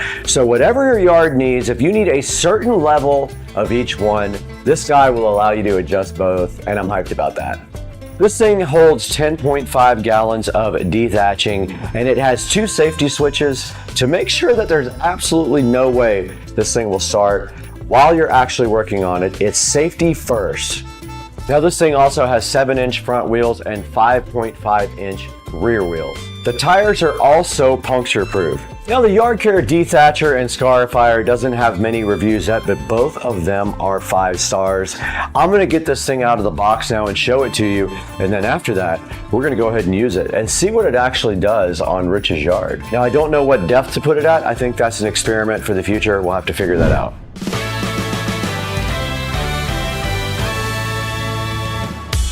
All right, you guys just took a look at all the features and the details about this Yard Care dethatcher and yard scarifier. There's only one thing left to do right now. In my right pocket here, I have the SCSR patented Smith & Wesson knife.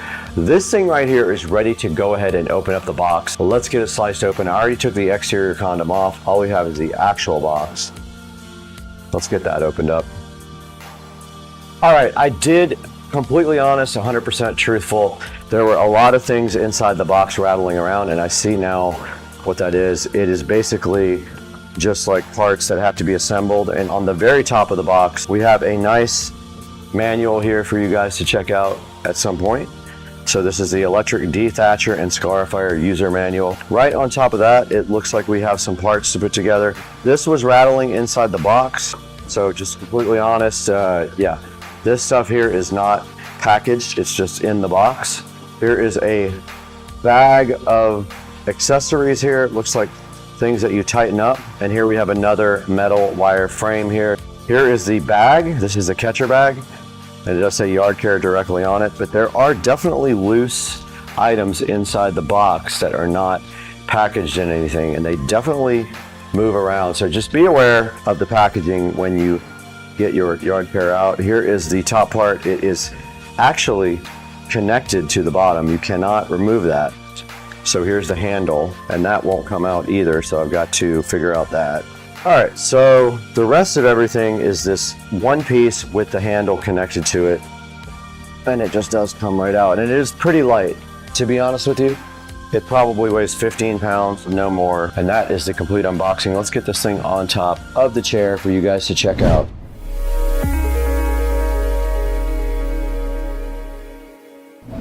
Thanks for taking a break from the video to take a look at today's sponsor. It's Tron. Tron sent us this brand new rotating outlet extender for you guys to check out. I got one in my hand right here. It's pretty cool. Basically, you plug this into any existing outlet and it allows a little bit of an extension on the outlet and also allows you to have 3 whole entire plugs from one outlet. And if you look right here, it does spin also. That gives you convenience that you can spin the plugs on any direction that you want to. Now it does also spin, so that gives you the advantage of putting the plugs on any side that you actually want to. Since it has side plugs, you will not block your existing plug. This thing is awesome for business trips and travel too. You can throw this in your suitcase and take it along with you when you go on trips. So since this doesn't have any kind of internal protection at all, it's perfect for cruise ships. It is approved for use on cruise lines. It's so cool because it fits into tight spaces like behind furniture or behind appliances in the kitchen. So go ahead and take a look at this Tron multi-outlet splitter extender. I'll give you guys a link down in the description. Please tell them Supercar Street Racing sent you and go ahead and buy from our official sponsors.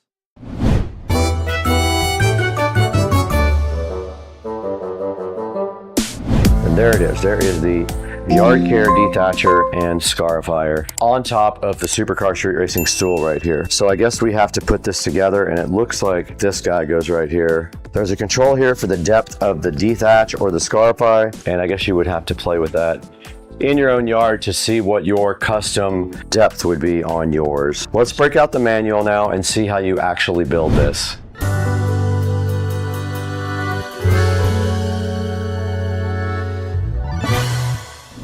All right, I got my reading glasses on now. You guys have never seen these, but this is the only way I can read this tiny text on the manual. The first step is to put the cable holder on.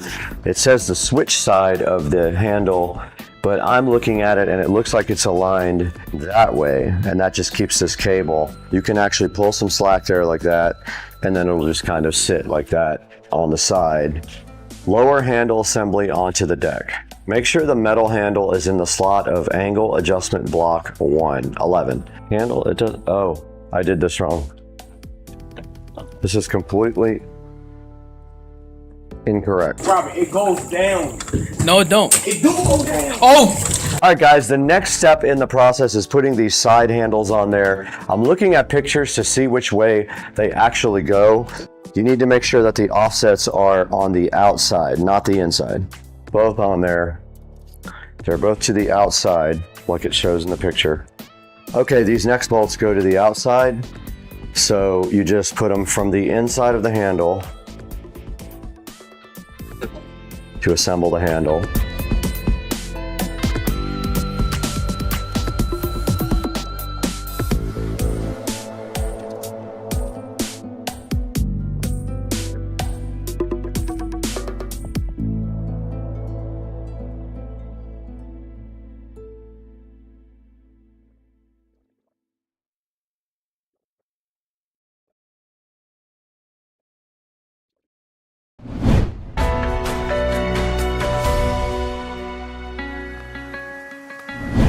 All right, guys, you just saw me build this whole entire dethatcher and scarifier, and it took me about an hour because basically I could not figure out the part with the bagger. Yeah, now after we built this thing, all we have to do, now reminder, this is electric, so it needs an extension cord, so it is not battery powered. But now that it's built, all we have to do is go directly over to Rich's house, go ahead and dethatch his yard and see if we can make his grass grow a lot better.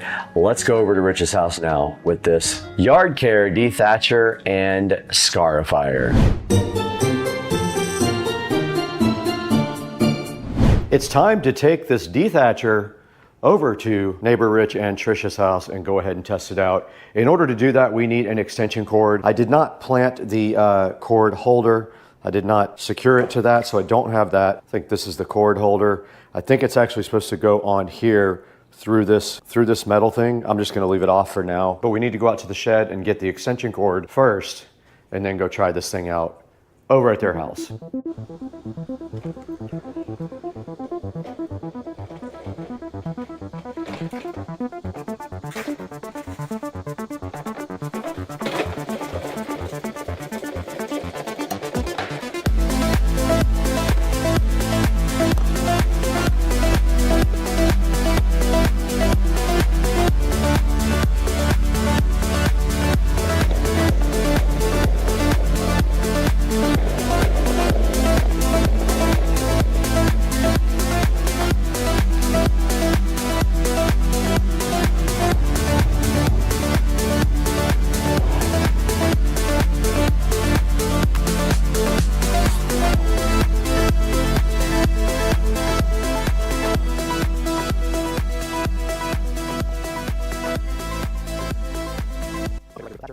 Okay, we're right here with the dethatcher. I'm not sure of the height.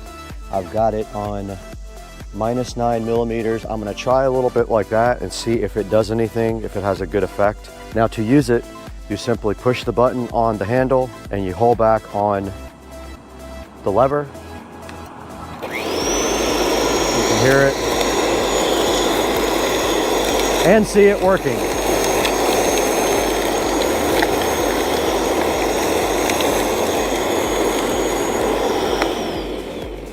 Now you notice this is already almost full with grass, and the strip that we did looks awesome. It didn't cut the grass, it just pulled up all the thatch. Actually does a really good job. Check out the strip that I did with the dethatcher, it looks awesome.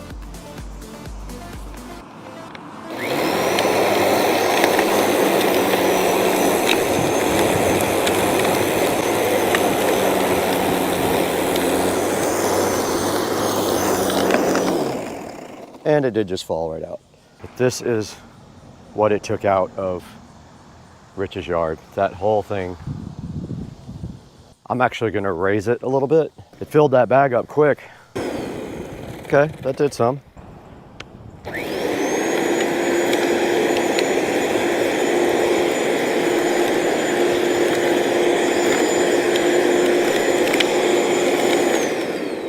But you can see there, we have a full bag of different stuff from the yard. That's exactly what this thing is designed to do.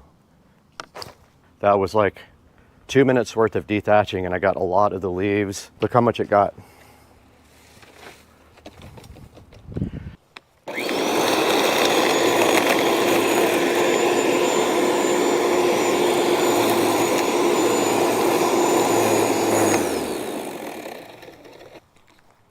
Now the other blade is for chopping up roots and growing your yard better by letting it aerate your yard. I'm not going to attempt that on my yard or Rich's yard, but you get the idea. That's kind of what the dethatcher will do. It pulled out all of these dead grass roots right here.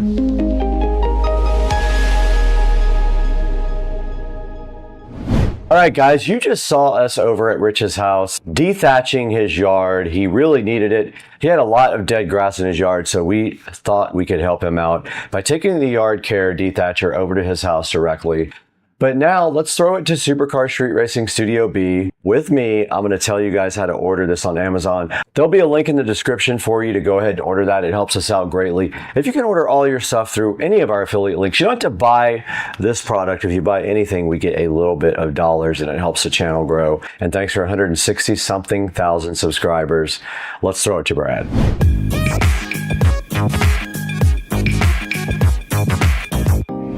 We're back here once again in Studio B after a short vacation up to Canada to check out the Hamilton Tiger Cats with Rich and Trish, but we're back in full effect now in Supercar Street Racing, and we want to show you guys this awesome dethatcher from Yard Care. We got a chance to put this dethatcher together and put it to a test, and it performed very well in Rich's yard. I would definitely use this again if I had a yard with a bunch of leaves in it. It pulls them straight up.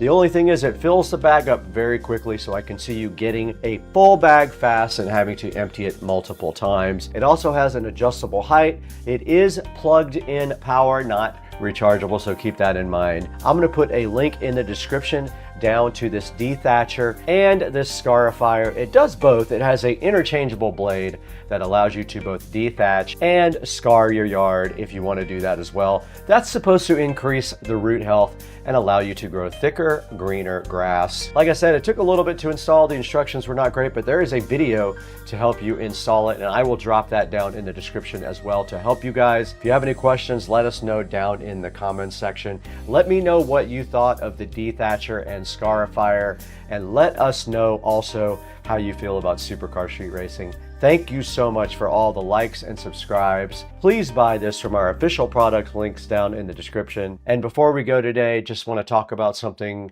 that happened in my life. My father actually had a stroke about 2 weeks ago. I had to go to Memphis at the last minute and be with him in the hospital. He had a blood clot in his brain that he had removed. My thoughts are with my father right now. Of course, he is recovering at home, but I love you, Dad. If you hear this, I love you, and I'm with you. If you need anything, you know I'm there for you, Daddy. So let me know if you need anything. Guys, pray for my dad. He is recovering from a stroke and needs your help.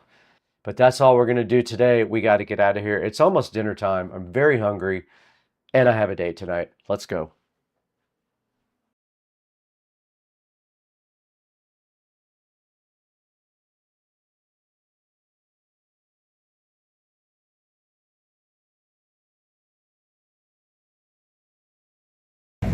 Yo, it goes down. Robert, it goes down.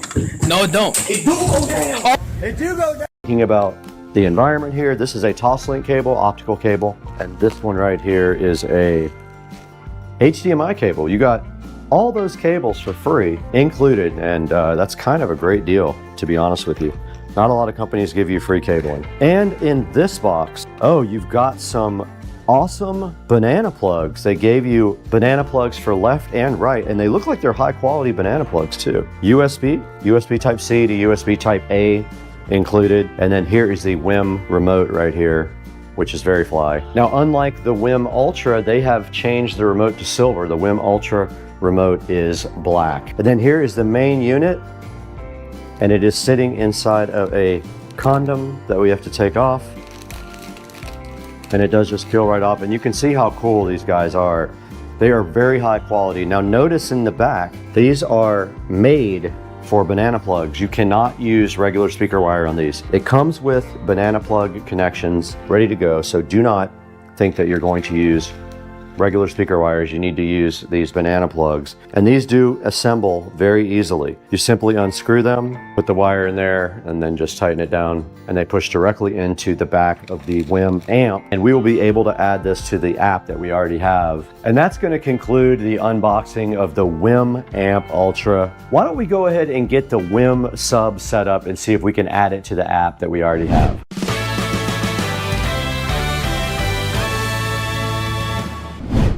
Now, I thought hard about where to put this WIM Sub Pro. I do have several subwoofers in this house, probably 7, but you can always have 8. I decided to put this in the living room. I thought this might sound good in the living room, and it is in a spot where it's not going to interfere with anything right next to this. It can move anytime. I am going to attempt to connect this via Wi-Fi. You can eat this bread tie later if you're hungry. Now you just take the other end of the cable, and it does plug into a regular US receptacle. Now I can't go too close to the wall because the plug is actually hitting the wall, so that does limit your ability to get it close to anything. You can see right there in the back, the sub cord is hitting the wall. All we should have to do now is grab the app. We have my phone in front of us along with these Fly Costa gold glasses. To get going, we need to open the WIM app, and we need to hit add device, and let's go see. And it found it immediately. I love that. How many times have you done this and it doesn't find your object or your device? Let's go setup. Connected successfully, let's go. And it's going to look for firmware.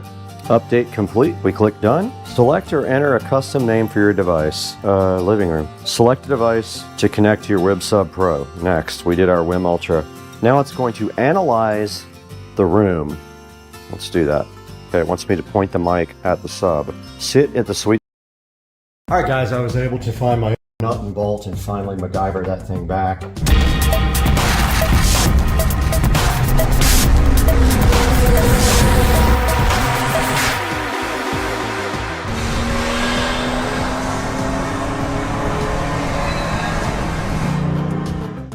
Hey guys, welcome back to the channel. Supercar Street Racing here, out in the garage with the Green Machine 200 EFI. Got some modifications we're going to be doing to this today. We are going to remove the top speed limiter, and that limits the cart to 25. However, the cart does 28.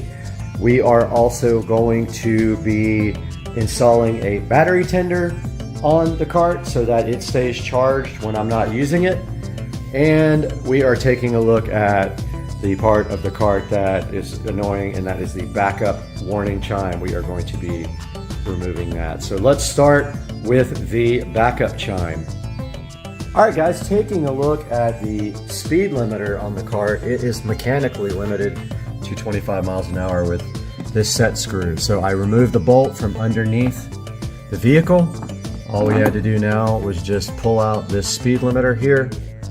And what we're going to do is I have a little baggie for it marked in case I ever sell the cart. If somebody wants the speed limiter back on, we've got our speed limiter right there. So the top speed is now unlimited on the golf cart, whatever the motor can do. However, the guy who I bought it from said don't keep it at high speed for a long period of time because the oil will run up, stay in the top of the engine, and it will do damage to the engine. So you're not supposed to run it hard for a long period of time. The next thing we're going to do here is we are going to install our battery tender so that we keep this battery charged when we are not using the cart. So we're going to get our tripod out and go ahead and do that now. All right, we are back out here in the garage with the Green Machine 200 EFI, and here is the battery. Looks like it is just your standard hex nut with screw terminal. Now here we have our battery tender that has the screw holes to attach it permanently to a battery. We're going to use this, and what we are going to do is look for a good place under here that we can secure the connector on the end to, so that when we want to use the battery tender, we can just reach under and plug in the cord here. So here's the end that plugs in. It's a quick connector. We're either going to try to do that in the front of the cart or the back of the cart. The front is more convenient. The cable is not very long at all. That's the only issue, is we may not have enough to really do that. We may have to extend this cable. Yep, I think we got to extend this cable because I kind of want it to be underneath. Let's see how long it is. So when it's fully connected here, it's going to be about that long. Let's see if I can actually reach under there and still grab the cord. If I can, then that's fine. We'll just tie it off and use it like that. So let's see, we probably need that much.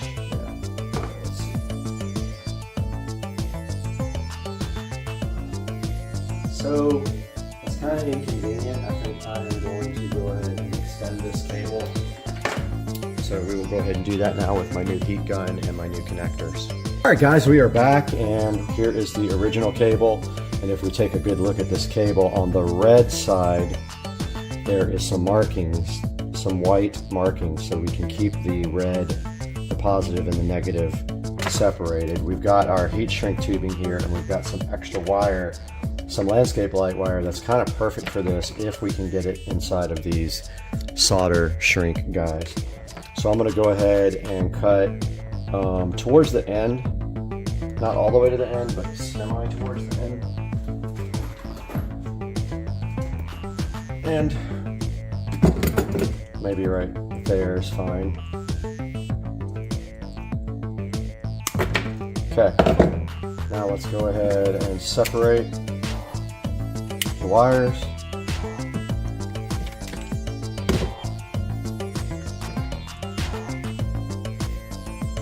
Okay, they're actually red on the inside as well, so that helps us with keeping positive and negative in track. There's a red wire inside there showing you that that's positive. Got my wire strippers here. I opened the freaking heat shrink connectors from the wrong side. They all fell out of their little pockets, so yeah. So they were nice and organized, but now they're not. All right, we're gonna take and strip back some wire.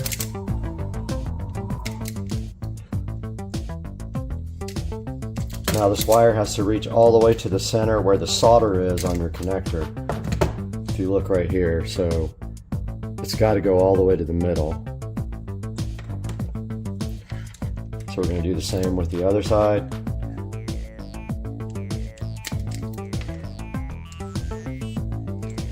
Kind of helps to have something non-fireproof to do this on, because this heat gun gets pretty hot.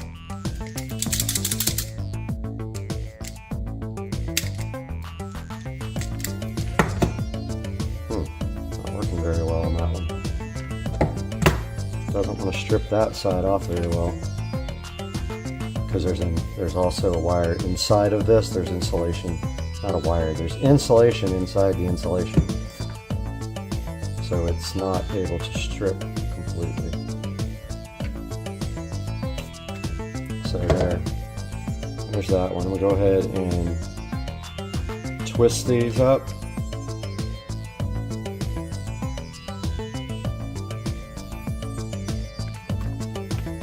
And then we got our heat shrink solder terminal here. It's a little big. We gotta do this twice also.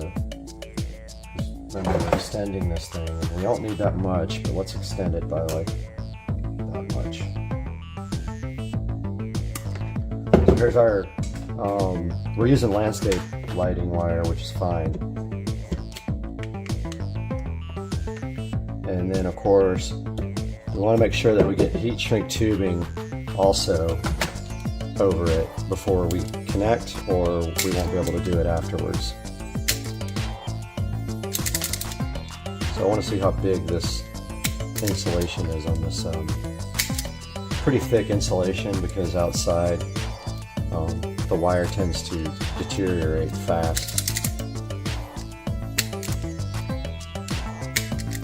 So the other wire is a little bit too big for the yellow size, but I think it's perfect for this.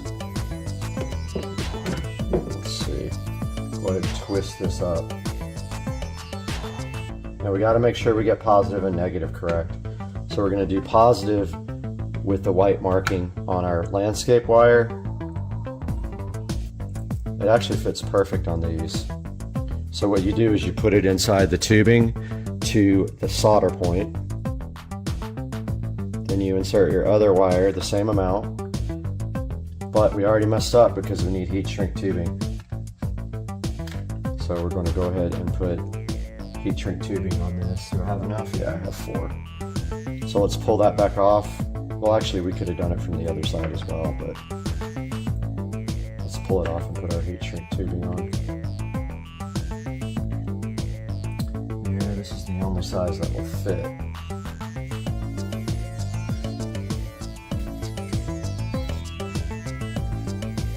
Alright, it's stuck inside.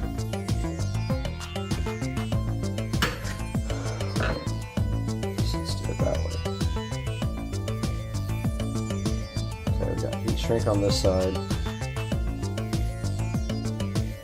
We honestly don't need that much. Let's shrink that. Yeah, we do. We do need that much. Let's put it back through.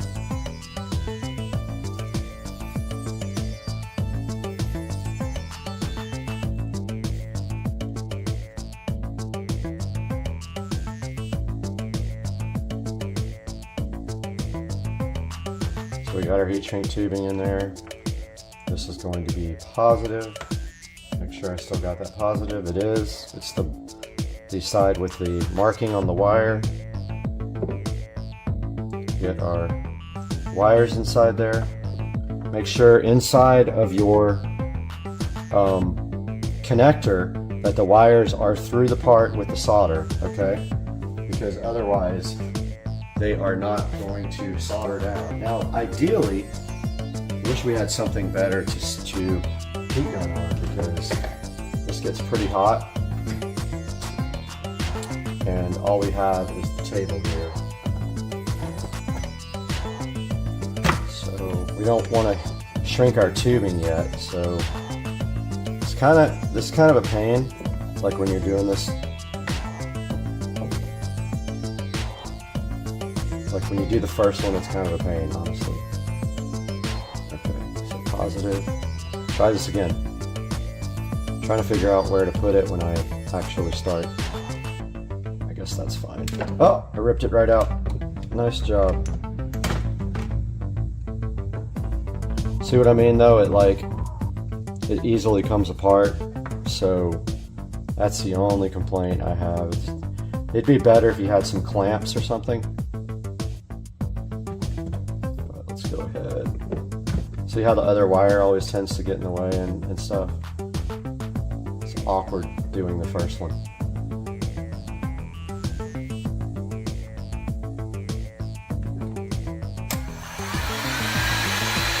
When I do this, I do the plastic first so that it goes ahead and holds the wire in.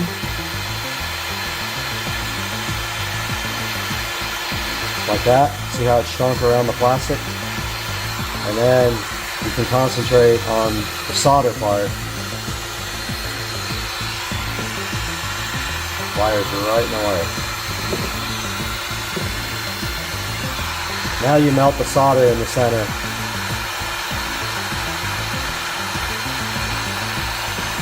And it says when you do it to hold the gun, to rotate the gun around the solder to make sure it melts all the way around.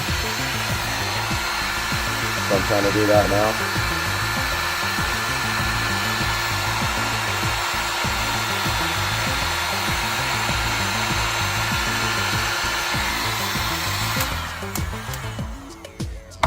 All right, I think I got it. Remember, this is very hot. It'll melt whatever you put it on. So yeah, that looks good. I don't know if you guys can see, but looks like I got it done. Now I've got the heat shrink tubing right over it. Might be kind of big for this, but I don't think I can get the neck size down on here. Let's see. Oh yeah, that's hot. Let's see if I get the neck size. No, that's not going to go over it. So it might be loose, this heat shrink tubing, when we get done. Might be a little loose. Let's see what happens.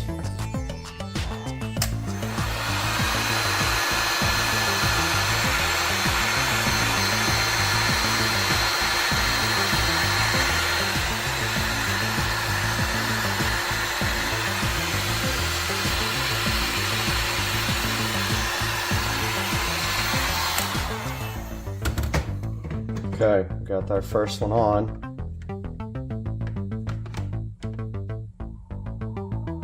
And now it's time to do our second one. So we put our heat shrink tubing over it.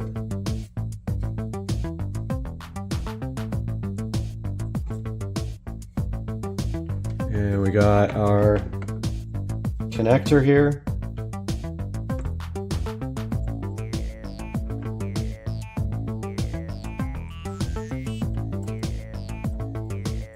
And both the wires are in there and they're ready to go. Let's go ahead and shrink the plastic.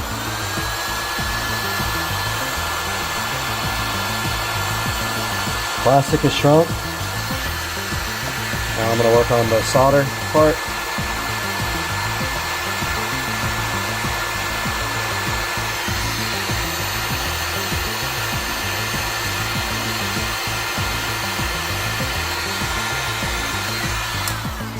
Alright, I saw the solder melt, so that one's good. Yep, now let's get our heat shrinker around it. Uh-oh, is it coming out? Oh, my tubing melted too soon.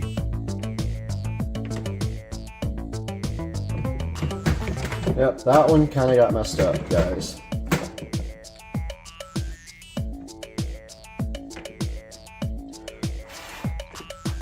Not sure if it's still connected or not.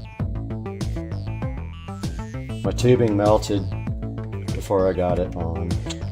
Oh well, it was looking good until that one.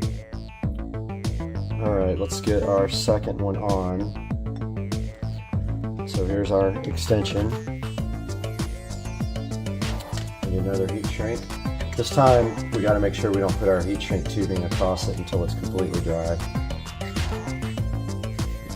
It melted right away and messed up our connector. Alright, we need plus, which is right here.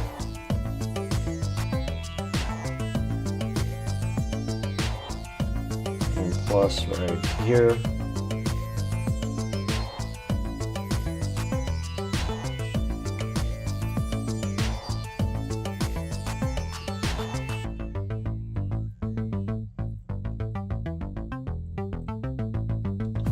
Okay, let's go ahead and melt our heat shrink. And now our solder.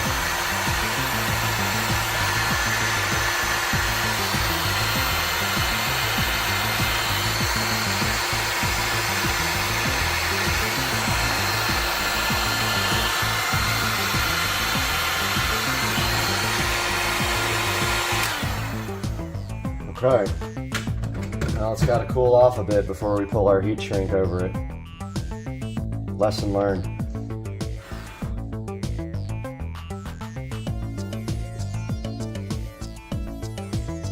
So that's cooling off, it's still quite hot.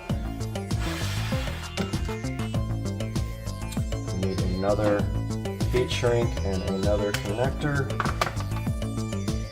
Put our heat shrink tubing on. I really messed that one up down there. I'm so bummed because it was perfect before that.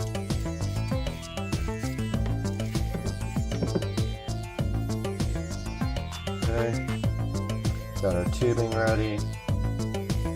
Put our wire through it.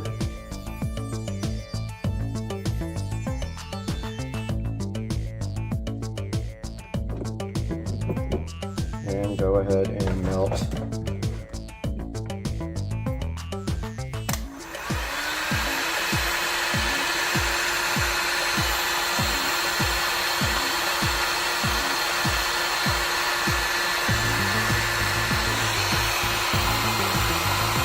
the solder.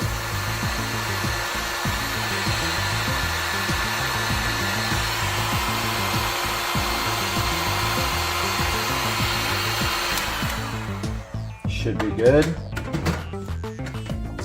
Don't forget this gun is very hot. Okay. So that one I think is cool enough for heat shrink, hopefully. Let's go ahead and do that.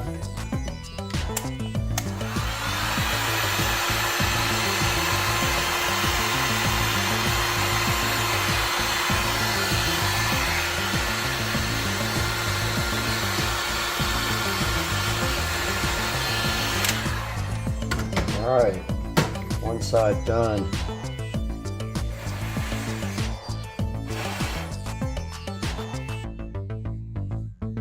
Okay, other side.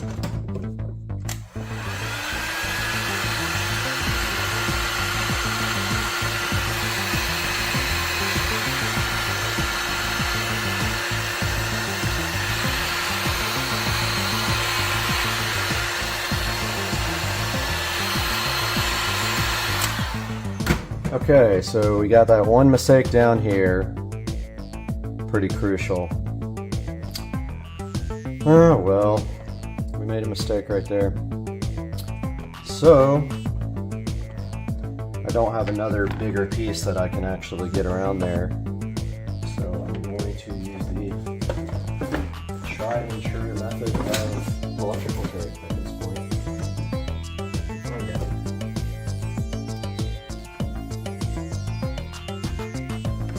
Go ahead and wrap this guy up. Hopefully this works. I didn't test it yet.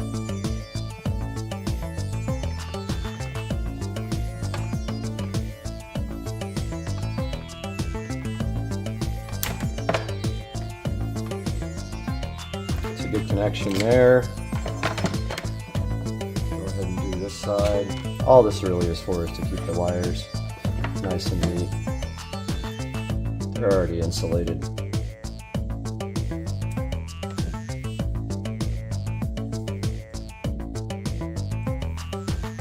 Still a hot little potato.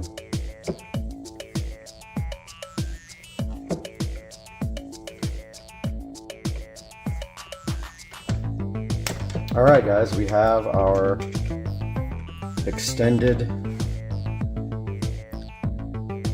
battery tender cable here. Let's go ahead and put it on. Alright, we're back out here trying to install our battery tender. So we are looking for the right size wrench, and it appears to be metric. I don't think I have it. I don't have a lot of metric wrenches. Let's see what I have here. It's not an 11, so it's pretty small. I don't know if I'll be able to get get a socket on it.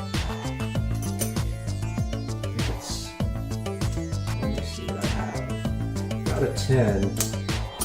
Problem is, I think it's blocked by the. That might be it.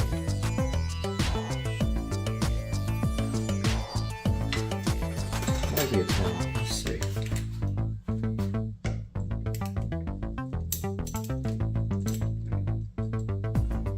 Okay. 10 worked. Ooh, that's interesting. What kind of connector is this? We have to get it all the way off for almost like thinking we should just do the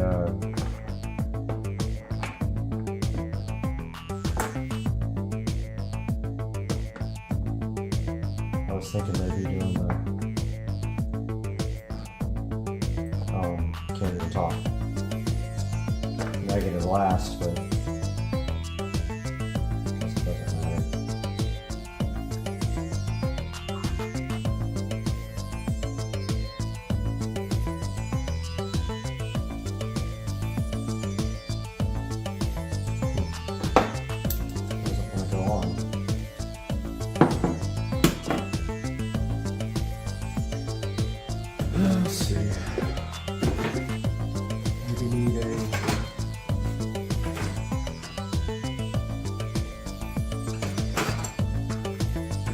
Phillips.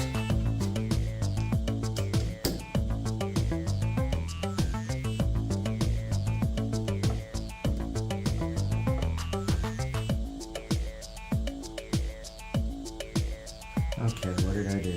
Oh, there's a nut on the bottom.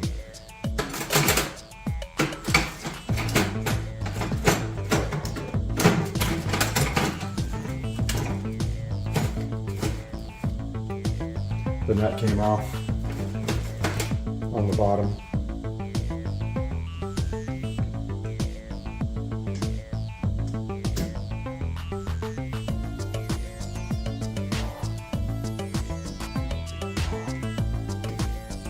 Dude, really?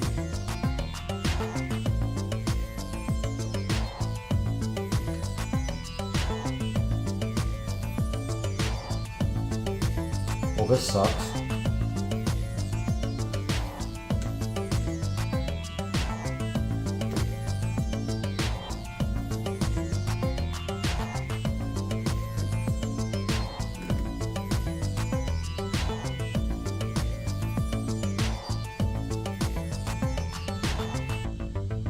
Well, this is a pain.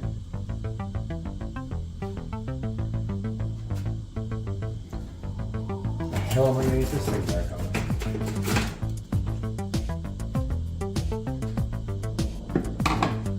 Dumbest design ever.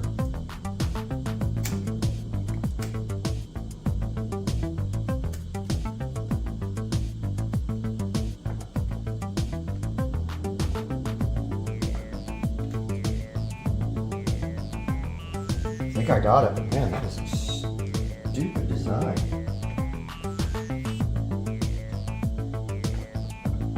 Yeah, that did it.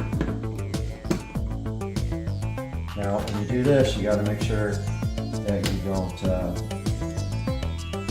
touch any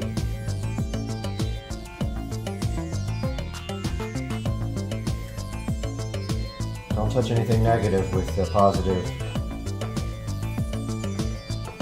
terminal.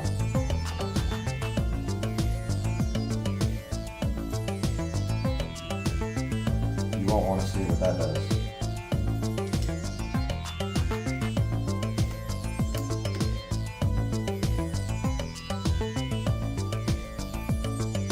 Once again, stupid screw. The nut is like way down in there.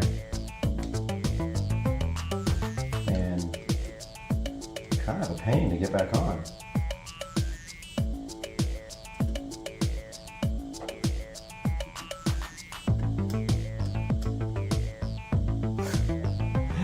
This is such a stupid ass design.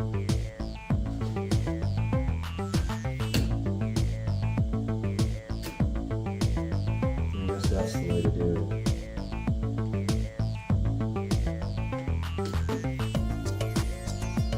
Make sure you don't touch your screwdriver or anything while you're doing this.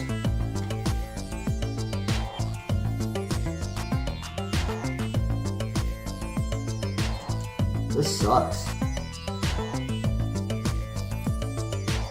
Next thing that's going to happen is it's going to fall out. You know it. So what's happening is the nut is in a place where you can't get to it, and it falls down.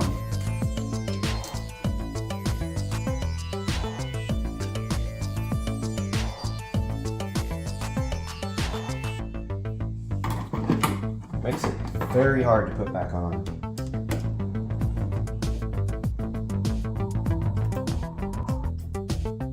Oh my god. Really? This is the dumbest design I've ever seen. The nuts, the screw is not long enough.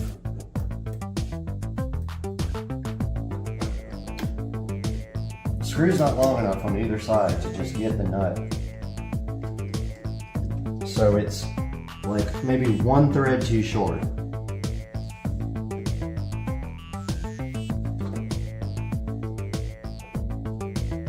Or the bolt or the post is like, you can't get a screwdriver in there either. This thing sucks, I hate it. I gotta figure out a better strategy for that one. Wish you guys could see this dumb design. It's like there's a nut that holds, there's a nut that you have to screw down into and you can't get to it. The problem is the bolt itself is too short. If it was like one thread longer, it would work. But it's not long enough to bite on the screw. You need literally 3 hands to do this, or 2 people. Or you gotta be lucky. And I think I got lucky on that one, on the negative cable. But that's what happens.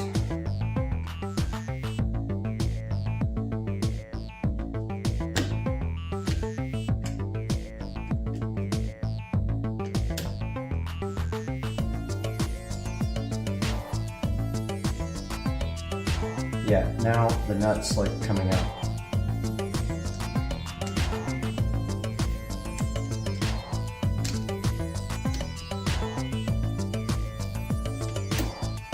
This sucks big time.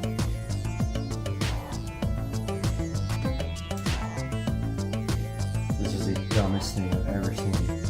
Why?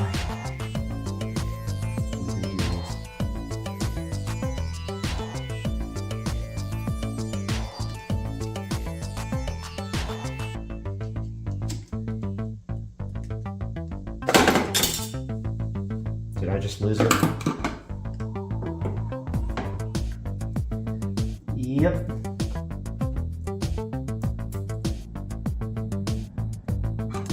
This is a dumb design. I'm sorry.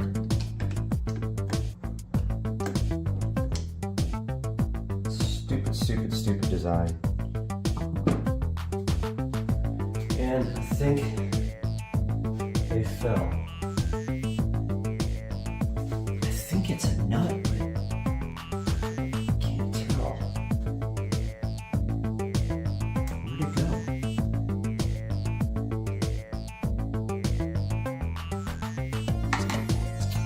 Well, I think I lost. I think I lost it. Great. Where the hell could it go? Alright guys, I don't know what to do about this guy because other side tightened right up. This guy's not tightening. I lost a little thing, I think. I heard it fall, but I don't see it anywhere. Unless it fell on this tray.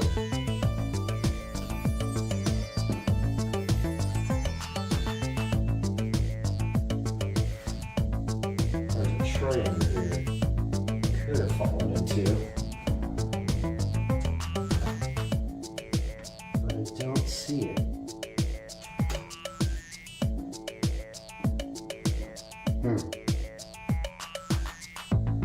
Well, I gotta figure out what to do about this. Alright guys, I was able to find my own nut and bolt and finally MacGyver that thing back. Not ideal. I'll go ahead and look for a replacement bolt for that. I don't know where the bolt or the nut went. Barely got a nut underneath that thing. Now what I want to do is tie this up really nice and run it down the side of the battery so it can go down to the underneath the cart and it will be available up front. So I'm going to get some zip ties here. And I'm going to first tie it off to this battery clamp. Battery clamp's just a bungee cord, by the way.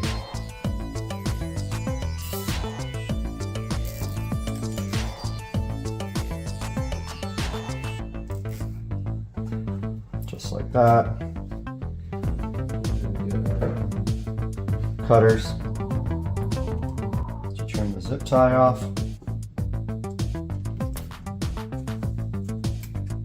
Which isn't working at all because they're too big. And rotate the zip tie to the back so you can't see the ugly clamp part.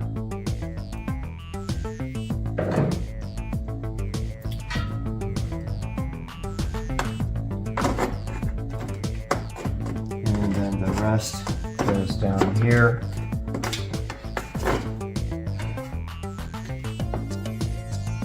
I'm gonna put one maybe around this break. Well, no, probably around this cable. Let's see if I can get you guys a view of this.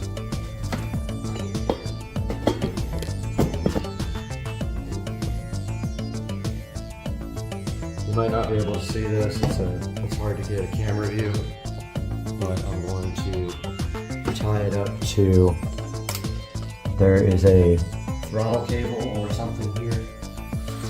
I'm going to go ahead and tie it to that underneath, which is really hard to get to, by the way. Yeah, it looks like that might be that's one of the brake cables, I think. I wish I would have made the wire a little longer now. I don't know why I do that all the time.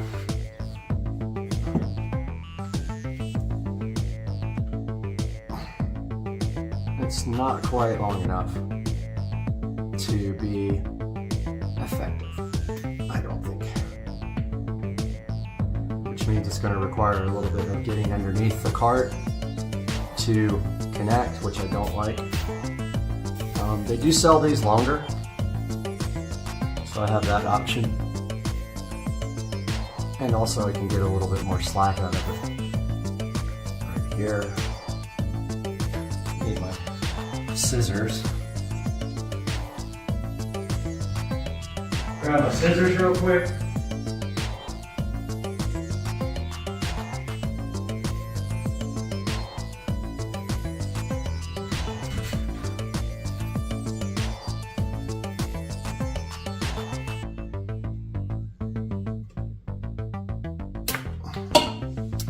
Okay, that's good.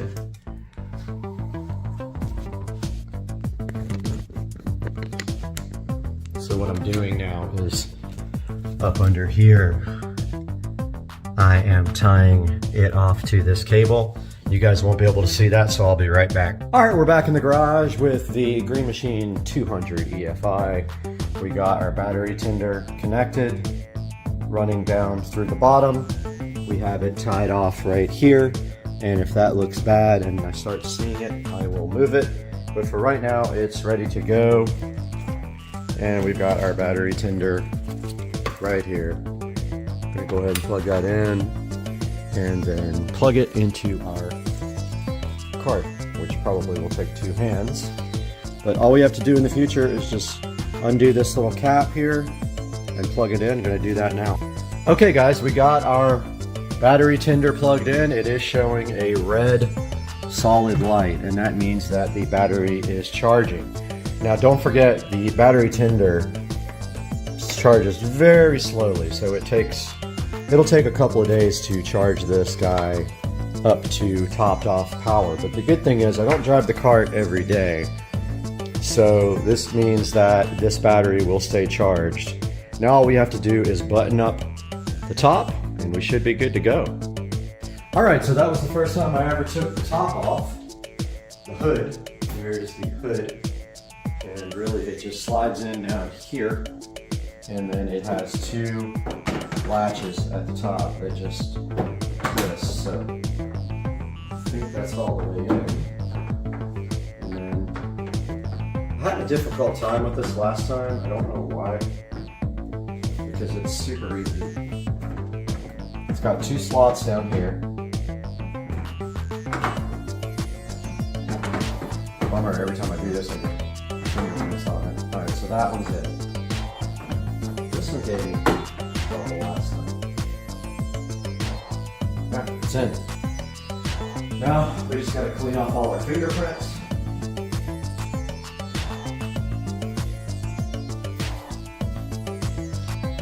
Got the clean and shine out. When you do this, you get fingerprints all over the cart. Clean and shine will get it right out.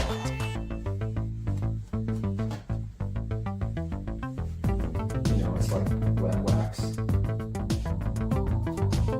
Up here.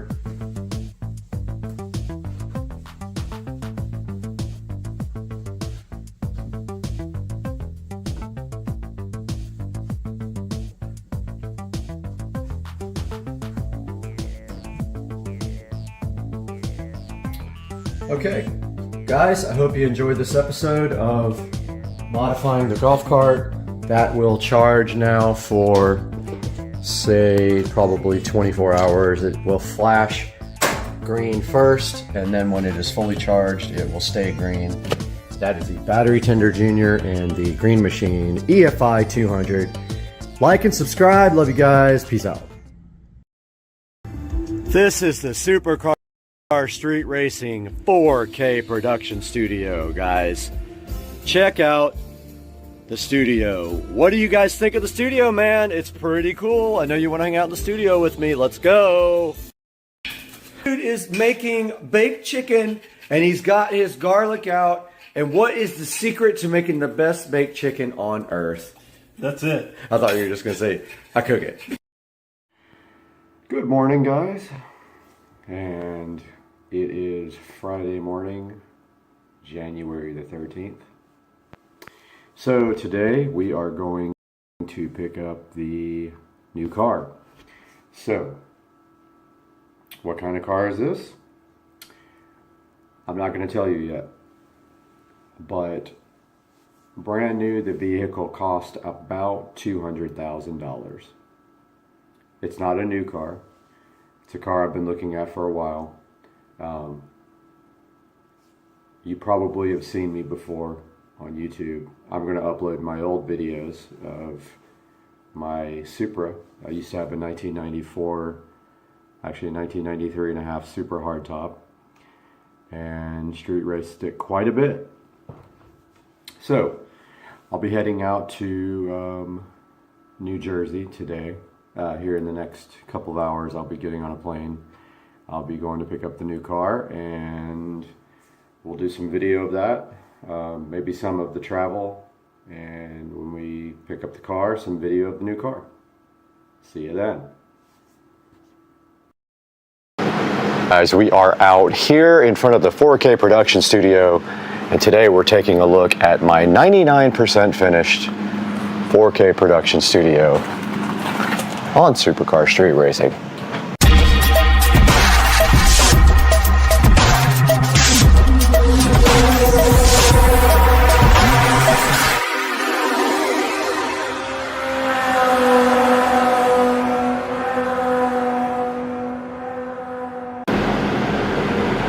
right, we are out front of the 4K production studio, and I wanted to shoot this before daylight because I wanted to show you guys the outside first.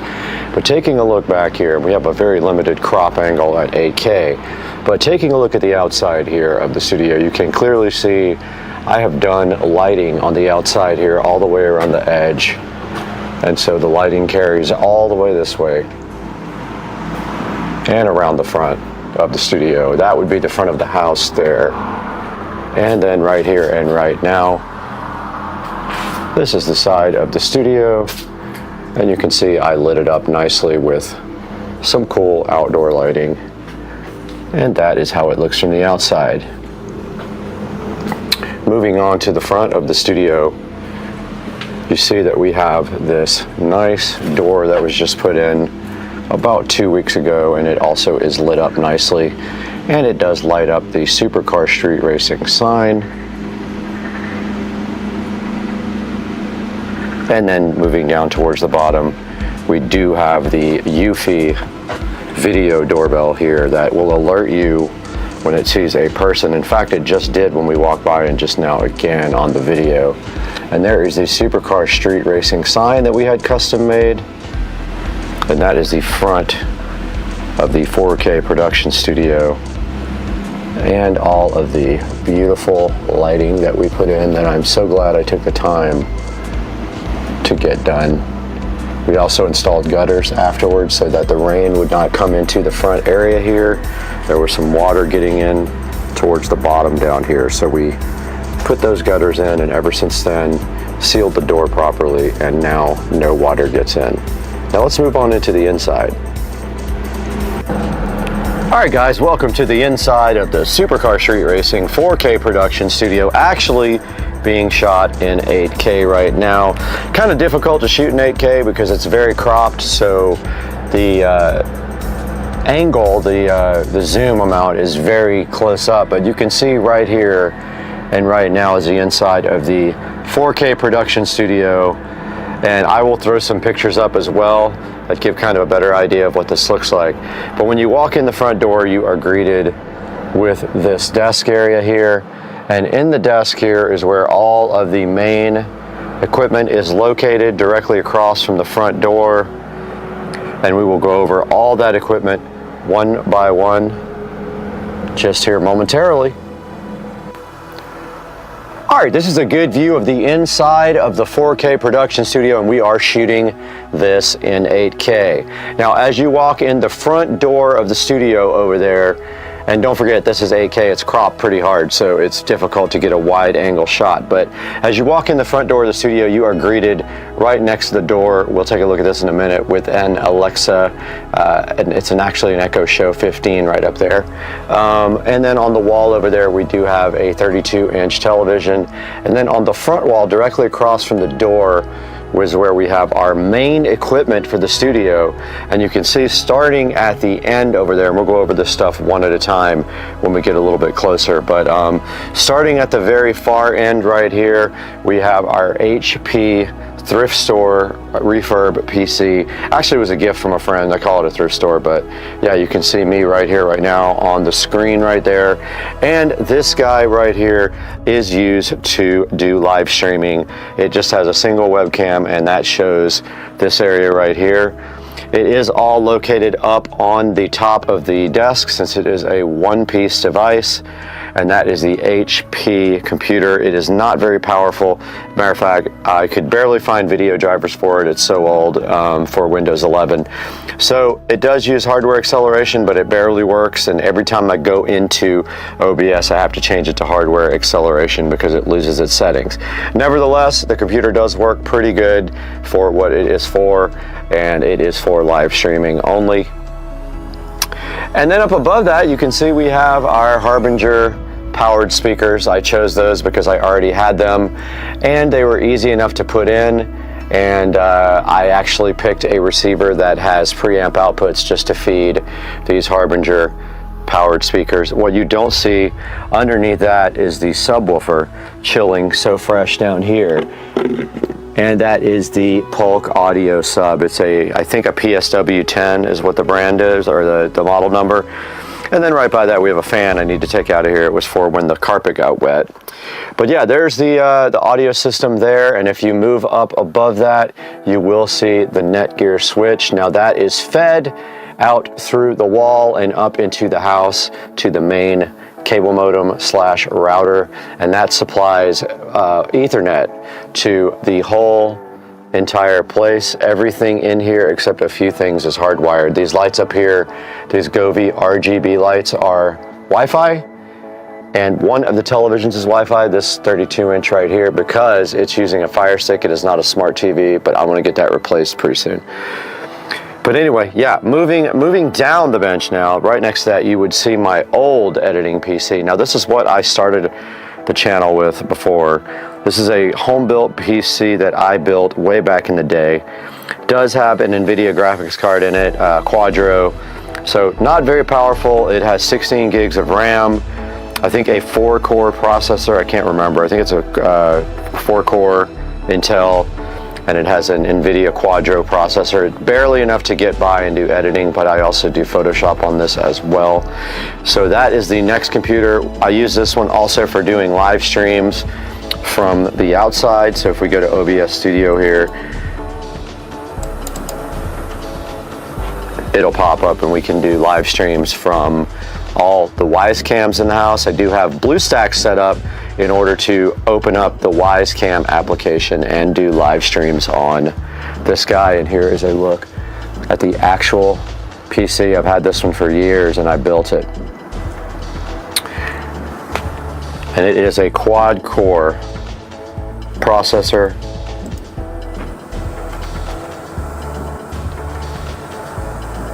I'm trying to get the system settings up if I could type.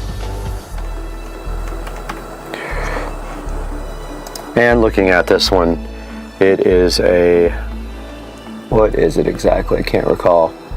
So it's a Z77N Wi-Fi with a i7 3770K 4-core. So that is the second PC in the editing suite in Supercar Street Racing Studios. And then moving down here to our main area is where we have our full-blown editing suite. We have our tower PC there with 64 gigs of RAM, the 12-core AMD processor, and a GeForce 3080 Tough ASUS is what's inside that. So pretty powerful machine. I'm about ready to upgrade it to a 4090. I'm just looking for one at the current time, so I'll either do that or buy a whole nother editing PC that has a 4090. Sometimes you can get a good deal on a whole PC because they are selling the entire PC with a 4090, and sometimes you spend like maybe $1,000 more than you would with the video card and you can get a whole system. But yeah, so that's the editing PC. I am using DaVinci Resolve. You can see it up here on the screen right now. On top of the desk here, we have the Marantz NR1711. Pretty high-end receiver. I bought it because it has preamp outputs to drive the front Harbinger speakers over here.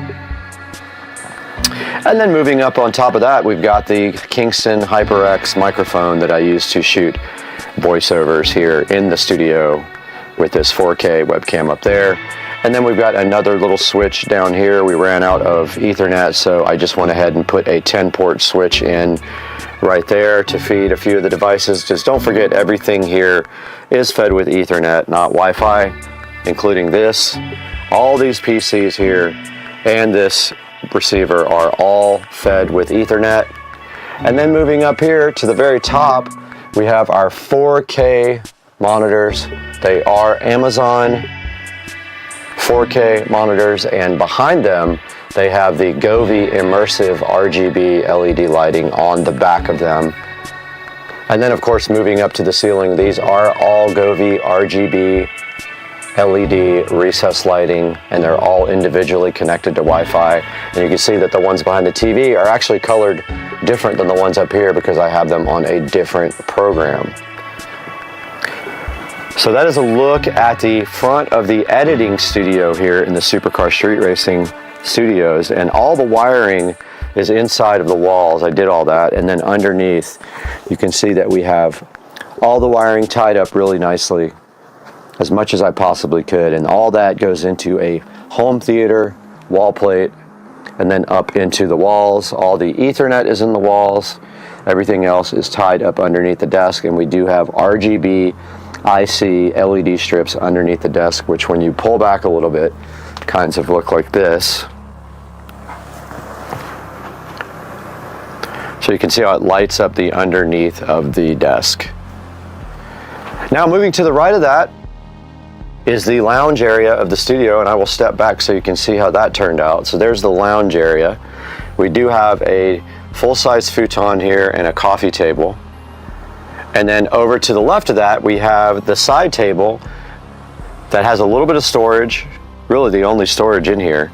And it does have the top LED lighting on it. It's got the mushroom LED sign, and then the smart, it's got a lamp with an Agovi Smart RGB bulb in it. And that desk, or that side table, does have power on top of it. And then just above that, we've got our Harbinger powered speaker, and we've got our Starfield projector, which I don't really use very much. It's pretty loud, so if I'm shooting in here, I don't use that. But I want to get a new one. They have way better ones now. That one is pretty old. Moving back to the front and to the top, I forgot to show you. It's hard to see, but we do have complete surround sound in here. We have 7.2 audio, so we have 2 front speakers, the Harbingers, we have the center channel, we have the side, and then we have the rear. We do have 7.2 surround sound in here if we need it. I went ahead and overbought the sound so that I would have 7.2 surround if I ever needed it. And stepping back so you get a better view, because this is very cropped. We do have a fully foldable out futon. We just have to pull it out a little bit. I've never folded it out, but yeah, I've slept on that thing plenty of times when the housekeeper's here, and it's pretty comfortable. And when you do that, this TV up here, which we'll show you here momentarily, can be moved. These TVs are on articulatable mounts in the back, so yeah. Down here in the lounge area, that's our doorbell chime, and you can see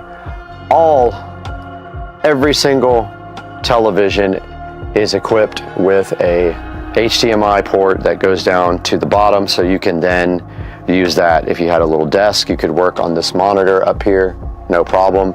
We do have Ethernet down here as well if you need to hook up to a laptop, and in the lounge area.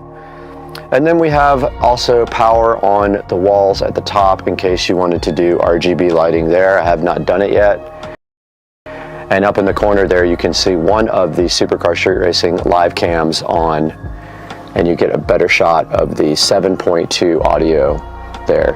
Now, the only problem I've had is some of these tiles tend to come loose, so I do have some glue somewhere here, and I will have to eventually glue that one back on. So every couple of weeks I come in and re-glue the tiles, and eventually they stick pretty good, but that one you can see is coming off. That's just the way they are with it. Gets hot and cold in here. And then moving up to that TV, it is articulating, so you can actually move it this way, and you can sit in the lounge area and watch TV on that one. Nothing much more on the back, just some more RGB lighting in the ceiling. And then down here in one of the Ethernet jacks, I am feeding the Supercar Street Racing Wi-Fi extender, and that is what everything in here that uses Wi-Fi connects to. So that includes the lighting above that is connected to Wi-Fi. These are connected to this jack here. And then up on here on the wall, you can see more power, and behind the TV, you can see that there is a nice wall plate that has USB, Ethernet, and HDMI available for this TV, and this TV can just articulate this way for when we're editing. And then this way on the wall, we have the Echo Show 50. Did flush mount. I was able to create a bracket inside the wall with wood, like a cross member, and I was able to perfectly flush mount it and then surround it with the foam tiles. And then under that, this is a smart switch for the outdoor lighting, the lighting that I showed you at the very beginning. And then on this wall here, if we step back so we get a better view. On this wall, we have that 32-inch television, which also has a wall plate behind it. And we do have this LG air conditioner, which is the best, absolute best air conditioner made, window unit made. Very quiet, super quiet, hardly makes noise. It does make a little bit of noise, but not like all the other ones. When it kicks off and on, it barely makes any noise. So that's why we got that one. It does keep it cool in here. The only time I ever had issues is when it was 95 degrees out and I tried to turn it on in the middle of the day. It was barely keeping up. So on a very hot day, you just turn it on in the morning and it has no problems keeping this place in the 60s.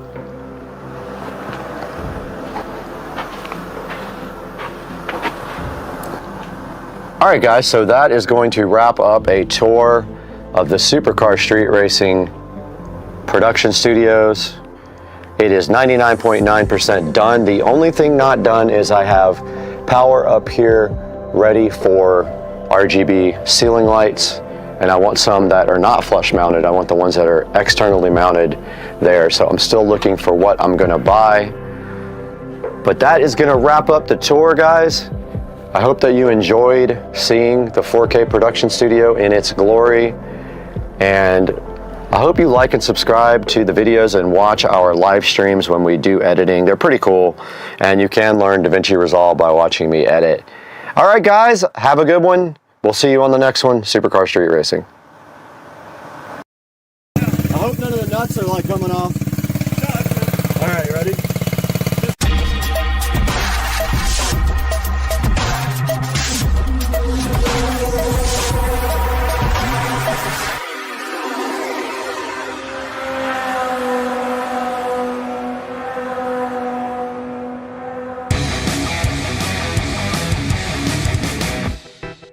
All right, we're back in the garage today. We got Joe here again to come work on some issues with the mini bike. You guys saw in the video that aired today that this bike does run and drive. It went down the street, the brakes fell off, and that's where we are right now. I ordered a new brake cable and new fasteners for the brakes.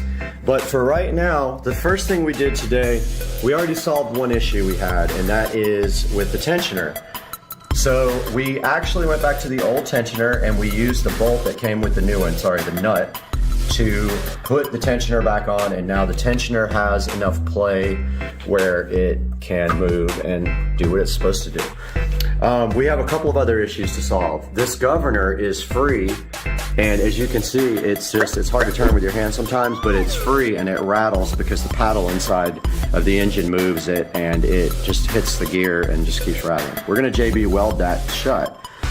After that, we need to figure out the castle nut. This is not the correct nut and it's covering the cotter pin hole. That is a safety hazard. This thing can come off at any time. Also, the chain is loose. We probably need to tighten the rear wheel nuts to force the wheel, so the chain will tighten up a little bit there.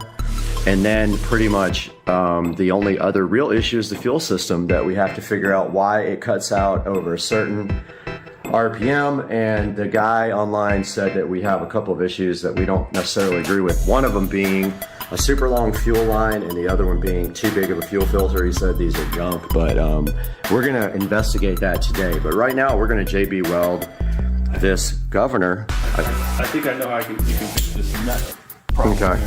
Drill. So we can back the nut off, and then we can take a sawzall, and because really what you're doing is looking for the slot for that to go through.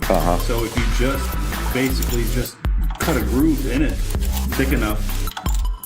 Do you have a nut coming already for this? I do have castle. So if it doesn't work, we'll do that. But also, I was also thinking just take a drill and drill a hole through it and put a cotter pin in on the end. Or just cut a slot in it diagonally, and then when it turns, it'll line up with it and give you enough space to put one in. Oh, right, sure. Yeah. Okay. I think it's drivable. I don't have this size. I don't even know what size is it. Is that a nylon locking nut? No. Okay. And I bought a 20 millimeter. It doesn't fit it, so I don't know what it is. Yeah, I got you. It might be like a 22. I don't have it. I got stuff. All right, so now we're gonna JB weld this. So let me grab the stuff real quick, and we'll get that going. All right, where's my?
Tighten it up.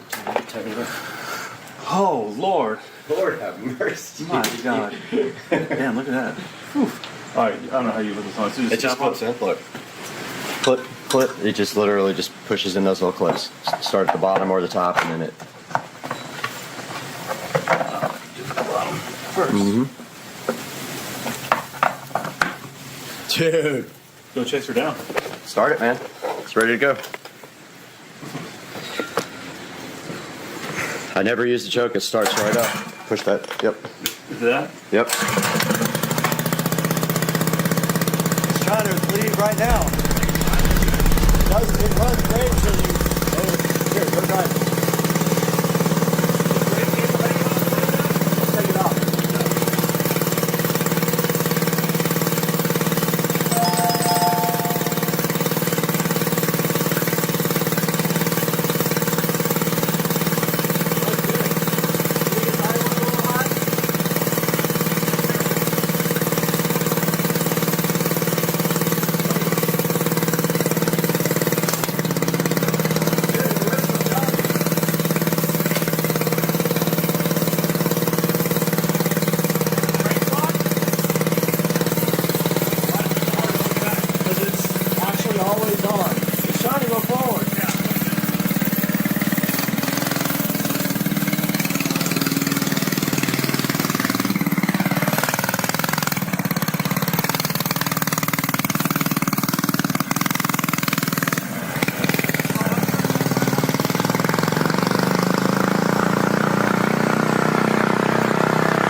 There goes Joe.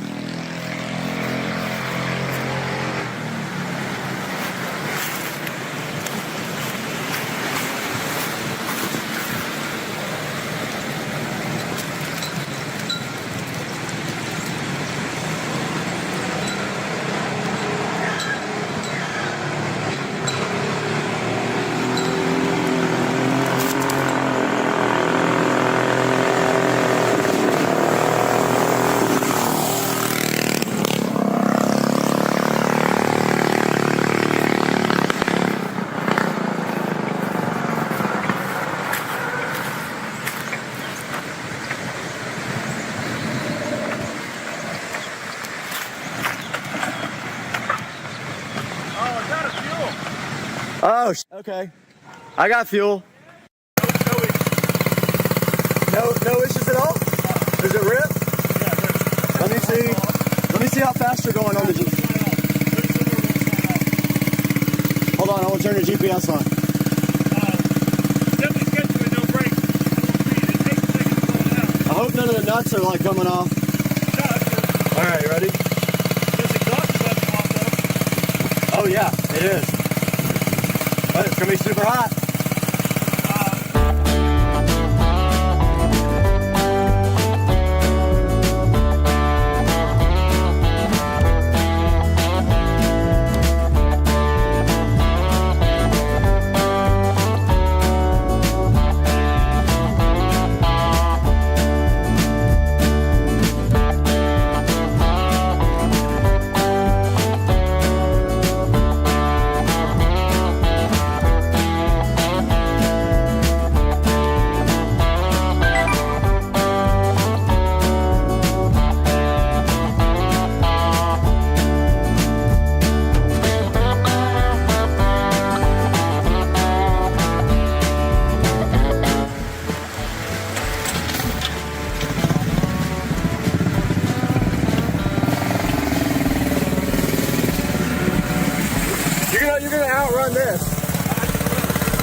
fun, yeah.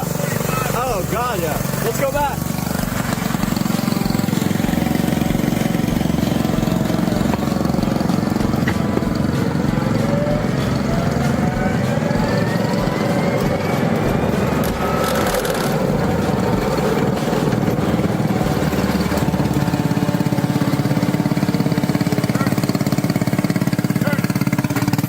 No brakes.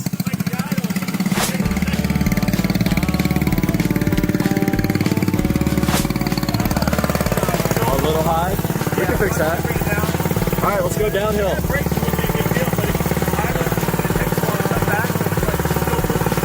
Okay.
Trying to figure out the idle? Oh, the damn lid fell off. Oh, shit. Where's that towel? Give me that towel right now. Give me the towel right now. Here. Right now. Don't wait. Give me the towel. I don't want to get on that hot exhaust. All right, we're out here at Tractor Supply. Checking out all these zero turns that cost more than cars. $4,000. $49.99. Here we go in Tractor Supply. All right, we are at Northern Tool. They didn't have it at the most expensive store, so we're going to Northern Tool to see if we can find it in here. We know it's a widely used nut. You guys don't even know what happened. The nut fell off when we were driving. I don't even know that happened.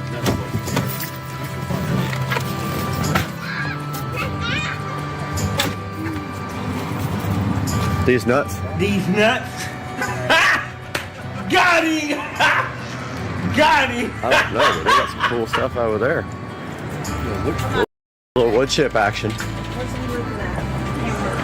So the nut came off of the sprocket, and I'm out here looking for it, and I found the bolt that came off the brakes the other day, laying on the side of the road. Crazy, absolutely freaking crazy.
Where is that, Brad? You know where it's at. Hold up. Yeet! We don't need that where we're going. Hell no.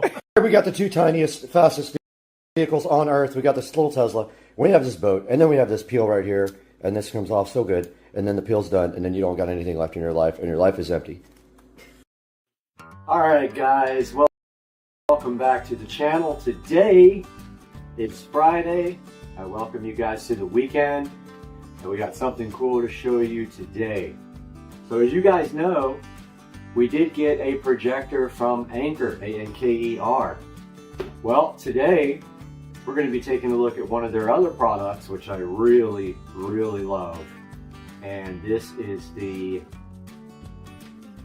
UFI, I think it's UFI, I don't know, security smart lock with built-in Wi-Fi. There's the box right there. And so there's the front, there's the side of the box right there, and the back of the box. So yeah, so this guy's pretty cool. I was looking for a smart lock, and I looked around, and the one thing that I always didn't like about the smart locks was the batteries. Usually with a smart lock, you have to change the batteries. So you could be looking at putting batteries in this guy once a month, or buying rechargeable batteries to put in this thing. So the cool thing about this guy is, now remember, this is a different model than, they do make one with regular batteries. This guy right here has a built-in rechargeable battery. Now I will show you guys that in a little bit when we take a look at the actual lock. Now the other cool thing about this lock is, of course, that it is smart and it is Wi-Fi. This lock is controllable with Alexa, and you can configure it on your phone, unlock it remotely, and you can actually, there's plenty of ways to unlock it. So you can unlock it with the app, with Alexa, with a code. Notice it's got a keypad right here on it. Biometric, so you set it up for your fingerprint or multiple fingerprints. You can have multiple people with multiple different fingerprints set up. Or it actually has a key underneath this dial here. You rotate the dial, it comes with a set of keys. So yeah, the UFI security smart lock with built-in Wi-Fi. Now, you're asking how you charge it. It is rechargeable. Well, the battery is removable, and it has a little USB connector, and you charge it with any regular USB charger, 5 volts. Comes like this, so obviously it's installed already. I don't have a video of me installing it, but it comes in a nice box like this. Okay, so that's what the box is like. When you open the box, you're presented with this beautiful presentation here with this on top, which has the user manual underneath it. We will take that out. And in the beginning, the user manual is actually in this guy, but also inside there, they give you some lovely UFI security stickers. If you think that that's going to help you from getting broken into, you put those on your windows. So that guy was actually inside of this pouch when I first got it. So let's put it back in there. And let's move on. So if we open up this styrofoam here underneath, you are presented with this cool box on top. And if you notice, it has the steps. It has the steps that you actually do the installation printed on the styrofoam. And then if you go under that further, you would have found the lock here. And these little cardboard boxes which have the rest of the steps on them. and the parts. So for instance, step 1 is the thing that goes inside the door. I forgot what it's called, but it's the thing that goes, that actually protrudes out and goes into your deadbolt part. Then step 2 is your little, I believe they're strike plates or whatever they're called. And then this next box has keys, and it's marked like that. And then this is the screws for step 4, which is holding on your door lock. So if you take out the manual here,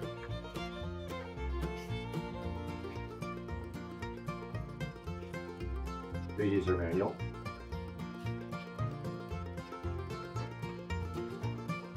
it will actually show you install instructions. So the first thing you do is go to step 1 and you install the deadbolt, is what they're calling this. So it's clearly laid out in the manual right here for step 1.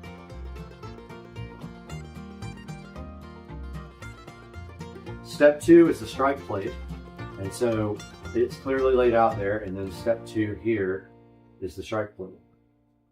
Now there is actually a strike plate in here. I already had one because I had a lock failure and they replaced my lock. So step 3, you install the exterior assembly. So if you go to your box here, there's step 3. Step 4, you install the mounting plate, which is the black plate that goes right onto the door. Step 5, you install the interior assembly, and that would have been right here, and that's the actual electronics part of the lock. And step 6 is you install the battery. So that is it, and then you set it up with the app, and I will show you guys that app in a minute when I do a screen recording. You can set the access code, you can register your fingerprints with it.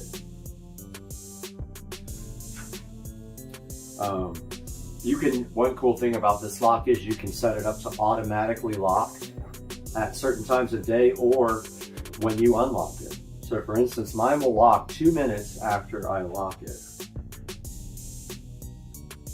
So I'm putting this all back together and showing you guys how nicely this thing all goes back into the box. So that goes there, just like that. That goes on top like that. And lastly, the UFI, let's call it UFI, I think let's use this. Manual pouch goes right there. And this guy goes back together like this. And then this all goes back in to the lovely box like this. Somehow. Tight fit.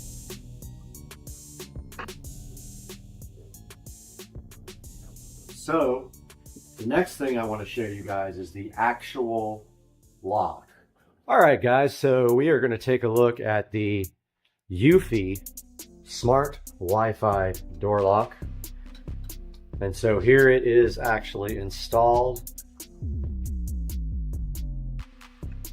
Take a good check it out. You can actually pull off this battery plate and see that that is the battery, rechargeable battery. This pops right out and it has a charge indicator on the back and a USB plug. Now we can then check out, let's unlock that, check out the front. It's going to try to lock, but let's step out here and lock the device with the worst finger ever because it's got cut last night working on the computer. You can see that door just locked. Now, this thing actually rotates out of the way. See how it's giving me a warning here because I'm trying to rotate this? That rotates out of the way, and there is a key slot underneath now. Now the door is locked right now, see? All right, now if I want to unlock it, I use biometrics and the door's unlocked. Let's lock it again and try the code. Okay, usually that works first time, but my finger's all cut up and raw. So I'm going to unlock it with the code now.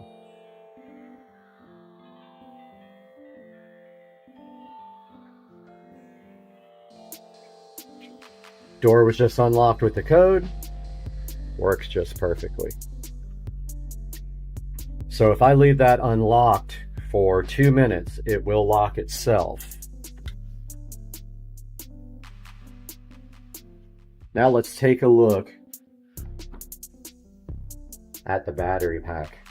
So if we remove this, set it aside.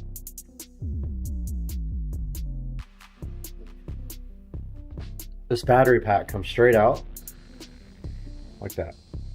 Now take a look at the back of this battery pack. So if we want to charge this guy, all we need to do is bring it over here. I already have a charger set up here. Plug this guy in somehow. Now you see how that light is red. That will charge for a while and then it will turn green.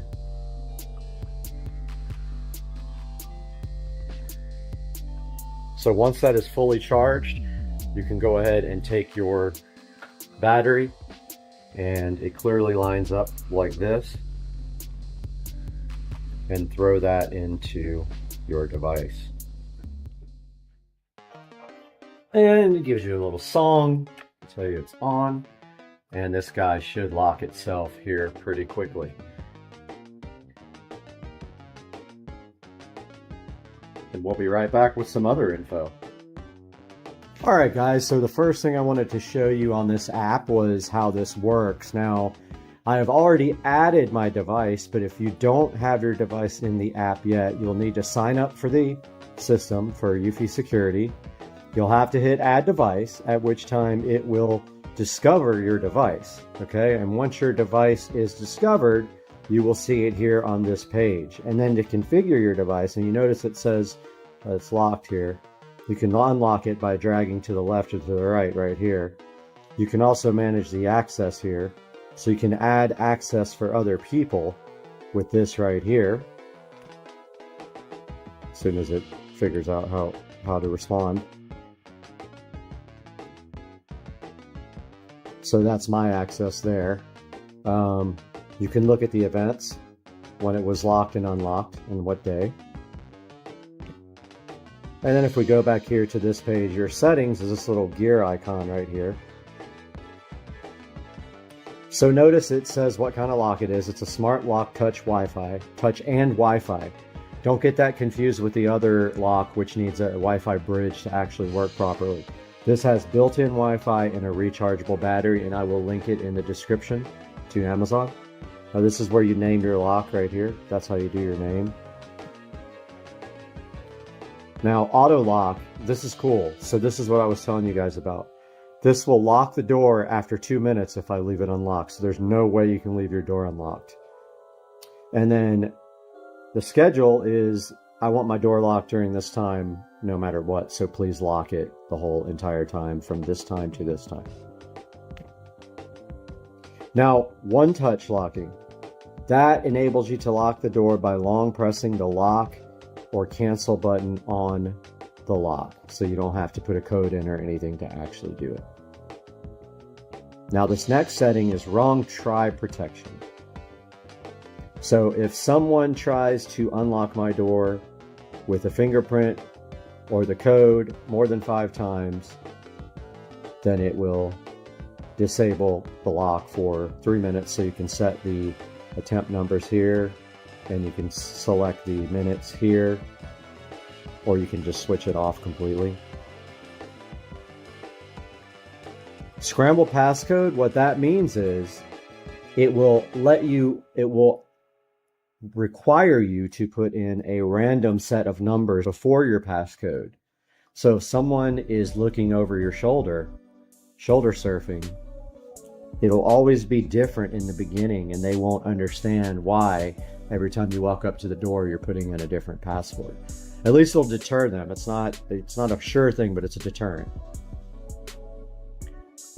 So this lets you enable a sound when it's locked. It makes a little tone sound, and you can set the volume on that to low, medium, or high. So actually this turns on and off notifications on your phone. So when the door's locked, it'll send you a notification when it's unlocked.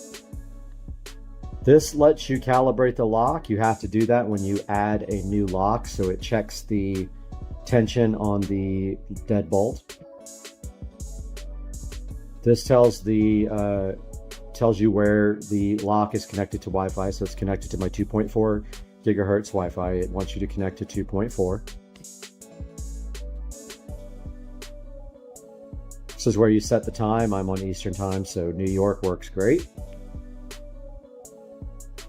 If you have the doorbell as well with the camera, you can integrate that here. I do not have that yet.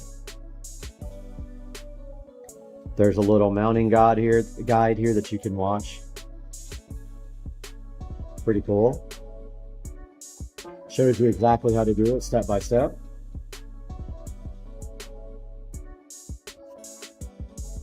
You can share your devices with family and friends so they can actually use the app.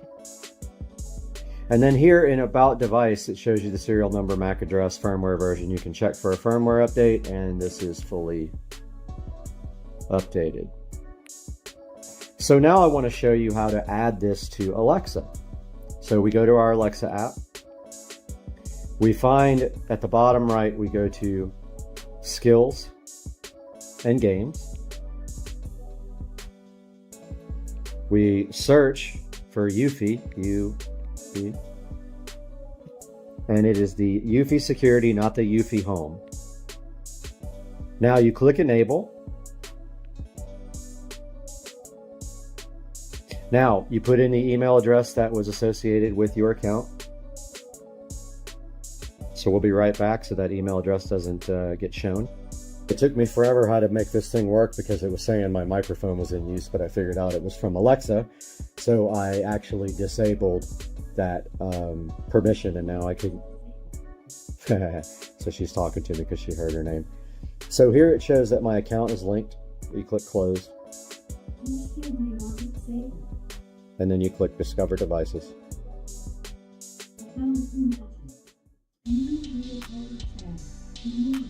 This is hilarious. She's talking to me.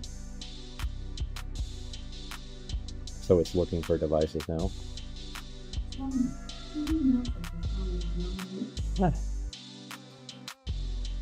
So it takes a second to find devices to connect to. It should find my lock.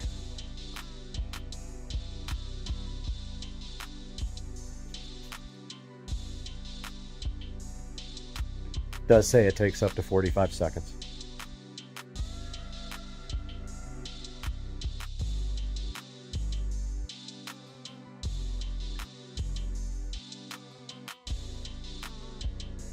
Aha, no new devices found. Well, let's see if it's actually in there. There it is.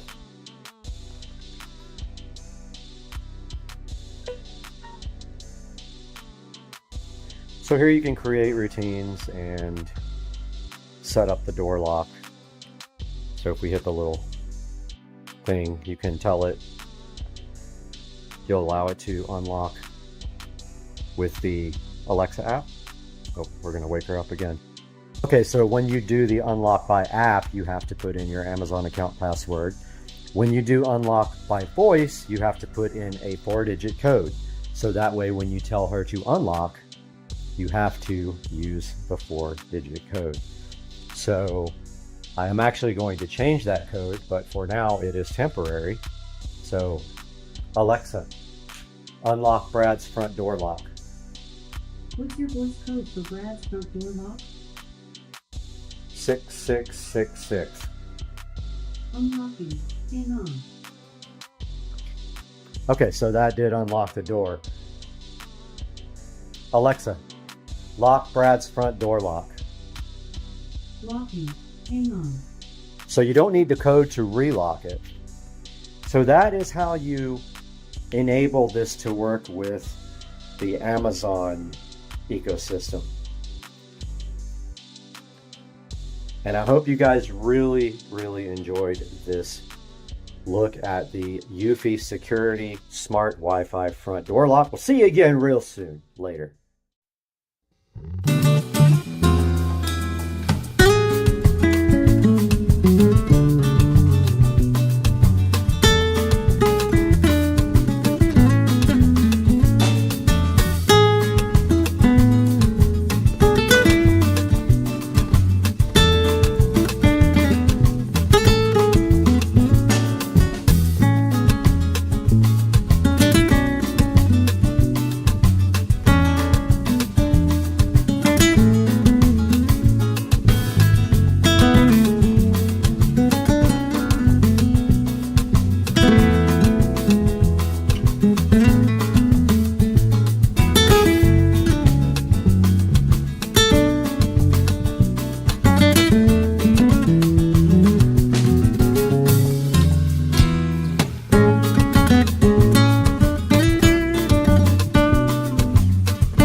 Supercar Street Racing, welcome back to the channel, and today I'm going to try something that I never thought I would try, and that is I am going to try to paint these brown strikes on these seats black.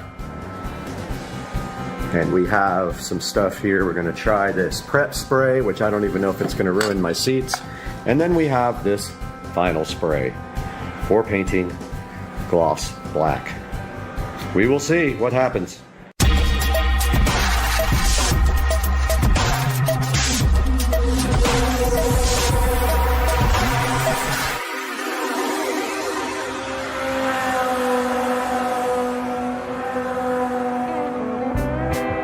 Alright guys, we are back out here in the garage, and the first thing we're going to do is try to prep the area that we're going to paint with this prep spray. And I don't know if this is going to ruin the seats or what. I don't care, because they are getting replaced if they do get ruined with covers. So let's see what happens. This is supposed to degrease the seats completely and prep them for paint.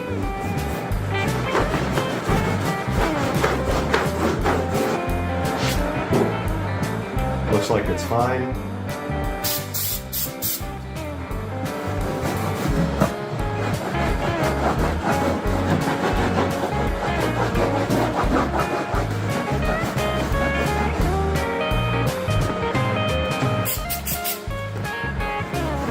So I'm just rubbing this in really good on the seats.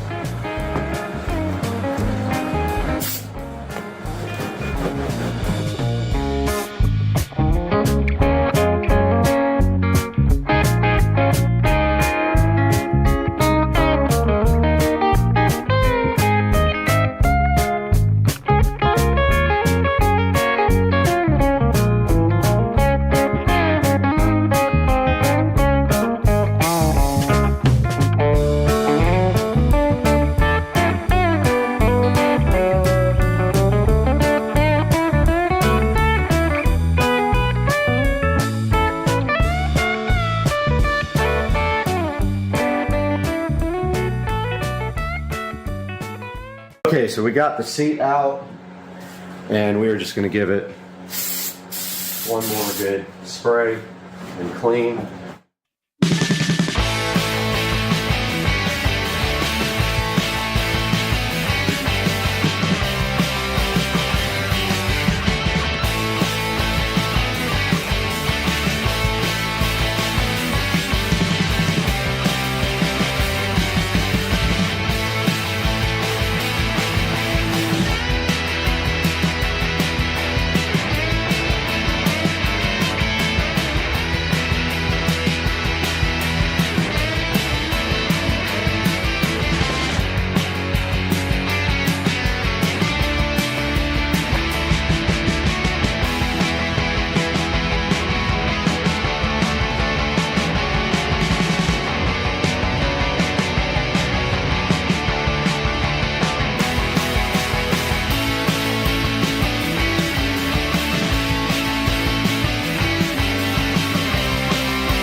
Amazon just came and brought the...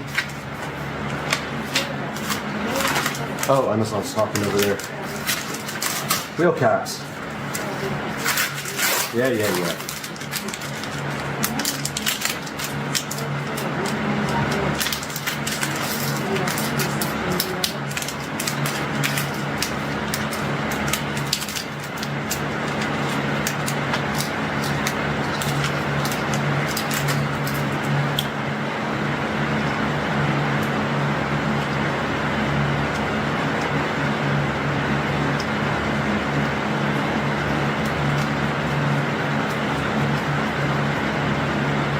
And that's what those look like. Came out good. Might turn out to be a disaster. I don't have any adhesion promoter. So I don't know if this is going to stick or not, or just look like absolute garbage. So let's find out real quick.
right, we got everything masked off and we got sheets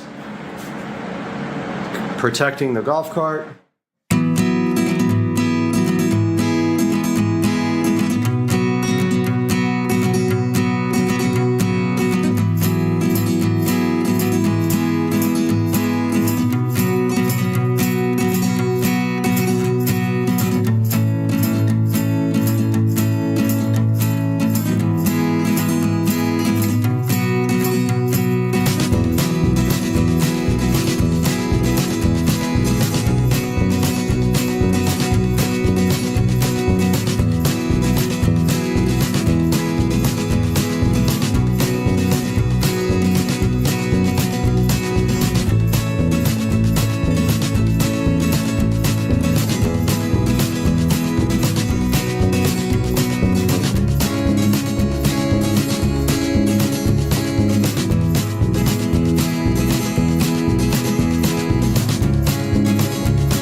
I'm gonna go ahead and peel the tape, and if I gotta redo them, it sucks.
guys, well I hope you enjoyed this project. It's a little bit too shiny for me. I might redo them with matte black or just get them replaced, but it does cover up all the brown. That was the last brown on the cart, so I'm happy about that. It's just a little too shiny, but it might be this light as well. Let's turn this light off. Yeah, not bad. I'll probably just stick with that. They're fine.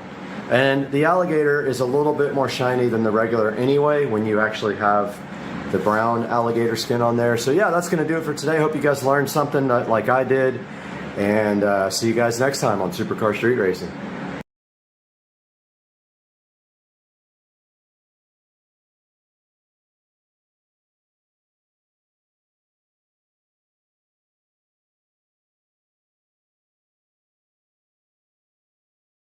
All right, we are back out here today in the Supercar Street Racing driveway to get the second part of this garden done.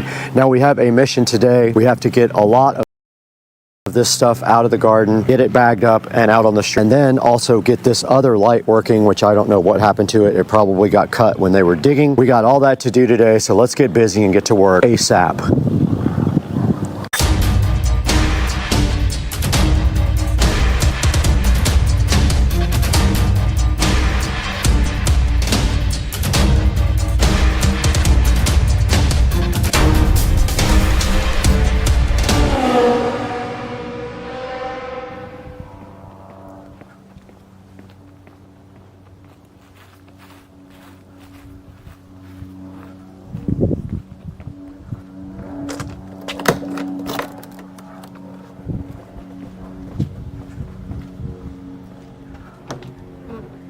Oh, no key.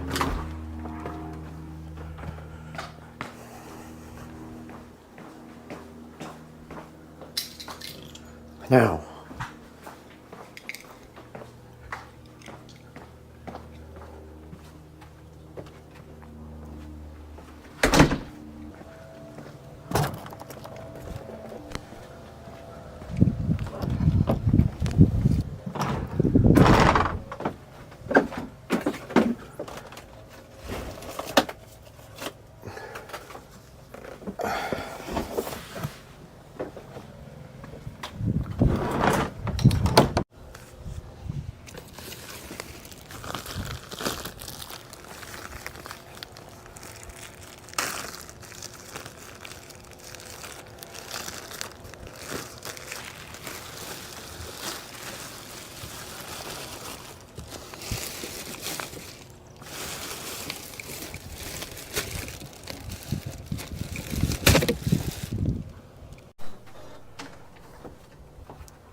All right, guys, it is time to start laying the trim, and I am going to start up there, probably at that end, and work my way around, or maybe I'll start here. Not sure yet, but I need to go get my benders because I know I'm going to have to probably bend.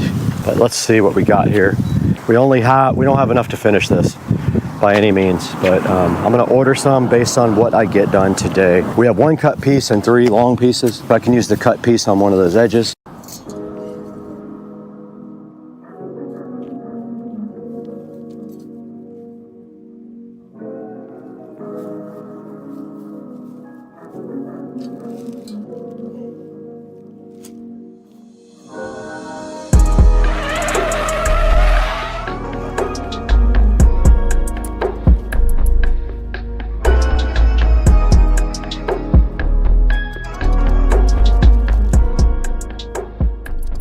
All right, I got my new shipment of edging in, so I'm gonna go ahead and continue this whole process here. Actually need to get a marker to know where to mark this edging off to cut it.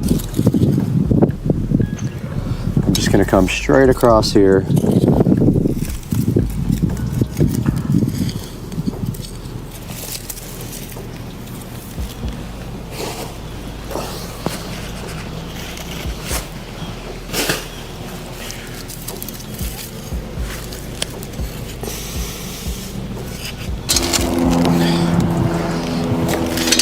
We got our new trim edging.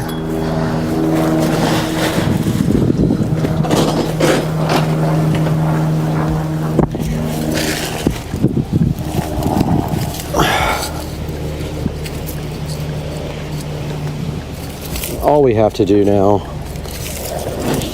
is get this in.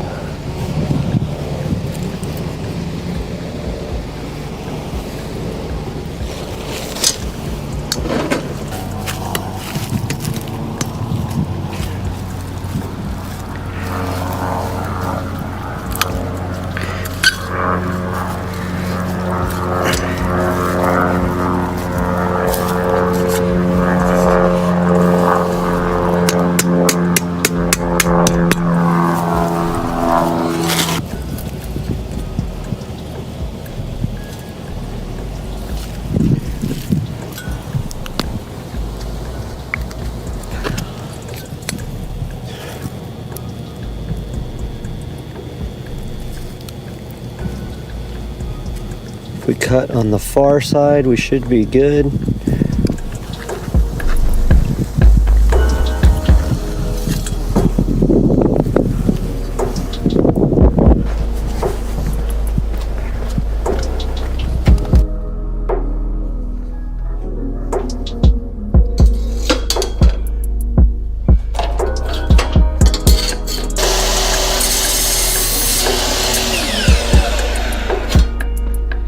Test this.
because I can't cut. I can't.